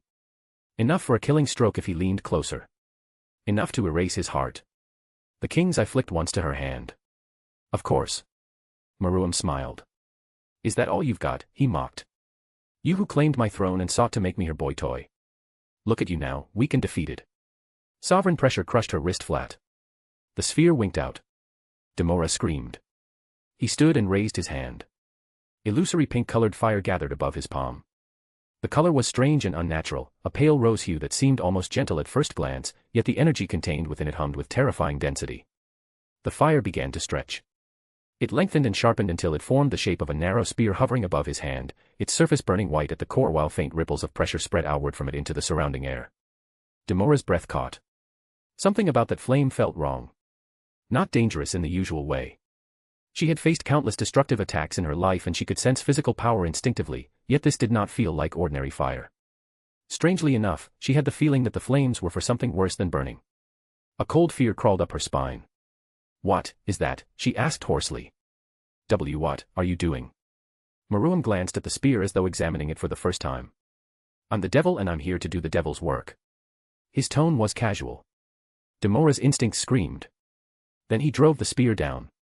The moment the spear touched her chest the world seemed to pause for a fraction of a second, and then the pink flame plunged through her body and into the heart of the crater beneath them. There was no explosion. No roar of flame. Then Demora screamed. The sound that tore from her throat did not resemble a human voice. It was a raw, ragged shriek filled with agony so deep that every devil within hearing distance felt their blood run cold. It was the scream of a wounded animal. A rat set ablaze. Soldiers around the crater clutched their ears as the sound echoed across the battlefield. Some stumbled backward in horror. Others simply stared in frozen disbelief as the proud sister of Lord Baal convulsed on the ground while that strange pink fire burned inside her. Demora thrashed against the stone. Her body arched violently as the flames tore through her soul. The spear itself had already vanished after striking the ground, yet the flames remained within her like a parasite that had burrowed into something far deeper than flesh. It was burning her soul. Demora felt it clearly now. The fire had passed through her body without leaving a mark on her skin or bones, yet something far deeper inside her was being torn apart. It felt as if invisible claws had reached into the core of her being and were ripping something away piece by piece. Every fragment of her being felt as though it were being dragged through a furnace. Her scream rose higher. It became a shrill screech that made even hardened warriors flinch.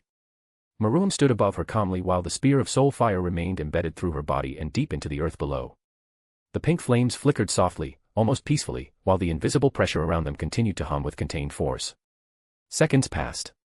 Then the fire began to fade. The spear dissolved into drifting embers that vanished into the air, leaving Demora collapsed on the ground with her chest heaving violently as she gasped for breath. The battlefield fell silent again. Demora's eyes were wide with terror. Slowly, painfully, she pushed herself onto one elbow and stared at Meruem as realization settled over her like ice. Her mind raced through the sensations she had felt during the attack while dread crawled through her chest. He took it. The king's peace that had elevated her to ultimate class power had been embedded within the depths of her soul for centuries, fused with her existence in a way that should have made it impossible to remove without destroying her completely. Yet now that presence had vanished. He took out my king peace. The thought formed slowly as disbelief twisted inside her chest. He had stolen it. He had reached into the very depths of her soul and ripped the piece out as though it were nothing more than a loose thread. Demora's hands trembled against the ground. He had stolen it from the depths of her soul. Meruem had not revealed the piece. He had not held it up or shown it to the army surrounding them. His hand remained empty, which meant he was deliberately hiding the fact that he now possessed it. He wanted it to remain a secret. But Demora knew. She could feel the absence where the piece had once existed. The hollow space inside her soul made her entire body feel weak and unstable in a way she had never experienced before, as if part of her very foundation had been violently removed. Fear crept into her mind. Fear of what he had just done. He touched my soul. If he can touch my soul as it is, then nothing stops him from doing it as he wishes once he kills me. That realization terrified her more than anything else. Soul magic was an elusive and nearly impossible art. Even among devils who had lived for thousands of years, it was almost unheard of because the soul was the deepest core of a being's existence, protected by layers of natural defense that even powerful magic could rarely bypass. It was a domain usually reserved solely for the gods themselves. Even then, only a select few. Yet House Beleth had reached into her soul as casually as someone reaching into their pocket. Demora stared at him with growing horror. For the first time since the battle began, she truly understood that the boy floating calmly above her might be far more dangerous than anything she had prepared for. Demora Bale understood something in that moment that no warrior ever wished to realize while lying defeated before an enemy. If she died here, if her life ended beneath his hand while that strange authority still held her soul within its reach, then her fate would not be a simple death. Her soul would belong to him. And if he already had the power to burn a soul like that while she still lived. Her stomach twisted in cold dread.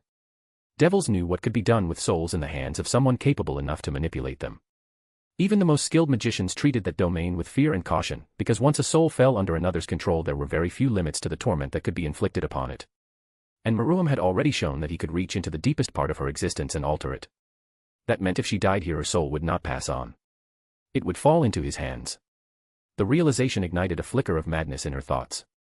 Demora gathered every fragment of demonic energy she still possessed, dragging it together with the last of her strength while ignoring the pain tearing through her body. Her control over the power of destruction was absolute even in this weakened state, and there was still one thing she could do before he decided to finish her.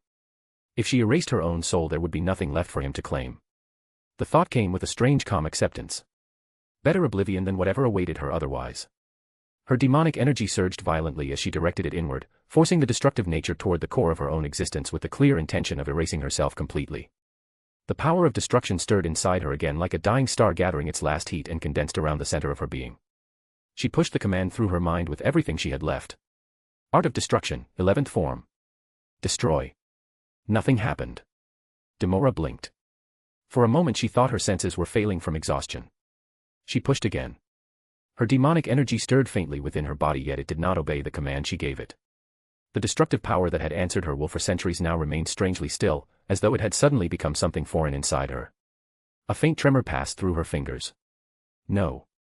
She forced the command again, pouring urgency and desperation into the attempt. Erase the soul. Now. The energy inside her refused. It simply lingered there, unmoving, unresponsive, like a locked door that would not open no matter how hard she pushed against it. Demora's breathing quickened. A cold wave of panic crawled through her chest. Why is it not working? She tried once more with greater force, gathering the energy violently and attempting to detonate it within her own soul. Again nothing happened. Her power ignored her. The realization hit her slowly, and then all at once, her demonic energy was no longer answering her commands. Demora's head lifted slowly from the shattered ground as dread crept across her face. Her eyes met Meruem's. The boy stood a few steps away watching her with that same relaxed posture, and the faint smile on his face had deepened into something far more unsettling, morphing into a hideous smile that looked strange in a face so beautiful. She understood at once what was happening. He stopped me, the thought echoed in her mind with growing horror. I don't know how, but my demonic energy is not obeying me. Her heart began to pound violently. She tried again to gather the power of destruction within herself. Nothing. She tried to summon even the smallest spark of destructive energy toward her core. Nothing. Her breathing grew ragged as the truth settled in. Her hands trembled. No. No. Please no.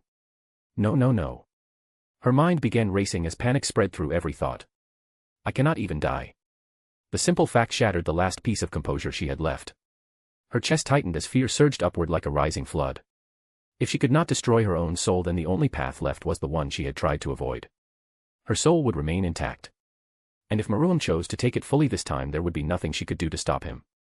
Demora's eyes widened with raw terror. The Underworld had many stories about what could be done to a captured soul. Devils did not speak of such things openly, yet every noble family knew the rumors. Souls could be broken. Souls could be reshaped. Souls could be forced to endure suffering that lasted far longer than physical life ever could. And now she had just witnessed a 17-year-old boy reach into her own soul and remove the king's peace that had fused with her existence for centuries. Demora's breathing became frantic. This cannot be happening. Her thoughts began to spiral. He touched my soul. That flame burned my soul. Something changed. The terrible truth rose slowly through the chaos in her mind. He had done something to her. Somewhere during that moment when the spear of soul fire had pierced her, Meruem had altered the connection between her will and her power. The demonic energy inside her no longer belonged entirely to her. Her control meant nothing. Her power meant nothing. Her experience meant nothing. She was completely at his mercy. A cold sweat formed along her skin as her breathing became shallow and uneven. There will be neither salvation nor escape for her. Not even the mercy of death. Demora stared up at him with wide eyes as the full weight of that realization crushed down on her. Meruem slowly crouched beside her. His expression remained gentle, almost polite, yet the calmness in his eyes made the fear inside her grow even stronger. She could feel it now. That quiet pressure surrounding her soul. He was still holding it. Still touching it. You tried to erase yourself, Meruem said softly. It was not a question. Demora's lips trembled. What the hell are you, monster? Meruem tilted his head slightly as though considering the accusation. That seems harsh. Her voice rose with desperate panic. Let me die. Meruem's smile widened just a little. No. Demora's heart slammed against her ribs. Her mind scrambled wildly for any remaining option, yet every path led to the same conclusion. She was trapped. Her soul belonged to him now, whether he claimed it openly or not. Meruem slowly stood again while looking down at her trembling form. Your suffering is not over, my lady. This, I command. And we have our first real fight. I hope you enjoy it.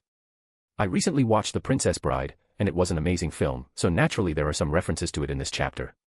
So the consensus I got about using different POVs is that, while it isn't bad, it should be used in moderation since readers mainly want to follow Meruem's story.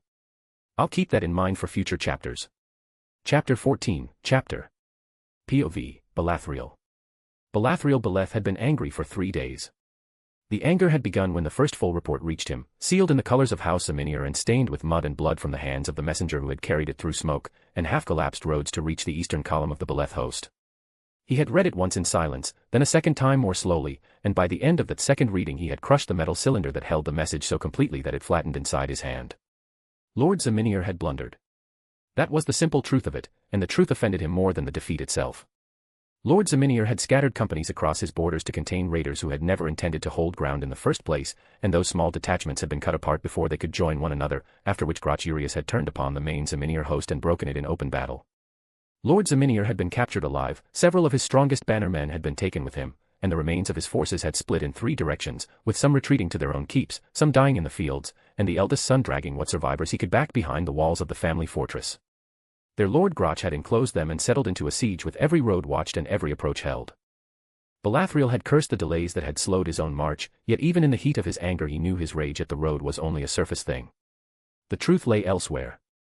This had happened because men with banners and titles had forgotten that war was not a game, or else they did not take the threat of an ultimate class trying to steal their throne seriously.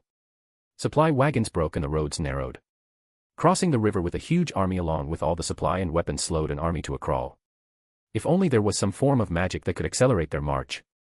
Alas, Belathriel knew that no devil save perhaps Ajuka Beelzeb possessed the sheer energy efficiency and skill to teleport vast armies. The rest, devils who didn't have the fortune of being born a genius superdevil, could only grind their teeth and suck it up. Teleportation circles could move nobles, envoys, elite guards, and urgent cargo, yet they did not move 30,000 soldiers with armor, food, mounts, siege tools, camp followers, spare weapons, and everything else that allowed an army to exist for more than 3 days in the field. Armies moved on feet, on hooves, and on air. Anyone who planned a war around wishes deserved the defeat that followed. Belathriel stood within his command pavilion and stared down at the map spread across the table while the evening lamps burned low around him and his senior officers waited for him to speak. The map itself had been corrected over the last hours by fresh scout reports, and new markers in black and red stone showed the current positions of Grach 3 siege camps around the Zeminier fortress. The terrain explained the arrangement at once.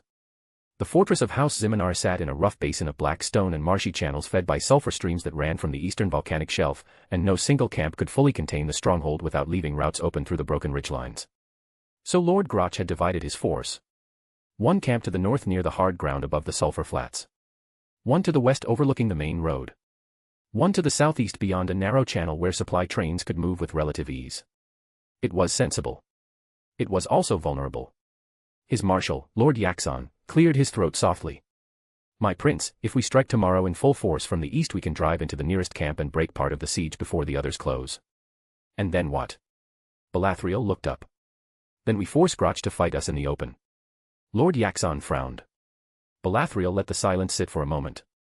He will not. The marshal said nothing. Balathriel placed 2 fingers on the map, touching the eastern camp first, then the western. If I strike openly from the east, he will abandon the weakest ground, withdraw toward the western ridge, preserve his prisoners, and turn this into a slow contest of attrition. Lord Zeminier remains in chains and the fortress still remains under pressure.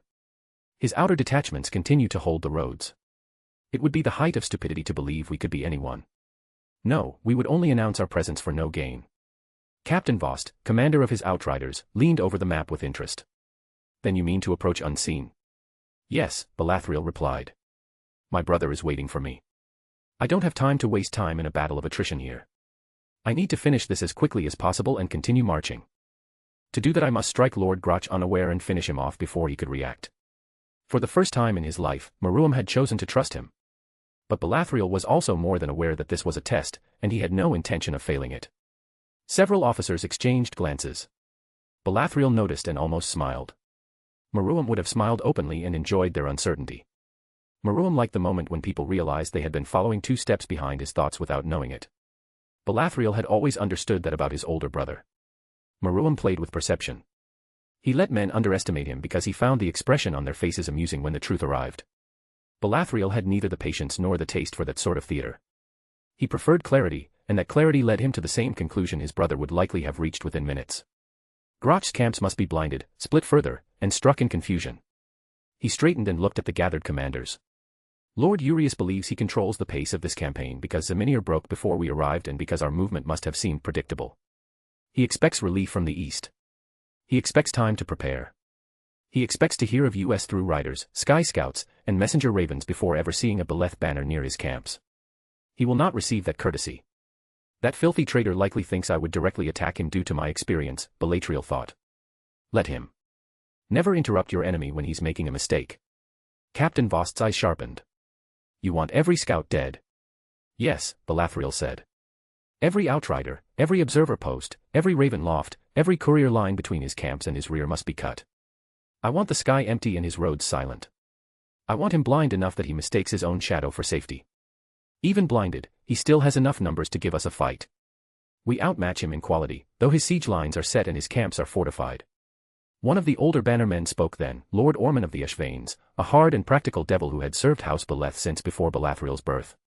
Balathriel nodded once. Which is why I will not strike the whole of him at once. He already divided his army to hold the fortress. I will make him divide it again. That earned their attention fully. He pointed to the western camp. This camp sits closest to the main road and nearest the old crossing stones. It can support the northern camp if warned in time. He moved to the north. This one rests on hard ground and likely holds the greater part of his cavalry reserve. Then to the southeast. This camp protects his supplies and most likely his prisoners, because it's farthest from the fortress walls and easiest to defend if the defenders attempt to break out. Lord Yaxon folded his arms. Then the prisoners sit in the camp you least wish to strike first. Balathriel met his gaze. Exactly. Which means Grach expects us to strike there if we come at all. He knows the value of a captive lord. The officers around the table remained quiet. We will do to him what he did to Zeminier. Balathriel continued. We will do to him what he did to Zeminier. We will turn his assumptions into his undoing. Vost will take the Sky Scouts and kill every eye he has. He will also seize any live messenger he can and learn how often reports move between the camps. Once that is done I will send a few hundred riders bearing captured Zeminier colors and such disorder in their movement that they look like another foolish harrying force from the fortress or from the scattered strongholds. They will strike lightly at the northern camp and flee west. Grach's reserve will pursue. He has been winning for weeks. Victory teaches impatience to men who already think well of themselves. Lord Ormond scratched at his jaw. And when the reserve is drawn out. Balathriel's finger tapped the map between 2 basalt rises northwest of the camps. I will be waiting here with the main mounted force and my household guard. The moment his cavalry commits to the chase we close around it and cut it apart. Fast. I want prisoners if their commander can be taken alive. The rest are dead before the camps know what happened.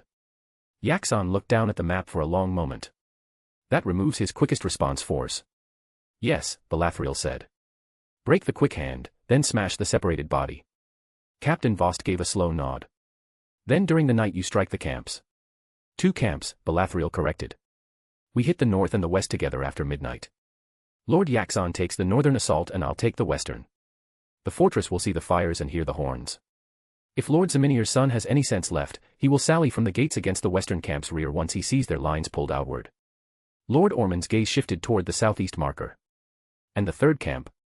Belathriel's eyes settled on it. That's the dangerous one. If it is commanded by a cautious man, he may withdraw in good order once he learns the other camps are lost. If it's commanded by Grach himself, he may attempt to hold the prisoners as shield and bargain. Either way, once the north and west are broken, we will southeast with every wing we can spare and fall on him before dawn. If Lord Zaminir is there, we free him. If Grach is there, we take him. If both are there, then the Satans have smiled on my first campaign. There was a low murmur around the table then, some praising him for his ingenuity and strategic excellence. He did not feel proud nor bask in their praise. It was too early to celebrate, and he had no doubt that his older brother would have thought faster than him. Lord Yaxon exhaled slowly. A good plan, my prince. Your father would have been proud to see what his son has become. We must hold a feast to celebrate your success. Belathriel glanced at him. I will worry about that once my brother secures his throne and the head of that Baal bitch stands on a spike. A few grim smiles followed that. The council broke soon after, each commander hurrying to prepare his share of the work. Belathriel remained behind with Vost, who waited until the pavilion emptied before speaking plainly. You sound like him tonight, the captain said. Captain Vost had trained him and his brothers in their youth and as such was held in high esteem. Belathriel knew he meant Maruam. He was always compared to him. In what sense? In the sense that you looked at a bad field and chose to take it as a challenge, Vost replied. Your brother would enjoy this one. My brother enjoys too many things.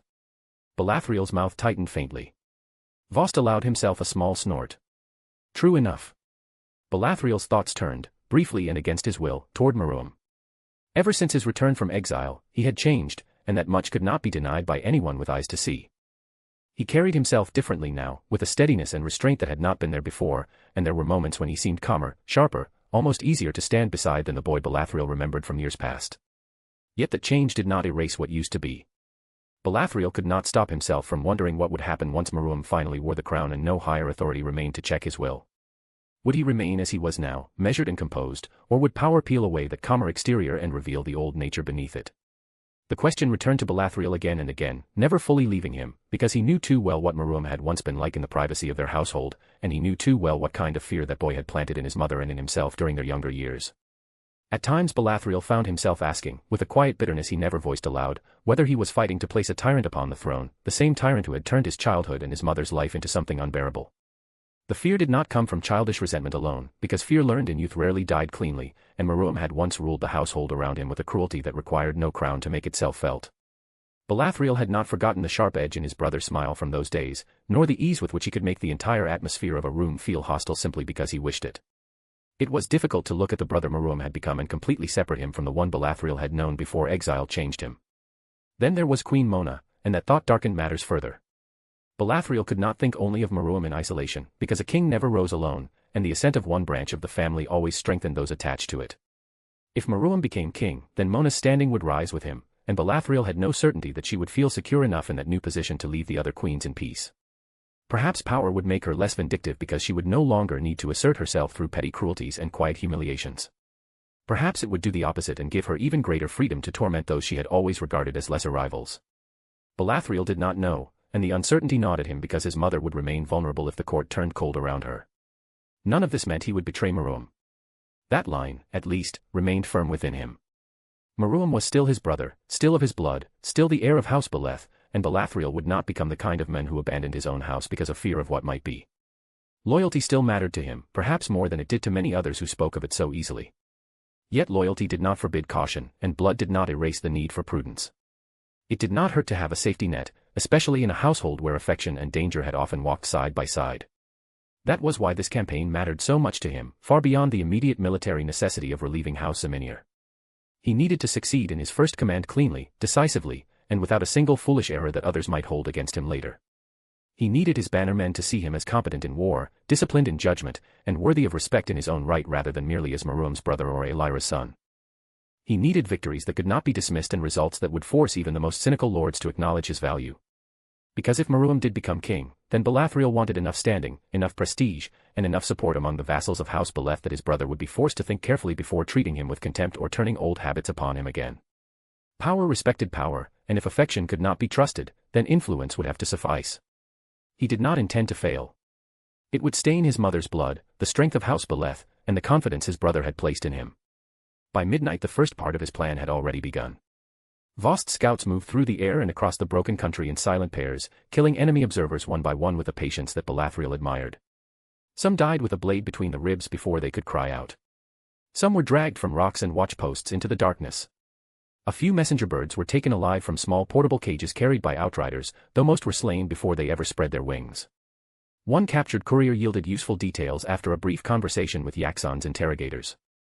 Reports moved from the northern and western camps to the southeast camp every few hours.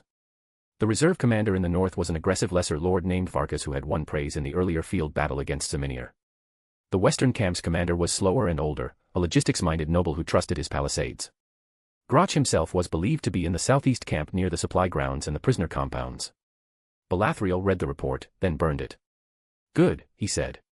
Before dawn the decoy riders went out wearing captured Zaminir cloaks over their own armor and carrying a few genuine Zaminir banners taken from survivors who had straggled into his lines during the march. Their instructions were exact. Show yourselves. Strike the edge of the northern camp. Burn one wagon if you can. Then run west in visible disorder. Let them believe you are rash men from the fortress trying to sting them again. Balathriel waited with the hidden main force in the basalt folds northwest of the camps. The ground there rose in dark ribs from the plain, creating narrow channels of approach invisible from a distance unless one already knew they existed. He had found the place through maps first, then through scouts, then by riding it himself in the blackest part of the night. He trusted ground only after putting his own boots on it. Around him, cavalry officers kept their men silent, holding restless mounts and winged beasts steady while the darkness thinned by a fraction. Then the signal came. A far horn was heard. The decoys had been seen. Balathriel rose in his stirrups slightly and listened to the faint sounds carrying through the wind. Another horn answered from the northern camp. Then more. Exactly as he had hoped. Vost landed beside him, breath steady, eyes bright. They are taking it. Varkas himself leads the pursuit, near 800 hard riders, maybe more. They think they have trapped a raiding band. They took the bait, one of his officers laughed. Of course they did, Balathriel replied. His hand tightened on the hilt at his waist. Positions. His officers repeated the command in low voices. The concealed wings of Beleth cavalry shifted into place along the basalt channels. Spearmen crouched on the rises with javelins ready. Archers with enchanted shafts leaned over dark stone and waited. Balathriel sat at the center with his household riders and watched the gap into which the enemy would soon pour. He thought then, very briefly, of Meruem again. Of how his brother would smile in this moment, eyes bright with anticipation, perhaps even make some careless joke to unsettle the men near him. The decoy riders appeared first, bursting through the western mouth of the channel in deliberate disorder, one banner trailing low, another mount limping convincingly. Behind them came the rebel cavalry in full chase, confident and loud, their formation extended by eagerness. Balathriel waited. He did not move when the first rank entered the basin. He did not move when the second did. He waited until Varkas' banner itself crossed the center point marked in his mind. Then he lifted his sword. Now. The basin erupted. Arrows and javelins rained down from both sides in a single crushing volley that tore through the front and center of the rebel pursuit. Riders screamed and mounts fell. Formations folded inward on themselves at once. Before they could recover, Beleth cavalry thundered out from the hidden channels to their flanks and rear, closing the trap completely. Balathriel drove straight for Varkas. He laughed like a madman as he charged, feeling exhilarated at his plan coming along perfectly. The lesser lord was quick enough to understand he had been fooled and brave enough not to break at once. He shouted for his men to close ranks and tried to punch through toward the eastern mouth of the basin, yet the ground had already betrayed him. Too narrow. Too cluttered with his own dead and dying beasts. Too much pressure from all sides.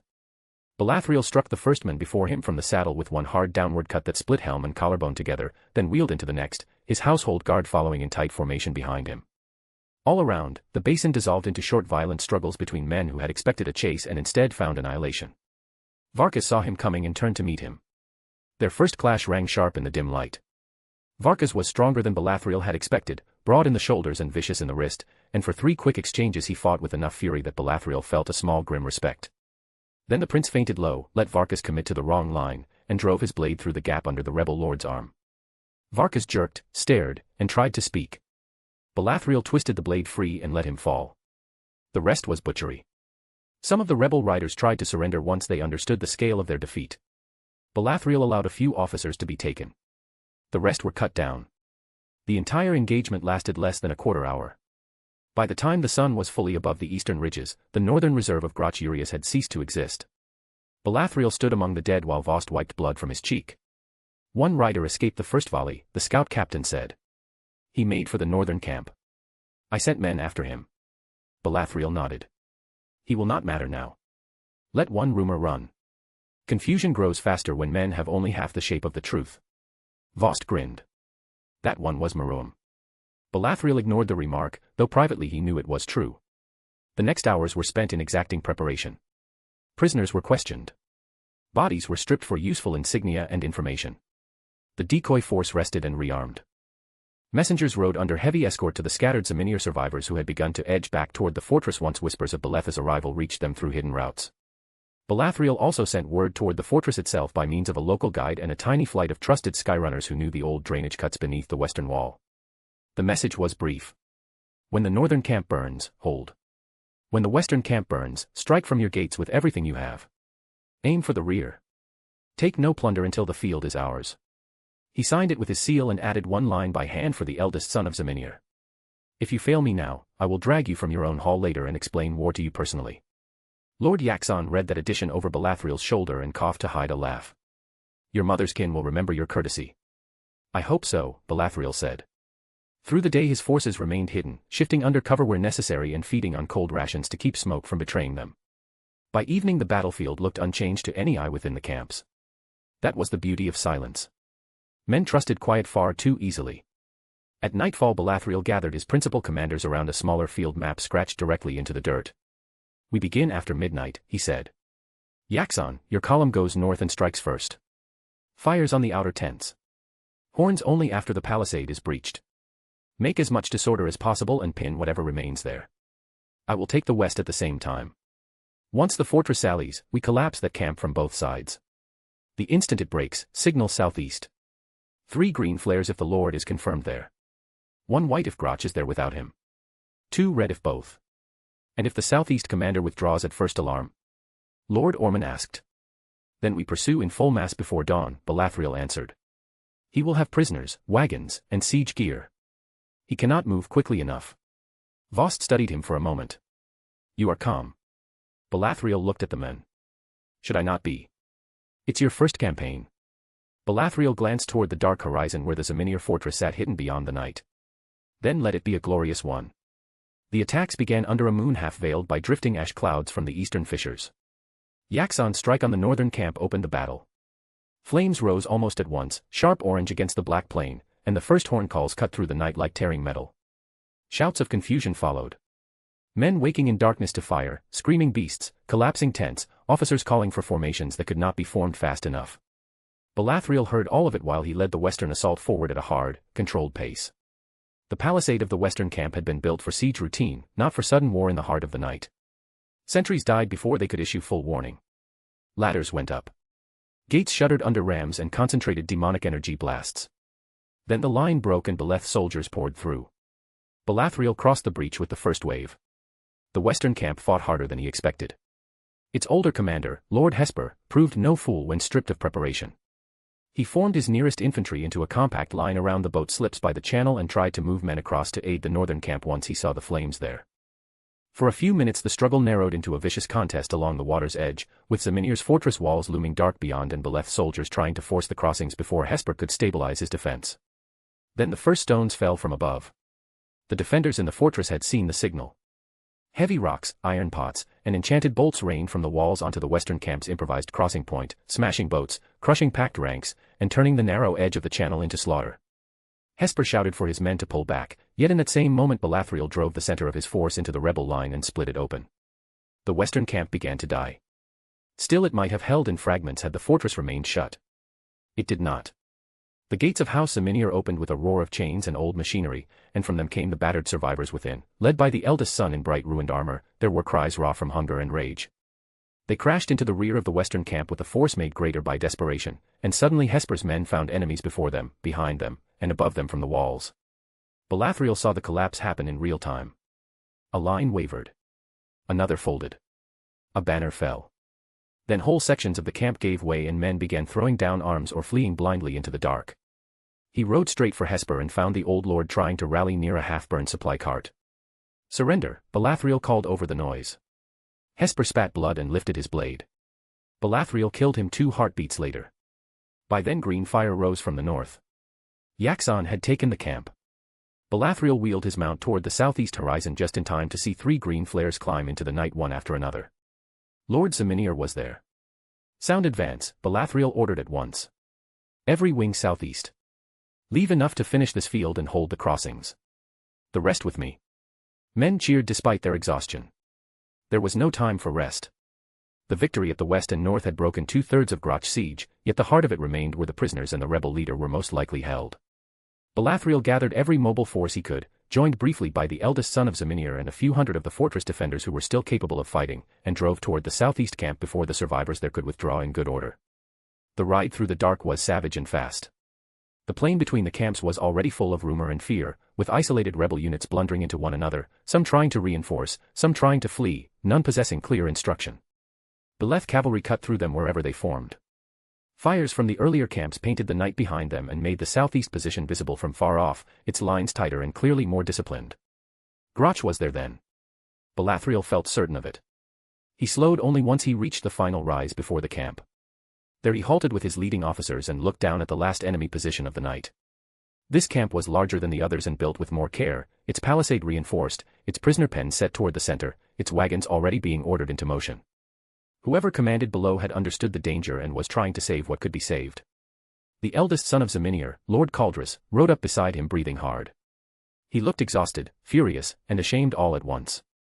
"My father is in there," Caldrus said. "I know," Balathriel replied.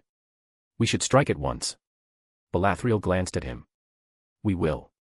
From 3 sides. 3. Caldrus blinked.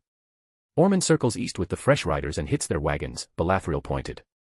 "Voss takes the sky and kills any last messenger trying to escape. I will break the western gate. You and what remains of your house strike the southern pens the moment the wall is breached. If your father is still capable of standing, get him out. If he is not, carry him." Caldrus swallowed and nodded.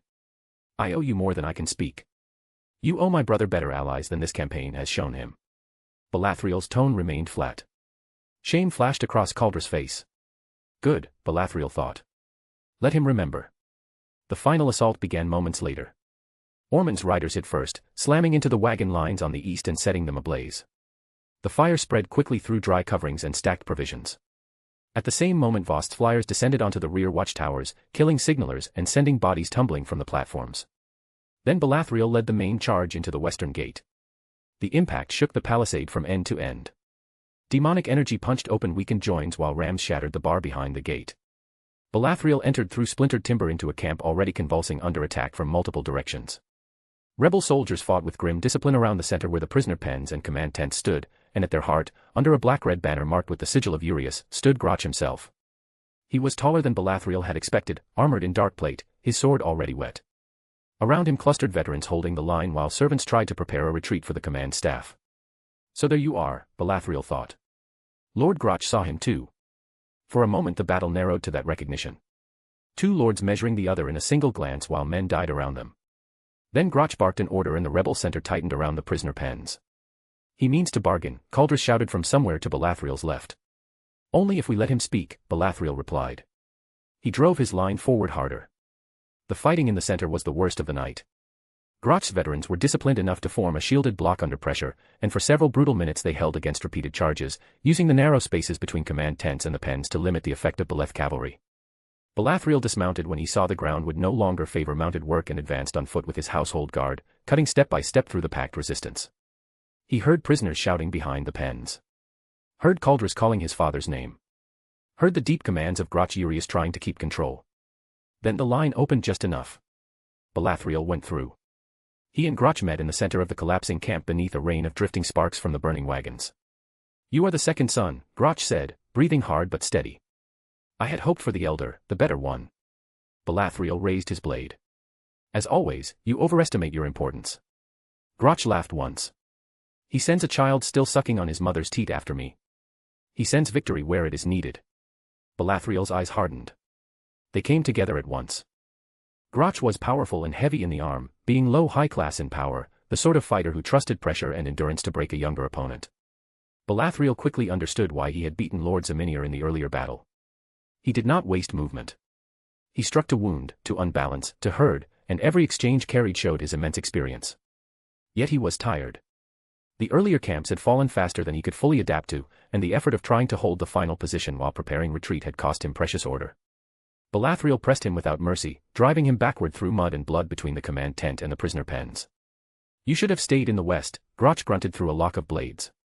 You should have ended the siege before I arrived, Balathriel replied. Grach twisted, nearly caught him low, then slammed a gauntlet elbow into Balathriel's shoulder hard enough to numb the arm for an instant. Balathriel gave ground, recovered, and let Grach surge after him the half-step he wanted. Then he turned sharply, cut across the rebel lord's wrist, and followed with a thrust under the cuirass. Grach staggered. For a second he remained standing on sheer will. Then Balathriel ripped the blade free and struck him across the neck with the flat enough to send the rebel lord crashing to one knee. Yield, Balathriel said. Around them the line of Urias veterans was breaking. Grach lifted his head, blood running from his mouth, and looked toward the prisoner pens where Caldris and his men were already forcing them open. Something in his gaze changed then. He let his sword fall. I yield. Balathriel signaled at once for the rebel lord to be taken alive. The camp collapsed within minutes after that. Once word spread that Grach had fallen and yielded, resistance lost its spine. Some fled. Some surrendered. Some fought to the death in scattered knots, too deep in hatred or panic to stop. The fires rose higher. The sky above the camp glowed red. Balathriel turned from the capture and walked toward the open pens just as Caldris emerged supporting an older devil whose face was bruised, beard matted with blood, yet whose eyes remained alive and furious. Lord Zaminier. The old lord looked at Balathriel, blinked once, and gave a rough laugh that turned into a cough. You took your time. Balathriel looked at him coolly. I had to clean up our mess. Zaminier stared, then wheezed another laugh despite his condition. A Lyra's son indeed. Can you walk? With enough spite, yes. Good, Balathriel said. Because dawn is coming and I would prefer you standing when your banners rise again. That drew a harder glint into the older lord's eyes. Around them, surviving men of Zaminier were gathering, some weeping openly at the sight of their lord freed, some staring at the destroyed camp in disbelief, all of them understanding that the night had reversed the shape of the war in a matter of hours. Balathriel looked east. A pale line had begun to form on the horizon. Dawn has come. His first campaign was not yet over. There would be prisoners to sort, roads to secure, scattered enemy detachments to hunt, letters to send, and wounded to account for. Yet the heart of the work had been done. House Zaminier lived. Grach Urias was taken and the siege was broken. The east was his. He found, to his own surprise, that his first clear thought after victory was not relief, nor exhaustion, nor even the satisfaction of a plan executed well. He felt instead a quiet and steady awareness of himself standing in the aftermath of something he had shaped with his own hands, something that had not been handed to him, not inherited, not guided step by another. This was all his doing, something he achieved by his own judgment, his own decisions, and his own will. The field around him bore the proof of it in every direction, in the broken camps, in the routed enemy, in the freed banners of Zaminier rising again where hours ago there had been none, and in the simple undeniable fact that he had taken a failing situation and turned it into victory without waiting for rescue, without leaning on another to finish what he had begun.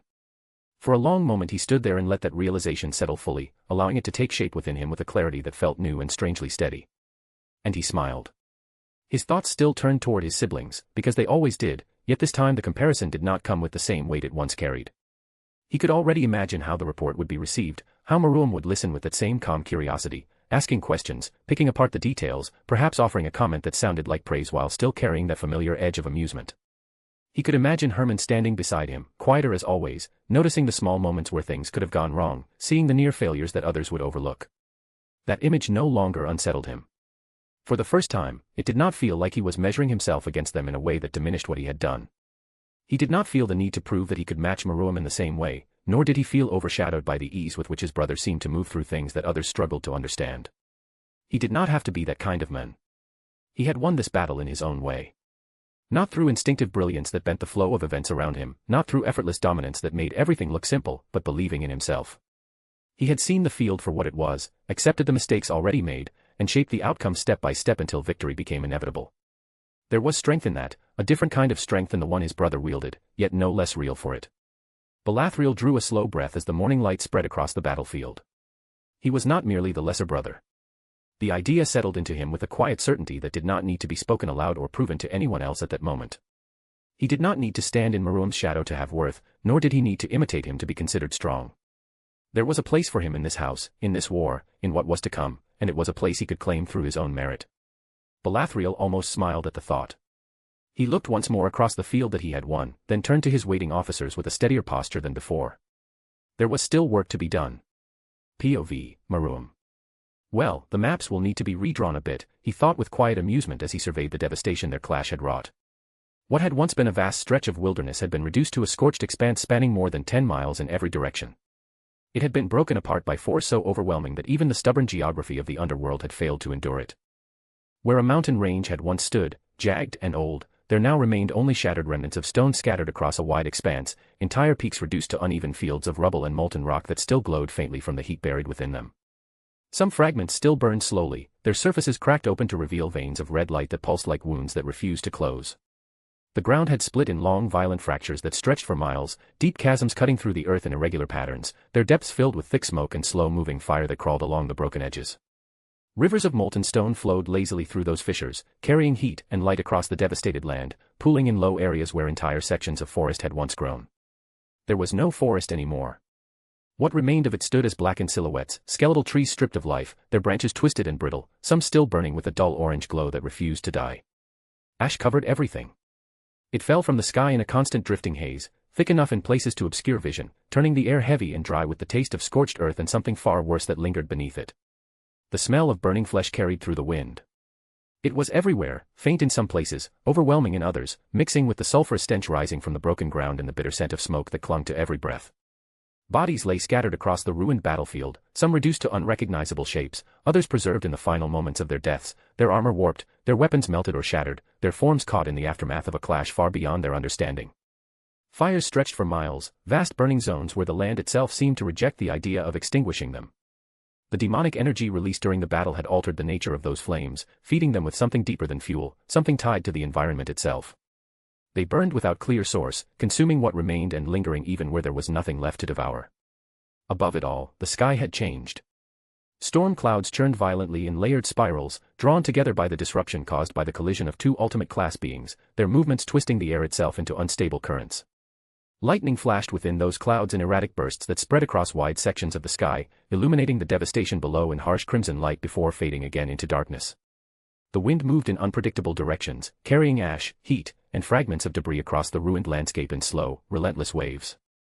It resembled the descriptions of hell he remembered from his past life. A landscape consumed by fire and ruin, stretching endlessly in all directions, devoid of life and filled only with the aftermath of destruction. Maruam watched it all with calm interest, his expression unchanged as his gaze moved across the destruction he had helped create. His attention shifted to the woman before him. Demora Bale knelt, her body still, her mind clearly not. He could see it in the way her gaze lacked focus, in the way her breathing came unevenly, in the subtle tension in her form that suggested something deeper than physical exhaustion. He could see it clearly with his alpha stigma, the absence within her where something vital had been removed, the faint instability in her demonic energy that marked the loss of the king's peace that had once elevated her to a level she had never truly earned. She looked lost. There was a certain irony in that, he thought idly. The woman who had arrived with such confidence, such certainty in her claim and her power, now struggled to reconcile herself with a reality she had never considered possible. He supposed that was natural. She had just discovered that death would not offer her the escape she had expected. The quiet oblivion that most devils clung to as their final certainty had been taken from her, replaced with something far worse.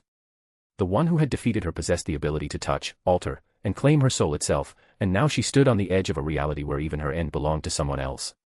He observed her for a moment longer. Well, she would never have found herself in this position had she not desired what was never hers to claim. There was no injustice in the outcome. Even so, her current state held little value to him. Her soul was of no consequence. Had she been a true ultimate class devil, one who had reached that realm through her own strength and mastery, then her soul would have held significant value. It could have served as a powerful resource, a foundation for further experimentation, a rare and valuable asset in his growing understanding of forces most beings could not even perceive. Instead, what remained of her was lacking. Without the king's peace, her power had already begun to settle back toward its natural limit, she was merely at the peak of high class. Impressive by ordinary standards. Worthless by his. It disappointed him. More than that, it disgusted him. He looked at her again, and the feeling deepened. Here stood a devil born into one of the most powerful houses in the underworld, gifted from birth with the power of destruction, a hereditary ability that placed her above the vast majority of her kind before she had even taken her first steps. She had lived for over 8 centuries, had access to knowledge, resources, training, and opportunity that most could only dream of, and this was the result. This. 800 years. And this was all she had to show for it. The word pathetic did not come close to capturing the depth of his disappointment. He felt a quiet revulsion at the thought of it, at the broader pattern she represented. She was not unique. That was the problem. His expression grew thoughtful as his mind shifted from Demora to the broader nature of devilkind, because her failure was a symptom of a much larger pattern that defined their entire race. There were many like her, and the thought only deepened his irritation. There were countless devils across the underworld who had lived for millennia and achieved nothing of note. Beings who possessed the innate ability to wield magic shaped by their imagination, who had time stretching endlessly before them, and yet who remained stagnant, their power plateaued, their ambitions dulled, their existence reduced to a slow repetition of indulgence and avoidance. He understood, of course, that not everyone could reach ultimate class. That level of power required a combination of talent, effort, and luck that few could align. Even so, thousands of years was an absurd amount of time, more than enough to achieve something meaningful, something that justified the potential they had been born with. Yet most of them did not. They simply existed. They drifted through centuries indulging in comfort, repeating the same cycles of minor improvement and stagnation, never pushing themselves beyond the boundaries of safety that they had drawn around their existence. They did not lack power. That was the most offensive part. Every devil was born with the ability to manipulate demonic energy, to shape reality to some extent through will and imagination. Their magic was not rigid or limited in the way other systems often were. It was fluid and capable of growth in ways that should have encouraged exploration and ambition. Yet they achieved nothing of worth. The root of it was simple. Devils feared death more than any other race. It was not a shallow fear, not the instinctive aversion that all living beings possess toward harm and extinction as is the case with humans and other races. Devils suffered from a terminal case of primal fear, something deeply ingrained into the very structure of their existence that shaped their entire approach to life. Humans feared death yet believed in an afterlife, whether through religion or cultural expectation, and that belief provided a form of psychological buffer that softened the finality of their end. Angels and other races had their own forms of continuation, systems that gave meaning to death beyond its immediate cessation. Devils had nothing. Sure, they lived long lives, some reaching spans that dwarfed entire civilizations of other races, and yet that longevity carried with it a singular, unavoidable truth. When they died, there was nothing. No afterlife nor any form of continuation after the death of the physical body. No transformation into another state of being. They returned to nothingness. That truth shaped everything. It created a form of risk aversion so deeply embedded in their psyche that it influenced the entire way they approached life.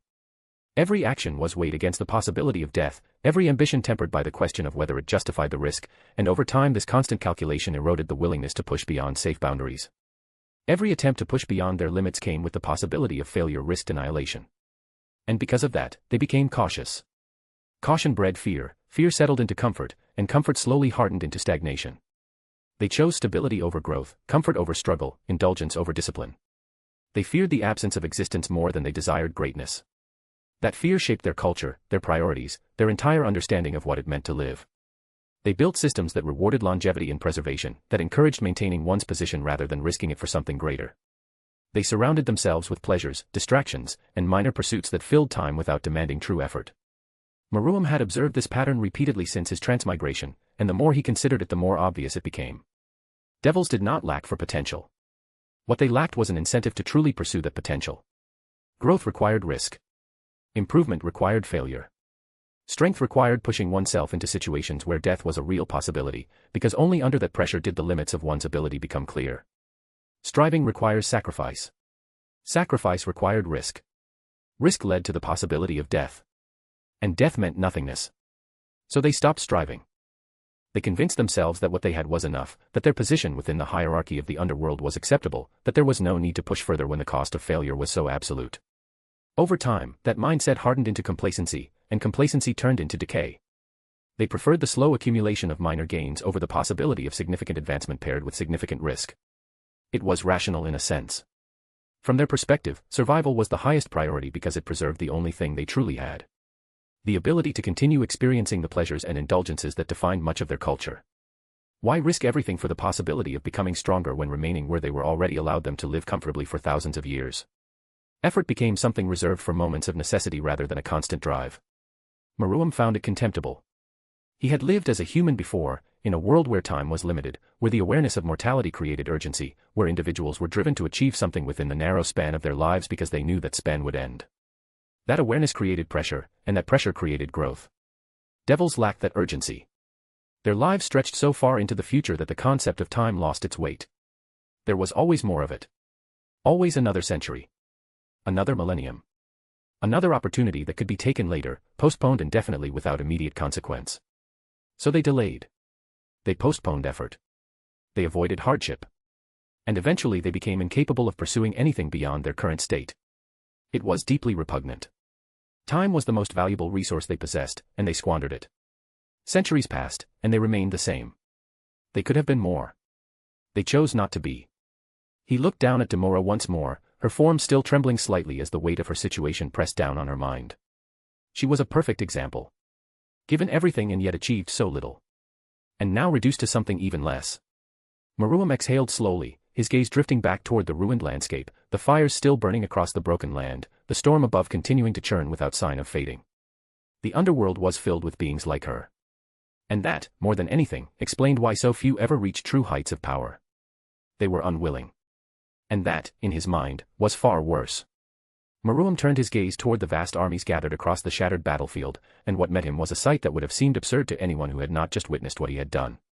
Tens of thousands of devils stood frozen in place, their bodies rigid, their eyes locked onto him with a kind of stunned disbelief that bordered on reverence, like beings who had spent their entire existence denying the existence of something greater only to find themselves standing before undeniable proof. No one moved. No one dared to speak. Even the wind seemed to quiet as the weight of his presence settled over them. "Is that a way to greet your king?" Maruam said, his voice cold and carrying effortlessly across the field. At once, the armies fell. It was as if an invisible force pressed down upon them all at once, and in perfect unison, tens of thousands of soldiers dropped to their knees. The impact resounded across the ruined landscape, a single, thunderous echo that carried through the air and seemed to shake even the storm-choked sky above. The soldiers who fought under his banner reacted first. Relief spread across their faces, followed by elation so intense it bordered on hysteria. There was a raw, almost overwhelming emotion in their expressions, a mixture of relief, awe, and exhilaration that spread through their ranks like fire. They looked at him with the wide-eyed intensity of those who had stared into darkness and suddenly found themselves standing in the light, their fear replaced by something far stronger, something that bordered on devotion. Maruam's gaze moved across them, taking in each reaction with quiet interest. Among them, he spotted Herman. His younger brother stood among the ranks, his posture stiff, his eyes fixed on Maruam with an expression that held too many emotions to separate cleanly. There was wonder there, unmistakable and bright, yet it was tangled with something heavier, something closer to fear, and beneath both of those lay a deep sense of awe that he could not hide even if he tried. Athalia stood not far from him. Her expression was not one of shock in the same way as the others. There was no confusion in her eyes, no frantic attempt to reconcile what she had just witnessed. Her suspicions, whatever they had been, had found their answer in this moment, and the weight of that realization settled over her in a way that left her composed yet undeniably affected. Maruam's attention shifted again. His gaze found his mother. Queen Morina stood among the gathered nobles, utterly still, her eyes locked onto him with an intensity that set her apart from everyone else present. There was no simple emotion in her expression. It went beyond pride, beyond relief, beyond even the fierce love of a mother for her son. What he saw there was something deeper, something that bordered on incomprehension, as though she were seeing him for the first time and struggling to reconcile the image before her with the child she had once known. There was admiration there. There was obsession. And beneath it all, something that resembled worship in a way that felt almost unsettling. Her gaze did not waver. Maruam held it for a moment, then moved on. His eyes settled on Lord Actius and Lord Orminos. The two rebel lords knelt among the others, yet there was a difference in the way they carried themselves. Their posture held none of the shock or awe that marked the soldiers around them. Instead there was a quiet resignation, a clear understanding of the situation they now found themselves in. They knew exactly what stood before them. They knew what it meant. And they knew how little chance they had ever possessed the moment Maruam revealed the full extent of his power. And yet. Without a word, Maruam raised his hand and snapped his fingers. The space beside him distorted for a brief instant. Then both lords appeared before him, still kneeling, their expressions shifting from controlled composure to sudden confusion as they tried to understand how they had been moved so abruptly from their original positions. "Did you truly believe I wouldn't notice your attempt to escape?" Maruam asked, a faint trace of mockery in his voice. Lord Actius lifted his gaze slightly, his expression calm despite the situation. You hijacked our spell, he said evenly. What sort of monster has Andromelf raised? It seems he had the last laugh even in death. Maruam's eyes flickered for a moment, though his expression did not change. Before he could respond, a distant sound reached him. A war horn. It echoed across the battlefield, deep and clear, carrying with it a presence that was immediately recognizable. Maruam turned his head slightly. In the distance, banners rose. The seven-pointed star of House Beleth advanced across the horizon as Belathriel's army came into view, their formation tight, their presence marked by the unmistakable energy of a force returning from victory. A smile spread across Maruam's face. His soldiers saw them moments later. A wave of sound erupted from their ranks as they recognized their allies, cheers rising into the sky in a surge of jubilation that broke the heavy silence that had lingered over the battlefield. Belathriel rode at the front. His armor bore the marks of battle, his posture steady despite the exhaustion that must have settled into his body after the campaign he had just completed. Behind him, rebellious lords were dragged forward in chains, their bodies battered, their dignity stripped away along with their armor. Among them was Lord Grotch, bound and naked, forced to stumble forward under the weight of his restraints as lashes struck his back without pause. The two armies joined quickly, Beleth soldiers parting to allow their returning forces to pass through, their cheers continuing as the full extent of the victory became clear. Belathriel dismounted the moment he caught sight of Maruam, relief flashing across his face before it was quickly restrained. The soldiers parted for him as he advanced, dragging Lord Grotch forward by the collar before casting him down at Maruam's feet. Then he dropped to one knee. I return to you triumphant, brother, Belathriel said, his voice steady. His gaze shifted briefly to the figures already kneeling before Maruam, and a faint smile touched his lips. Though it appears my presence was unnecessary. Maruam laughed. It was open and genuine. He stepped forward and pulled Belathriel into a firm embrace. I knew you would succeed, he said with a grin. Well done, little brother. Belathriel froze for a brief moment, clearly caught off guard by the sudden gesture, his body stiff as though unsure how to respond. Then, slowly, he returned the embrace, his arms wrapping around Maruam with a quiet hesitation that faded as he settled into the moment. Thank you, brother, he said. Maruam released his brother and turned once more to the assembled armies, his expression settling into something distant and absolute. The brief warmth of reunion vanished as though it had never existed, replaced by the cold authority that now defined him. Lift your heads, he commanded. The countless soldiers obeyed at once, though none dared rise from their knees. Their eyes followed him with a mixture of reverence and dread, each man acutely aware that the being standing before them had crossed into something far beyond their understanding. You have witnessed it with your own eyes, he said, his voice carrying effortlessly across the ruined battlefield, cutting through the crackle of distant flames and the low rumble of the storm above. Power decides truth. Those who stand at the peak define what is and what will be. That is the way it was and the way it always will be. Let every devil who draws breath remember this day, this I command. A pause followed, deliberate, suffocating. I stand before you as the sovereign. This land, this sky, this very order that governs your existence now bends to my will. What you have witnessed here is the foundation of what is to come. A faint, cold smile touched his lips. To those who recognized this truth from the beginning and chose to stand beneath my banner, understand that your loyalty will not go unanswered. Your ambitions will be realized, your position secured, your influence expanded beyond your wildest imagination. To those who harbor dissent, who cling to pride that cannot be upheld, who entertain thoughts of defiance even now, I say this, death and misery shall be your lot. Your names will vanish from the annals of history, your houses will crumble, and all that you have built will be reduced to nothing. Your existence will serve only as a warning to those who follow. Let it be known from this moment onward that I do not tolerate hesitation, nor deceit, nor ambition that dares to rise against me. There will be no second chances. There will be no mercy for those who mistake my patience for weakness. A pause followed, heavy and deliberate. Bring the traitors. At once, the guards moved. Demora, Lord Actius, Lord Orminos, and Lord Grotch were dragged forward and forced to kneel before him. Their bodies trembled, whether from injury or terror none could tell. The battlefield fell silent once more, as if the world itself waited. Maruam stepped toward Demora first. She tried to meet his gaze, but whatever resolve she once possessed had shattered. There was only raw and unrestrained trepidation in her now. He crouched slightly, studying her face with faint disinterest. Such arrogance, he said quietly. Built upon so little. Then, without warning, his hand shot forward. His fingers dug deeply into her scalp and ripped off her face. Demora screamed. It was not human. Not entirely. It broke midway into something jagged and feral, a shriek that scraped against the throat until it turned raw and animalistic. Blood poured freely, cascading down her exposed musculature, her features reduced to a glistening ruin of muscle, tendon, and bone. Her jaw quivered, teeth chattering uncontrollably, each breath bubbling wetly through what remained of her face. "Unworthy," Maruam said coldly, casting the torn flesh aside as though it were refuse. "You will not stand before me with such a countenance." Demora collapsed forward, her body convulsing as she screamed, her voice dissolving into incoherent shrieks. Blood poured from her ruined features, her breaths ragged and uneven as instinct forced her to cling to what remained of consciousness. P.P.S.E. She tried to speak, tried to beg, but what emerged was a broken gargle, words drowning in blood and pain. Still, her body understood. It bent forward, trembling, attempting supplication. Her arms lifted weakly, trembling as she reached toward him. His gaze dropped to her hands. A flicker of distaste crossed his expression. "Revolting," Maruam declared.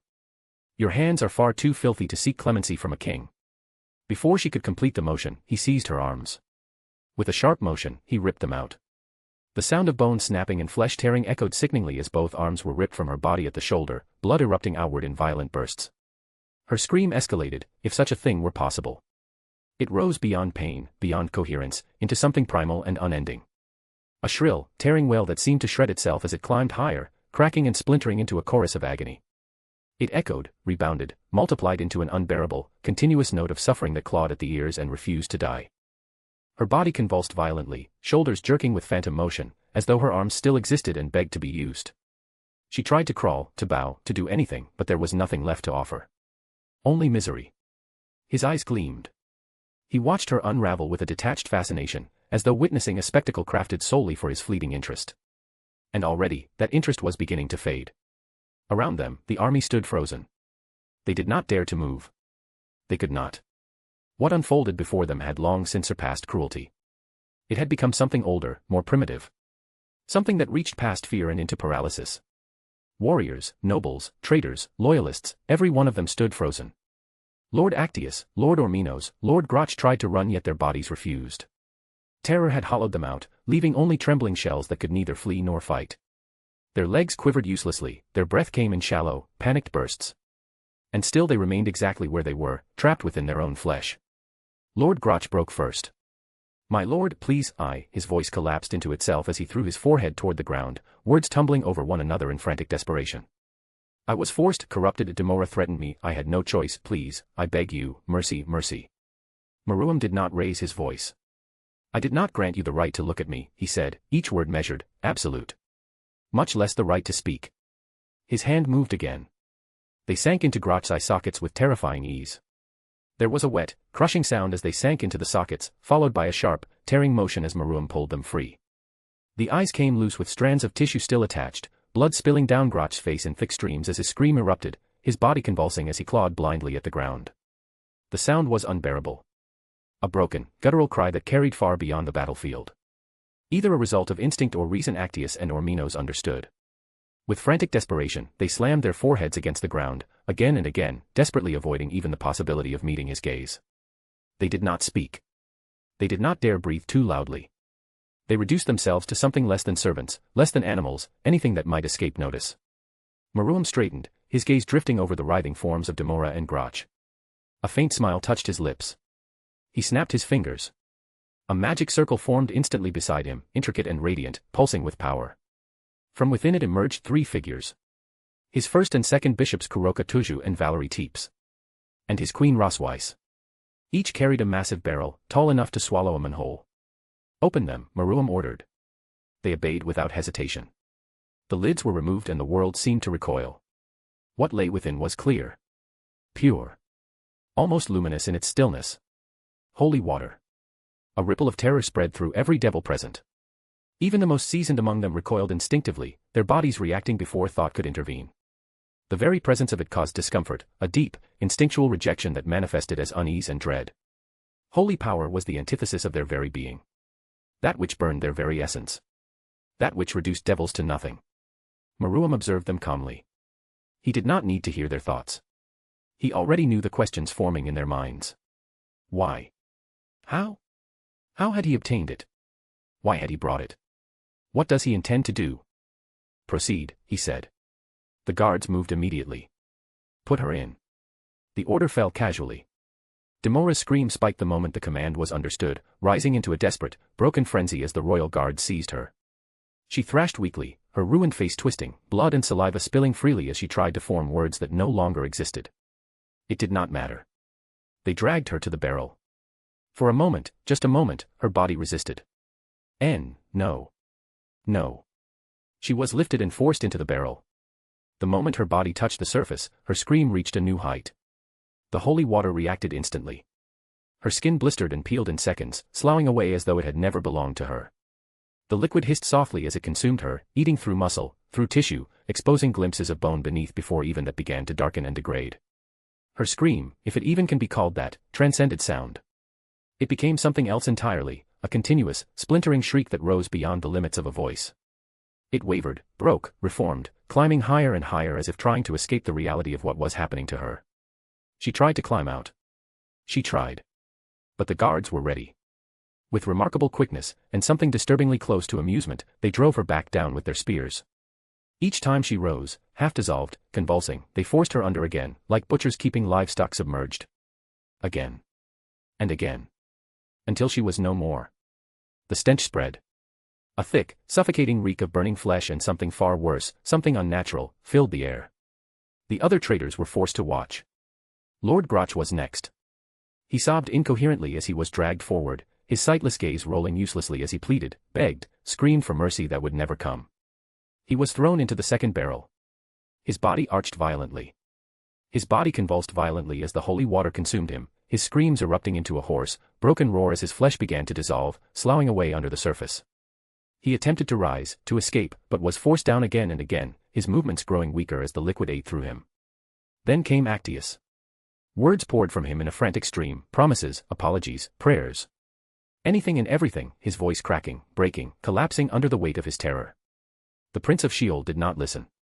He has chosen a cold god to pray to. The process repeated for Lord Orminos.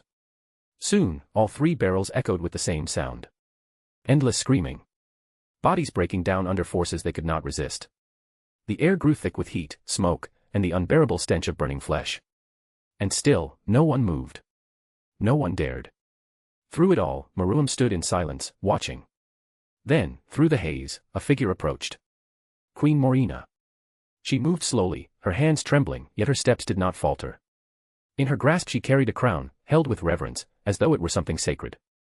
It was a masterpiece of impossible craftsmanship.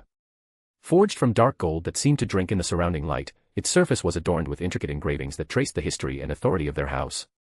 Deep crimson gems were set along its frame, each one glowing faintly, as though alive, while thinner veins of black crystal wove between them in delicate patterns. At its peak rested a larger gem, radiating an unmistakable presence of majesty. She reached him and knelt. Raising the crown with both hands, she offered it upward without a word. Around them, the world burned. Flames consumed the land. Lightning tore through the sky. The screams of the dying filled the air. Meruem took the crown. Lifting it with steady hands, he placed it upon his own head and crowned himself. And, yet again, another long chapter. I didn't plan for it to be this long, but here we are. This arc is now finished. I understand that it was filled mostly with original characters, but the upcoming arc will focus more on canon characters. I know the Belthriel part could have been much shorter or even skipped, but I wanted to use the opportunity to practice writing large-scale army conflicts. Also, Meruem's analysis on why devils don't become ridiculously powerful over their long lifespans should be taken with a grain of salt, as he is very biased. He tends to forget that he was born into a privileged household and had an immense head start compared to 99.9% of devils simply because he was born a noble. I made Belthriel's fight very short, without much use of magic or unique abilities, because I didn't want to drag it out. But it ended up looking like a medieval sword fight, oh well. Chapter 15, Interlude. POV, Kaneko. Kaneko Tuju was seated in the occult research club, quietly eating a piece of delicious chocolate, when Kiba entered the room and, without a word, handed her his phone. She glanced up at him, puzzled. It was unlike Kiba to interrupt her so abruptly, especially without explanation. The Evercom knight rarely showed urgency, let alone anything that resembled unease. But when she saw the seriousness on his face and another emotion she couldn't quite identify, perhaps worry, she chose not to question him and simply took the phone. If she were honest, among all the members of the Gremory peerage, she found Kiba the easiest to be around. That did not diminish the depth of her devotion for the others in any way, as she would give her life for each of them without hesitation. She loved Rias deeply, and her gratitude toward her master ran deeper still. Rias had taken her in despite the consequences, despite the inevitable anger it would provoke from another pillar house. How could Kaneko not cherish her? Rias had extended her hand to the sister of a sinner, someone the world would have been content to discard. She loved Aquino as well, despite how Aquino bottled up her emotions, always pretending to be calm and composed when they couldn't have been further from the truth. Even the shut-in vampire, the anxious bishop who could barely speak without stuttering, was someone she had come to care for, in her own quiet way. The peerage of Rias Gremory was a collection of broken people. Each with no one but each other, each carrying their own tragedy and each quietly unhappy in their own way. Kaneko considered herself fortunate in spite of everything. Her master was perhaps the kindest devil she could have hoped to serve, born into a family that treated their servants as something closer to kin, and Rias embodied that kindness more than anyone else. She did not always understand the depths of her peerage's suffering, nor could she fully grasp the weight of what they had endured. Yet she offered them something none of them had before, a place of safety and the assurance that they would not be cast aside. Kaneko was not one to complain, did not have the right to complain. She had lost that right when the one person she believed would always stay with her, would never abandon her, whom she thought loved her as much as she loved them, had succumbed to madness and left her behind without so much as a backward glance. Every bit of love, every scrap of affection, from her master was worth far more than the cruelty of her past and the hollow feeling of being unwanted. All she had to do was be obedient, useful, and be a good little kitten. That was why her new name did not trouble her, for Kaneko, the little kitten, was someone who could be loved, whereas Chiron, the girl she used to be, was someone the world had already discarded. If she had to abandon her past identity to become someone worthy of love, someone people would never abandon, then so be it. She knew that no one would mourn Chiron. But for Kaneko, there were at least 4 people who would grieve. She had friends now. Friends who understood her, who neither judged nor abandoned her. Although she could not fully understand why they offered her such acceptance, she cherished it with everything she had. So when one of the few people who would mourn her placed a phone in her hands with such a grave expression, she felt a quiet anxiety bloom deep within her chest, yet she did not hesitate to look. On the screen, a video began to play, and what she saw felt like a scene torn from the canvas of a grand, ancient painting. Vast armies stood assembled in a perfect circle, their forms stretching endlessly toward the horizon, while above them the sky churned violently with crimson lightning that split the heavens apart, and the land itself bore the scars of devastation, scorched and shattered as though a catastrophe of unimaginable scale had unfolded there. Every figure present seemed transfixed, their attention drawn toward the center where several individuals stood, their gazes filled with a reverence so bordered on worship, like apostles witnessing a divine revelation. No. They were not watching the group gathered in the middle. They were watching him. The camera zoomed in, and she saw a beautiful, dark-haired devil clad in tattered armor that did nothing to diminish the sheer splendor of his being. She had seen beings like him before. Entities so attuned to the world, so utterly dominant in their existence, that everything else around them seemed to blur into insignificance. She had only ever felt that way when standing face to face with those considered the pinnacle of devilkind, those who had reached the realm of ultimate class, and especially when they did nothing to restrain their overwhelming presence. She remembered the suffocating presence of Graphia Lucifuge, Cerzex Lucifer, and Seraphol Leviathan. It was not a feeling she had enjoyed. If she had to describe it, it was like having your will stripped away, like becoming a cherub who is destined to gaze upon perfection for eternity. You could not look away from such beings.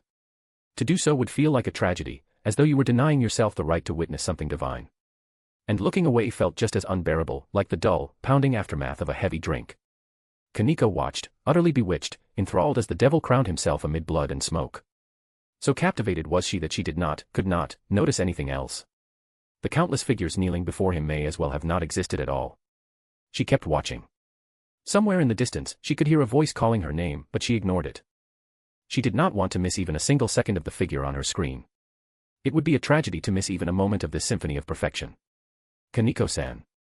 The sudden touch on her shoulder shattered the trance. The sensation was jarring, like being pulled abruptly from a deep and pleasant dream, leaving her disoriented and breathless. She looked up to see Kiba watching her, his expression understanding. He, too, knew the overwhelming effect of an ultimate class being who made no effort to restrain his splendor. "Are you all right?" he asked gently. I am fine," she replied, her voice unsteady as she exhaled a breath she had not realized she had been holding. Who was that? He seemed familiar. "He's the Prince of Sheol, Prince Meruem of House Beleth, the one who returned from exile," Kiba explained, his gaze still searching hers. Although it would be more accurate to call him a king now. That was his coronation. She hummed softly. But why? She didn't elaborate, and she didn't need to. Kiba understood her without requiring a full explanation. "I showed you because of the person behind him," he said, pointing back at the video. Only then did it occur to her just how completely she had ignored everything else. The others in the scene had been nothing more than faceless shadows to her. She replayed the video, this time forcing herself to focus, bracing against the pull of that overwhelming presence. The first person she noticed was a beautiful woman who looked like a female reflection of the crowned devil. She knelt before him, holding out her hands as though she had just presented the crown, her posture reverent. Two young men stood nearby, one with golden hair and one with black, both appearing close in age to her master, and she recognized them as Prince Belethriel and Herman. Beside them stood two women, one with silver hair and the other with a blend of gold and silver, whom she identified as Princess Athaliah and Princess Herodias. Behind the royal siblings knelt a silver-haired girl clad in armor reminiscent of a Valkyrie from the stories she had read. Beside her stood a delicate-looking girl with wheat blonde hair. Kaneko narrowed her eyes slightly, trying to focus on the figure beside the blonde girl. The camera angle made it difficult, the image partially obscured by movement and distance. She waited, her grip on the phone tightening unconsciously. Then the camera shifted. And she saw her. Kaneko froze. Her blood ran cold, her breath caught in her throat, and her vision narrowed as a single impossible truth forced its way into her mind. There she was, a face she had never imagined she would ever see again. How could this be? Her thoughts spiraled wildly as disbelief clawed at her, her mind rejecting what her eyes clearly saw, insisting that it had to be an illusion, a fabrication, something unreal, because there was no possible way her sister could be standing there, unharmed, surrounded by devils. How else could her sister, who should have been hunted down and executed the moment any devil laid eyes on her, be standing there, completely unharmed, surrounded by an army of devils? It was impossible. Utterly impossible. Her sister was a criminal of the highest order. An SS-rank threat, a classification reserved for the most dangerous stray devils and wildest of the demonic beasts. She had murdered their former master, a devil of the Pillar House of Nibirius. The nobility of the Underworld ruled over the low-class devils with an authority far exceeding any human feudal hierarchy. Where mortal kings relied on titles, social custom, and on the perception of legitimacy to command respect, the devilish nobility required nothing of the sort. Their power demanded obedience, needed no other legitimacy other than that. Low-class devils were born to serve, to obey, and to fear, their lives were expendable, their opinions irrelevant. To question, challenge, or even glance at a noble with the wrong intent was a good way to buy a ticket to your funeral. In hell, power was the only law, and only the powerful held sway. Those who attained nobility did so because they were strong, so strong that the weak could do nothing but bow or perish. The weak remained lowly devils, shadows in a world ruled by fire and blood, while the mighty ascended to reign without question. The pillar houses stood even above that. Chosen and blessed personally by the morning star, they were revered as prophets, as living embodiments of hell's will. Therefore to strike, threaten, or even breathe disrespect toward a member of a pillar house was to commit blasphemy itself, and such blasphemy invited a fate far worse than death. And her sister had killed a member of House Nibirius.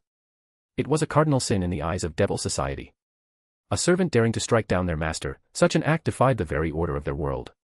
That was why Kaneko could not comprehend what she was seeing.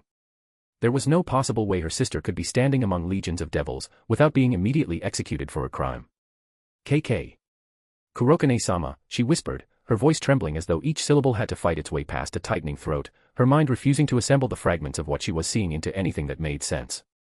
A hand rested on her shoulder, firm and grounding, an anchor cast into a sea that threatened to pull her under, and she clung to that touch without realizing she was doing so, as if the simple weight of it could keep her from dissolving into the storm raging behind her eyes. She had imagined this moment before, in quiet and fragile daydreams, yet never like this, never with her chest tightening and her breath shortening, never with the sight of her sister, alive and radiant and impossibly real, striking her like a punch to the gut. Because I'm your older sister, silly. The voice echoed through her memory with a bright, teasing warmth, threaded with that familiar laughter that always seemed to hover just at the edge of every word, as if the world itself amused her. Images rushed forward without permission, vivid and merciless. She saw a younger version of herself, small and thin, curled beneath a ragged blanket while Kuroka sat beside her, gently brushing tangled hair from her face, her golden eyes soft with a quiet determination that promised safety even when there was none to be found. She remembered the nights when hunger gnawed at them both, when Kuroka would press what little food they had into her hands and insist she had already eaten, smiling as she did so. Kaneko had been too young to question. Naya, your Wani-sama is strong, you know, and she will always protect you, no matter what happens. The warmth of those memories shattered without warning. Rain hammered against the ground in a relentless rhythm, turning the earth into a slick, crimson-streaked mire, and the air was thick with the metallic scent of blood that clung to her lungs with every breath. Bodies lay scattered in grotesque disarray, limbs torn apart and strewn across the ground as though discarded by something that did not understand the shape of a human being, and Kaneko stood frozen at the edge of it all, her small hands trembling at her sides as her mind struggled to understand what her eyes refused to deny.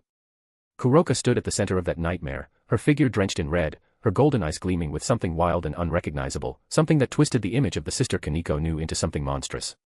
Stay back, Kuroka had said, her voice low and sharp, carrying a warning that cut deeper than any blade, and yet beneath it there had been a tremor, a fracture that Kaneko had not understood at the time.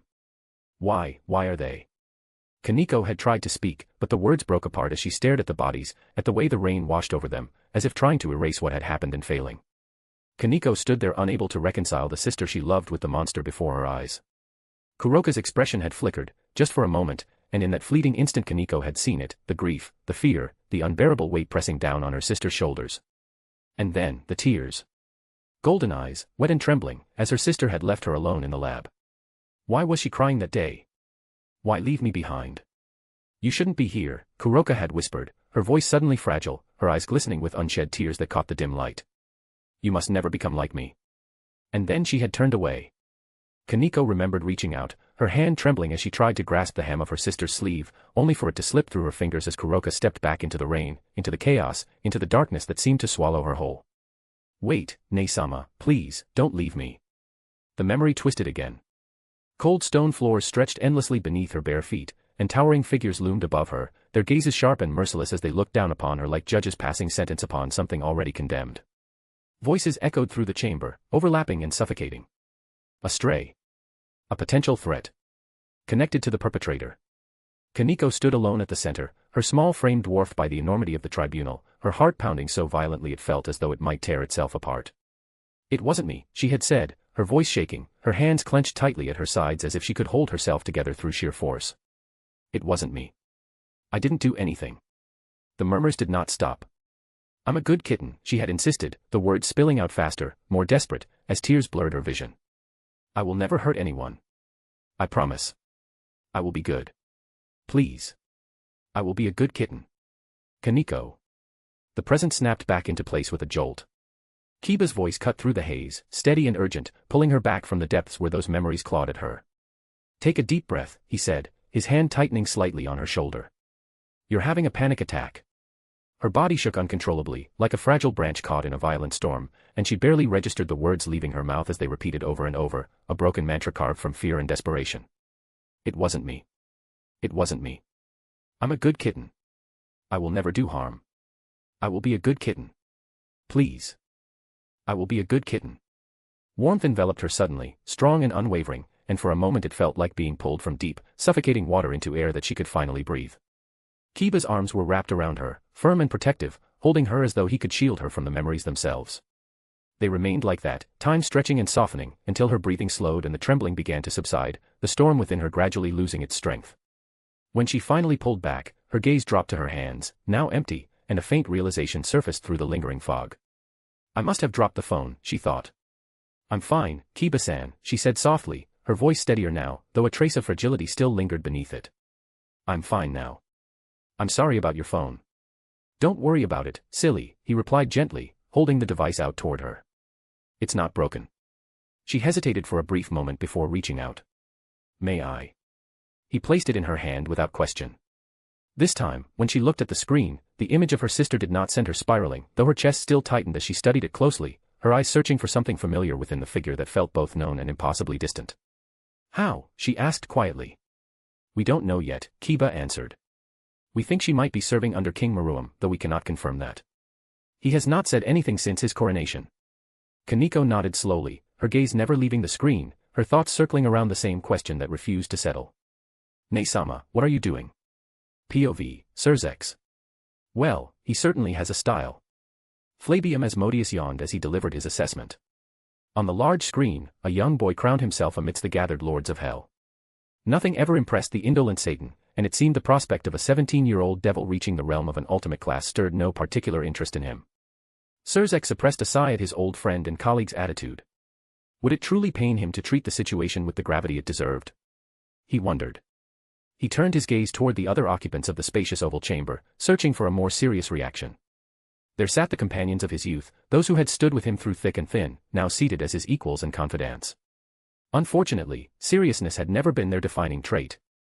Seraphol was typing furiously on her phone, no doubt locked in yet another spirited argument with strangers online about this or that, as she often was when left idle. And another thing, she muttered, typing furiously. If pineapple belongs on pizza then so does, no, that's ridiculous. Surzex decided to ignore that for the sake of his sanity. His other friend, and the one Surzex considered his closest, Ajuka Beelzebub, appeared to be staring into empty space. In truth, Xerxes knew better. Ajuka was almost certainly absorbed in some complex equation of some form or another. At the very least, Xerxes was confident that his attention was nowhere near the video they had just watched. Ajuka had never been particularly invested in the affairs of others. Xerxes exhaled softly, already aware that meaningful input would not be forthcoming. When none of them responded, he allowed himself a more audible sigh. Seeing it did not gain their attention, he sighed louder again. Yes, drowning devil lords in holy water was particularly inspired, Seraphal said with an enthusiastic nod, her eyes never leaving her phone. Very avant-garde. I say we should make it a standard torture method. There are plenty of people I'd like to try it on. Think about it, Zex-chan. All those insufferable nobles who think their breath doesn't stink, burning and screaming. Xerxes felt a flicker of unease at the delight on her face as her imagination wandered. Even so, he knew Seraphal would never act on such thoughts. She was far too kind-hearted. No, Sarah, we're not torturing people we dislike with holy water, he replied, rubbing his temple. But we can use other methods. Seraphal asked eagerly. No. He shook his head firmly. No torturing anyone simply because they are annoying. But what if they're really, really annoying and ugly? Seraphal pressed. Not even then, Xerxes said, more emphatically this time. And being ugly is not a sin. Seraphal puffed out her cheeks, her expression one of exaggerated disappointment. You've changed, Zex-chan. You used to be fun. Now look at you. Graphia has you completely whipped. Xerxes exhaled slowly, long accustomed to her theatrics, and chose not to dignify that with a response. Instead, he refocused, his gaze returning to the screen where Maruam's image stood still. Setting that aside, what do we do about him, he asked. We. Falbium echoed, one brow lifting in mild amusement. I wasn't aware you had taken to borrowing French words. Last time I checked, you are the Satan of domestic affairs. Handling matters like this falls squarely within your jurisdiction. Xerxes fell into a brief, silent brood, his gaze lowering slightly as he muttered under his breath about the particular cruelty of long-standing friendships and their inconvenient refusal to be useful when needed. How fortunate, he muttered under his breath, dry as dust, to be surrounded by such steadfast friends. Falbium was, as always, correct, and Xerxes was not inclined to deny it. Yet if he has to suffer, then he would not do it alone. That was precisely why he had called for a meeting with the other Satans.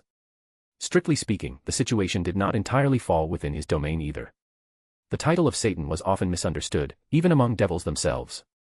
It was not kingship in the traditional sense, nor did it grant absolute sovereignty over every corner of the underworld. The Satans of the old era had ruled the underworld in its entirety with an iron fist that allowed for no division, no negotiation, and no resistance. There had been no distinction between governance and command, because all power had flowed from a single source. Even the great pillar houses, those that would later come to define the political landscape of devilkind, had held no true sovereignty in that age. They had existed as extensions of the Satan's will, elevated above lesser devils in status and responsibility, yet ultimately no different from any other subordinate. Their authority had been granted, and it could be revoked just as easily. They governed only insofar as they were permitted to govern, and every decision they made remained subject to the approval or whim of their rulers. It was a system that crushed dissent before it could take form. Individual will, ambition, and even caution were all secondary to obedience. No devil, regardless of rank or lineage, had possessed the right to refuse. It was this structure that made the Great War even possible to begin with. When the original Lucifer declared war against heaven, there had been no councils to deliberate, no houses to object, and no factions to resist. The command had descended from above, and it had been followed without question. Every devil had marched to war because there had been no alternative. Preference, doubt, and self-preservation had been irrelevant in the face of absolute rule. When Xerxes Lucifer and his allies emerged victorious from the civil war, they dismantled that system. Limited the power of a Satan. Power was no longer allowed to gather entirely in the hands of a single ruler or even a small group. Instead, authority was divided, distributed across distinct bodies that each held responsibility over different aspects of governance. This separation ensured that no individual could unilaterally drag the entire underworld into disaster, as had happened in the past.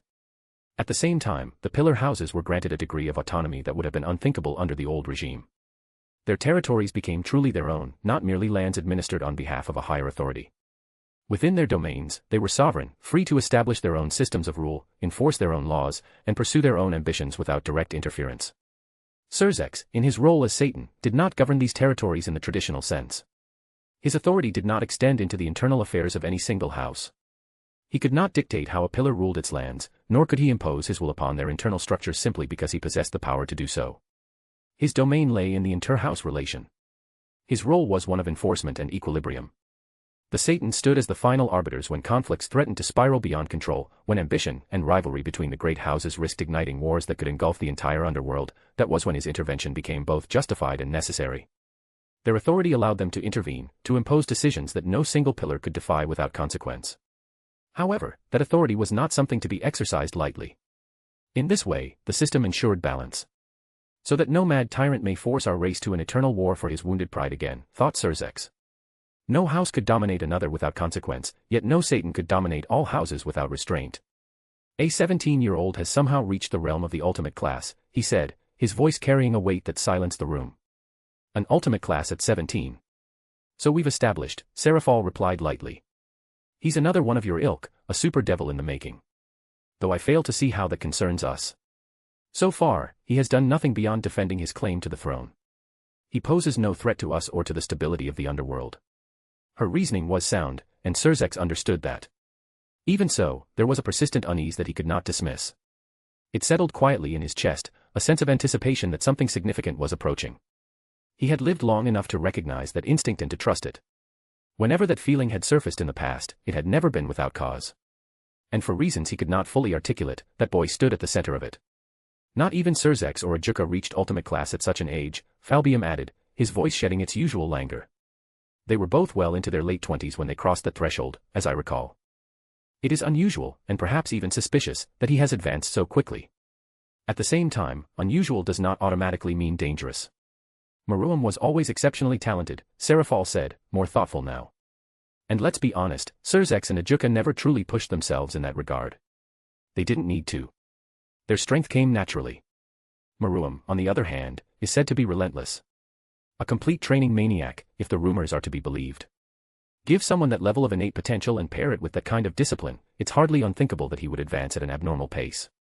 I met the boy once, when he was still young, Falbium continued, his gaze distant as he recalled the memory. His mother approached me with a request. She wished for me to take him as a student because he had expressed a desire to learn the art of war, and the queen would settle for nothing less than the finest tutor. I declined, of course. However, I did speak with him briefly. He was sharp, and unusually perceptive for his age. Even so, I can say with certainty that he did not possess the overwhelming presence that Surzex or Ajuka displayed even in their youth.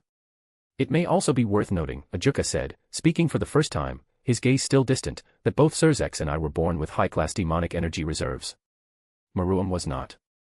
By all measurable standards, his reserves were ordinary. Aside from his notable talent and work ethic, there was nothing inherently exceptional about him. His current level of power defies all logic. That aligned with Surzek's own conclusion. Ultimate class devils simply don't fall from the sky, he said. Especially not at that age. Something about this is deeply wrong. Which is precisely why we must take this seriously. Serafal raised a hand slightly. Counterpoint. What if we don't? It is, admittedly, a compelling argument, Falbium said with a faint chuckle. We could ignore it, Surzex conceded. At present, he has shown no intention of threatening the underworld. But do you truly believe that someone bold enough to crown himself in such a manner will remain passive? And what exactly do you propose we do? Serafal asked, a playful note returning to her voice. Arrest him for a crime he hasn't yet committed. I still don't understand why you're so concerned about him. That was the crux of the matter. Why was he, the strongest devil, unsettled by a single boy? In truth, Surzex did not have a clear answer. Was it because Maruam embodied everything Surzex had spent centuries trying to move beyond? Perhaps, he saw an echo. An echo of everything that had once defined devilkind. The barbarity. The needless cruelty. The way suffering was elevated into spectacle, into art. It was also archaic. A relic of an older age, steeped in the darkest traditions of their kind. That past had been built on domination and excess, on the idea that power justified all things, and that the strong existed to impose their will without restraint. Surzex had hoped, perhaps naively, that such tendencies were fading into irrelevance. Changing the nature of devils had never been simple.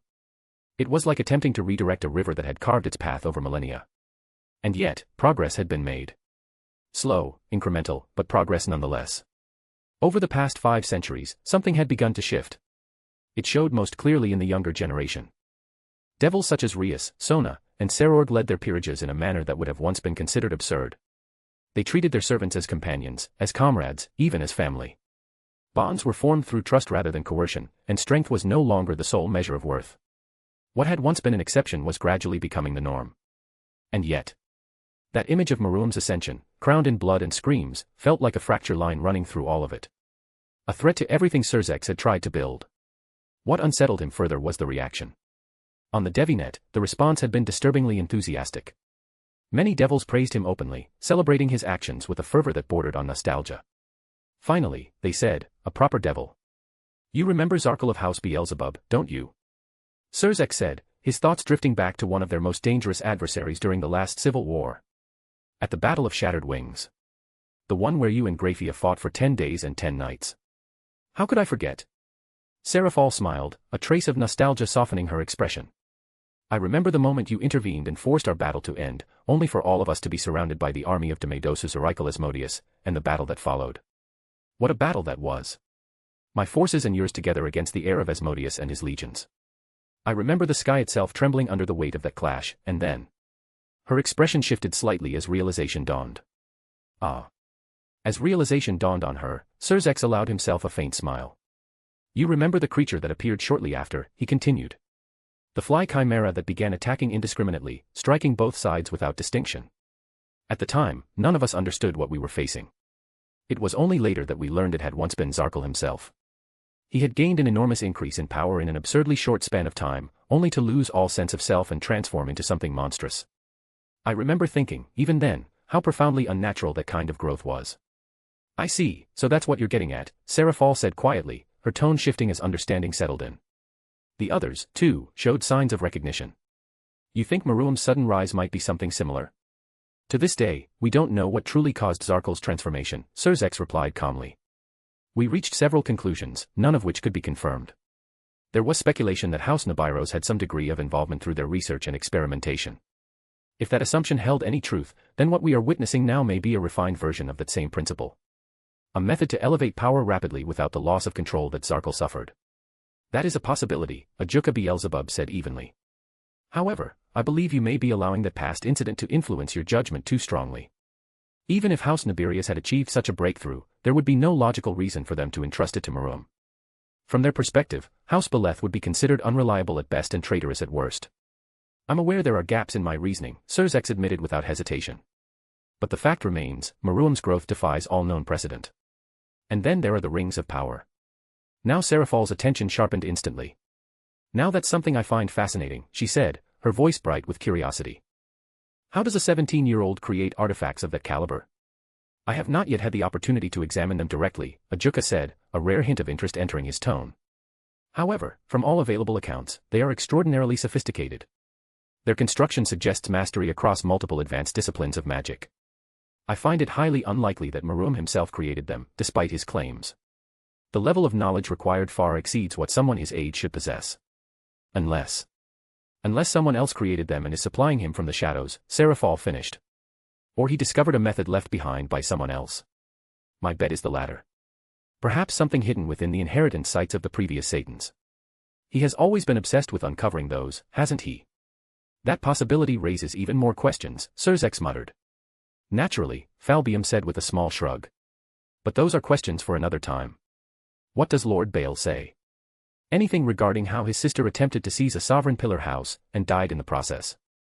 They've issued an official statement, Surzex replied dryly. Demora acted independently and had been exiled from House Bale prior to her actions. Therefore, her rebellion does not reflect the will of House Bale in any capacity. Lord Bale even went so far as to congratulate Maruam for eliminating a traitor and securing his throne. Seraphal let out a rich laugh. Of course he did. If she had succeeded, the narrative would be very different. How predictable, Ajuka said, unimpressed. And ultimately irrelevant. I doubt Maruam will accept such a convenient explanation. You said it yourself, Surzex. He will not remain idle. House Beleth has always been defined by its pride. Just my luck, Surzex said under his breath. All of this, and whatever chaos these artifacts bring, falls under my jurisdiction. Ah, don't be like that, Seraphal said with a grin. I know you're secretly excited. You thrive on this sort of thing. Besides, things are becoming interesting. Whatever else can be said about Maruam, he's certainly not boring. Interesting for you, Surzex replied flatly. For me, it means more paperwork. Don't brood, Zexchan. Magical girl Levitan is here to improve your mood, Seraphal declared brightly. Now, let me tell you what Yasaka mentioned last week. Apparently, there's a cult rising in the Far East. POV, Jahabeth. The man I loved is dead. Killed by my father, and by my own treachery. Why did I do it? Jahabeth asked herself, though the question brought her no comfort. She searched for an answer that could ease the weight pressing against her chest, yet none came. Regret lingered in every thought, heavy and suffocating. She wished she could return to that moment and refuse him. She wished she had never listened when her father first spoke of serving the demonesses of ruin. Yet wishes held no power over what had already been done. The demoness had been named well. Ruin was all that remained in her wake. She had been only 15 when she was sent away to be wed, offered as a bride to King Andrameleth, a ruler who had already lived for centuries. She had known nothing of him beyond the whispers carried through court and rumor. In the quiet hours before the journey, her thoughts had been filled with dread. She had imagined a man who would take pleasure in cruelty, a lord who would see his young bride as nothing more than a possession to be broken. She had feared a husband who would delight in humiliation, who would parade her before his court only to remind her of her place. She had feared a tyrant who would demand obedience without offering even the smallest measure of kindness, a man who would treat her body as a tool for his desires and discard her once he grew bored. She had prepared herself for a life of fear, of silent endurance, of suffering that could not be escaped. She had expected many things, most of them terrible. She had never expected to love him. Andrameleth had been a solemn man, burdened by a quiet sense of unworthiness that he never fully concealed. It should have been my brother upon that throne, he would say, his voice heavy with a guilt that never seemed to fade. Yet for all his faults, he had been gentle with her. On the night of their union, when fear had threatened to overwhelm her, he had not rushed her or demanded anything she could not give. He had spoken softly, calming her, guiding her through her own anxiety with patience she had not expected to find in a king known so prideful. He had treated her as though her comfort mattered, as though she were something more than a political offering. She had been his sixth queen, the least remarkable among women of far greater pedigree. Her sister wives were daughters of powerful houses, each one more beautiful, more accomplished, more formidable than she could ever hope to be. Jahabeth possessed no great magical talent, had not even reached the realm of high class despite nearing her 120th year, and her wit, while serviceable, could not compare to the brilliance of Queen Morina, whose intellect was as sharp as it was merciless. Morina had made it clear from the beginning that Jahabeth was unwelcome. Every slight had been deliberately staged to break her. Every word had been chosen to undermine her. Morina's influence grew steadily within the court, and with it came a constant pressure that threatened to crush Jahabeth beneath it. Jahabeth resisted as best she could. She refused to become another piece to be moved at Morina's whim. She answered schemes with her own, fought for what little ground she could hold, and endured what she could not overcome. She refused to yield, even when it would have been easier to do so. Yet despite everything she lacked, despite the constant tension and quiet hostility that surrounded her, her husband never treated her as lesser. He had shown her no less favor, no less kindness. For reasons she never fully understood, he had grown fond of her. Perhaps it was because, in her presence, he found no schemes, no manipulation, no veiled ambition. She had wanted nothing from him beyond his company, those quiet moments where the burdens of rule seemed to loosen their hold on him, if only slightly. Morina saw that, and she had extinguished it. Jahabeth endured in silence. She chose not to burden the king with her struggles, believing that time would secure her place. She believed that if she gave him a child, a healthy son, then her position would become unassailable. She believed that love, once strengthened by such a bond, would protect her from the hostility that surrounded her. But this was hell, and hope was a fragile thing. No child came. Months turned to years, and years stretched into decades, while her co-wives bore children in quick succession, their triumphs sharpening the quiet dread that grew within her. Jahabeth began to fear that she was barren, that her failure would leave her exposed, vulnerable to Morina's cruelty without even the shield of maternal status to protect her. She began to wonder if something within her was broken, if she had been denied even that one chance to secure her place. When Morina bore a child before her, that fear became certainty. Jahabeth understood then what awaited her. Morina's position had been solidified, and with it came the certainty that her cruelty would no longer be restrained. Whatever torment Jahabeth had endured until now would only deepen, sharpened by the knowledge that she had failed where it mattered most. It was in that moment of weakness that her father found her. He spoke to her quietly, filling her thoughts with carefully chosen words that fed her fear and twisted it into something else. He spoke of survival, of necessity, of the reality of the world they lived in. He spoke of treason and she listened. She allowed him to guide her, to shape her doubts into agreement. When he revealed his plan to support Demora Baal, she did not resist. She accepted it with the quiet resignation of someone who no longer believed she had another path. An ultimate class on one side and a mere boy on the other, her father had said. The outcome is obvious. House Urias will stand with the victor and secure its place in history. She had believed him. Now he is dead. Every member of their house had been burned away, reduced to nothing by the one her father had dismissed so easily. The boy had not fallen. He had risen, and in doing so, he had destroyed them all. Johabeth was the last of House Urias. And there was no one left to blame but herself. She thought of her husband again, of that quiet, melancholic smile that had never quite reached his eyes. There had always been a sadness in him, something deep and enduring that no crown could hide. She remembered how she used to watch him in silence, studying that sorrow as though it were something precious, something fragile that only she had been allowed to witness. There had been times when she convinced herself that she could take it away, that if she remained by his side long enough she could ease that burden he carried. And yet she had conspired to kill him. The thought hollowed her from within. Ever since her betrayal, she could feel the absence he had left behind, a quiet emptiness that no amount of distance or denial could fill. When she had looked into his eyes, she had seen something vast and endless, like a sky that promised both warmth and shelter. There had been comfort in his presence, a safety that she had never known before him. All of that was gone now, torn away by her own hand. His throne was no longer his. In his place sat a new king, younger, colder, and far less forgiving. A king who demanded her head served on a plate. The moment she had learned of Demora's death and the events that followed, she had not hesitated. She had fled. She understood immediately what would happen to those who had taken part in the betrayal. With Morina guiding the aftermath, there would be no mercy, no leniency, no chance for redemption.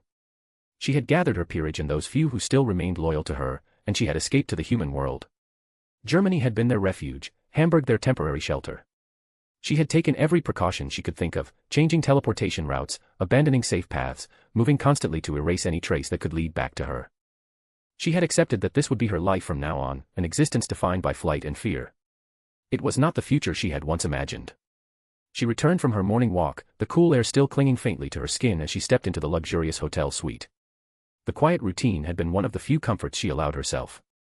She used to walk like that with her husband, in those rare moments when duty loosened its hold on him. Those memories lingered, soft and distant, like fragments of a life that no longer belonged to her. She closed the door behind her and stepped further inside. Then she stopped. The world seemed to fall into a suffocating silence as her gaze settled on the living room. They were all there.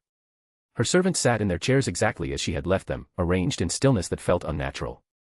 For a single, fragile moment, her mind refused to understand what she was seeing. Then the details began to emerge, one by one, and her breath caught in her throat. They were not moving. Their bodies had stiffened into grotesque imitations of life, their heads tilted at unnatural angles, their limbs slack and lifeless. Their skin had taken on a pallid hue, stretched thin and waxen. From their eyes, from their ears, from their noses and parted lips, things crawled. Maggots writhed in pale clusters, spilling outward in slow, nauseating waves.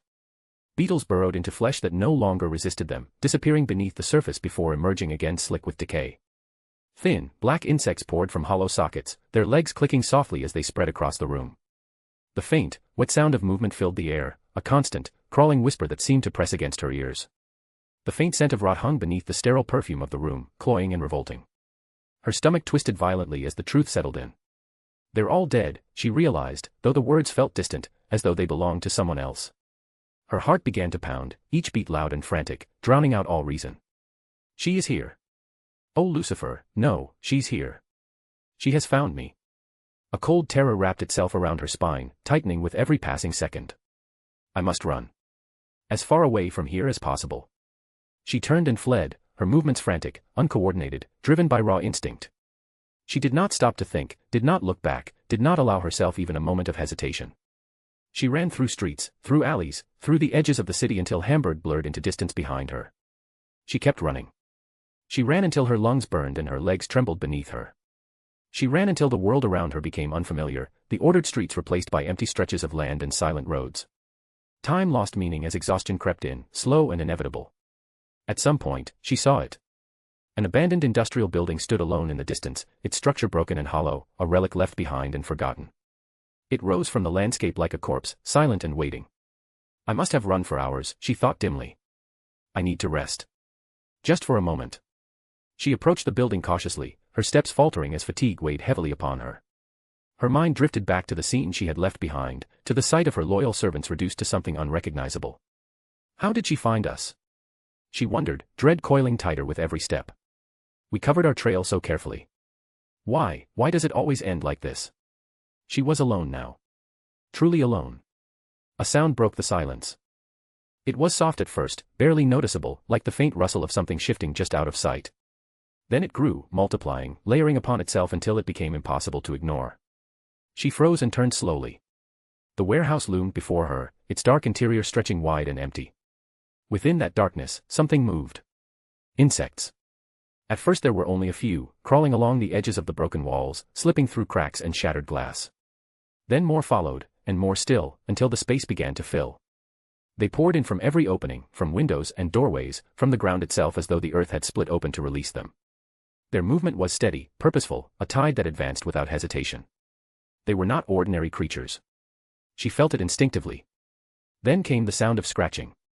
Rodents emerged next, thin bodies slipping through the same openings, their eyes glinting in the dim light. Rats and mice gathered in numbers that defied reason, their forms pressing together as they spread outward, surrounding her completely. Their small claws scraped against the floor, creating a chorus of dry, grating noise that echoed through the hollow space. They moved as one. Some of them began to climb over each other, their bodies twisting and merging into a single, grotesque shape. Flesh pressed against flesh, tails intertwining, until the mass rose upward, forming the outline of something disturbingly human. Jahabetha's breath hitched. From within that writhing form, a figure emerged.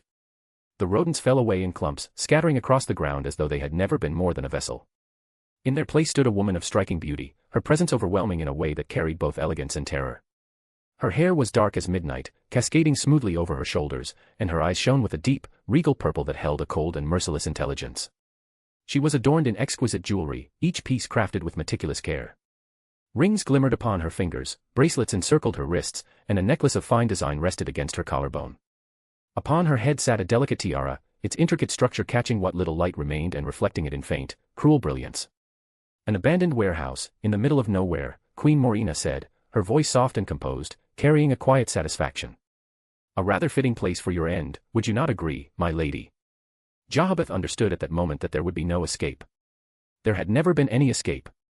Morina's domain extended far beyond sight. She was the mistress of plague, of vermin, of all the small and overlooked creatures that existed in every corner of the world. Through them, she saw everything.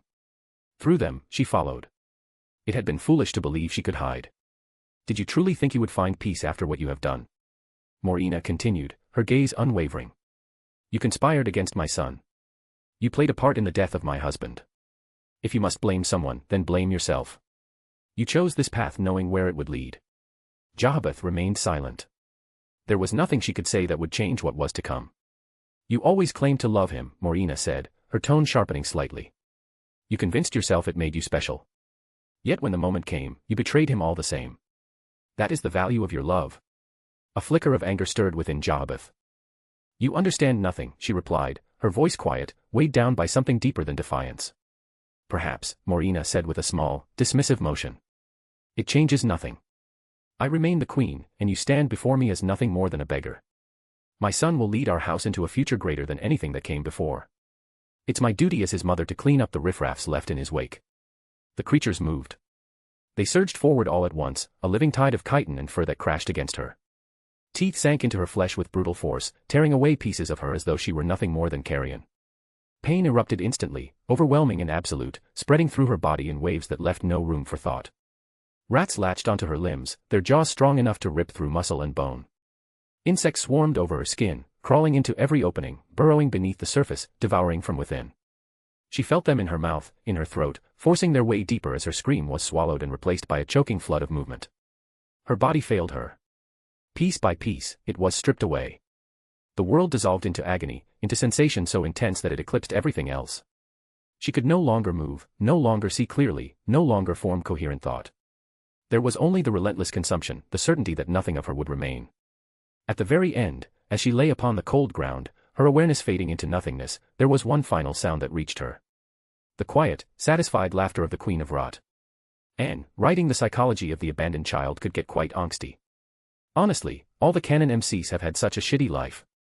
The world of DxD can get quite dark at times. And we see the reaction of the Satans, they are not quite as worried as one might expect. Chapter 16, Chapter POV, Maruam. I'm, and always have been, a man of great taste. So he thought, and so he would always think, with that grave inward dignity peculiar to men who had long since mistaken the sharpness of their appetites for the grandeur of their souls, and yet, by some inherited knack for self-deception, managed to make the mistake appear almost noble through the sheer elegance with which they carried it. House Beleth had never been one of those lesser beings who required the sanction of law, the comfort of consensus, or the soft applause of public sentiment to justify the luster of his self-regard. He had been born with incurable conviction that the world, insofar as it possessed any worth at all, possessed it chiefly as a stage upon which the magnificence of his nature might be displayed in proper scale. There were men, and devils besides, who derived their sense of injury from material loss, from the seizure of lands, from the diminishment of wealth. And there were others, smaller still, who felt most wounded when norms had been violated, when statute had been ignored, when balance of the realm had been disturbed and the appointed gears of order had begun to grind against one another. Maruam, however, cared for none of these things. He was not a clerk of hell's jurisprudence, nor some priestly custodian of civic harmony, nor a trembling steward kneeling before the inutile wisdom of Satans whose decrees were obeyed by the prudent and praised by the mediocre. He had been insulted yet again. No, what had been done to him was of a far more grievous affront than the attempts at conquest, you see. For conquest, at least when attempted by the worthy, could almost be seen as a compliment, being one of the few tributes strength could pay to strength. In that sense, he was not outraged at the mere fact of Baal's reaching hand, not at all. How could he be angry at that? He understood power too intimately to feign revulsion at its exercise, and understood hunger too well to despise those who sought a richer table, a broader dominion, a more luminous station in the infernal hierarchy. He could, after a fashion, respect them for it. Such instincts were cousins to his own, born of the same hunger, nourished by the same noble refusal to live in poverty of ambition. He did not believe greatness ought to apologize for desiring more. He did not believe the mighty should be shamed for wishing to impose their design upon the world. Such moralisms were fit for preachers, functionaries, and all those pale parasites who built careers from praising restraint in men whose vigor they secretly envied. Yet even conquest had its terms, and among them was this: an adversary of stature ought to know precisely what it faced. Baal evidently did not. That was the insult. That was what stopped him from letting bygones be bygones. Baal had not descended upon House Beleth as one ruler testing another. She had not approached his throne as though it were held by a prince whose will might prove her equal if not greater. She did not see House Beleth, him as someone worthy of respect. She thought Beleth were pliant ground, that his crown rested lightly enough upon the brow that a stranger's hand might strip it loose and take it away with impunity. She thought that he, Maruam, was some decorative king awaiting instruction from someone superior. That was unacceptable. It was unbearable. His fury distilled itself drop by drop through the apparatus of his pride until that very insult was all he could perceive. He could almost forgive an attempt born from desperation. He could even, under rare conditions, admire an attempt born from audacity openly declared. What he could not forgive, what his nature would never accept, was presumption. The idea that House Baal had looked toward Beleth and seen a house fit for quiet annexation, to be made subordinate of, a throne whose occupant might be controlled, or erased without consequence, struck him with an affront so great that even Dimor's death lay upon it like a perfumed cloth over a corpse that still stank beneath. Her death was an ending proper to her failure. But it was not retribution. Retribution implied proportion. Retribution implied that the scales had been brought to equilibrium, that the moral mathematics of wound and answer had concluded in some stable sum. Nothing of the sort had occurred. Yes, one ambitious daughter of Baal had overreached and died for it. The underworld had been offered the convenient little pageant that always follows failed conspiracies by powerful houses, the disavowal, the careful sorrow, the public separation of blood from deed, as though a scion might hatch from a pillar house in perfect political isolation like some spontaneous aberration of nature, owing nothing to the climate that bred her. And then the congratulations. He looked at the letter written in beautiful cursive, sent to him by Lord Baal. Congratulations. He repeated the word in his mind as a man might test a shard of glass with his tongue, discovering fresh cuts each time he touched it. They congratulated him. They had sent their smiles lacquered over with courtesy, their approval of his actions. And he was expected to bow his head and accept from their hands the counterfeit dignity of being permitted to survive his own dispossession. They had treated the attempt for his throne as though it were a minor embarrassment easily mended, an unfortunate misadventure after which all serious persons might resume the illusion of cordiality. And somewhere beneath the etiquette of it, beneath the exquisite attempt at diplomacy, lay the true insult, which was the assumption that he could be managed after the fact just as he had been intended to be managed before it. This, above all, was what his pride refused to endure. Maruam's pride was no vulgar swelling of ego. He did not insist upon deference like a common savage, nor was he quick to take slights. No, he was a man of culture and his pride was a cultivated thing. And his pride dictated that he existed in a category whose subjugation would constitute a metaphysical error. There were men one commanded. There were lines one acquired. There were houses one bent into vassalage through fear, debt, seduction, or greater will. Maruam, in his own estimation, belonged among those rare beings for whom such possibilities ought never even present themselves to imagination, much less be attempted in earnest. That Baal had imagined it at all offended him more than the actual coup itself. He cared nothing for destruction of order. Let the Satans nurse their precious stability. Let the lesser men quarrel over laws and ministers speak of sovereign domains and interpelar restraint. Rules were stage lighting. Force of personality, will, terror, and power, these were the columns upon which kingdoms actually stood. House Beleth knew this as well as he did, which was precisely why their offense struck so personally. Had they been moralists, he could have dismissed them as hypocrites. Had they been bureaucrats, he could have crushed them as irritants. Had they been zealots of order, he could have laughed. Yet they were something much more competent and therefore much more intolerable. They were players of the same game, men of large appetite who nevertheless looked upon him and judged his house ripe for the taking. They had measured him. They had assigned him a value. They had found that value insufficient.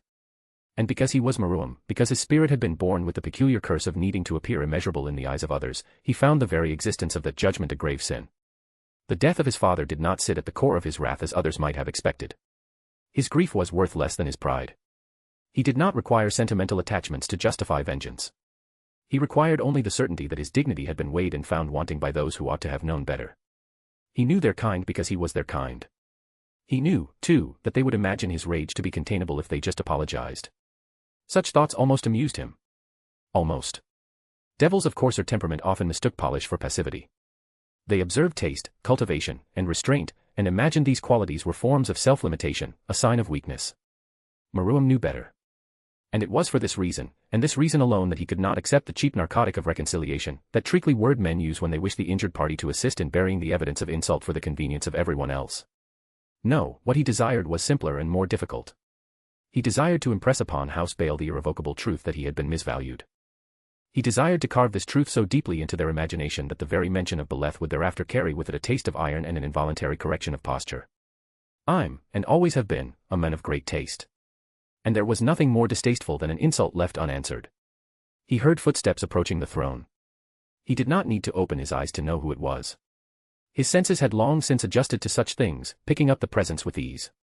Within his household, there were few who could move with such confidence in his presence, and fewer still who possessed power that demanded acknowledgement. Quarka stood among them, likely second only to himself. A fight between her and Rosweiss would be difficult to call, he mused. Kuroka held the advantage in raw demonic energy, her reserves vast and overwhelming, but Rosweiss compensated for that through mastery and experience.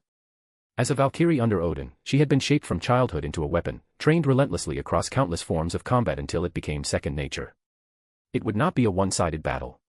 He wondered which of them would be the last standing if neither held anything back. Still brooding in the dark like some tragic prince from a cheap play, Your Grace. Kuroka said teasingly, she swayed her hips seductively as she approached the throne. I'm not brooding, he replied calmly. I'm contemplating the downfall of my enemies. There is a difference, though I understand it may be difficult for you to appreciate nuance. Right, she drawled, dragging the word out as she glanced around the room, her golden eyes taking in the darkness in the room. And I suppose the shuttered windows, the dim lighting, and the dramatic posture are all part of this contemplation. She took another step closer, then another, her grin widening as though she had just uncovered something particularly amusing. Tell me, did you also practice how to look intimidating in a mirror beforehand? He did not answer immediately. There was, in fact, a moment of silence long enough to betray that she had struck closer to truth than he would ever admit. I don't need to practice, he said at last, lifting his chin slightly. I'm intimidating by default. Of course, she said lightly, clearly unconvinced. You just accidentally ended up sitting in total darkness, looking like you're about to deliver a monologue about fate and vengeance. Before he could respond, she closed the remaining distance, her movement seductive, entirely unbothered by the implicit breach of protocol. She climbed onto the throne as though it were hers to claim, settling herself onto his lap with effortless familiarity, her arms sliding around his neck. Why are you here, Kuroka? He asked, though there was less irritation in his voice than the words might suggest. I gave explicit instructions that I was not to be disturbed. Don't be so harsh on your guards, Naya, she murmured, her breath brushing against his ear before her tongue followed, slowly licking his ears. They didn't even notice me. I slipped right past them. I would appreciate it greatly, he said, exhaling slowly, if you refrained from placing my servants under illusions for your amusement. But it's hilarious, she replied, her tone light, almost sing-song. You should try it sometime. It might help with all this. She gestured vaguely around the darkened hall, intense thinking you're doing. Her gaze shifted back to him, sharper now beneath the teasing. So, she continued, tilting her head slightly, what are you really doing here? Don't tell me you've been sitting in the dark for hours because House Beleth's perceived insult hurt your feelings. Perceived, he repeated, his voice losing a degree of warmth as he reached to the side and took out a letter, holding it between two fingers as though it were something distasteful. There is nothing perceived about their insult. She took the letter, scanning it briefly, her lips curling. They congratulated you, she said. That seems polite enough. And look at that, a marriage offer from Lord Bale for his niece to smooth things over between House Bale and Beleth. I would congratulate you myself, but you don't seem particularly thrilled. Polite, he echoed disdainfully. They attempt to steal my throne through backhanded schemes, fail, disavow their little pawn, and then have the audacity to congratulate me for defending what was already mine. And then, as if that were not enough, they offer me a marriage to that vapid, brainless excuse for a devil and call it reconciliation. They expect me to smile and accept it as if I should be grateful. His gaze hardened, irritation slipping through the cracks of his composure. They send me a dull, empty-headed harlot dressed up as a bride and think that settles things. It's insulting on every conceivable level. Kuroka studied him for a moment, then let out a soft laugh. You know, Kurka said with a chuckle. Sometimes I forget that underneath all this calm and reasonable exterior, you're deeply driven by your particular kind of pride. So what is it this time? You've been sitting here imagining how to make them regret it. Naturally, he replied. And like I said to the others, my plans are in a delicate stage of development and I need time to think about them. Alone. Oh, please, Korka said, rolling her eyes as she shifted slightly on his lap, her tails flicking behind her in amusement. I have known you long enough to see through that. You always have a plan. You had one the moment you finished reading that letter, maybe even before that. You're just sitting here polishing it so it sounds more impressive when you finally reveal it. I'm flattered that you hold me in such high regard, he said. Though I assure you, even I require time. Now, what do you want? Do I always need a reason to talk to my magnificent king, she teased, leaning in to press a light kiss against his neck. Are you sure you want to send me away? I could help you relax. I have heard that a bit of post-nut clarity can do wonders for decision-making. Marua met her gaze, completely unamused. The look in his eyes made it clear that he had not been joking earlier. There were things weighing on his mind that went far beyond petty insults and wounded pride, and he had no interest in distractions. The shift did not go unnoticed. Kuroka let out a quiet sigh, the playful edge fading slightly. My existence has been exposed to the underworld, she said after a moment, her tone more measured now. So it has, he replied, his voice softer as his hand rose to gently cup her cheek. Are you worried? I killed a pillar, she said, a faint, self-deprecating note slipping through. Every breath I take is practically an offense to the system. Though I expected more outrage than this. I suppose your coronation drew most of the attention. A convenient coincidence. There are no coincidences, Marum said calmly. My mother and sister have been doing their best to suppress any coverage of your existence, well at least insofar as traditional media is concerned. I should thank them, Kuroka admitted. Though I get the feeling your mother doesn't like me very much. She's an old-fashioned devil, he replied. Caution comes naturally to her. From her perspective, you are a volatile variable who might decide to slit her son's throat on a whim. Kuroka let out a soft breath. I can't really blame her for that. I would be really surprised to find anyone who doesn't feel the same way. Except. She hesitated slightly, her gaze settling on him. You. I sometimes wonder what made you pursue me, why trust me at all. I'm a simple man, he said with a perfectly straight face. The moment I saw those giant jiggly slobberknocker milk truck tits, I knew that we were meant for each other. Everything after that was merely finding a polite way to tell you that I wanted to motorboat those gravity-welling sex mounds. She laughed, the sound light and melodic, though there was something more grounded beneath it. Well, I suppose you did succeed in that, she said, before her expression shifted again, becoming more serious. But I'm serious. You never explained why you decided I was worth bringing in, when the rest of your kind sees me as a walking disaster. He studied her quietly. He could see the uncertainty in her. A quiet tension lingered beneath her composure, as if she were weighing possibilities she did not dare voice. Perhaps she feared he might simply hand her over to the authorities. Or perhaps something darker had taken root. She had seen something she had not expected. She had witnessed his cruelty firsthand, the deliberate, unrestrained brutality he had shown that day. It was not a side of him she, nor any member of his peerage or family, had ever seen before. That alone was enough to unsettle anyone. Until then, she had believed she understood him. She had constructed a clear image of the man he was, one she felt confident navigating. That single day had dismantled it entirely, exposing just how much lay beyond her grasp. For someone like Kuroka, who had endured the cruelty of a former master, it was only natural that she would begin drawing comparisons, even if she did not want to. The mind, once burned, learned quickly to recognize familiar shapes in new shadows. Maruam exhaled softly. A half-truth would suffice, he decided. Lies would not hold against her. She was too perceptive, too attuned to the slightest shift in emotion, and he was not inclined toward deception in any case. He preferred a more simpler approach. The truth, stated plainly. Or, when necessary, trimmed into something more manageable. There were limits, however. He could not tell her that he knew her past because, in another life, she had been nothing more than a fictional character. Some things were better left unspoken. I confess, I haven't been entirely truthful with you, he said calmly, meeting her gaze without hesitation. Kuroka stiffened slightly. What do you mean, she asked, and he could hear it clearly, the subtle shift in her breathing, the faint but rapid rhythm of her heartbeat picking up. I knew about the experiments House Nibirius was conducting, he said, his voice quiet. Her eyes widened sharply, pupils shrinking as if trying to take in too much at once. The change in her body was even more telling. Every muscle tensed, her posture locking up in an instant. The fine hairs along her arms and neck rose, her instincts flaring like startled animals. Her twin tails stiffened behind her, rigid and alert, no longer moving with their usual lazy confidence but frozen in place, betraying the surge of fear that ran through her. A Nicomeda's instincts did not lie. Fight or flight. And yet, she did not move. She remained where she was, seated on his lap, though whether that was by choice or because she understood the futility of trying to escape was unclear even to him. There was a tremor running through her now, her control holding, but only just. Her mind was working quickly. He could see it in her eyes, the rapid calculations, the questions forming one after another. How much did he know? How long had he known? Why had he brought her in? Relax, he said softly, his hand moving up to gently stroke her hair. The gesture was calm, almost soothing, though it did little to ease the tension in her body. Don't misunderstand. I had no involvement in their work, nor did I know the full extent of it. He paused briefly, letting his words settle. Lord Nibirius approached my father at one point, he continued. He sought political support for a proposal he intended to bring before the council. In doing so, he revealed fragments of what they were attempting in secret. Their ambition was to artificially produce super devils. That was all I was given. From there, I drew my own conclusions. I was aware of your former master's reputation, his tendencies, the kind of man he was. When I heard of his death, and your actions, it didn't take much to piece together a plausible explanation.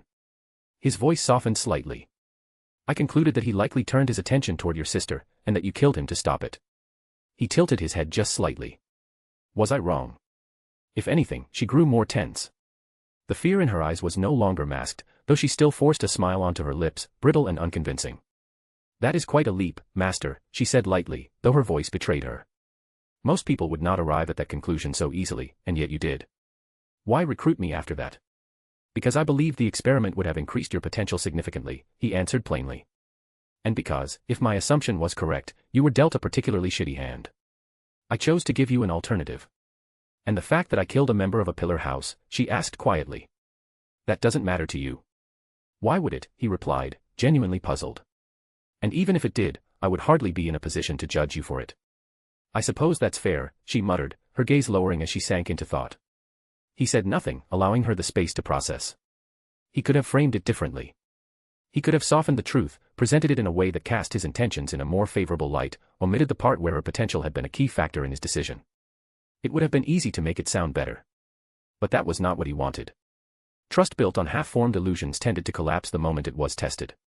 If he wanted loyalty that lasted, he needed something more solid than that.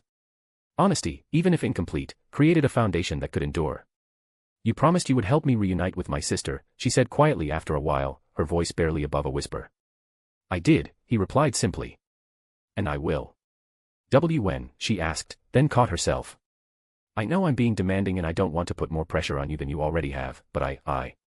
You miss your sister, he finished for her. She nodded. Is that why you came here? I was worried, she admitted. Now that the Underworld knows I'm here, I thought someone might try to use her against me. If Rias is anything like he knew from canon, then he doubted that she would let anyone harm her peerage, but Quarka had no way of knowing that. She's under the protection of House Gremory and the current Lucifer, he said calmly. I doubt there is any idiot who would risk provoking them over a personal grudge against you. I don't trust the Gremory, she said, her tone darkening slightly. Oh, he replied, faint amusement touching his expression. I see, you have been spending too much time around my mother. House Gremory had not always been respected among the pillars. Before Surzex, they had been viewed as little more than a laughingstock. They seemed too perfect, Kuroka said. People like that always have something beneath the surface. I refuse to believe anyone is that good without a reason. You're letting your paranoia get the better of you, he said amused. I have seen enough to not trust blindly, she shot back. More's the pity, he said. The Underworld is not a kind place. But you might be surprised, there are decent people among devils as well. I have yet to meet one personally, but I'm confident they exist. That earned a small smile from her, some of the tension finally leaving her shoulders. Very comforting, she said. But you haven't answered my question yet. I have a plan to get you a full pardon from the council, he said softly. Although there are some variables I need to account for before that. After that you can visit your sister anytime you wish. I doubt the Gremory will make a fuss, and if they do, I will handle it. Full pardon, she said in wonder. Would that even be possible? Wouldn't that kind of set a precedent that you can kill a pillar and get away with it? If you have enough power, you can get away with anything, he stated matter-of-factly. No matter how much the lords of hell ramble on about tradition and honor, the moment anyone with power makes a request, they'll get on their knees and suck his dick until his internal organs look like they were vacuum-packed. Kuroka blinked at him. And House Nibirius? Would they just accept that? I'm the Lord of the Rings. There are few houses in this realm that would willingly earn my displeasure, and Nibirius is not amongst them. Even now, they weigh their approach, no doubt seeking the most profitable way to secure your pardon without overstepping their bounds. I'm sorry, she said quietly. For what? He asked. For making things more complicated for you. You're my servant, he said simply. Your concerns are my responsibility. And with the rings of power, resolving them is hardly difficult. She studied him for a moment, then tilted her head slightly, a hint of playfulness returning. And if you didn't have them, she asked, her fingers idly brushing through his hair. What would you have done then? Then, he said, his voice calm, I would have taken a more direct approach. Her smile widened slightly. Such as? He met her gaze with a grin. War, he said simply. He mused over what to do after Kuroka left him to brood in silence. She had been correct. He had already reached a decision regarding House Beleth and their laughable attempt at binding him through marriage, a proposal so lacking in awareness that it could only be an insult. They had not even granted him the basic courtesy of offering a union with a member of their main branch. He remembered Dahlia Beleth from his time at the academy, recalling her as a shallow and unimpressive girl whose abilities in the demonic arts barely rose above mediocrity, a forgettable figure among the many disappointments born into greatness yet incapable of embodying it. She belonged to that long and tiresome list of devils who inherited illustrious names only to contribute nothing of value to them. Her cousin Serorg stood as a stark contrast, a man born without the ability to wield the fabled power of destruction, yet one whose accomplishments spoke for themselves. Maruam held a great deal of respect for individuals like him, those who had been dealt poor hands by fate and nevertheless carved their own path through sheer will and effort, rising beyond what was expected of them. Dahlia Beleth, the woman Lord Beleth sought to bind to him, embodied none of that. Her inadequacy extended across every conceivable measure, and the mere suggestion that she was a suitable match for him soured his mood further. The fact that they don't have any other eligible daughters worth offering was besides the point. He had refused Demora. What made them think he would settle for her lesser cousin? He could have refused outright, sweeping the matter beneath the rug, but such an approach carried no value. Silence didn't just send quite the message he wanted to get across. House Beleth had grown comfortable in their perceived invulnerability, secure in the belief that their position placed them beyond consequence. They needed to be reminded otherwise. Footsteps echoed through the hall, steady and assured. The rhythm alone was enough to tell him who approached. The one he had been waiting for had arrived. His younger brother, Belthariel, entered and knelt at an appropriate distance from the throne. I have found some information that may be of interest to you, brother, Belthariel said, a faint smile resting upon his lips. Then come forward and show me what you have discovered, Maruam replied, his voice calm as he gestured for him to approach. Belthariel rose, ascended the steps, and unfurled a map across the arm of the throne. It charted the territories of House Beleth and its neighboring dominions. Across its surface, several red markings stood out, concentrated most heavily along the borders where their lands met those of House Beleth. These red dots, Belthariel said, tracing them with a finger, each represent territories that once belonged to our domain, some of considerable size, others more modest in scale. And you're telling me that all of them now fall under the control of House Beleth? Maruam asked, his tone even as his gaze traced the marked regions. He had assigned his brother a specific task, to uncover a legitimate justification for war, a jus ad bellum that would allow them to act without appearing as the aggressor. More or less, Belthariel replied. A significant portion has been annexed directly by House Beleth, while others have been taken by different pillar houses. However, the distinction is largely superficial. Those houses operate in alignment with Beleth's interests, whether formally acknowledged or not. In practical terms, the majority of these territories fall under Beleth's sphere of control, though House Nibirius, House Amon, and House Agars have also claimed their share.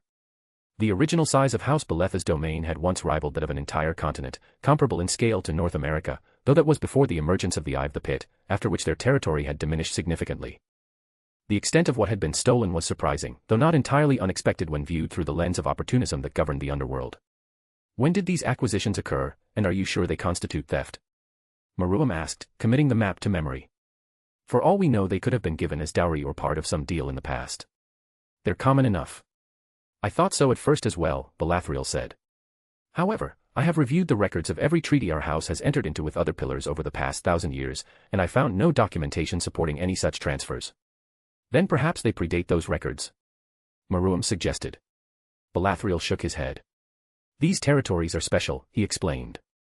Each of them was annexed after the Great War, following the wrath of Tiamat.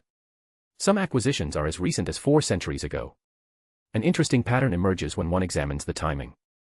Most of these lands were taken immediately after the first outbreak of the pit and again during the onset of the Civil War. Maruam recalled Merak's account of that pit outbreak during the early Civil War, one of the most devastating events recorded in their history. So they exploited the chaos caused by the outbreak to steal our lands then, Maruam concluded, a trace of amusement entering his voice. The tactic did not surprise him. If anything, he would have found it more unusual had the other houses refrained from taking advantage. The Lords of Hell thrived on weakness, ever ready to seize any opportunity that presented itself. The structure of their world demanded it. Eat or be eaten. Yes, Belethriel confirmed. Our forces were fully committed to containing the eye of the pit, leaving our borders vulnerable. House Beleth and others deployed their troops under the pretense of offering assistance, and once positioned, they remained there permanently. And our father allowed this? Maruam asked, a hint of skepticism in his voice. He had little choice, Belethriel replied. He, like our grandfather, understood the constraints they faced. Maintaining a constant military presence at the eye of the pit was necessary to prevent catastrophe. Reclaiming those lands would have required diverting significant forces, which was not feasible under those conditions. They likely deemed it wiser to concede territory rather than risk total collapse. A pragmatic decision, Maruam said, his tone calm. House Beleth would have been weakened by their ongoing struggle against the pit's creatures, and engaging another pillar house at the height of their strength for the sake of contested lands would have been strategically unsound. However, Belethriel continued, these territories were never formally transferred. There exists no legal framework that legitimizes their occupation. In theory, they remain ours, and we possess a valid claim should we choose to assert it. We are after all only taking back what is ours. Ah, war. What a wonderful news. Maruam let out a laugh. Oh, this is just perfect. Exactly what I've been looking for. Well done, brother. Belethriel smiled deepened slightly, though something in his expression suggested hesitation, as though he had something to say but was unsure how to say it. What is it? Maruam asked. I know that look, there is something you don't approve of. I wouldn't wish to offend you, Your Grace, Belethriel replied carefully. You're my brother, Maruam declared. You're supposed to tell me if my breath stinks lest I make a fool of myself before my enemies. Speak freely, I want to hear your thoughts. Your king commands it. While their relationship has gotten marginally better compared to what it was in the past, his siblings were still wary of him and did not dare voice their thoughts freely. It was something Maruam intended to change, particularly in Belethriel, whose strategic insight he had come to value highly. If you insist, Belethriel said at last. I don't believe it would be wise to retaliate directly against House Beleth now, and I doubt we would accomplish anything meaningful if we did. You believe we lack the strength to oppose them? Maruam asked, one brow lifting slightly. Yes, Belethriel answered without hesitation. At present, a significant portion of our forces remain stationed at the pit. What we can gather outside of that is insignificant compared to what House Beleth can field. The difference in numbers alone would be difficult to overcome. Although. His voice trailed off, his gaze shifting slightly as another thought formed. What is it? Maruam prompted. If I may ask, brother, Belethriel began, what are the limits of your rings of power? Maruam regarded him with mild curiosity, though he already sensed the direction of his reasoning. In what sense? Their operational capacity, Belethriel clarified. How long it takes you to redirect the flow of the Gehenna nodes, and how far that influence can reach. You intend to use them as a weapon, Maruam said, a faint, knowing smile touching his lips. Yes, Belethriel admitted. If you could use the rings to direct beast tides into Baal's territory from several fronts at once, it would force them to split their forces. It wouldn't eliminate the gap in numbers, but it might reduce it enough for us to work with. Maruam found himself, once again, mildly surprised by his younger brother. The idea Belethriel had just voiced was not new to him. He had already considered it himself. It's like we have the same thought process, he thought faintly amused. That's not an option at the moment, Maruam said, letting out a small breath. While I do have the strength of will necessary to influence beast tides, there are specific conditions that must be met before the rings can be used in such a manner. What conditions? Belethriel asked. Believe me, little brother, Meruem replied calmly, if it were that simple, I would have used them against Demora. The rings of power are useful, but they're not without limits. To redirect the flow of the Gehenna nodes, I first need to establish a proper conduit. This requires the creation of a magic circle within the target area, through which the rings can channel their influence. Creating the circle itself is not particularly difficult, but placing one inside enemy territory is another matter entirely. That's why, at least for now, I intend to use them more as a tool for influence rather than direct warfare. There was no such thing as a flawless power in that world. Every ability came with conditions, restrictions, or weaknesses that could be exploited if one was careless enough. Balance existed in one form or another. Even the most powerful demonic weapons were bound by limits, whether and how often they could be used or under what circumstances they would function. The rings were no different. I understand, Belathriel said. It was only an idea. But it does make my point clearer. We can't challenge House Beleth as we are now. Even if you have reached ultimate class, you are still only one person. House Beleth has several of that level, and figures like Roygun Belphegor and Bediz Abaddon are all aligned with them. Meruem considered his words and found no fault in them. The assessment was free of any unnecessary optimism. He did not hold it against his brother. If we want any real chance, Belathriel continued, we need to deal with the Eye of the Pit first and bring Maraka's Legion back into play. Anything before that is just reckless. Well said, Meruem replied. It seems everything leads back to the Eye of the Pit. Belathriel went on to explain his additional findings and what they could mean for the wider politics of the Underworld, and Meruem listened without interruption, taking in every detail. No matter how he looked at it, the Eye of the Pit remained a persistent problem. Even if one ignored the constant threat of another outbreak, it still tied down a large portion of his military, making it unreliable for any larger conflict.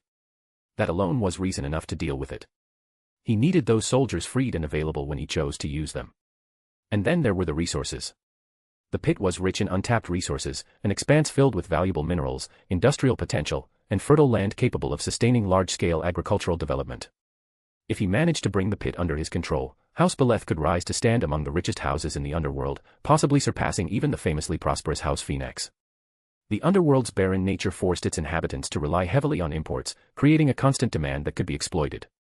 The pit, by contrast, possessed an unusual fertility that defied the norms of their world, and harnessing that potential would alter the balance of power. The question was how to get Tiamat's cooperation. Before any war could be waged, before any claim could be enforced, the Eye of the Pit had to be brought under control. Only then would the game truly begin. POV, Issei. Issei Hayadu had long ago come to an important conclusion about himself. That conclusion was that the world, in all its chaos and confusion, could be understood far more clearly if one simply paid proper attention to women. Women were wonderful creatures on a philosophical level, even if he lacked the vocabulary or discipline to express it in terms that would earn him anything resembling respect. He had spent years refining this appreciation, developing what he privately considered to be an increasingly sophisticated understanding of the female form, one that went far beyond the crude and hurried glances of his less enlightened peers. To him, the female form was something closer to an art form that existed in endless variation. Each person carries their own balance of softness and sharpness, grace and presence, charm and contradiction. He found himself endlessly fascinated by that variety, by the way a smile could alter an entire face, by the way confidence could reshape posture, by the way even the smallest gesture could carry meaning if one cared enough to notice. Of course, none of that ever came out when he spoke. What came out, more often than not, were poorly timed comments, exaggerated reactions, and the kind of honesty that people found far more alarming than endearing. Issei had never learned the delicate art of restraint, nor had he developed the instinct to conceal what he wanted behind polite ambiguity, and so he walked through life with his desires worn openly, loudly, and with a kind of shameless pride that baffled those around him. He knew how they saw him. The pervert. The idiot. The guy who could not hold a serious conversation without somehow circling back to breasts, as though his mind were magnetized toward them by some cosmic force beyond his control. And, in his own way, he accepted that. There was something almost comforting in being understood so simply, even if that understanding was incomplete. It spared him the effort of pretending to be something else, spared him the strain of maintaining a version of himself that required constant vigilance. If one was going to admire something, one should admire it properly. If one desires something, one should at least have the courage to admit it. Still, he was not entirely oblivious. He knew he was lazy. He knew that when faced with effort, with study, with the slow and often tedious work required to improve himself, he had a habit of drifting toward easier pleasures, toward daydreams and distractions that demanded nothing and gave everything in return. He knew that his parents hoped for more from him than what he currently was, hoped that he would find some direction, some purpose, something that would allow them to look at him with pride. And sometimes, in rare moments after a particularly strong post-nut clarity, he felt that weight. He would lie awake, staring at the ceiling, thinking about what he should be doing, about the version of himself that might exist if he tried just a little harder, studied just a little more, spoke just a little more carefully, carried himself with even a fraction of the composure he saw in others. He knew all of this. And yet, knowing something and acting upon it were, as he had discovered repeatedly, two entirely different endeavors. Because effort, real effort, carried with it the risk of failure in a way that daydreams never did, and somewhere deep down, beneath the humor and the bravado, there was a quiet hesitation, a reluctance to confront the possibility that even if he tried, even if he gave it everything he had, it might not be enough. So instead, he leaned into what he understood. And what he understood, better than anything else, was desire. He did not see his fascination with women as something base or shameful, despite what others claimed. To him, it was honest.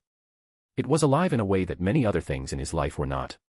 When he admired a girl, he did so fully, without reservation, noticing everything from the obvious to the subtle, from the curve of her figure to the cadence of her voice, from the way she carried herself to the fleeting expressions that crossed her face when she thought no one was looking. There was sincerity in it. And beneath all of that, beneath the fantasies and the jokes and the lecherous reputation he wore like a second skin, there was something he rarely showed and even more rarely acknowledged. He wanted to be loved. To be genuinely seen and accepted by someone who could look past the surface, who could understand that his openness, his lack of restraint, his almost reckless honesty came from a place that had never learned how to express itself properly. He wanted someone who would not flinch at who he was. And in return, he knew that he would give everything he had, every ounce of loyalty, every fragment of determination he could muster, to that person. It was an oddly pure thought for someone like him. Contradictory, perhaps. Yet Issei had never been particularly concerned with consistency. In his mind, there was no conflict between wanting a harem and wanting something real, no contradiction between indulging in fantasies and yearning for something sincere. To him, both desires came from the same place, from the same unfiltered heart that refused to separate what it wanted into neat, acceptable categories. He was aware that others found that strange. He simply did not care enough to change. Someday he will become someone worthy of the things he admired so openly. He just had not quite figured out how to get there yet. "Ka-san, Tu-san, I'm home," he called out, his voice carrying the usual casual fatigue as he slipped off his shoes and stepped inside, following the same small ritual he had repeated for years without ever thinking about it. There was no answer. He paused. That was weird. His mother always answered. Always. There had been times when he had barely opened the door, times when he had not even spoken yet, and still her voice would greet him, as though she had been waiting for him at the door, as though she possessed some inexplicable awareness that transcended reason. He had joked about it before, half convinced that she had some hidden ability to sense his presence, to track him the moment he stepped onto the street, and though he had never truly believed it, there had always been something uncanny about her timing. Now there was only silence. He frowned slightly, shifting his bag on his shoulder as he stepped further inside. She must be busy, he muttered to himself. He moved toward the living room. And then he stopped. At first, his mind refused to process what he was seeing. Red was all he could see. Then the smell reached him. A suffocating metallic scent. His stomach tightened instinctively, a cold sensation crawling up his spine as something deep within him recoiled, recognizing what his mind still struggled to accept. Blood. There was too much of it. Lots of blood. Far too much. It spread across the floor in a thick, unnatural sheen, pooling and trailing in uneven patterns that caught the dim light and reflected it in dull, viscous glimmers, turning the familiar space of the living room into something unrecognizable that refused to align with anything his mind could categorize. His breath caught. His thoughts stalled. He took a step forward without realizing it, his body moving on instinct while his mind lagged behind, struggling to catch up, to process, to make sense of the shape of things. And then he saw them. His parents lay on the ground. For a moment, that was all he understood. They were there. They were on the floor. They were not moving. They lay collapsed on the ground, their bodies twisted into unnatural positions, clothes soaked through, torn open, their forms broken in ways that made no immediate sense. For a moment, he simply stared, his mind grasping at details that refused to align into anything coherent. Something was wrong. Something was missing. He could not quite place it. His eyes moved again, unfocused, drifting over the scene, over the scattered shapes across the floor, something that should not have been outside the body. His thoughts began to fracture, unable to categorize what he was seeing. There were pieces. Intestine, liver, human heart and other organs he didn't recognize scattered on the ground like toys. Things he had only ever known as part of a whole now lay exposed, torn free, glistening in the dim light like grotesque reflections of something that had once lived. His breath caught. Still, his mind resisted. Still, it refused to complete the picture. And then, slowly, almost reluctantly, his gaze returned to the bodies. And he understood. There were no heads. The realization crept in, subtle and insidious, filling the gaps his mind had been desperately trying to ignore, and when it settled, when it fully took shape, something inside him seemed to stall completely. He did not move. He did not think. For a few seconds, he simply stood there, suspended in a moment that felt detached from reality, as though he were observing something distant, something that had no connection to him whatsoever. A part of him refused to believe it. Refused to accept that what he was seeing was real. That those were his parents. That this was happening. Then his eyes shifted upward. And everything shattered. On the table, placed carefully, almost delicately, as though arranged for presentation, were 2 plates. And on those plates, his parents' heads. Oh, God. No. No. The expression on his mother's face was frozen in something he could not fully comprehend, her eyes half-lidded, her features slack in a way that stripped away everything familiar, everything that had once defined her as someone who laughed, who spoke, who called his name the moment he stepped through the door. His father's face was still, unnaturally so, the strength he had always associated with him reduced to something hollow. For a moment, the world tilted. His vision blurred, his breathing turning shallow as something sharp and suffocating pressed against his chest, his thoughts unraveling into fragments that refused to form anything coherent.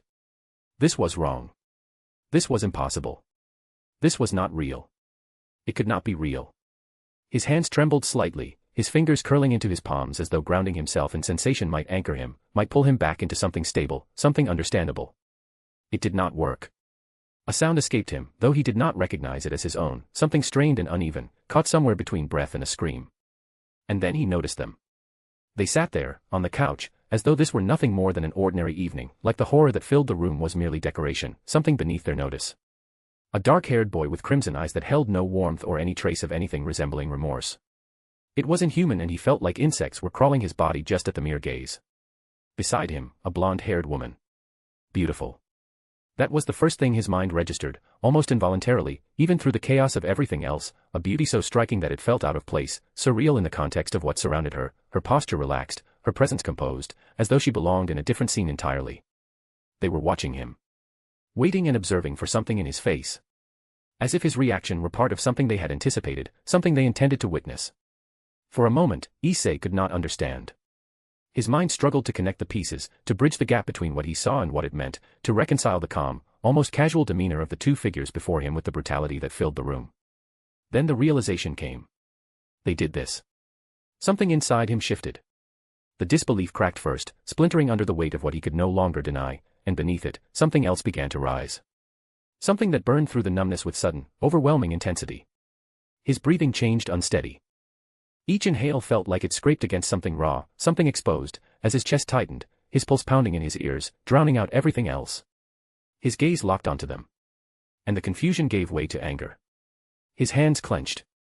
His nails dug into his skin, the sharp sting barely registering as his body tensed, his entire frame rigid with a fury he had never experienced before, a fury that felt too large for him, too heavy, as though it might tear him apart from the inside if he did not release it.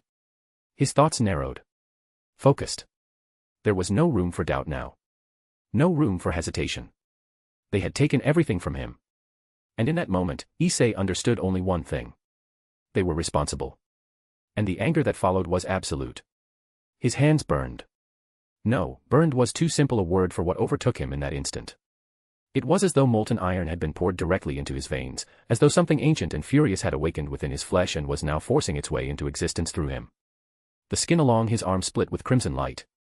A deep, oppressive glow gathered around his hand, thick and heavy, like congealed blood given form, until it solidified into a gauntlet of a color so violently red that it seemed to devour all other hues around it. A gauntlet manifested in crimson light that coiled and condensed around his arm. Plates of deep red metal layered over one another, each segment locking into place with a muted, resonant pulse, as though the thing itself possessed a heartbeat. It was part of him, an extension of something that had always been there, waiting. Issei did not know what it was, nor why it had appeared. Yet he understood instinctively that this was his power. With this power, he could kill them. The realization had barely formed before his body collapsed. His knees struck the floor with a dull, hollow sound, the impact barely registering as something else crushed down upon him, something vast and suffocating that filled the room in an instant. The air itself seemed to grow heavy, dense beyond reason, pressing down on him from all sides as though the space around him had been replaced by something vast and immeasurable, something that did not acknowledge his existence as anything more than a minor inconvenience. He could not breathe. He could not speak. His chest tightened, his lungs refusing to draw in air, his throat locked as though gripped by an invisible hand. He tried to speak, to scream, to do anything at all, but no sound came. Even the act of thought became difficult, sluggish, as though his mind itself was being dragged into the crushing depths of something vast and incomprehensible. His vision darkened at the edges. Under that pressure, Issei felt himself die. Again. And again. And again. Each moment stretched into an eternity of endings, his body convinced beyond reason that it had reached its limit, that this was where it would all cease, only to be dragged back into awareness just to experience it once more. His mind recoiled in terror, instinctively folding in on itself in a desperate attempt to preserve what little sanity it had left. And so it searched. It grasped for comparisons, for parallels, for anything within the confines of human experience that could define this sensation, categorize it, give it shape and meaning. His childhood flashed before him in an instant that felt like a lifetime. The warmth of his mother's smile as she called him to dinner. The sound of his father's laughter echoing through their home. The mundane, unremarkable days at school, the embarrassment, the dreams, the idle thoughts, the countless trivial moments that had once defined his existence. All of it surged through him in a single, overwhelming cascade. But none of it matched. None of it came close. Pain. No, it was beyond pain. Fear. No, it surpassed fear. There was nothing. Nothing in his entire existence that resembled what he was experiencing now, this overwhelming bloodlust. Nothing that could contain it, nothing that could explain it, and faced with that absolute absence, his mind faltered, slowed, and began to break under the strain of trying to comprehend something that existed entirely outside the boundaries of what he was meant to understand. Perfect. The voice cut through everything. I'm quite pleased with how efficiently this has unfolded. The pressure vanished, as though it had never been there to begin with, and Issei collapsed forward, gasping violently as air rushed back into his lungs. The crimson gauntlet dissolved soon after, its form unraveling into faint wisps of red light that dissipated into nothingness like a mirage exposed as false. You see, the voice continued, calm and composed, as though discussing something trivial, my understanding of sacred gears is, in practical terms, non-existent. I possess fragments of knowledge, scattered observations, second-hand accounts that lack both depth and reliability. However, even incomplete knowledge can be adequate when paired with careful reasoning. Issei lifted his head. The speaker sat on the couch. Dark-haired, composed, watching him with an expression that could only be described as satisfied. A sacred gear is a crystallization of potential, an externalization of something deeply rooted within the soul of its wielder. Such things don't awaken through idle desire or passing curiosity. They require impetus. A catalyst, if you will. An emotion of sufficient magnitude to force that dormant power into manifestation. His tone remained even, almost academic, as though he were explaining a trivial concept rather than recounting the deliberate orchestration of something horrific. Passion, obsession, grief, hatred, rage, each of these has the potential to trigger that awakening. The nature of the emotion is irrelevant. What matters is its intensity. It must reach a threshold where the individual can no longer remain unchanged.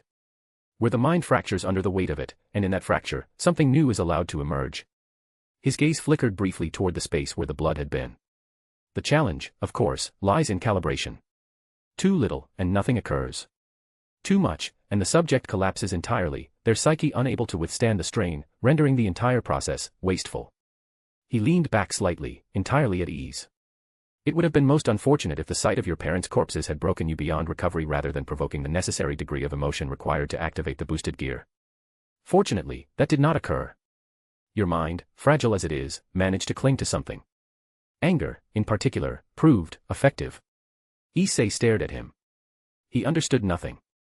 Well done, Issei Hayadu, the boy said, a faint, almost amused note entering his voice. You are now the Red Dragon Emperor. The words meant nothing. Nothing made sense. Issei's gaze drifted downward, drawn once more to the floor, to the memory of what he had seen, what he knew he had seen. His body refused to move, his limbs heavy, unresponsive, as though the remnants of that pressure still lingered within him. Oh. God, why? His voice trembled, fractured, barely coherent. Who? Ka-san. Tu-san, you, oh, God, what? The words collapsed into one another, incomplete, disjointed, a reflection of a mind that could no longer form a single coherent thought. All that remained was the image burned into his vision, the corpses of his parents, broken and mutilated. God, the dark-haired boy echoed, tilting his head slightly, his expression shifting into something faintly curious. God is love. I don't love you at all. Issei could not understand. Why was this happening? What had he done? His parents had done nothing. They were innocent. They had no part in anything, no connection to whatever this was, and yet they had been killed, slaughtered without reason, without justification. Unless. The sacred gear. The thing he had mentioned. Was it because of that? His gaze snapped back to the floor. And then, something changed. The blood began to disappear abruptly, each dark stain fading into nothingness as though it had never existed. The fragments of flesh, the scattered remains, the unbearable evidence of what had happened, all of it dissolved, erased piece by piece until there was nothing left. No blood. No bodies. Nothing. Issei's breath hitched as he stared, his mind unable to process what he was seeing, unable to reconcile it with what he knew to be true. Because it had been real. He knew it had been real. And yet, he lifted his head. They were there. His parents sat beside the two intruders, unharmed, untouched, their bodies whole, their expressions still. Too still, for it to be natural. A cold, unnatural stillness that made something twist in his chest. How? That was impossible. This had to be a dream. It had to be. His breathing grew erratic, uneven, each inhale sharper than the last as panic began to take hold, tightening around his mind with suffocating intensity. He had seen it. He had seen their bodies. Their heads. He turned toward the table. There was no plate. No horror.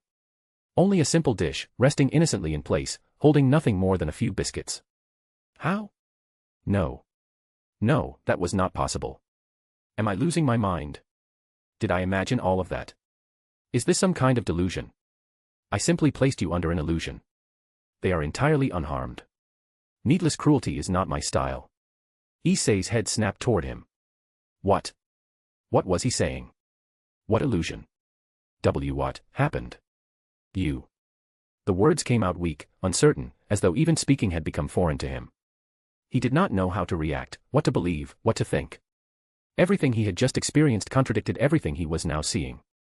Who are you? The question barely left his lips, his voice trembling under the weight of it. Those crimson eyes held something that made his entire body recoil, something vast and incomprehensible, something that regarded him as something far lesser. Call me Maruam, the boy replied calmly. My companion is called Valerie. What do you want from me? Issei asked, his body shaking uncontrollably. From you? Nothing, Maruam replied without hesitation. You, as an individual, hold no significance in the grand scheme of things. You are inconsequential, a negligible remnant of a narrative that has already diverged beyond recognition. However. His gaze shifted, settling on Issei with a quiet intensity. Within you resides a variable. A force that, while not your own, is nevertheless bound to you, and that force possesses the potential to influence matters that concern me. His lips curved slightly, not quite a smile, but something close to it. You should consider yourself fortunate, Issei Hayadu. A life that would have otherwise dissolved into obscurity has been elevated and woven into a narrative far greater than anything you could have ever conceived. Your existence, insignificant as it is, now serves a function within something vast, something that will reshape the order of this world. The air felt cold. Rejoice, Issei Hayadu, Maruam said softly. You have been chosen to take part in an epic that will reshape the order of this world.